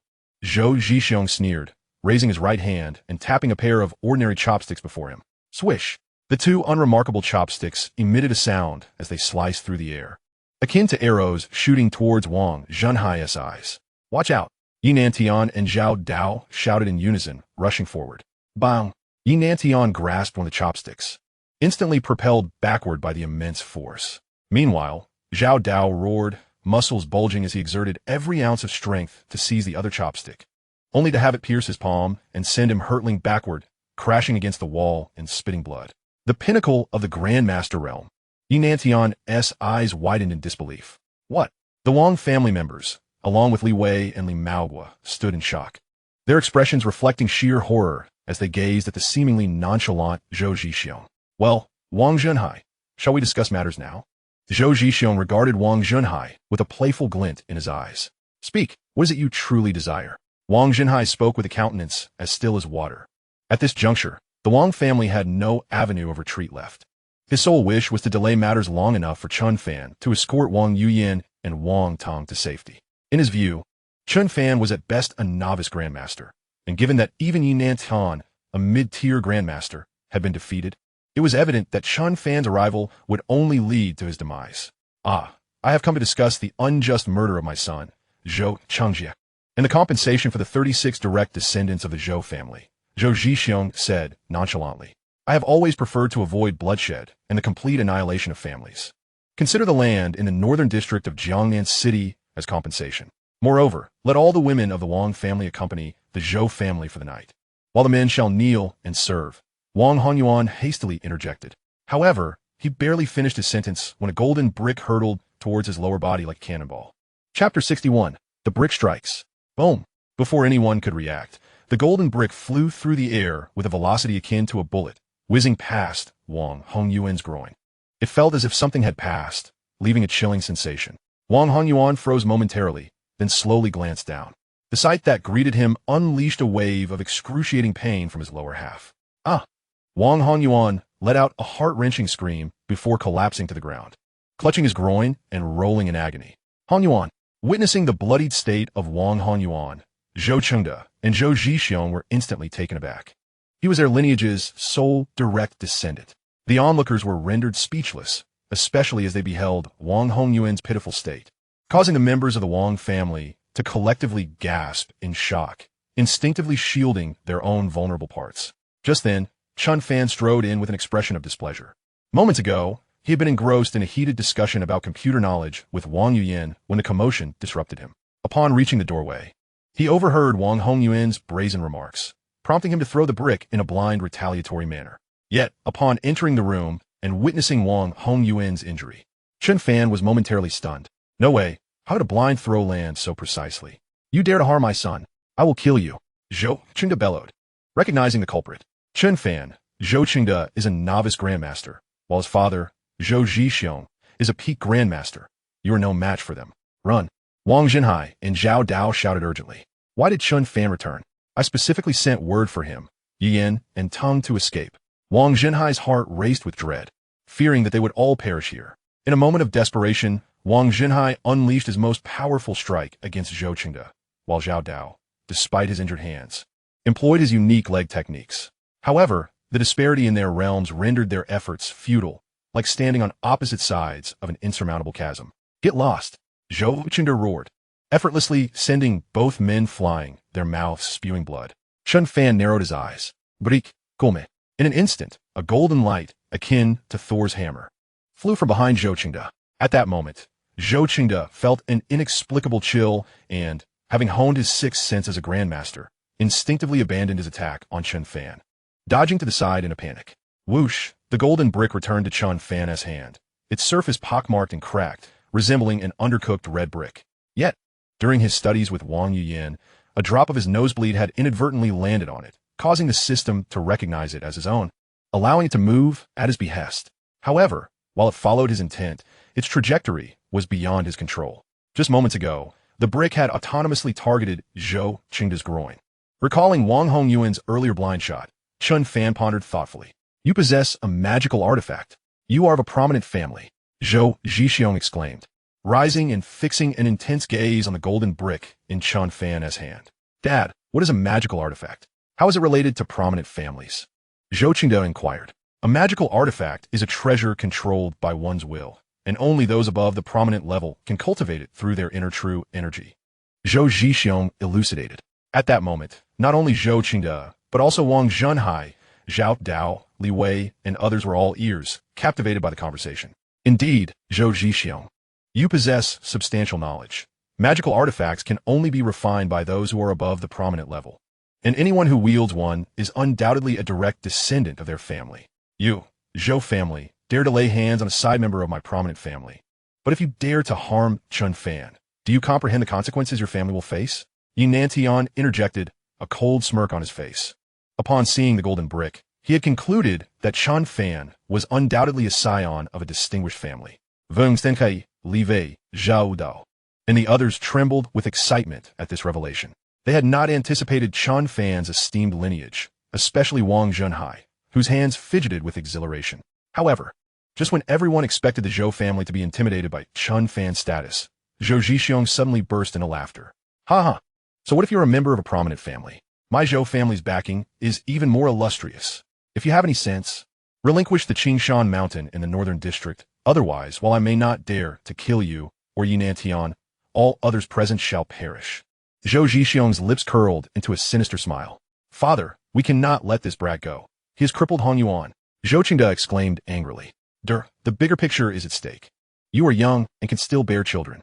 Zhou Zhixiong reprimanded, harboring a deeper resentment towards Chen Fan, wishing he could dismember him. However, he understood that if they killed a core member of a prominent family, the consequences could spiral out of control, and even young Master Jin might not shield the Zhou family. Zhou Zhixiong, who is your patron? And why do you desire the undevelopable wilderness of Qingshan Mountain when there are so many prime locations in the northern district? Chen Fan disregarded their venomous glares, but the mention of Qingshan Mountain piqued his interest. I am the one who wields the power of life and death here. You have no right to question my orders. Zhou Zhixiong commanded darkly. Here is the transfer agreement for Qingshan Mountain. Sign it now. Chen Fan's anger flared at Zhou Zhixiong's demeanor. Even after the auction, he had contacted Su Nanxiang to inquire about prominent families and the distinctions of the prominent realm. He soon learned that beyond the novice grandmaster level, there existed the acquired realms: Qi sensing, Qi condensation, Qi lake, and Qi sea. Attaining the Qi condensation stage signifies one as a prominent level powerhouse, with a combat capability of 10, able to soar through the skies, plunge into the seas, and craft magical artifacts as if they were divine beings. Given his accrued life essence, he could convert it into combat power at a 100:1 ratio, meaning expending 10,000 life points would elevate him to the prominent level. Yet, Zhou Zhixiong was unworthy of Chen Fan's combat power, as the moment he appeared, pertinent information about him surfaced in Chen Fan's mind. Name, Zhou Zhixiong. Combat power, 098.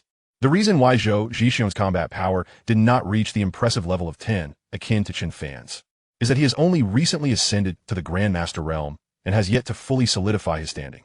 Chen Fan, do not act impulsively. A wise man does not suffer immediate losses. If necessary, we can relinquish Qinglong Mountain to him, as it holds little developmental value, urged Wang Zhenhai, Yinantian. and Zhao Dao, observing Chen Fan's intent to strike. Huh, let me suffer losses? He is not worthy. With that, Chen Fan directly unleashed a palm strike towards Zhou Zhixiong. Huh, what an arrogant young man, daring to strike at a peak grandmaster. Today, I shall teach you a lesson on behalf of your elders. Zhou Zhixiong sneered, believing that with just a magical artifact, Chen Fan thought he could oppose him. Such tactics might suffice against a novice grandmaster like Zhou Qingde, but they were utterly inadequate against a peak grandmaster like himself. Chapter 62. Come here, ignorant boy. Let me show you what it means to break through with sheer force. Zhou Zhixiong's internal energy erupted outward, causing his clothes to flutter as if stirred by an invisible wind, resembling a master from a martial arts novel, exuding an aura of dominance.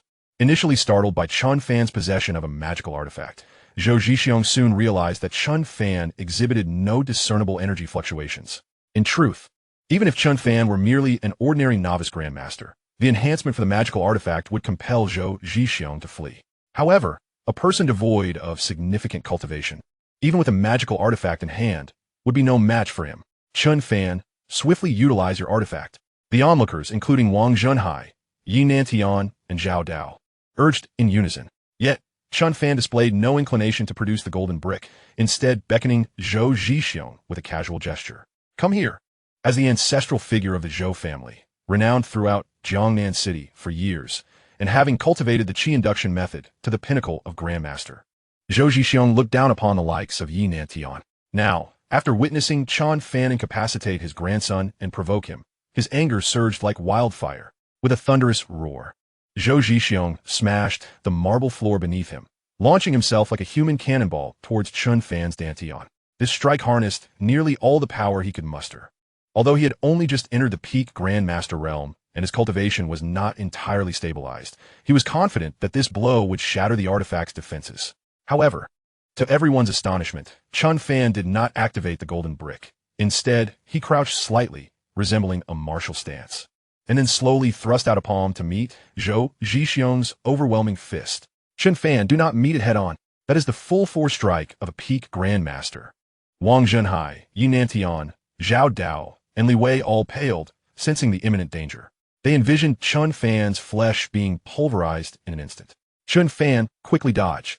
Wang Zhenhai's eyes turned red. In his heart, he believed that although Chen Fan was a novice grandmaster, confronting Zhou Zhixiong's full-force strike would only lead to certain death. Had the Wang family allied with Chen Fan only to see him perish? Was fate conspiring against them? Yet at that moment, the one most terrified was Zhou Zhixiong himself. To him, Chen Fan was the scion of a formidable family, and under his full-force strike, even a novice grandmaster would be reduced to mere fragments. Let alone Chen Fan. If he merely taught Chen Fan a lesson, perhaps the influential young Master Gene would shield him, but if he were to kill Chen Fan, the terrifying giants of the upper echelons might very well intervene. But at this juncture, he had no choice but to watch his fearsome fist hurtle towards Chen Fan. Yes, grandfather, kill him, avenge me. I no longer have a chance. Zhou Hanyuan, whose bleeding had been staunched, regained consciousness.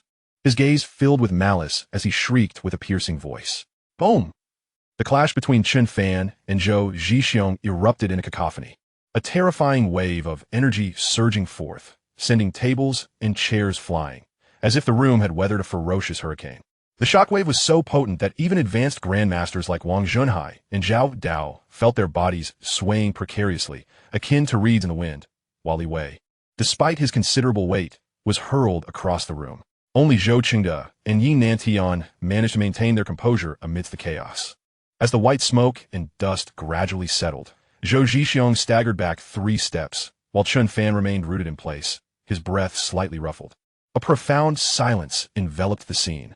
Wang Zhenhai, Zhao Dao, Yi Nantian, and Zhou Qingde gaped in disbelief, as if witnessing the most inconceivable event in the world. Especially Zhou Zhixiong, staring at the blood trickling from his torn palm and the chaotic energy within him, wore a countenance of utter incredulity. You're also a peak grandmaster, Zhou Zhixiong exclaimed, causing everyone to turn their astonished gazes towards Chen Fan. No, impossible. He is merely an ungraduated student. How could he be a peak grandmaster? Zhou Hanyuan shrieked with a strained voice. How could this be? He clearly exhibits no signs of energy fluctuations. How could he be a peak grandmaster? Zhou Qingde was equally astonished, recalling his previous antagonism towards Chen Fan at the auction and the attack he had just launched. drenched in cold sweat, as if he had narrowly escaped death multiple times. Unbeknownst to them, Chen Fan's entire combat prowess was a gift from the system, seamlessly integrated into his very being, thus lacking the uncontrollable energy fluctuations they expected. Zhou Zhixiong's previous strike had immense power. While Chen Fan had successfully repelled him, he too felt his own energy roiling. He understood that although his combat strength surpassed Zhou Zhixiong, whose realm was not yet fully solidified, his combat skills and experience paled in comparison. In a life-and-death struggle, if Zhou Zhixiong combined his skills with his power, the outcome remained uncertain, which instilled a subtle sense of crisis within Chen Fan. "Qingde, take Han Yuan. We must leave." Zhou Zhixiong's expression gradually calmed as he cast a deep glance at Chen Fan. Although Zhou Qingde's eyes brimmed with unwillingness, facing a peak grandmaster wielding a magical artifact, one misstep could lead to everyone's demise. Even Zhou Hanyuan, having lost his chance, gazed at Chen Fan with fear rendered speechless. "Leave? Do you think I will let you?" Chen Fan suddenly interjected. "Chen Fan, do not be too arrogant. Although you are strong and possess a magical artifact, with so many of us, it will be difficult for you to eliminate us all at once. Furthermore, if we engage, we will swiftly eliminate the others present." A vicious glint flickered in Zhou Zhixiong's eyes, yet beneath his facade of calmness, turmoil brewed within. If Chen Fan were to become reckless, they might all meet their end here. "Fear not. As long as you answer my 2 questions, I shall allow you to depart," Chen Fan declared. Instantly, the tension in the room dissipated, with both the Zhou family and Wang Zhenhai's group exhaling a collective sigh of relief. Zhou Zhixiong nodded. "I can reveal to you the identity of my backer, and, as for Qinglong Mountain, is a place of significance to him. The individual behind me. I believe both you and Yunnan Tian are well acquainted with his esteemed title." Zhou Zhixiong let out a cold chuckle, then immediately stood upright, his gaze imbued with profound respect. He is none other than the foremost prodigy of southern Daxia, renowned as the Overlord, Master Jin Yuba. Chapter 63. The Renown of Jin Yuba. What? The foremost prodigy of southern Huaxia, Jin Yuba. Upon hearing this name, Yunnan Tian, Wang Zhenhai, and Zhao Dao were immediately taken aback, their countenances betraying a palpable sense of awe. However, the others were somewhat bewildered, as their status and wealth had not ascended to such heights, leaving them unfamiliar with such figures of prominence. "Who is Jin Yuba? His name sounds impressive, but is he truly superior to my brother?" Li Bei, just having risen from the ground and dusting himself off, spoke with indignation. "Heh, in comparison to Master Jin Yuba, your brother Chen Fan is hardly even a shadow of his little toe." Zhou Zhixiong retorted with a sneer. "Damn it, you old fool. Your tongue is quite reckless." Li Wei bristled, his displeasure evident as he cursed back. "Humph, I merely speak the truth. If you don't believe me, feel free to ask them."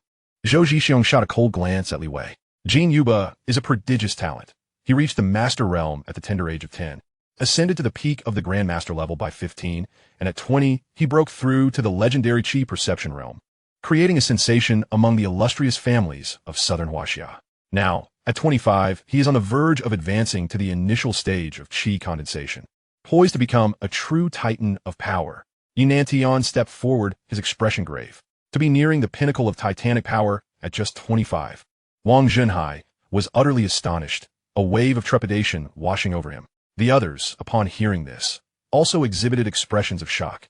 They had previously thought that someone like Chen Fan, who reached the peak of grandmaster in his 20s, was already a remarkable talent, only to discover there existed even more extraordinary individuals. In light of this comparison, Zhou Zhixiong's earlier assertion held true. Chen Fan was indeed far inferior. Zhou Zhixiong observed their reactions with satisfaction. In truth, your understanding is incomplete. Master Jin is already half a step into the realm of titans, and should he acquire sufficient spiritual energy, he will soon become a genuine Qi condensation expert.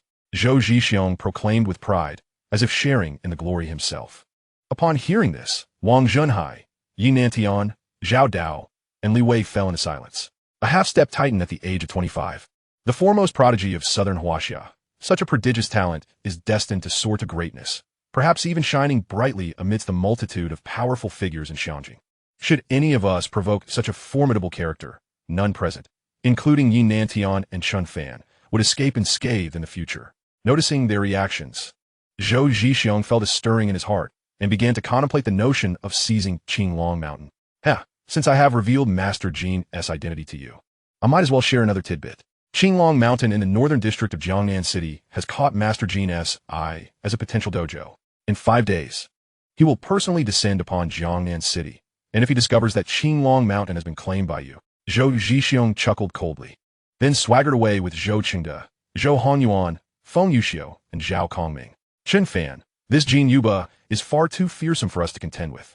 Perhaps we should relinquish Qinglong Mountain to them? Wang Zhenhai suggested once Zhou's entourage had departed. The commercial value of Qinglong Mountain is rather low, and its return on investment as a tourist attraction will be slow. It would be wiser to gift it to the future Titan and Jin Yuba, thus fostering a benevolent relationship. Yanantian advisit. Chen Fan, a wise man avoids present losses. That Jin Yuba's reputation precedes him. Gifting him Qinglong Mountain would alleviate future troubles, Zhao Dao added in council. My esteemed friends, do you truly believe matters are so simple? A young powerhouse, famed throughout southern Huaxia, would not merely be attracted to a desolate, impoverished mountain for no reason, Chen Fan remarked with a smile. What do you imply? Yi Nantian was the first to catch on, narrowing his eyes upon hearing the words. The fact that such a prodigy as Jin Yuba has taken interest in Qinglong Mountain suggests there must be undisclosed secrets, perhaps even remarkable treasures within. For instance, the qi refining methods of these prominent families in Huaxia, aside from those of the top-tier families, which are passed down through generations. Many of the newly established powerful factions have unearthed their strength from ancient mountains and tombs. The others quickly grasped the implication, their eyes gleaming with excitement. I trust you, Yi Lao. Should the Yi family be able to intervene, regardless of what treasures lie within Qinglong Mountain, we shall split them evenly, Chen Fan asserted to Yi Nantian. His reasoning stemmed from a sense of helplessness. Those familiar with the tales knew that Jin Yuba's rise was akin to that of a protagonist endowed with luck. Who could say whether he had a powerful mentor or some serendipitous opportunity behind him, while he could enhance his strength to the qi condensation level through life essence? What if a formidable adversary emerged from the qi lake realm? Would he not be left in a dire predicament? Thus, Chen Fan sought to divert the impending calamity. Yi Nantian, astute and seasoned, immediately perceived Chen Fan's intentions. Nevertheless, he was undeniably intrigued. For any treasures that could captivate a figure of Jin Yuba's caliber would surely be extraordinary. If the Yi family were to report such discoveries to headquarters, it would undoubtedly be a monumental achievement. Yet, should they find nothing of value and offend Jin Yuba, it would spell disaster for him. As Yi Nantian wrestled with his thoughts, a robust voice suddenly resonated. Yi Lao, I believe my brother Chen Fan is correct. There must be invaluable treasures hidden within Qinglong Mountain. Wang Tung emerged from behind. Tung, or how did you come out? Your body is still so frail. Wang Zhenhai's words abruptly halted, replaced by sheer astonishment. Everyone turned to see Wang Tung, transformed as if reborn, striding forth with the grace of a dragon and tiger. His form seemingly enveloped in a golden aura. With every gesture, he exuded an intangible imperial charisma. Tengya, you. Wang Zhenhai's face was a mixture of delight and disbelief. Grandfather, thanks to Chen Fan's healing, I feel not only fully restored but invigorated with boundless energy. Wang Tung beamed. Chen Fan was equally astonished upon witnessing Wang Tung, as the latter's newfound vigor sparked a thought in his mind. My son Wang Tung possesses the presence of an emperor. At that moment, Yi Nantian felt a surge of warmth in his blood, as if sensing something profound. He abruptly looked up, walking towards Wang Tung with uncertainty. Grasping Wang Tung's arm, he felt a sudden rush of shock and elation wash over his face. The Emperor's body. You possess the same Emperor's body that emerges once in a century, akin to our founding ancestor of the Yi family. Yi Nantian's voice trembled with excitement. Chapter 64. Li Jiaying from Hong Kong Island. The Emperor's body? All present were struck with amazement tinged with confusion as they turned their gazes toward Yi Nantian. In succinct terms, the Emperor's dominance body is one of the top 10 cultivation physiques in Huaxia. To put it plainly, given sufficient resources and time, Wang Tung's future accomplishments will undoubtedly surpass those of Jin Yuba. The Emperor's dominance body is a rare phenomenon, occurring once in a century. And such a physique typically lies dormant within one's bloodline, making it exceedingly difficult to awaken. It must have been activated through some fortuitous coincidence. Yi Nantian firmly grasped Wang Tung's hand, as if fearing he might flee. Wang Zhenhai and Wang Tung initially displayed uncontainable joy, followed by profound gratitude directed toward Chen Fan. They understood that it was undoubtedly Chen Fan's 13 ghost needles that had awakened Wang Tung's Emperor's dominance body. Old Master Wang, allow me to take Wang Tung back to the Yi family. The family head will certainly spare no effort in nurturing him, and will even select a direct descendant of the family to marry him. Yi Nantian addressed Wang Zhenhai and Wang Tong, momentarily dismissing any thoughts of treasures from Qinglong Mountain, Chen Fan, or Jin Yuba. To return Wang Tong, the future leader who could elevate the entire Yi family, would be his greatest achievement. He was confident that neither Wang Zhenhai nor Wang Tong would have any reason to refuse. However, to everyone's surprise, Wang Tong did not immediately agree and instead shook his head. I can go to the Yi family, but you must send a powerful individual to protect my brother Chen Fan from Jin Yuba. Otherwise, it's out of the question. The group was momentarily stunned, all gazing at Wang Tong. Even Chen Fan's eyes widened in astonishment. The Yi family, which wielded control over the entire Huaxia's military, was a titan among titans, a paramount existence in the capital. Such a force extending an olive branch, and he dared to set conditions? Ha! As expected of my grandson, Wang Tong, grateful and principled, untouched by greed. Grandfather supports you. Wang Zhenhai laughed heartily, finding greater joy in Wang Tong's rare character than in his awakening of the emperor's dominance body. With a physique that appears once in a century and such commendable qualities, I have no doubt the Yi family will send a formidable figure to assist you. Yin Nantian, astonished, also silently acknowledged Wang Tong's integrity and then spoke. Chen Fan patted Wang Tong on the shoulder, feeling in that moment that Wang Tong had truly become a brother akin to Li Wei, fearing the long night might bring unforeseen troubles. Yi Nantian arranged for a helicopter that very night to escort him and Wang Tong to the Yi family headquarters in Xiqing. With matters resolved, Chen Fan and Wang Yiyan had spent several hours studying the European and American sections, and after a fierce battle with Zhou Zhixiong, a wave of fatigue washed over him. After exchanging farewells with Wang Zhenhai and others, Chen Fan did not head to Zhang Yuchan or Su Yuanyuan, but instead drove his Wuling van directly back to the dormitory. The following day, at Jiangnan City Airport, a luxurious private jet landed. As the cabin door opened, several tall and beautiful flight attendants stepped out, adorned with exquisite makeup. Their skin fair and alluring, their black stockings and high heels wafting a fragrant breeze. Each one was a goddess in her own right. These exceptional flight attendants respectfully stood at attention on either side of the staircase. Soon after, a woman in her early 20s, possessing a stunning figure and dressed in casual attire, whose beauty could overshadow even the top stars from Hong Kong and Taiwan, descended the steps. Following her was an elderly man with silver hair, thin as a rail, and a face resembling withered tree bark.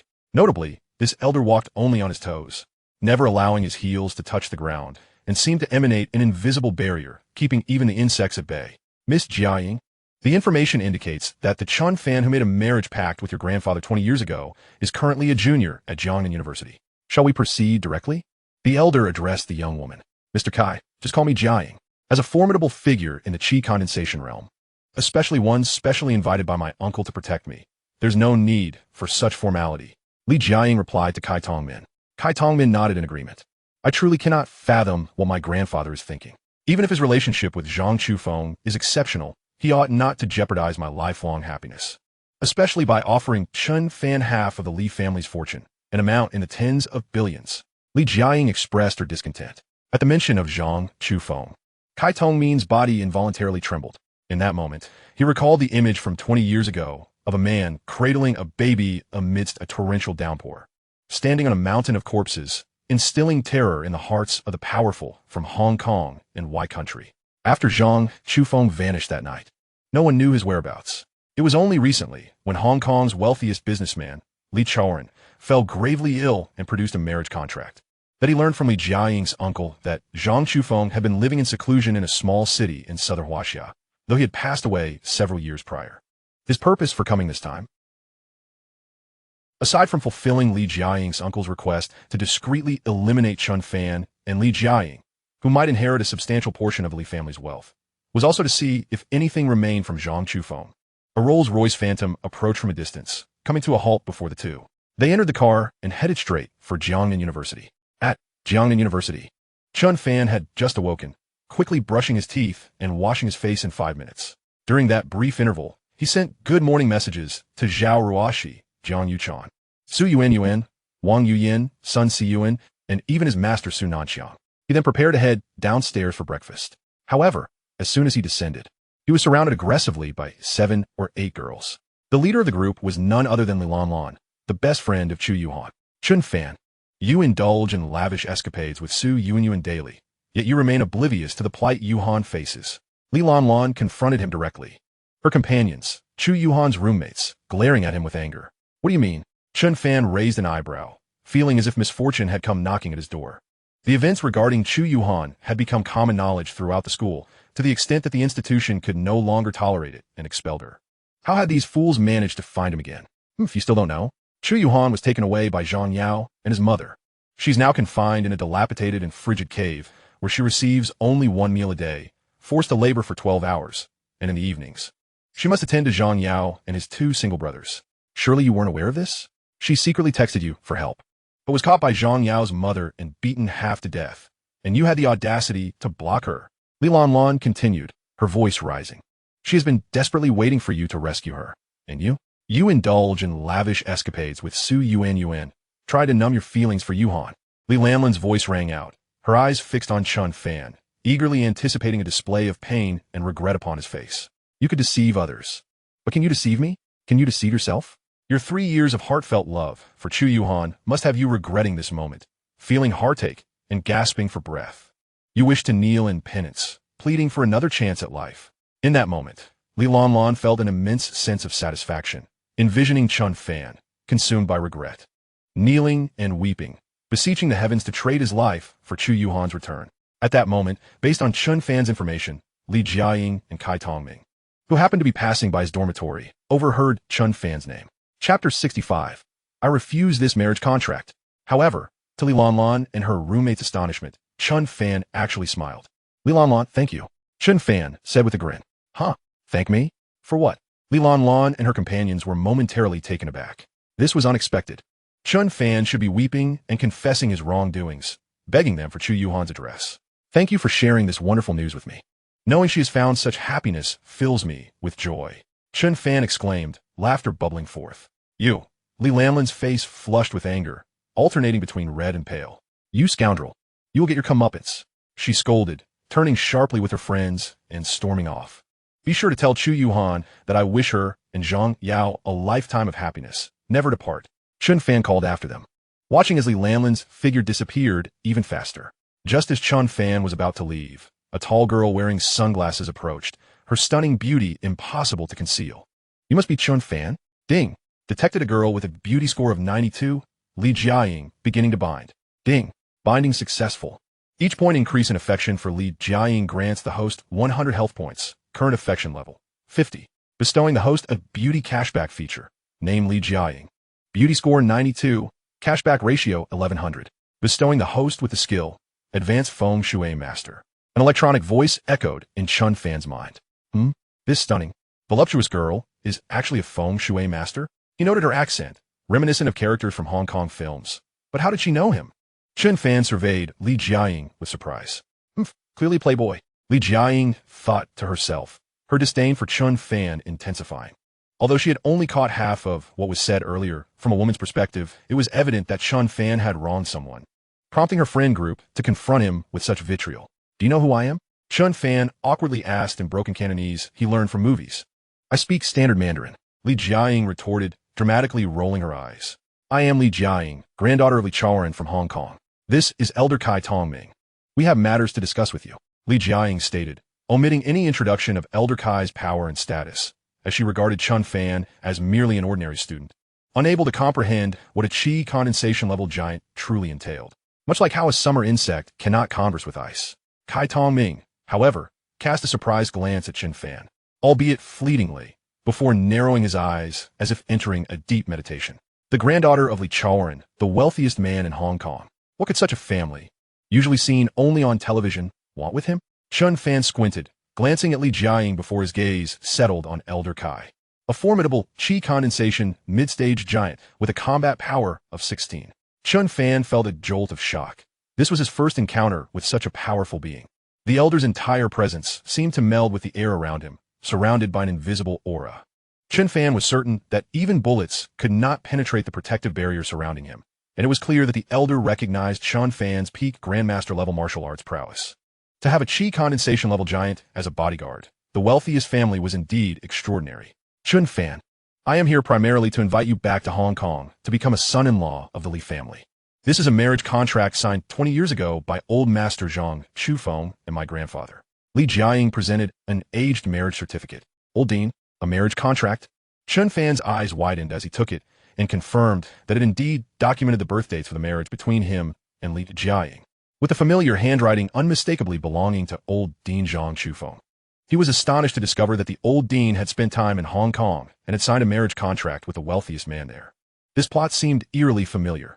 Could he be a dragon descending from the mountains in a novel? Chen Fan furrowed his brow, pondering the implications of being tied to the wealthiest man in Hong Kong through a marriage contract. Clearly, the old Dean's identity was far from simple. From discovering the powerful Qi refiner's dojo with Su Nanxiang in the old Dean's office to now being bound by a marriage contract with the granddaughter of the wealthiest man in Hong Kong.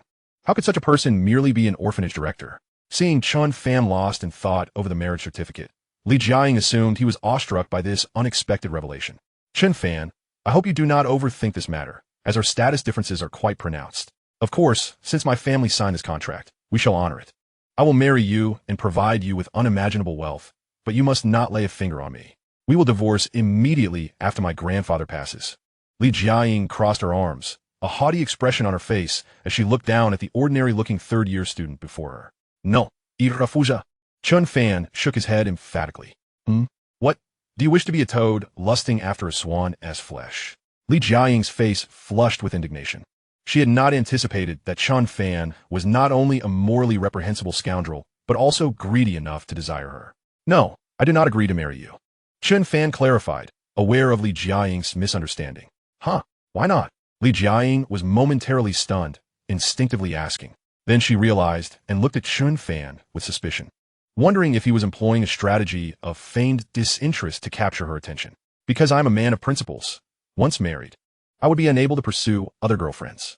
Chen Fan replied earnestly, stating that even though Li Jiaying was exceptionally beautiful, he could not forsake an entire forest for a single tree. After all, failing to engage with girlfriends due to that damned system would lead to his demise. What?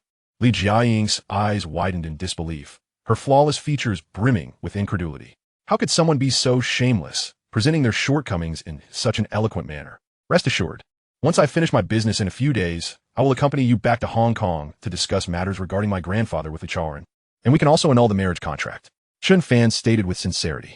This declaration not only shocked Li Jiaying, but also drew the attention of Kai Tongming, who had seemed to be in deep contemplation. He opened his eyes, studying Chen Fan intently for a considerable time. Do you understand what you are saying?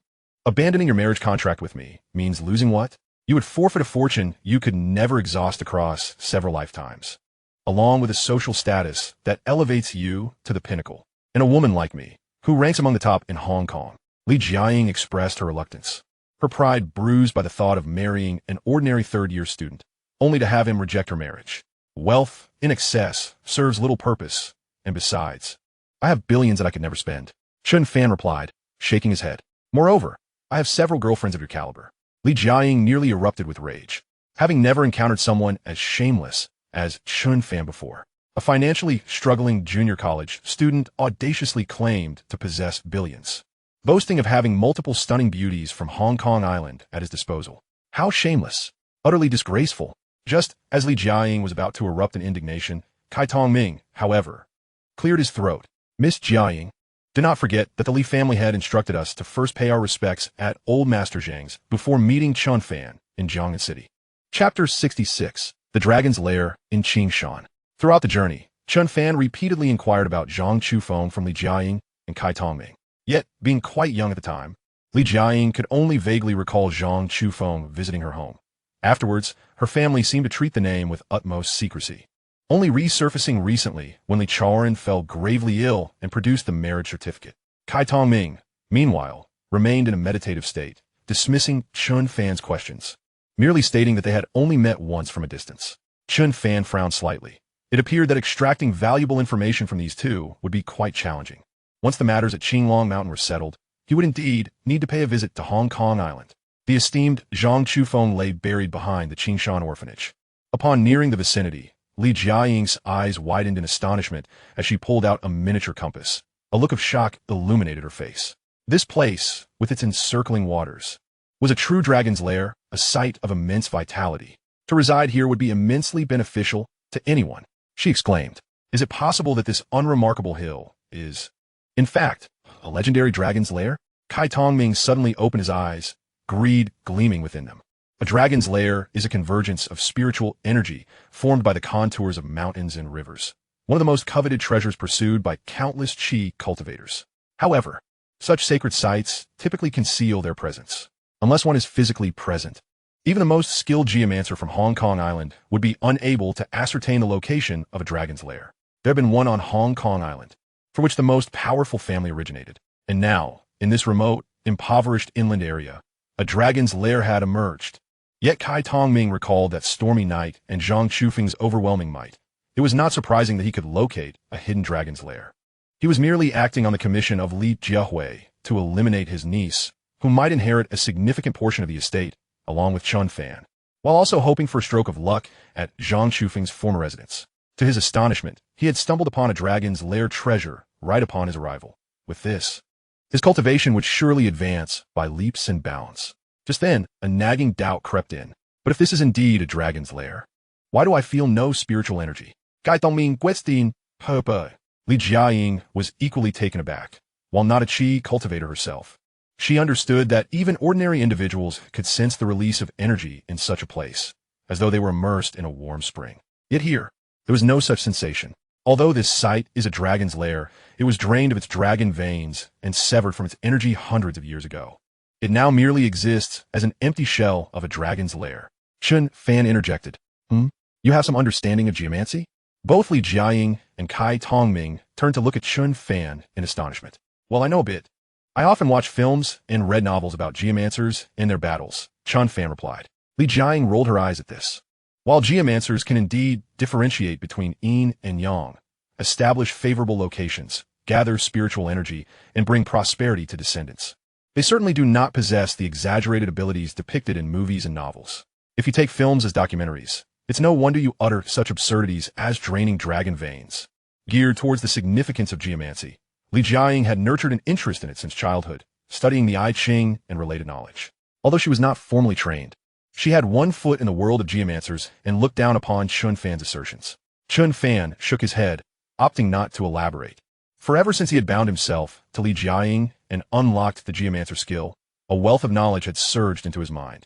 Coupled with his golden eye, everything changed when he gazed upon the Qingshan orphanage. Countless mountain and river configurations materialized in his consciousness, and he quickly discerned the issues with the dragon's lair's spiritual energy. When his gaze fell once more upon the distant Qinglong mountain, the understanding dawned upon him. He finally comprehended why Jin Yuba, who was reputed as the foremost prodigy of southern China, held such great regard for the treasures within Qinglong Mountain, even going so far as to visit in person. Naturally, he refrained from explaining all this, for he was merely a student raised in an orphanage. It would be absurd to disclose to Li Jiaying that this skill was a gift from the system bound to her. Chen Fan's willing minivan sped along, deftly navigating the bends through the drainage system, and in less than 10 minutes, they reached the summit of the Qingshan orphanage. This is where my grandfather, Director Zhang Chufeng, rests, Chen Fan said as he approached the stone tablet marking the grave, lighting 3 incense sticks and bowing 3 times. Though Li Jiaying did not know Zhang Chufeng personally, her grandfather had solemnly instructed her to pay great respects to him. Believing Zhang Chufeng to have greatly benefited the Li family, she too lit incense and bowed in reverence. Chen Fan observed this scene, nodding inwardly, feeling an increased affinity for Li Jiaying and the wealthy patriarch of Hong Kong Island whom he had yet to meet. Well then, we have paid our respects. Now, let us proceed to the residence of Zhang Chufeng during his lifetime. Kai Tongming suddenly spoke from behind Chen Fan. A frown creased Chen Fan's brow as he felt as though he were being stalked by a predator, a chill running down his spine. He understood that he had attracted the attention of Kai Tongming, a formidable figure of mid-stage Qi condensation with a battle power of 16.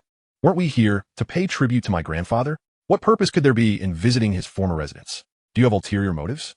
Is this also your grandfather's intention? Chen Fan turned, fixing his gaze on Li Jiaying, his tone icy. Li Jiaying sensed the tension in the atmosphere and hurried to clarify. Chen Fan, please don't misunderstand. We truly came to pay our respects to old Master Zhang. He has done so much for our family. Otherwise, we wouldn't have signed a marriage contract. Kai Lao, Chen Fan is merely a student. You are a mid-stage Qi master. He cannot withstand your pressure. Li Jiaying pleaded with Kai Tongming, though she did not harbor fond feelings for Chen Fan. Yet, He was still the man her grandfather had personally chosen for her, and she did not wish for any harm to befall him. However, Kai Tongming seemed not to hear her, ignoring her pleas entirely. Witnessing this, Chen Fan understood. Initially, he had found it curious that a mid-stage Qi master with the ability to establish a formidable family would personally escort a young girl to Jiangnan City. Now, all was clear. Listen, boy, I will say this once more. If you wish to live, you will lead the way. Kai Tongming finally dropped his facade, revealing his true nature. Kai Lao, how can you act this way? Zhang Chufeng has greatly benefited our Li family, and Chen Fan is his only descendant. Li Jiaying cried out, rushing forward to shield Chen Fan with her body. Humph, little wretch, and here you are, protecting him even before marriage. Very well. I am merely fulfilling Li Jiahui's commission, getting paid to resolve issues. You can die first. Kai Tongming snorted coldly and pointed a finger at the incredulous Li Jiaying. Instantly, a beam of energy coalesced from his fingertip, shooting forth like a blade towards the terrified Li Jiaying. Clang! The host has exchanged for 15 points of battle power, expending a total of 15,000 life points. Current life point balance, 1787. Current battle power of the host, 16. Chapter 67. Mid-stage Qi condensation. A night of regression. No. Li Jiaying's beautiful eyes widened, and in a fleeting moment of terror, confusion, and rage, she fainted. Just then, a figure appeared beside her at an astonishing speed. One hand wrapped around Li Jiaying's slender waist, while the other struck at the oncoming energy beam. Boom! A thunderous explosion erupted, akin to a grenade detonating mid-air, as the energy beam was shattered by Chen Fan, leaving a scorched earth devoid of life in a radius of 5 to 6 meters. Kai Tongming's eyes widened in disbelief, incredulous as he gazed at Chen Fan. How could this be possible? You are merely a grandmaster. How can you withstand an energy wave at the condensation level? At that moment, even the venerable Kai Tongming, who had lived for 60 or 70 years, felt an overwhelming shock. The last time he felt such astonishment was on that rainy night when he witnessed Zhang Chufeng's formidable prowess. The energy wave? I possessed the 6 Meridian Divine Sword. Chen Fan's speed was extraordinary. He left only an afterimage behind and reappeared behind Kai Tongming, delivering a powerful punch to the back of his head. Whoosh! Kai Tongming reacted with remarkable swiftness, turning to confront Chen Fan with a punch of his own. Boom! Another earth-shattering crash reverberated, sending dust and debris flying, and a fissure half a meter wide opened up in the ground at the point of their collision. Damn! You are at the mid-condensation level. Kai Tongming could no longer maintain his composure and uttered a curse. How could someone in their early 20s have reached the mid-condensation level in nearly 100 years? Aside from a few hidden prodigies from those secluded sects in Zijing, who could achieve such a realm at this age? At that moment, Kai Tongming suddenly realized something, and his gaze toward Chen Fan became even more astonished and fearful. No wonder that Zhang Chufeng was so powerful, yet chose to protect this child. Could it be that they are? Kai Tongming dared not contemplate further. He understood all too well the dire consequences of provoking such an entity. Subsequently, as he exchanged blows with Chen Fan, his astonishment gradually morphed into a fierce determination.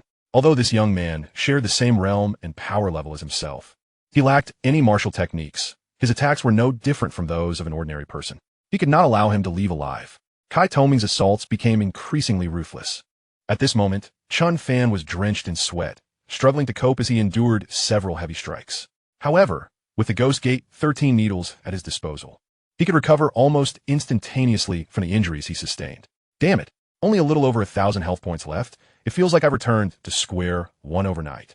If only I could exchange for a powerful killing move from the system to deal with him. Chen Fan cursed internally. Even though the Ghost Gate 13 needles prevented him from dying, the pain was excruciating. Nevertheless, Chen Fan possessed a trump card he had yet to reveal, that golden brick. Meanwhile, Kai Tongming grew increasingly alarmed. He had unleashed all his skills, and despite inflicting severe injuries that should have incapacitated Chen Fan multiple times, the young man regained his vitality within mere breaths. This is untenable. Since I have made an enemy of such a prodigy, he must not be allowed to live. Otherwise, in 5 years, no, in less than 3 years, he will slaughter me like a dog. Gritting his teeth, Kai Tongming's energy surged, and he soared several dozen meters into the air, akin to an immortal. Although this move would damage my essence and cause a regression in my cultivation, I must resort to it to eliminate this monstrosity. Blood Moon Slaughter. With Kai Tongming's furious shout, a thick mist of blood erupted around him, his expression twisted like a malevolent spirit. The blood mist coalesced above him into a horrifying blood moon. Now's my chance. Gil the Terminator, go. Chen Fan narrowed his eyes, channeling all his energy into the golden brick, hurtling towards the charging Kai Tongming like a meteor. Bang! Kai Tongming screamed in agony as his lower body exploded, and the blood moon formed from energy locked onto Chen Fan, crashing down. You brat, perish! Despite his lower body being obliterated as a condensation-level powerhouse, Kai Tongming's vitality remained robust, and he was far from meeting his end. Chen Fan felt every hair on his body stand on end as he beheld the descending blood moon with this strike. He feared he wouldn't even have time to employ the Ghost Gate 13 needles before meeting his demise. In that critical moment, a fragrant breeze brushed past Chen Fan, and he looked up to see Su Nanxiang standing before him, effortlessly slicing through the blood moon. Whoosh! The blood moon was cleaved as if it were mere paper, soaring past both Chen Fan and Su Nanxiang, obliterating two substantial hilltops in its wake. Then, Su Nanxiang struck out with her palm, a terrifying wave of energy immediately crushing Kai Tongming's body into a mist of blood. Dare to harm my disciple, and I shall reduce you to ashes, she coldly declared.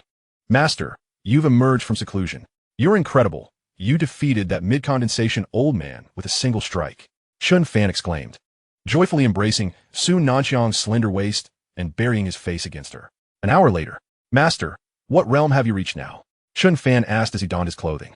I am now at the pinnacle of the condensation realm, and I have nearly stepped into the Qi Lake realm, Su Nanxiang replied, tidying her disheveled hair under the moonlight, her ethereal demeanor reminiscent of a celestial being. Chen Fan, noticing her transformation, felt that Su Nanxiang appeared even more beautiful than before, surpassing both Jiang Qingyi and Li Jiaying, who had scores of 92 in beauty. Particularly striking was the red mole that blossomed between her brows, a sight that nearly left Chen Fan breathless at a critical moment. Master, you truly are a prodigy. In less than a month, you've reached the level of a top-tier powerhouse. Chen Fan marveled. That's because after that day, I suddenly noticed a change in my physique. While practicing that Qi cultivation method, I realized it is far beyond a mere top-tier technique. It is at least 2 levels higher. Combined with that spirit stone bed and various factors, I attained the pinnacle of the condensation realm in just a month.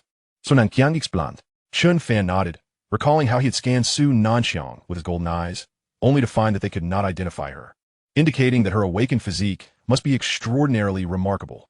As for you, Chen Fan, achieving the mid-condensation level under such circumstances is nothing short of miraculous. You are the true genius, with an unlimited future ahead. If those old fellows from Zijing were to discover you, they would undoubtedly vie to take you as their disciple. Su Nanxiang smiled, her eyes filled with fondness as she regarded Chen Fan. Chen Fan was momentarily taken aback, then silently resolved to be cautious in the future about revealing his abilities before others. What if some ancient monster seized him to be their disciple? How would he ever pursue a romantic relationship afterward? Thinking of Su Nanxiang's impending retreat into seclusion, Chen Fan rose once more. 2 hours later, Chen Fan had dressed again. While Su Nanxiang stood with her back to him, washing her hair by a nearby stream, the delicate veil cascading down, revealing her snowy back, exuding an otherworldly aura. At that moment, Chen Fan noticed Li Jiaying on the ground seemingly stirring. Smack! Chen Fan playfully slapped her pert backside. Chapter 68. Jiang Qingyi's plea for help. Still pretending to be asleep, the sound of Chen Fan's playful slap echoed with a crisp and moist resonance. Li Jiaying tightly shut her eyes. Her cheeks flushed a deep crimson. After receiving a slap from Chen Fan, she sprang up like a cat whose tail had just been stepped on. You! How dare you assault me? She exclaimed, her face aflame with indignation. When did you awaken? Did you witness everything that transpired?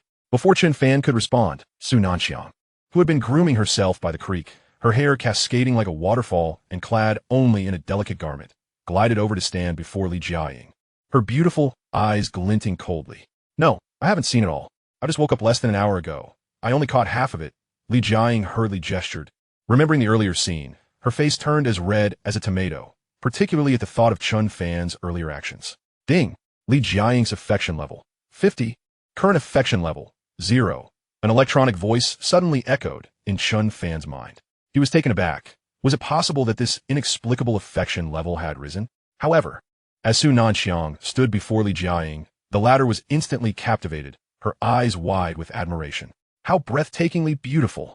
Staring at Su Nanxiang, whose forehead bore a small red mole, reminiscent of a celestial being, Li Jiaying was momentarily mesmerized. despite being one of the most stunning beauties in Hong Kong. She felt a pang of inferiority in the presence of this ethereal figure, who wore a delicate garment and possessed long, elegant legs. At that moment, Su Nanxiang suddenly lifted Li Jiaying's chin with her delicate hand, inspecting her from side to side. Then, with the back of her hand, she lightly patted Li Jiaying's cheek, inserting her slender thumb into Li Jiaying's rosy lips, prying open her pearly white teeth to examine her fragrant tongue. A fragrance reminiscent of snow lotus immediately wafted into Li Jiaying's mouth. Indeed, she possesses a commendable appearance. She will be a suitable girlfriend for my precious disciple, Su Nanxiang remarked nonchalantly, as if appraising an item. Yet, while Li Jiaying could muster the audacity to glare at Chen Fan before Su Nanxiang, who exuded the overwhelming aura of a peak qi condensation cultivator, she felt like a docile child, allowing Su Nanxiang to toy with her without daring to resist. If she becomes disobedient in the future, send her my way, Su Nanxiang said. Also, a familiar from Xiangjing has entrusted me to have you translate an ancient text for his friend in Jiangnan City. I need to enter seclusion, so you should take care of this. With that, Su Nanxiang vanished in a fragrant breeze.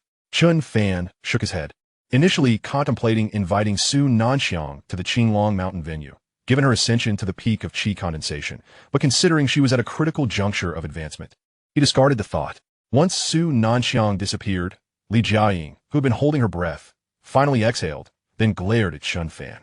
Wait, I saved you from Kai Tongming. And instead of thanking me, you stare at me? Chen Fan retorted, exasperated. Save me? How dare you say that? You, a third-year student who only knows how to chase girls, have the audacity to claim you saved me. I was unconscious, not brain-dead. Li Jiaying crossed her arms, her delicate feet tapping the ground in fury.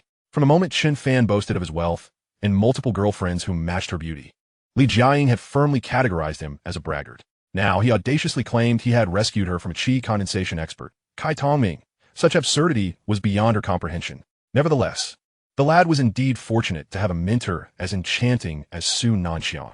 It was evident that Kai Tongming had been driven away by her divine presence. Yet, the thought of such a beautiful celestial being associated with Chen Fan, a disciple who had gone against his master, ignited a flame of jealousy within Li Jiaying. She couldn't help but wish she were a man to embrace Su Nanxiang fiercely. Chen Fan found himself speechless. Indeed, one as preconceived notions could feel as heavy as a mountain. Just then, Chen Fan's phone rang, and upon answering, a cool voice came through. Hello. Are you the closed-door disciple of academician Su? I have an ancient text that I would like your assistance in translating. In the Yi family villa in Jiangnan City. Jiang Qingyi hung up the phone. The voice of this disciple of academician Su sounded somewhat familiar. This academician Su is quite the ego. To request a translation of an ancient text, she only sends her disciple. Jiang Qingyi remarked, her tone laced with disdain. Qingyi, do not speak so harshly. After all, we're the ones asking for assistance. Despite her words, Jiang Qingyi's tone remained icy. As the esteemed daughter of the prominent Jiang family, she was accustomed to being revered and respected, and yet this mere academician had the audacity to put on airs by sending only a disciple. As this thought crossed her mind, Jiang Qingyi's expression darkened further. However, her brother Yuba was set to arrive in Jiangnan City in a few days, reportedly to visit a place called Qinglong Mountain in the northern district. If she could concoct the ancient medicine before his arrival and present it to him, aiding him in breaking through to the qi condensation realm, he would surely fulfill his earlier promise to propose to her family. With this thought, Jiang Qingyi's heart brimmed with anticipation and joy. Approximately 2 hours later, Chen Fan's wooling van halted at the entrance of the Yi family villa. The villa was heavily guarded, manned by a contingent of elite special forces. Upon seeing the grand entrance adorned with the Yi family crest, Chen Fan chuckled at the sheer coincidence. However, as Yinan Tian had already escorted Wang Teng to the headquarters of the Yi family in Xiangjing, Chen Fan chose not to disturb him and obediently called the client instead. After the call ended, the guards at the entrance soon allowed Chen Fan to enter. He was surprised to discover that the Yi family even had assets in such a small location, likely belonging to a branch of the family. Li Jiaying glanced at the family emblem on the gate and remarked, You are aware of the Yi family? Chen Fan inquired, astonished. You know about the Yi family? Li Jiaying rolled her eyes. I am, after all, the granddaughter of Hong Kong's richest man, one of the top socialites in Hong Kong. I frequently attend gatherings in Xiangjing and am acquainted with several families from there. Chen Fan shrugged and parked the van outside the villa. At that moment, Yi Xingyao and Jiang Qingyi happened to exit the door.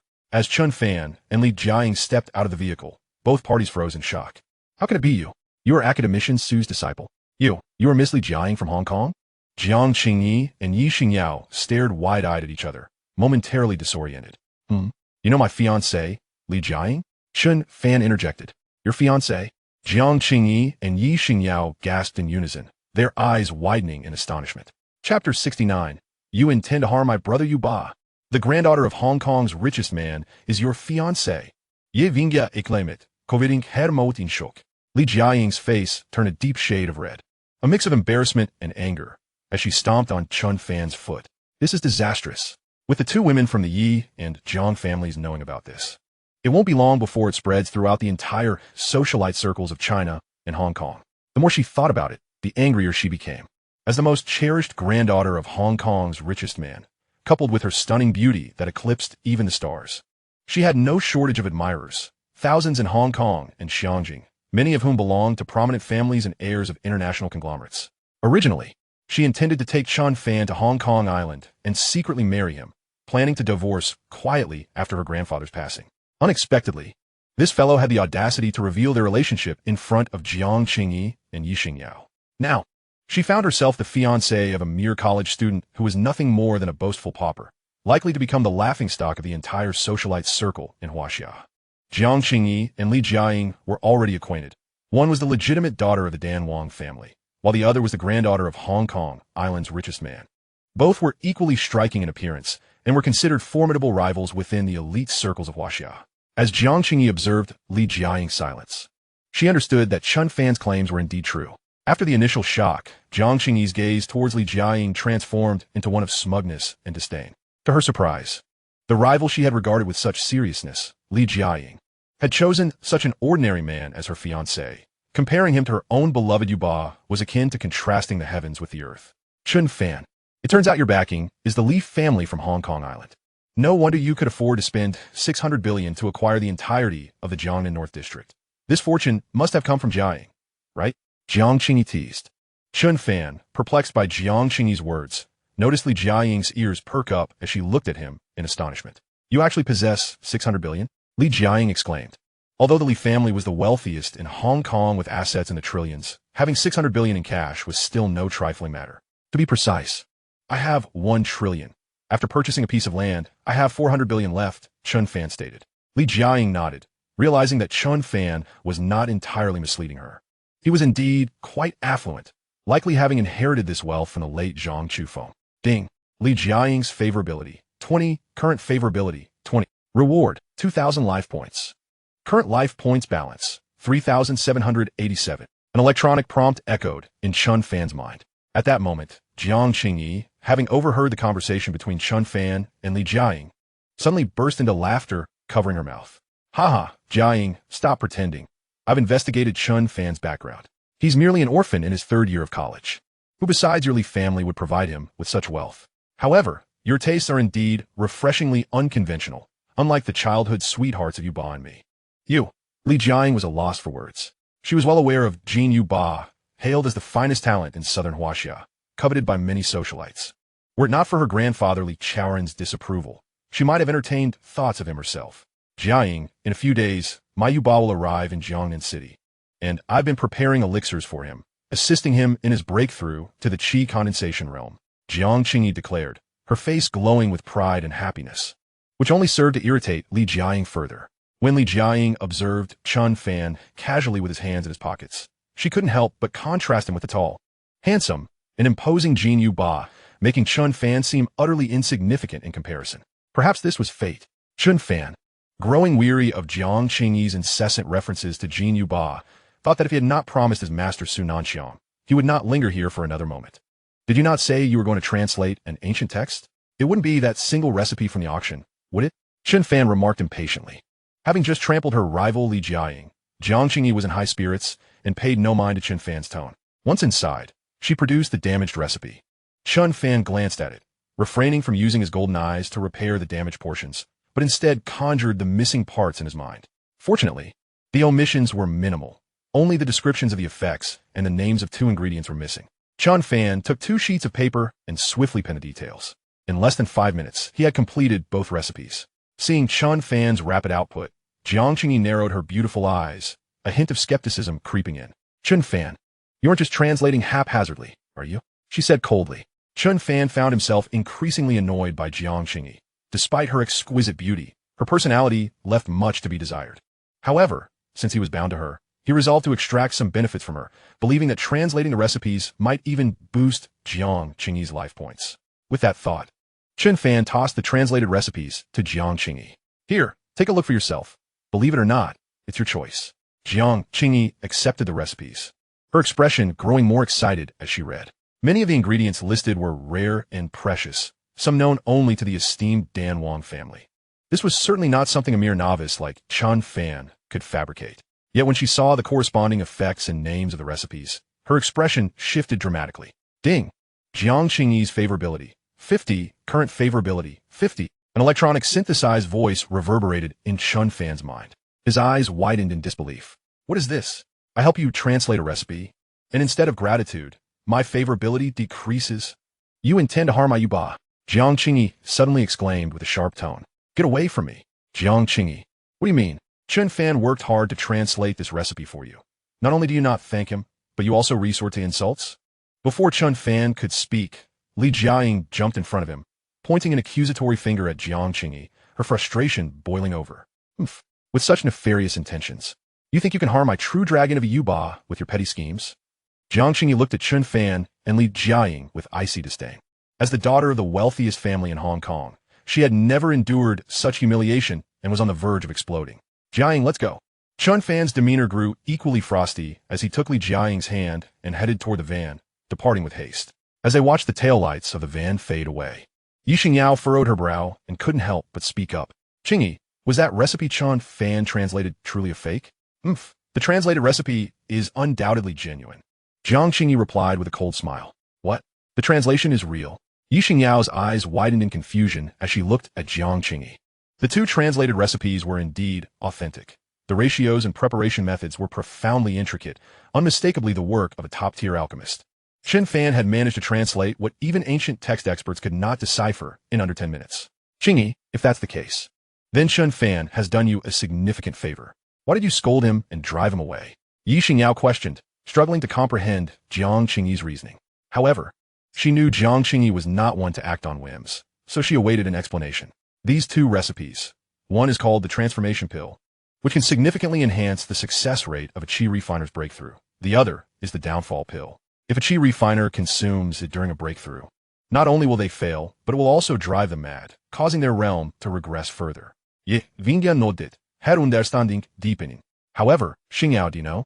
That despicable Chen Fan has insidiously swapped the two alchemical formulas. If I were to refine using the erroneous formula, and then administer it to Brother Yuba, the consequences would be unimaginable. Even if I had to pay with 100 lives of that Chen Fan, it wouldn't suffice. Jiang Qingyi spoke with a tone as frigid as ice. What? Yi Xingyao was immediately taken aback, but as she recalled that although Chen Fan often acted frivolously, his gaze was clear and his demeanor was that of a charming, carefree gentleman, far from a sort to engage in underhanded schemes. But Qingyi, how can you be certain it was Chen Fan who switched the names of the formulas? Yi Xingyao inquired again. Although this is the first time I've encountered this formula as well, the attributes and effects of the herbs within are beyond what a mere outsider like him could comprehend. For instance, the herbs he listed for the transformation pill, such as corpse rot grass and yellow spring flower, are not only of extreme coldness, but also highly poisonous. Just imagine if the poison were to erupt during a breakthrough. What sort of catastrophe would that unleash? On the other hand, the herbs he included for the downfall pill are all potent supplements that enhance the body's spiritual energy, clearly designed to assist in breaking through realms. Jiang Qingyi felt a sense of pride in her own astuteness. Even Yi Xingyao, who was utterly ignorant of alchemy, understood Jiang Qingyi's explanation and nodded in agreement with her analysis. But why would Chen Fan do such a thing? It offers him no benefit. Yi Xingyao still felt puzzled. How could it not benefit him? He is leveraging the Qingshan Mountain in the northern district that the Li family from Hong Kong acquired, a location coveted by Brother Yuba. Aware that he is no match, he has conspired with Li Jiaying to employ such despicable tactics. Jiang Qingyi's beautiful eyes narrowed, as if she had unveiled the conspiracy between Chen Fan and the Li family of Hong Kong. Ye Vingyan nodded. Although she internally refused to believe Chen Fan was that kind of person, her good sister's reasoning was sound.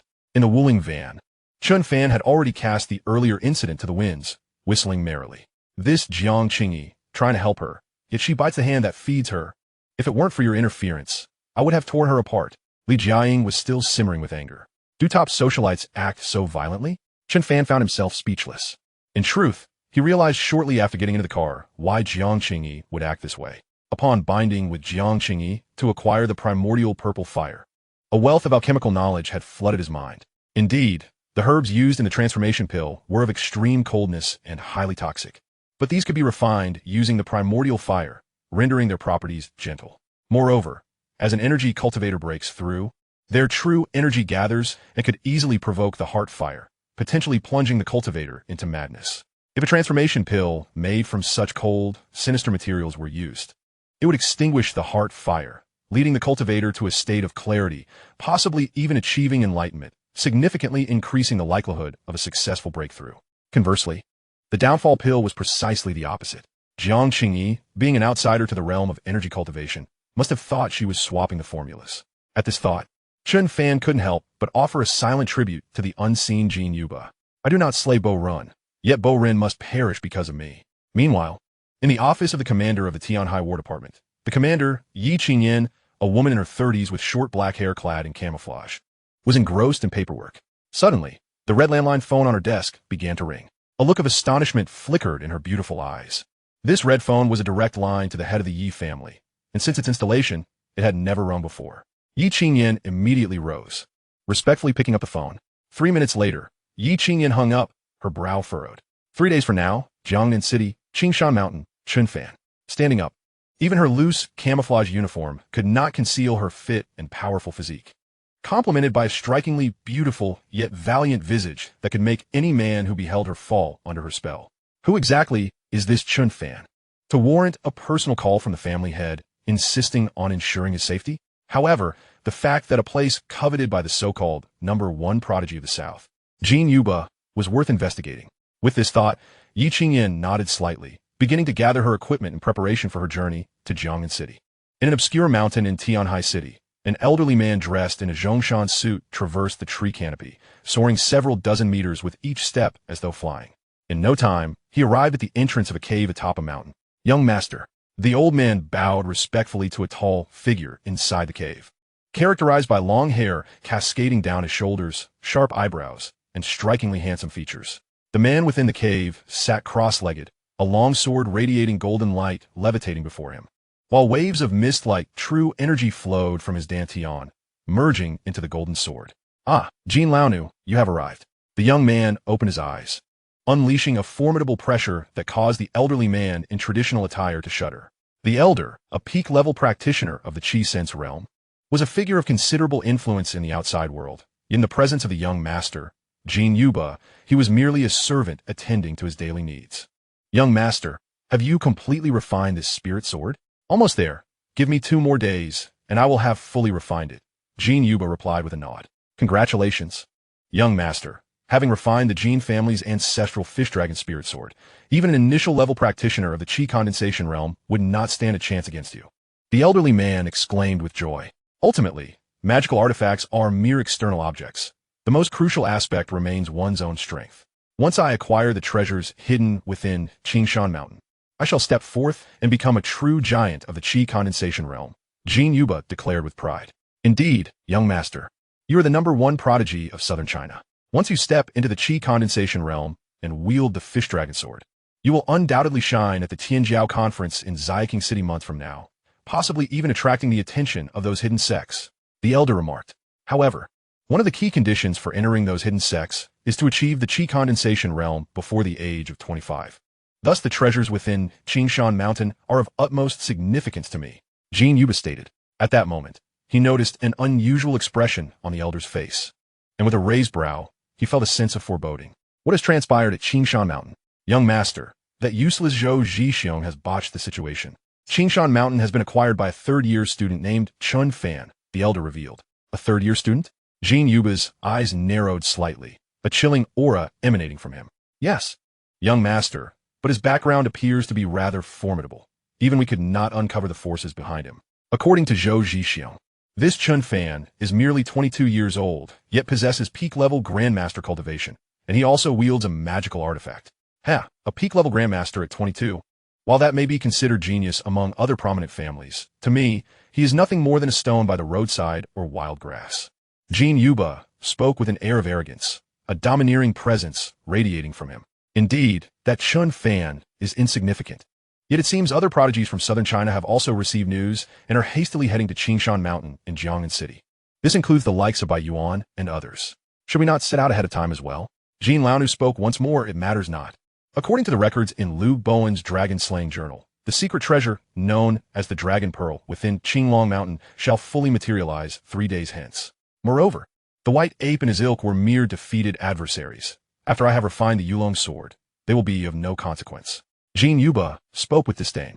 The reason Jin Yuba had learned of the treasure hidden in Qinglong Mountain was due to a recent acquisition of an ancient tome from a crypt, a journal penned by Liu Bowen during the Ming Dynasty.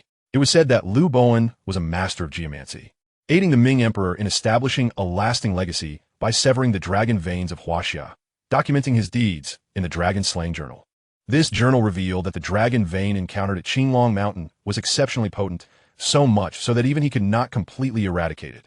He could only extract the dragon's essence by utilizing a method to draw out the qi from the dragon's den, converging it upon Qinglong Mountain. Every 2 centuries, the spiritual energy at Qinglong Mountain would reach a critical point, coalescing into a dragon pearl imbued with the essence of heaven and earth. At that moment, Jin Laonu appeared to recall something, slapping his forehead. Young master, there's also good news. Miss Jiang Qingyi sent word 2 days ago that she has discovered an ancient alchemical formula for a transformative pill, one that aids in breaking through realms. She has successfully refined it. Jin Yuba's heart stirred at these words. He had previously encountered the transformative pill in an ancient text, which significantly increased the success rate for qi refiners attempting to transcend their current boundaries. Miss Jiang is truly devoted to you, young master. You two are indeed a match made in heaven, Jin Laonu remarked with a smile. However, upon hearing this, Jin Yuba's expression darkened. In his heart, he envisioned a future where he would shine brilliantly at the Tianjiao conference in Xiangjing, believing himself deserving only of the daughters from hidden noble families. As for Jiang Qingyi, she was merely a member of the esteemed Dan Wang family, and he had always regarded her as nothing more than a source of alchemical wealth. How could she be deemed a match made in heaven? She was merely a devoted admirer in his eyes. Meanwhile, Chen Fan had not been idle. He had accompanied Li Jiaying to Qinglong Mountain, where they set up 2 tents and temporarily settled in. Chen Fan had originally intended to establish a grand spirit-capturing formation based on the knowledge of geomancy in his mind, to gather the Dragon Pearl before Jin Yuba and his companions arrived. However, geomantic formations required spiritual stones, and lacking these, Chen Fan had to settle for a lesser approach, using stones imbued with spiritual energy from Qinglong Mountain to lay down a spirit-attracting array, ensuring that when the Dragon Pearl manifested, it would be drawn directly to him. Chen Fan, you've been here in this mountain pretending for days. Do you think you're a geomancer? When are you coming back to Hong Kong Island with me? Li Vieng voiced it, had the satisfaction. Soon, soon, Chen Fan replied. At that moment, Li Wei, clad in a colorful polo shirt and hard hat, approached, looking every bit the construction foreman. I must say, Chen Fan, with so many prime locations in the North District, why are you set on building in this desolate wilderness? Who will you sell it to? Li Wei expressed his discontent. This place gathers spiritual energy. Soon you will understand. And you won't believe how many dignitaries will be clamoring to buy. Chen Fan responded, observing Li Wei, who was sweating profusely and panting heavily. Keep dreaming. Only I, your brother, would indulge your folly, Li Wei scoffed. In truth, Chen Fan spoke with sincerity. He had now mastered geomantic skills. And once the Dragon Pearl emerged the next day, he could establish a spirit-gathering formation that would rival the efficacy of the spiritual stone bed. Even those like Wang Yuyan, Sun Siyuan, Jiang Yuchan, and Zhao Ruoxi, who were not qi refiners, would benefit from prolonged life and immunity to ailments within it. Do you really believe yourself to be a geomancer? I can't even see what is different here, Li Jiaying scoffed. It was only then that Li Wei noticed Li Jiaying behind Chen Fan. Upon seeing her stunning figure and a visage that could overshadow any star from Hong Kong and Taiwan, he was momentarily awestruck. How had his friend gathered such a plethora of superlative beauties? Each one was a rare gem, in stark contrast to the mediocre models he typically frequented at clubs. Jiaying, let me introduce you. This is my brother Li Wei. Li Wei, meet Li Jiaying, the granddaughter of Hong Kong's richest man, Li Chaoran. Chen Fan introduced them. Wow, the granddaughter of Li Chaoran. He is my idol, Li Wei exclaimed, astonished. Li Jiaying was pleased with Li Wei's reaction and cast a triumphant glance at Chen Fan. Brother, I finally understand how you have so much wealth. It seems you've been living off the riches of Hong Kong's richest family, Li Wei said, his expression filled with envy. Chen Fan, too weary to clarify, let the misunderstanding stand, using the Li family as a convenient shield. Just then, a sudden rush of air echoed from below the mountain. The three turned to see a short-haired woman clad in black combat gear, soaring towards them on a slender silver blade. Good heavens, I can't believe my eyes. Is that a celestial being flying on a sword? Li Bei exclaimed, his eyes wide with disbelief as he rubbed them vigorously. The woman, Yi Qingyan, who was skillfully maneuvering the silver blade, quickly spotted the trio and approached them with remarkable speed. Producing her phone, she accessed information sent by Yi Nantian and promptly recognized Chen Fan. You must be Chen Fan? A notification chimed, discovered a stunning girl, Yi Qingyan, with an attractiveness score of 92, initiating binding. Another chime followed, binding successful. Each point of affection gained from Yi Qingyan increases the host life by 100 points. Current affection level, 0. Granting host the aesthetic cashback feature. Name Yi Qingyan. Attractiveness score, 92. Cashback ratio, 1100. Granting host skill, void slash. Hello, I am Yi Qingyan, captain of the Tianhai Combat Division. Assigned by the family head to ensure your safety, she stated, tucking a few loose strands of hair behind her ear, revealing an astonishingly beautiful face.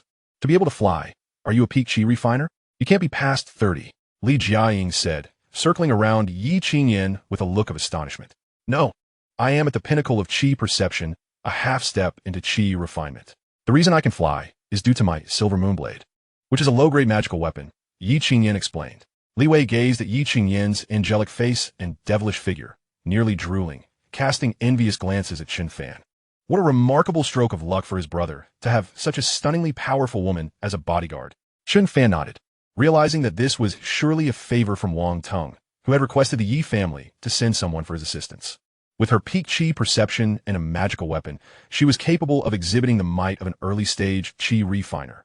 Moreover, having bound with Yi Qingyan, who had bestowed upon him the formidable skill of void slash, Chen Fan felt confident.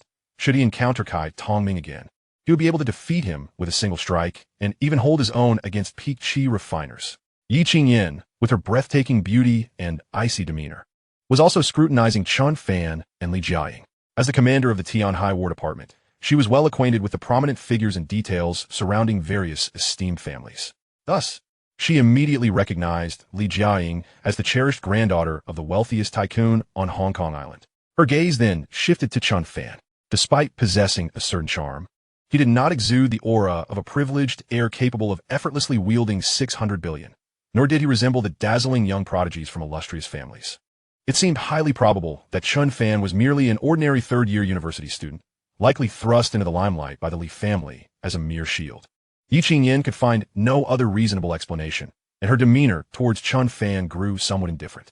Li Jiaying remained silent, yet she felt an instinctive wariness towards Yi Qingyan, whose strength and beauty were on par with her own. Noticing that Yi Qingyan and Chen Fan were not particularly familiar with each other, she pondered whether there was some hidden background to Chen Fan that she was unaware of. Could it be that they were betrothed?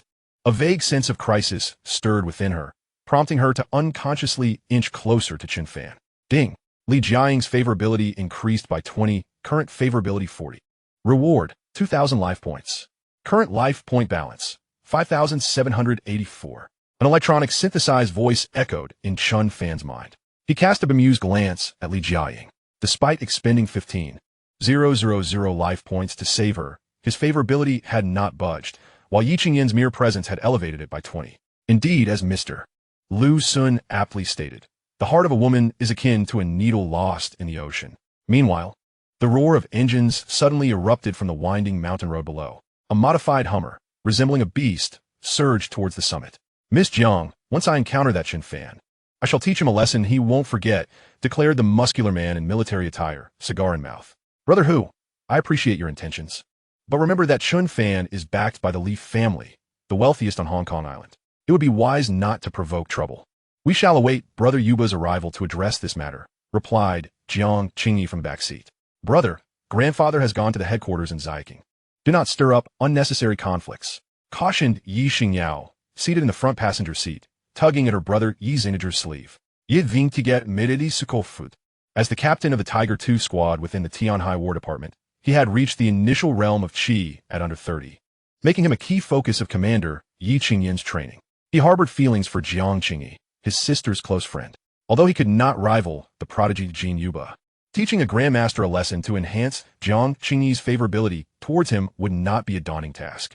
As for the Li family's formidable influence, the family held no fear. The vehicle sped along, with Yi Xingdiger eager to showcase his skills in front of Jiang Qingyi, reaching the mountaintop in under 10 minutes. The summit was expansive, akin to several football fields combined, and the Hummer halted directly before Chen Fan. Yi Xingdiger, clad in camouflage and sporting sunglasses with bulging bronze muscles, was the first to leap from the vehicle, followed closely by Jiang Qingyi and Yi Xingyao. Jiang Qingyi let out a disdainful huff upon seeing Chen Fan and Li Jiaying. You must be Chen Fan. Yi Xingdiger approached Chen Fan directly, towering nearly 2 meters tall, casting a shadow like a small mountain over him. I am, and you are? Chen Fan replied, furrowing his brow at the imposing figure before him, whose combat strength barely registered as a 4. I'm a friend of Miss Jiang.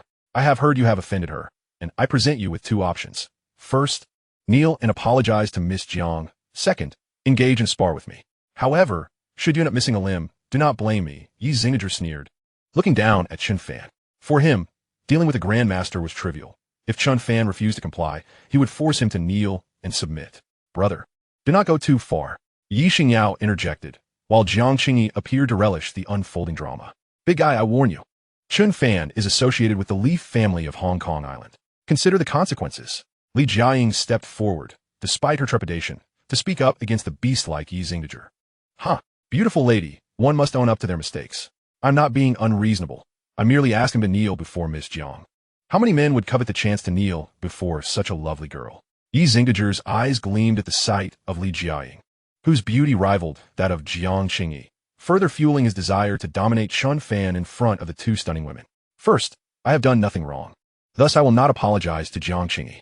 Second, I have some acquaintance with your grandfather, so if you wish to avoid a dire fate, I suggest you leave. Chen Fan replied coldly, pulling Li Jiaying behind him. He had already granted Yi Xingdiger an opportunity. Should he persist in his folly, Chen Fan would not hesitate to incapacitate him. You dare seek death. Enraged by Chen Fan's insolence, Yi Xingdiger raised his fist, resembling a hammer, ready to strike. Stop! A sharp voice rang out, halting him in his tracks. Yi Qingyin, who had been meditating with her back to the group, stood up. Chapter 73, Merely 2 Useless Fools. As Yi Qingyin turned, Yi Xingdiger's fist came to an abrupt halt before Chen Fan. Chen Fan exhibited no reaction, not even a flutter of his eyelids. However, should Yi Xingdiger advance even a centimeter further, he would face a grievous fate. Faced with a formidable opponent of the Qi realm, Chen Fan's composure demonstrated a commendable resolve, prompting Yi Qingyin to silently commend him. Commander, Yi Xingdiger's countenance shifted dramatically as he promptly approached, standing at attention and saluting Yi Qingyin with respect. Mr. Chen is the person the family head has tasked me with protecting. You must not act disrespectfully. Ye Vingyan asserted. Which family head has requested your personal protection? Yi Xingdiger's astonishment was palpable, yet he swallowed the words that followed. Although Yi Xingyao belonged to a branch of the Yi family and did not practice martial arts, she had often heard her brother speak of Yi Qingyin's illustrious reputation, especially as she was a direct descendant of the family head. Thus, she hurriedly stepped forward to pay her respects. Shall we let this matter rest for my sake? Yi Qingyin addressed Jiang Qingyi, Yi Xingyao, and Yi Xingdiger, without glancing at Chen Fan. Both Yi Xingdiger and Yi Xingyao nodded rapidly in agreement. Jiang Qingyi hesitated, casting a glance at Chen Fan before ultimately nodding as well. Though Yi Qingyin was the captain of the Tianhai War Department and a peak Qi expert, Jiang Qingyi, as the daughter of the Pil King family, was well aware of her own standing, especially with the formidable Jin Yuba as her backing. Thus, she felt little fear of Yi Qingyin. However, considering her close friendship with Yi Xingyao, she did not wish to drag them into conflict, especially since she had seen through Chen Fan's scheme, which ultimately bore no negative consequences. Your name is Yi Xinghu, is it not? Today, I shall spare you for the sake of Yi Qingyin and Yi Nantian. However, should there be a next time, you may as well resign yourself to a life confined to a wheelchair. Just as Jiang Qingyi, Yi Xingyao, and Yi Xinghu were contemplating releasing Chen Fan due to Yi Qingyin's influence, Chen Fan suddenly spoke up. His words fell like a thunderclap, plunging the entire venue into an eerie silence. Everyone stared, wide-eyed, questioning whether they had misheard. What did you say? Spare me? Yi Xinghu's face was a portrait of disbelief. Yi Xingyao frowned, thinking that Chen Fan was excessively seeking the limelight. After all, he was merely a peak grandmaster, while her brother was a formidable presence at the spirit-gathering stage. How audacious of him to brazenly suggest sparing her brother. Even Yi Qingyin's delicate visage turned icy. At just 23 years of age, Yi Xinghu had reached the spirit-gathering stage, a talent that Yi Qingyin had diligently nurtured, with the potential to break through to the qi consolidation stage before the age of 30. Chen Fan's reliance on bravado, his inability to recognize the hand extended to him, only fueled Yi Qingyin's disdain. Jiang Qingyi, meanwhile, shook her head with a cold smile, as if she had seen through Chen Fan's facade. His character was lacking, and he was prone to pretense. In comparison to her brother Yu Ba, he was as different as day is from night. Observing the reactions around him, Chen Fan merely shook his head in silence. Any explanation would be futile. When you witness my true strength, you shall understand that I have uttered not a single word of falsehood. Before long, several off-road vehicles suddenly sped up the mountain, halting at the summit. A group of young men, exuding an air of confidence, emerged from the vehicles. Oh no, why are they all here? Jiang Qingyi's complexion shifted dramatically as she spotted the approaching young men. Qingyi, who are they? Yi Xingyao, belonging to a branch of the Yi family and generally indifferent to martial arts and energy cultivation, did not recognize them. They are all prodigies from the prominent families of southern China, ranking among the top 10 of the younger generation, all having stepped into the spirit-gathering stage. Jiang Qingyi replied, a frown etching her brow. She couldn't help but worry for her brother Yu Ba, although these individuals had previously been defeated by him. If they united, even he might find himself at a disadvantage. Her attention was drawn to the slender figure clad in a flowing white robe leading the group. His name was Bai Yuan, the young master of the Bai family, the foremost expert among the younger generation. At 30 years of age, he had also reached the pinnacle of the spirit-gathering stage. Last year, he had narrowly lost to Jin Yu Ba in their contest for the title of the top prodigy in southern China. Their strengths were not far apart. Bai Yuan and the other young elites from prominent families had clearly noticed Jiang Qingyi, Yi Xingyao, Chen Fan, Yi Qingyin, and Li Jiaying, and were making their way toward them. Miss Jiang, it has been a long time. You still look as beautiful as ever. Are these lovely ladies your friends? Bai Yuan remarked, his gaze alighting on the stunning women behind Jiang Qingyi, each as captivating as she. Bai Yuan recognized Jiang Qingyi due to his connection with Jin Yu Ba. Unlike Jin Yu Ba, who lived in the cosmopolitan city of Tianhai, surrounded by many socialites, Bai Yuan hailed from a secluded mountainous region and was unfamiliar with Yi Xingyao, Yi Qingyin, and Li Jiaying. Bai Yuan, what brings you here? Jiang Qingyi countered his question with her own. We were just passing through with Bai Ge and thought the scenery here was delightful. So we decided to come up for a visit. We didn't expect to encounter Miss Jiang and such beautiful ladies. However, this mountain is rife with wild beasts. It would be safer if we accompanied one another. Lu Hao, a tall man radiating authority and the strongest of the younger generation from the Lu family of Hangsheng, interjected with a smile. No need. We have companions, Yi Xingyao hastily replied. Oh, you mean these few? Lu Hao scoffed, scrutinizing Chen Fan, Li Wei, and Yi Xinghu with disdain. Two worthless individuals and an insect without any cultivation. Angered, Yi Xinghu stepped forward. What did you say? I said, you are worthless. Lu Hao retorted, nonchalantly standing with his hands clasped behind his back, a cold smile gracing his lips. You're asking for death. Yi Xinghu could no longer tolerate being insulted in front of Jiang Qingyi and his sister. In an instant, he unleashed a powerful surge of true energy, causing dust and debris to swirl around him. Recognizing Lu Hao's formidable aura, Yi Xinghu exerted all his strength. Boom! However, his mountain-crushing punch was effortlessly caught by Lu Hao's hand, which then jerked upward with force. Crack! The sound of bones fracturing echoed sharply. Yi Xinghu let out a muffled groan, his face contorted in pain as he realized his right hand was completely shattered, with only the meridians still connected. Brother! Yi Xingyao screamed, attempting to rush forward, but Jiang Qingyi restrained her. Lu Hao, let us discuss this calmly. Release Yi Xinghu. Jiang Qingyi's expression was frosty. Though Yi Qingyin shot a cold gaze at Lu Hao, she remained motionless. As a soldier, Yi Xinghu possessed both strength and potential, yet his temperament was severely lacking. This was a fitting opportunity to temper his character. As long as his life was not in jeopardy, she had no intention of intervening. Beautiful lady. Your brother initiated this provocation. I could consider letting him go, but only if you persuade Jiang Qingyi to accompany Bai Ge for a day. And you spend a day with me as compensation. Only then will I release this waste, Lu Hao leered. You shameless cat. The humiliation struck Yi Xingyao like a dagger, igniting her fury. Your brother's life rests in your hands. Lu Hao exerted more pressure, and Yi Xinghu cried out in agony once more. Brother! Tears streamed down Yi Xingyao's beautiful eyes. Lu Hao reveled in her distress, delighting in the helpless, pleading gaze of the weeping Yi Xingyao, finding satisfaction in the torment of such a beauty. Yao Yao, don't worry about me. Yi Xinghu gritted his teeth defiant. Bai Yuan watched the unfolding drama with keen interest, fully aware of Lu Hao's motives. He had long harbored designs on the esteemed Jiang Qingyi of the Dan Wang family. Capturing her today would significantly embarrass Jin Yuba, avenging his previous narrow defeat. Qingyi, what should we do? Perhaps we should just agree to their terms. It's only a day, Yi Xingyao sobbed, gripping Jiang Qingyi's hand in desperation. Jiang Qingyi frowned at her words, gently pulling her hand away. Yao Yao, I belong to Yuba. How could I accompany them? Besides, this situation arose because your brother sought the spotlight. If he hadn't been so ostentatious, we could have avoided this. Yi Xingyao looked at Jiang Qingyi in disbelief, as if she were a stranger, her heart heavy with despair. Yi Qingyin shook her head, unable to restrain herself any longer, rising to take action. At that moment, a voice rang out. Release him, and then you all can leave. Chen Fan stepped forward, striding toward Lu Hao. Chen Fan, what are you trying to prove? Can't you see that the man, as robust as a bear, has already been defeated? Li Jiaying exclaimed anxiously. Brother, although there are several stunning beauties here, those individuals are clearly not ordinary. Trying to show off could cost you your life. Li Wei also advised. It matters not.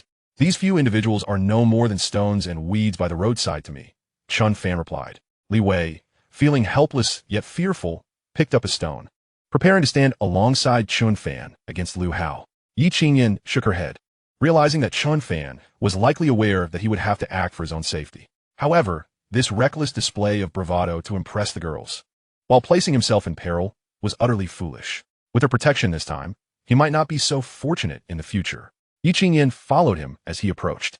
Yi Xingyao observed Chen Fan, who approached with his hands in his pockets and an expression of calm indifference.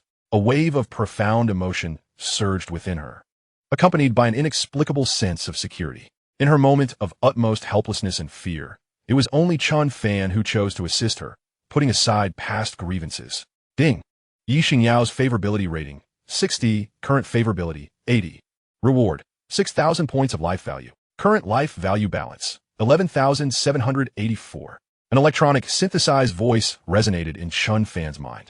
A one-time boost of 60 favorability. What a kind-hearted and innocent girl. Chen Fan silently nodded, having long recognized that Yi Xingyao was fundamentally different from Jiang Qingyi. Her nature was genuinely pure and benevolent. Most importantly, Yi Xingyao was the girl he had bound himself to. What was Lu Hao in comparison? Ha! Today truly has opened my eyes. It's one thing for a waste at the initial level of qi to provoke me, but now even a so-called grandmaster dares to lay hands on me. This is sheer folly. I could eliminate you with a mere finger. Lu Hao sneered, casting aside Yi Xinghu as he directed his words at Chen Fan. However, just as Chen Fan prepared to retaliate against Lu Hao, a sudden sound of something cutting through the air echoed from above. Everyone instinctively looked up towards the sky. There, a tall figure with long flowing hair stood majestically on a glowing golden flying sword, exuding an aura of invincibility, reminiscent of a celestial being soaring through the skies. My brother Yuba is here. Yuba, I'm over here. Jiang Qingyi exclaimed joyfully, jumping up and waving at the figure enveloped in golden light. The ability to command magical artifacts for flight. Had he reached the qi condensation stage? Lu Hao and the young experts from prominent families were immediately struck with astonishment. Forgetting about Chen Fan and Yi Xinghu, Yi Xingyao rushed forward to assist Yi Xinghu. As she passed Chen Fan, both she and Yi Xinghu paused for a moment. Yi Xingyao gazed at Chen Fan with gratitude. Yi Xinghu wore a complex and awkward expression, surprised that it was Chen Fan, the very person he had targeted and made difficulties for from the beginning, who stood up for him. Thank you, he muttered, bowing his head to squeeze out those 3 words. Yi Xingyao also shot a grateful glance at Chen Fan before helping Yi Xinghu to a side to rest. Meanwhile, Jiang Qingyi remained oblivious to this exchange, completely absorbed in the overwhelming presence of Jin Yuba, feeling as though she were in the presence of a deity. Especially witnessing Lu Hao and the others' reactions filled her with an inexplicable sense of pride. She raised her chin arrogantly, glancing at Chen Fan and then at Li Jiaying, as if to say, look, this is the difference between us. My brother Yuba descends like a god, while your Chen Fan is merely a waste. Li Jiaying, noticing Jiang Qingyi's expression, glanced at the imposing Jin Yuba and then back at Chen Fan, shaking her head with a wry smile. She conceded her defeat to Jiang Qingyi. thoroughly and utterly. What chi condensation stage? He has merely stepped half a foot into it and refined a superior grade artifact for flight. The white ape scoffed, his mind stirring as a black gold staff soared from behind him. He leaped onto the staff, soaring toward Jin Yuba. What? Brother Bai has also reached the half-step chi condensation stage. Liu Hao and the young powerhouses from the prominent families exclaimed in delight. Truly, the younger generation surpasses the older. Who would have thought that not only Jin Yuba, but also this white ape had stepped into this realm? Moreover, that black gold staff must also be a mid-grade artifact. If I were to battle them, the outcome remains uncertain. Yi Qingyin's expression turned serious. She initially thought this mission would be straightforward, but now. Not only had Jin Yuba entered the half-step chi condensation stage, but another contender, the white ape, had emerged as well. The only silver lining was that the two factions were in opposition. She could only hope Chen Fan wouldn't offend both sides simultaneously. Brother Jin, it has been a year since we last met, and your prowess has evidently advanced. You are already half a step into the chi condensation stage. The white ape faced the imposing Jin Yuba, managing to stand his ground in terms of presence. Jin Yuba's eyelids flickered. He had assumed that having entered the half-step chi condensation stage and refined the artifact fish dragon sword, dealing with the likes of the white ape would be effortless. Yet, to his surprise, the white ape had also reached this level, and judging by the quality of that black gold staff beneath him, it was certainly not inferior to his fish dragon sword. Brother Bai, we can discuss our matters later, since you have arrived. I presume you have sensed that a great treasure is soon to manifest in this mountain. Let us first eliminate these extraneous individuals, Jin Yuba stated, directing his gaze towards Chen Fan, Li Wei, Li Jiaying, Yi Xingyao, and Yi Xinghu below. Chapter 75. The Emergence of the Dragon Pearl. Moments later, Jin Yuba and the white ape seemed to reach a consensus, descending almost simultaneously. Brother Yuba, you have finally arrived. Jiang Qingyi eagerly welcomed him, presenting a small jade box. Is this the transformation pill you mentioned? Jin Yuba opened the box, immediately sensing the dense spiritual energy emanating from the pill within, causing a flicker of emotion to cross his otherwise aloof visage. Qingyi, you are thoughtful, he acknowledged with a nod. Jiang Qingyi's heart soared with joy. Then, Brother Yuba, I wish you success in breaking through to the chi condensation stage. She shyly lowered her head, awaiting Jin Yuba's promise. However, he did not respond. A wave of disappointment washed over her. But she quickly reassured herself that Brother Yuba had significant matters to attend to today and would not have the time for personal sentiments. Once his grand achievement was realized, he would surely come to propose to her family. After securing the jade box, Jin Yuba no longer paid attention to Jiang Qingyi. Instead, he and the white ape, along with other young elites, made their way towards Yi Qingyin and Chen Fan, Captain Yi of the Heavenly Sea Battle Department. I didn't expect you to be here as well, Jin Yuba remarked, directly ignoring Chen Fan and the others as he nodded at Yi Qingyin. The white ape did not recognize Yi Qingyin, but had heard of her reputation as a half-step chi condensation powerhouse, not inferior to his own. His pupils contracted. The young man Liu Hao had injured was wearing military garb and bore the same surname as Yi. Could she be a helper brought by Jin Yuba? Yes. I have been entrusted to ensure Chen Fan's safety. Faced with Jin Yuba and the white ape, even Yi Qingyin dared not be presumptuous. Rising to her feet, she nodded and spoke. Oh, you are the one who snatched Qinglong Mountain from the Zhou family. Chen Fan, you may leave now. Out of respect for Captain Yi, I shall spare your life. Jin Yuba scrutinized Chen Fan, his gaze betraying a chilling intent to kill. Such audacious words. Do the laws of the land mean nothing?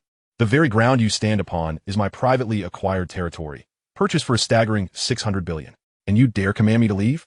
Chen Fan sneered, then pointed at Jin Yuba, the white ape, and the young elites of those influential families. You and all of you get out. The moment Chen Fan's words left his lips, an eerie silence enveloped the venue. What did he just say? He commanded both Jin Yuba and the white ape to leave?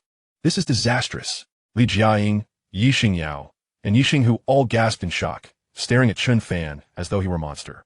Did you not see that even Captain Yi Qingyin was courteous and respectful towards these two? You, a mere grandmaster, dare to tell them to leave?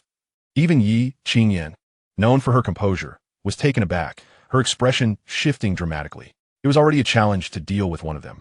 To offend both was beyond my ability to protect you. Chen Fan, cease your insolence.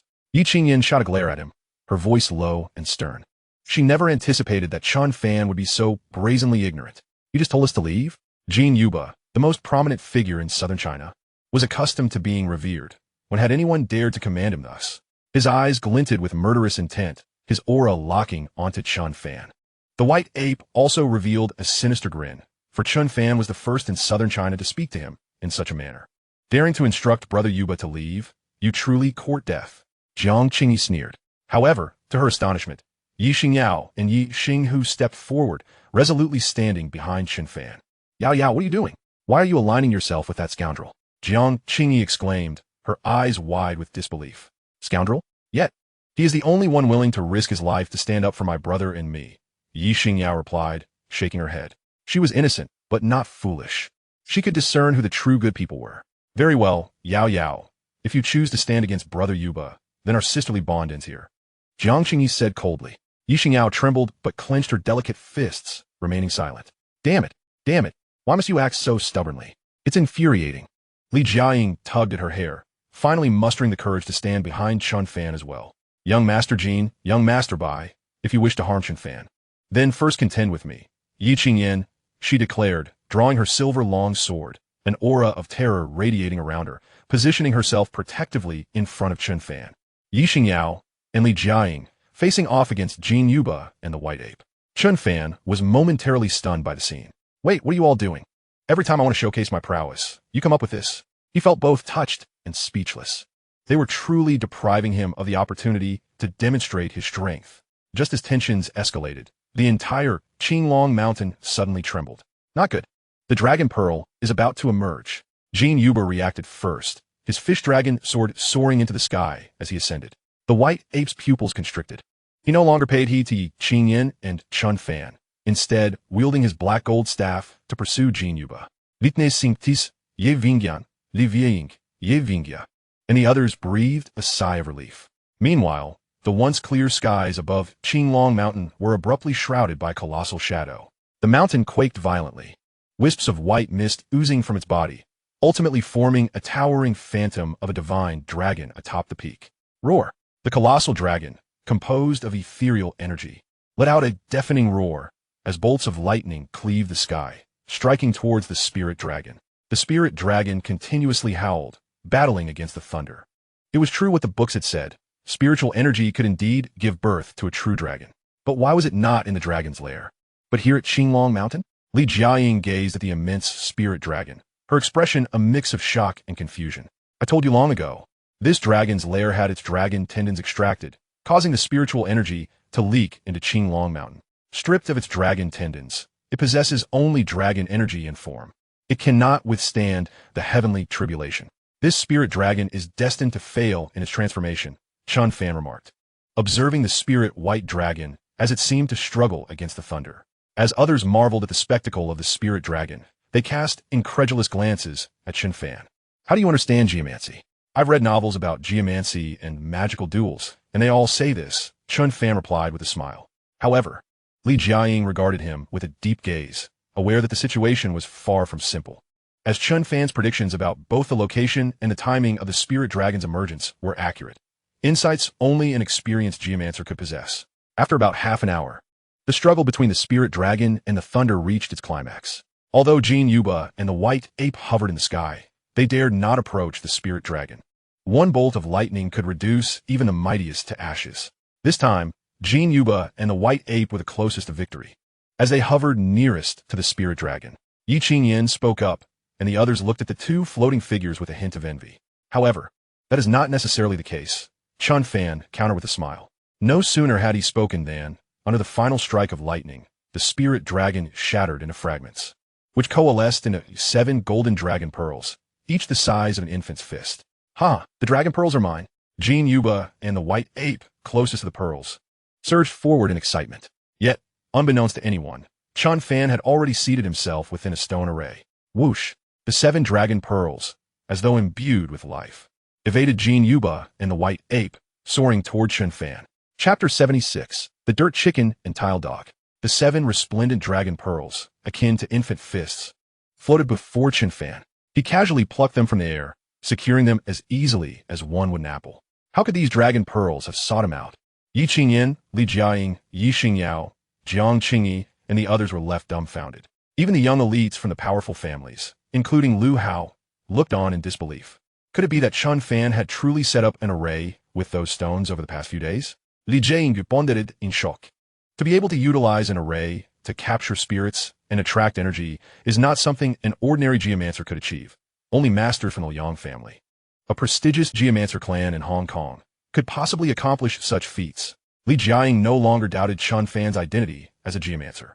High above Jin Yuba, wielding the fish dragon sword and the white ape with his black gold iron staff, froze, slowly turning to glare at Chen Fan below, their expressions ashen. Just moments ago, they had been mere moments away from seizing the dragon pearls, yet those pearls seemed to have been summoned, bypassing them to fly directly to Chen Fan.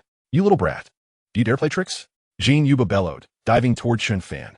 However, a black golden iron rod suddenly obstructed his path. White ape, have you lost your mind? Jin Yuba bellowed. Jin Yuba, I narrowly lost to you last time. Today presents a rare opportunity for us to spar once more. White ape replied with a grin. Jin Yuba furrowed his brow, casting a swift glance downward, instantly comprehending White ape's intentions. Below, the formidable figures of the Liu family, led by Liu Hao, had encircled Chen Fan and the others in a fan-shaped formation. White ape, this dragon pearl was originally my discovery. If you wish to claim it for yourself, you must first contend with my fish dragon sword. My sky-soaring staff is no trifling matter either. Here comes the little flying stick. Jin Yuba immediately engaged in a fierce battle with White ape. Below, Yi Qingyan unsheathed her silver long knife with a swift motion, positioning herself in front of the group. Captain Yi, while your strength is formidable, we are a coalition of prodigies. Though you may not fear us, you cannot protect everyone.